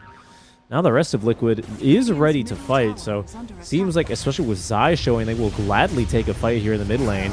And perhaps Bryle has just given them the opportunity. He's bottled up an illusioner. He has the Bloodstone now, so he's eager to try and take this one. Oh, the back wall onto 2, into the stun now. Bryle fully healed off of this one. Zai running for his life, quite speedy now with 2 points in that Storm Surge, as Nisha leaping forward holds him down now with the Searing Chains, but Bryle cannot be stopped. Picks up the kill there. Whitemon up to the high ground and eager to heal up Bryle. The heals, they're just too much. Liquid, they can't sustain through this one, and Nisha's bought back. Bryle alive by the skin of his teeth as Whitemon able to relocate him back out of the fight. TSM, I believe it's Liquid really who underestimate the heals of the Io Lesh. I can't believe it. How many times do Gaming Gladiators have to be with this one, Liquid? They just never learn. I mean, I guess they just overestimated how strong like the Kotal and Amber are, and the Razor is pretty farm too. You know, he came to the fight, but just couldn't do anything because, like I said, you know, Razor off lane means that you're not gonna have a hero that builds the aura items. So this overwhelming magic damage from the Lash, the Iron Shell, just destroys them. You know, there's no fight, there's nothing, no BKB, so you can't stand there and just fight. You know, you're just gonna die. And Nisha's the one to buys back after all this. This is gonna significantly delay his Maelstrom here.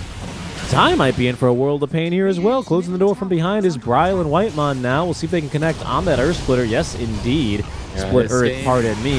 Cancel that TP. Zai away quickly from Liquid. He's gonna go down. Nisha, at least he gets a little bit more time, Winter, to farm in this mid lane, get a little bit closer to that Maelstrom. But I mean, this bot lane, that basically, look at the wards that TSM have over this bottom side of the map. You can't come over here. This is their part. This is their bot lane. They just want to keep tabs on Sven hitting Ancients. Double damage rune.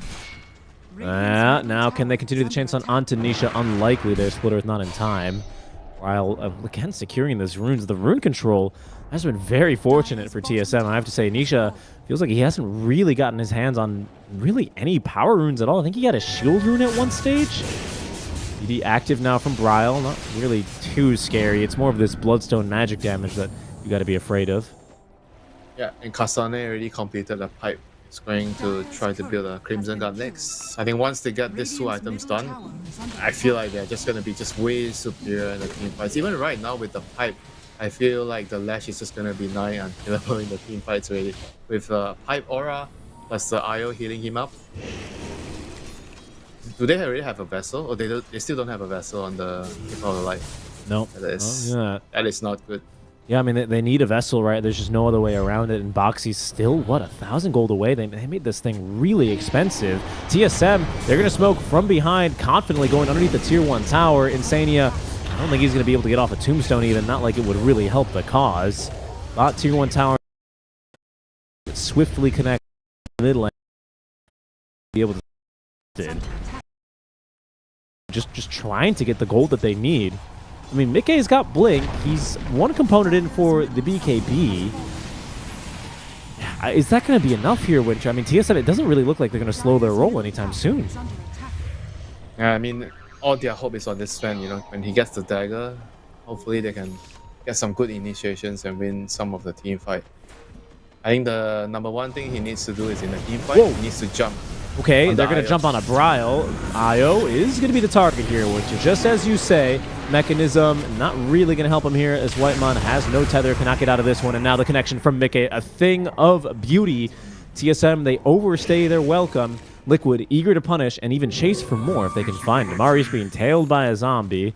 He's got charge in a second. I don't really think they can catch him. Mickey, never mind. He's here to prove me wrong. Dumb caster. Don't you know anything about Dota? Ari already used the charge, so I don't really think there's a way out of it for him. And in fact, he's leading him towards Tomato. Tomato, who's going to morph into the Undying, steal a tombstone, and give chase. They don't have relocate, though, so yeah, all right. That worked out. Yeah, Ari is still going back in. He still wants to go in. He's going to find another kill here onto the Undying. Insania couldn't really get out fast enough there. I mean, not the biggest kill, but still it's something for Timado. He's gonna finish his Lincolns next. I think once he gets the Lincolns, he's just gonna be invincible in the team fights. I don't think they can kill him anymore. Yeah, I mean that's gonna already be a challenge. This rules on Lash is gonna be a pretty big deal already. Nisha, you gotta turn to try and fight this, but the real fight's breaking out behind him because actually Zai, he's in trouble without the Lincoln Sphere. Oh, they cannot quite catch him. Really nice blinding light out from Boxy. Will come at the cost of his own life as behind enemy lines, Nisha has won the mano-a-mano versus Ari. I guess it kept the Ember out of the fight. Obviously, TSM were hoping for that kill onto Zai, so it's less desirable of a trade, but still something for TSM, especially if they can turn it into a Tier 2 tower. Oh, insane, yeah. They found him again. This guy can't catch a break, you see. Nope. He can't catch Split Earth. when you play Undying and your team cannot really group up together and fight, you just feel like you don't really have a purpose in a game, you know, apart from just trying to push out lanes with DK. Trying to also find, speaking of finding a purpose, Zai as well, he's switched up the item build, or does he have Lincoln's finished? Am I dumb? I'm not dumb. He doesn't have Lincoln's finished, so he thinks a BKB is going to be a better option for him this game. Say I don't know. I feel like his build is not gonna outcome of the game, you know. Like they're still not gonna be able to win the team fights, or at least it'll be very, very difficult. Because the issue right now is like this Darkseer has all the team items. He has a Crimson Guard done soon. He has a pipe, so that's gonna stop Sven from outputting a huge amount of damage, and they have a Solar Crest done soon on the IO as well. And if you compare it to Liquid, what are the team items that Liquid has? Yeah, not a whole lot. That's what generally happens. Zero. When you have a, you know, a Sven. Okay, if you consider Vessel a team item, the Vessel's almost done, and this is a nice 2-item timing here from Liquid. Because I was about to say Mickey, although he still has that Mighty Minds buff, he's now just gotten his BKB delivered. He probably wants the Echo Saber as well, just to make sure he's not losing any DPS. Speaking of losing things, Boxy, and it's only a kill onto him, but it is going to set him back. My Vessel, and I mean. Again, we spoke about how they lack team items. That'd be really the only one they have so far.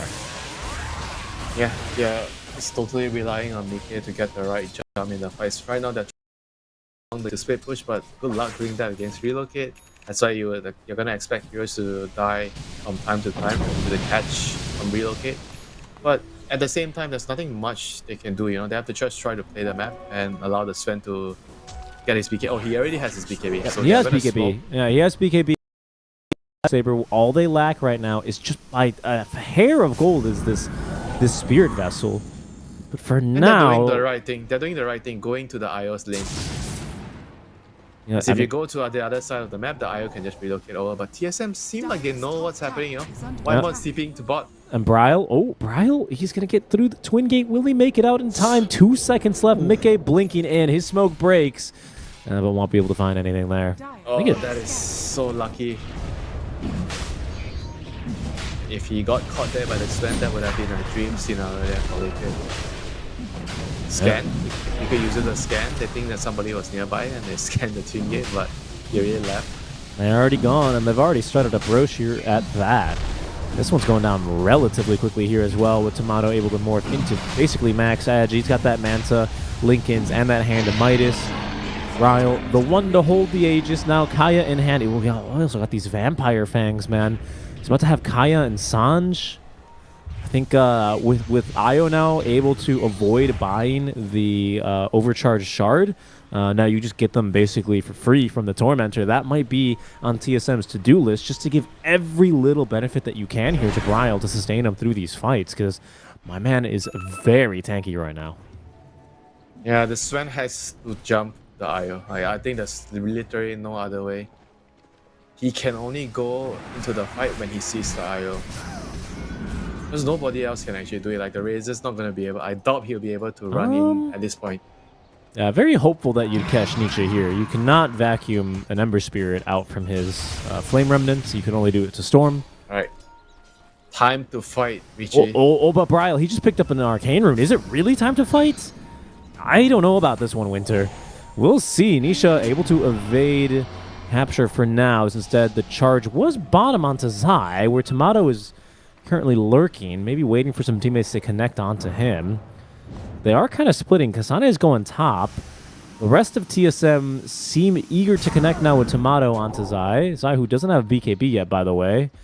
So if they can find him, should be a relatively easy kill. Oh, he showed himself. He's dead. There's the charge. They have the Yule Scepter if they need it. They don't. Kasane through the Twin Gate. They have plenty of things to connect on the stun. Zai farming as much as he can before he dies. Almost enough for the BKB, but still lacks another 800 gold.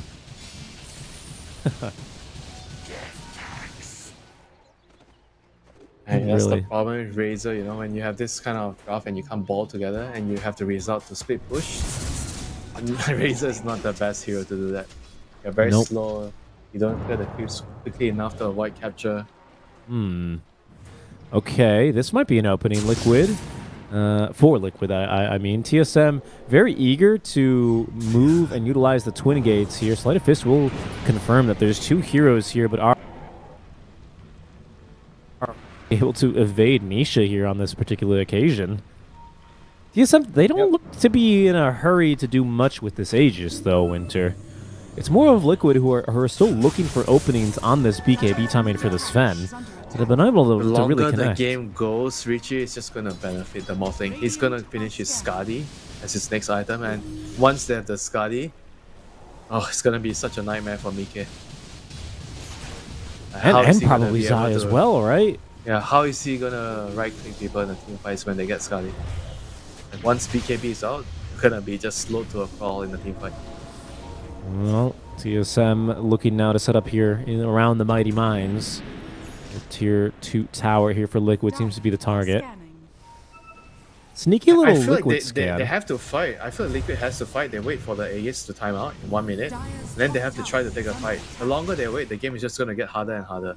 They need to smoke up, fight around the observer, jump the right targets, which is the IO. They need to finish the IO first. TSM have not made it easy. Liquid, they do have a ward, though, particularly positioned behind. Ooh, Kasane, he's going to end up getting caught. The charge on through, connecting on the 2, but Mickey gets off the BKB first. Mato able to try and fight his way through this one as the control onto Mickey is forcing him back already. He's already down. Tomato waveforms in after him. He's got the kill. Boxy's next to go down as Zai, ooh, nearly getting through Bryle, but that'd only be the Aegis, Winter. The zombie horde trying to get through Bryle now, but he's proven to be a bit too speedy. Now he's got the lifesteal. He'll end up going down there as Nisha will be able to pick up the kill. Ari and Whitemon finish off the tombstone, but now a very nicely timed sleight of fist allows Nisha to escape. What is going on in the base? Tomato, he's just chasing Zai all the way back into the fountain. What are you doing here, sir? How did you find yourself in this? He does not care. He knows he's like basically immortal right now. Like this is like such a free Morphling game, you know. There's nothing much that Liquid has, you know, against Morphling until they get hexes. But right now, they're just like too far behind, you know, based on their heroes. If their heroes are not snowballing, they just have no tools to deal with this Morphling. And on top of that, the IO Lash has also been like a consistent problem. I mean, you saw in the fight, right? They didn't go on the IO, they went on the Darkseer and he just saved the Darkseer, and the fight was just basically over. Yeah, I mean, they saved him. They get on top of Mickey and he just dies. The Greater Bash is really coming in clutch there, to be quite honest. Yeah, he needs to wait for the Ember to go in and create chaos. Try to bait the heroes out and then jump in. The Sven can't be the first one jumping in. All right, Zai, he might be able to make a move here. His BKB off cooldown in just 2 more seconds. Good Searing Chains on the Tomato. They have forced the Manta style. Zai holding on to that static link, but he is not going to be happy to see that Eye of Skadi debuff on himself now. Now, as a reminder, as I heard you got... Oh, hold on. Zai, he might just get blown up. Counter initiation to the back wall. Zai running for his life, but Bryle runs faster, runs him down. Now Mickey's in trouble as well. He's fighting with the BKB, but he just dies to Bryle as well. Nisha doing what he can here with his own BKB active. Will at least be able to survive. The rest of Liquid, though, they can't claim the same. Insania is not even able to get back into his own fountain before he's finished off, and they just call it GG. That's it. TSM, they take the game. I mean, I don't even blame them, you know. There's nothing much they could have done already. Like, the Sven tried his best. I don't think he's getting any stronger than at this point in the game. And they tried to fight, and it doesn't work, and it's just GG, you know. Like, there's nothing they could have done to control the Morphling in the team fights anymore. Once he gets the Skadi, like, it's just too much of a problem for the Razor and the Sven to deal with. I mean, and on top of that, the Lash is, like, so strong as well. And all the team items on Darkseer. I mean, this is the downside of not drafting an Aura hero. When you're playing against the other team that has Auras, you're gonna struggle in the team fights. Yeah, no Aura hero into the IO-less strategy, which wants to do basically nothing but clump up and fight, where those Auras would do you a lot of good, you know. TSM able to make this a rather speedy game number 2, as they will close out the side of Liquid in just under 30 minutes. I mean, sometimes you see teams, you know, to combat the Lash, you have to you get a pipe, get somebody to get a Mage Slayer as well, you right-click him, and then you block a lot of his damage, and then you slowly wither him down, you know.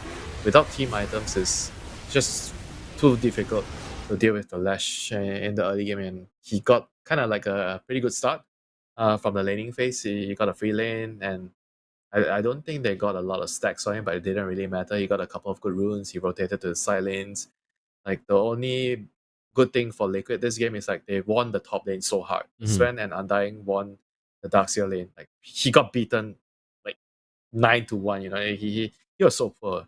But Brawl, you know, made some rotations, got a couple of good kills on the Darkseer's lane and enabled the Darkseer to come back in the game. And once he got the team items, he got the pipe, he got the Crimson. That's it. You know, the team fights are just basically so easy. Yep. You basically could just click the 2 buttons, close his eyes, and still win the team fight. I mean, and that just about wraps up the day for us. I think the biggest surprise for me was TSM and Liquid actually both drawing. For Liquid, I was expecting maybe at least 1-2-0 in there, maybe a draw.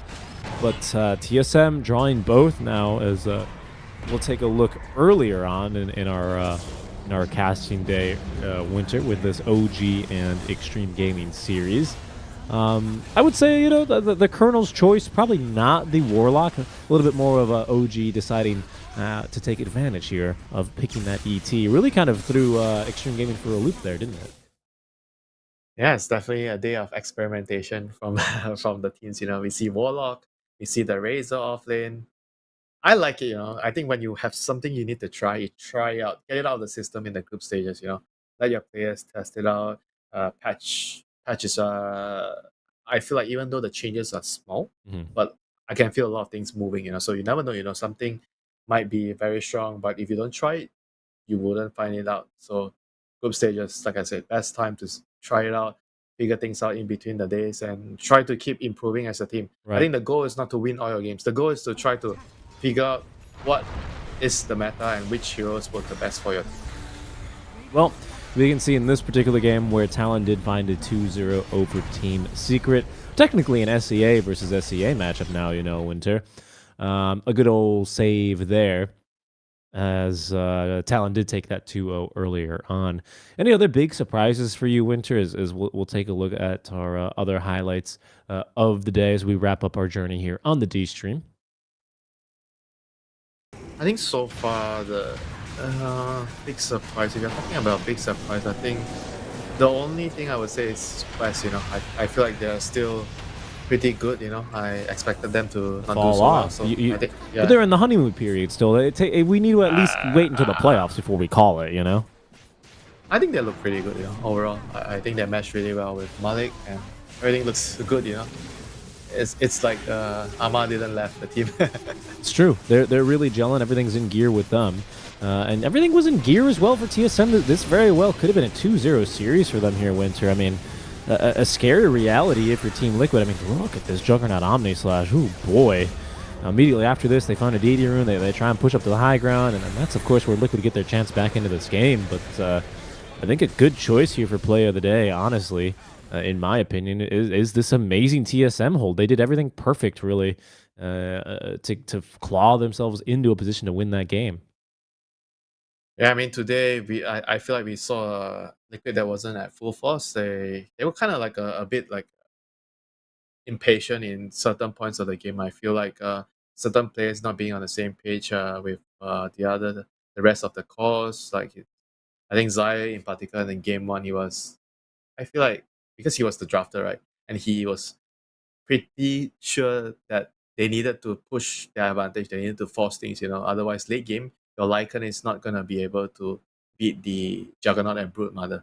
I mean, it showed, you know, like the longer the game went, the harder it got for Liquid, you know. And and they were really trying their best, you know, to close out the game, but just had a lot of problems. Yeah, TSM really pushed them there. I think a lot of people were surprised by how difficult this series was for Liquid, even so to the fact that it's a draw. 1-1 here to wrap us up here on the D stream for the Riyadh Masters. Winter, we're going to be back tomorrow with plenty more Dota action. We, in fact, have I believe by my count, Winter, 2 more full days of group stage action. Same time, same place, everyone. Your local time, I believe it's 12 noon for local Riyadh time is when we kick things off back on these channels. Make sure you guys are following them. And hey, there's probably still Dota going on the other channels. Make sure you guys tune in there and catch all the other games. But on behalf of the production, Observer, Winter, and myself, thank you guys very much for watching today. We will catch you tomorrow when the Riyadh Masters returns over on the Stream D. Until then, be safe and see you soon.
Open your eyes. When you look into my eyes, tell me what do you see? Tonight, I'm gonna show you the wonders of the mall. Hey, I got nothing to lose. I got nothing to lose. I need warriors. So is this what you want to be? You want to war? Show me what's up, kid. Now we ready to bust in. Take everything, leave 'em with nothing.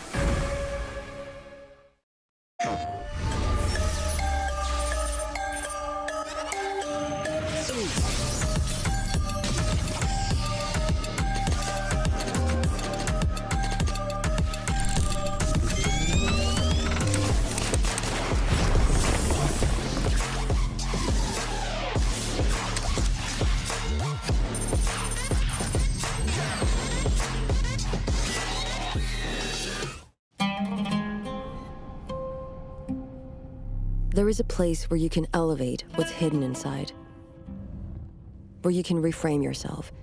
Tsunami means the new you. The you can step into. Because when we know who we really are, we become unstoppable.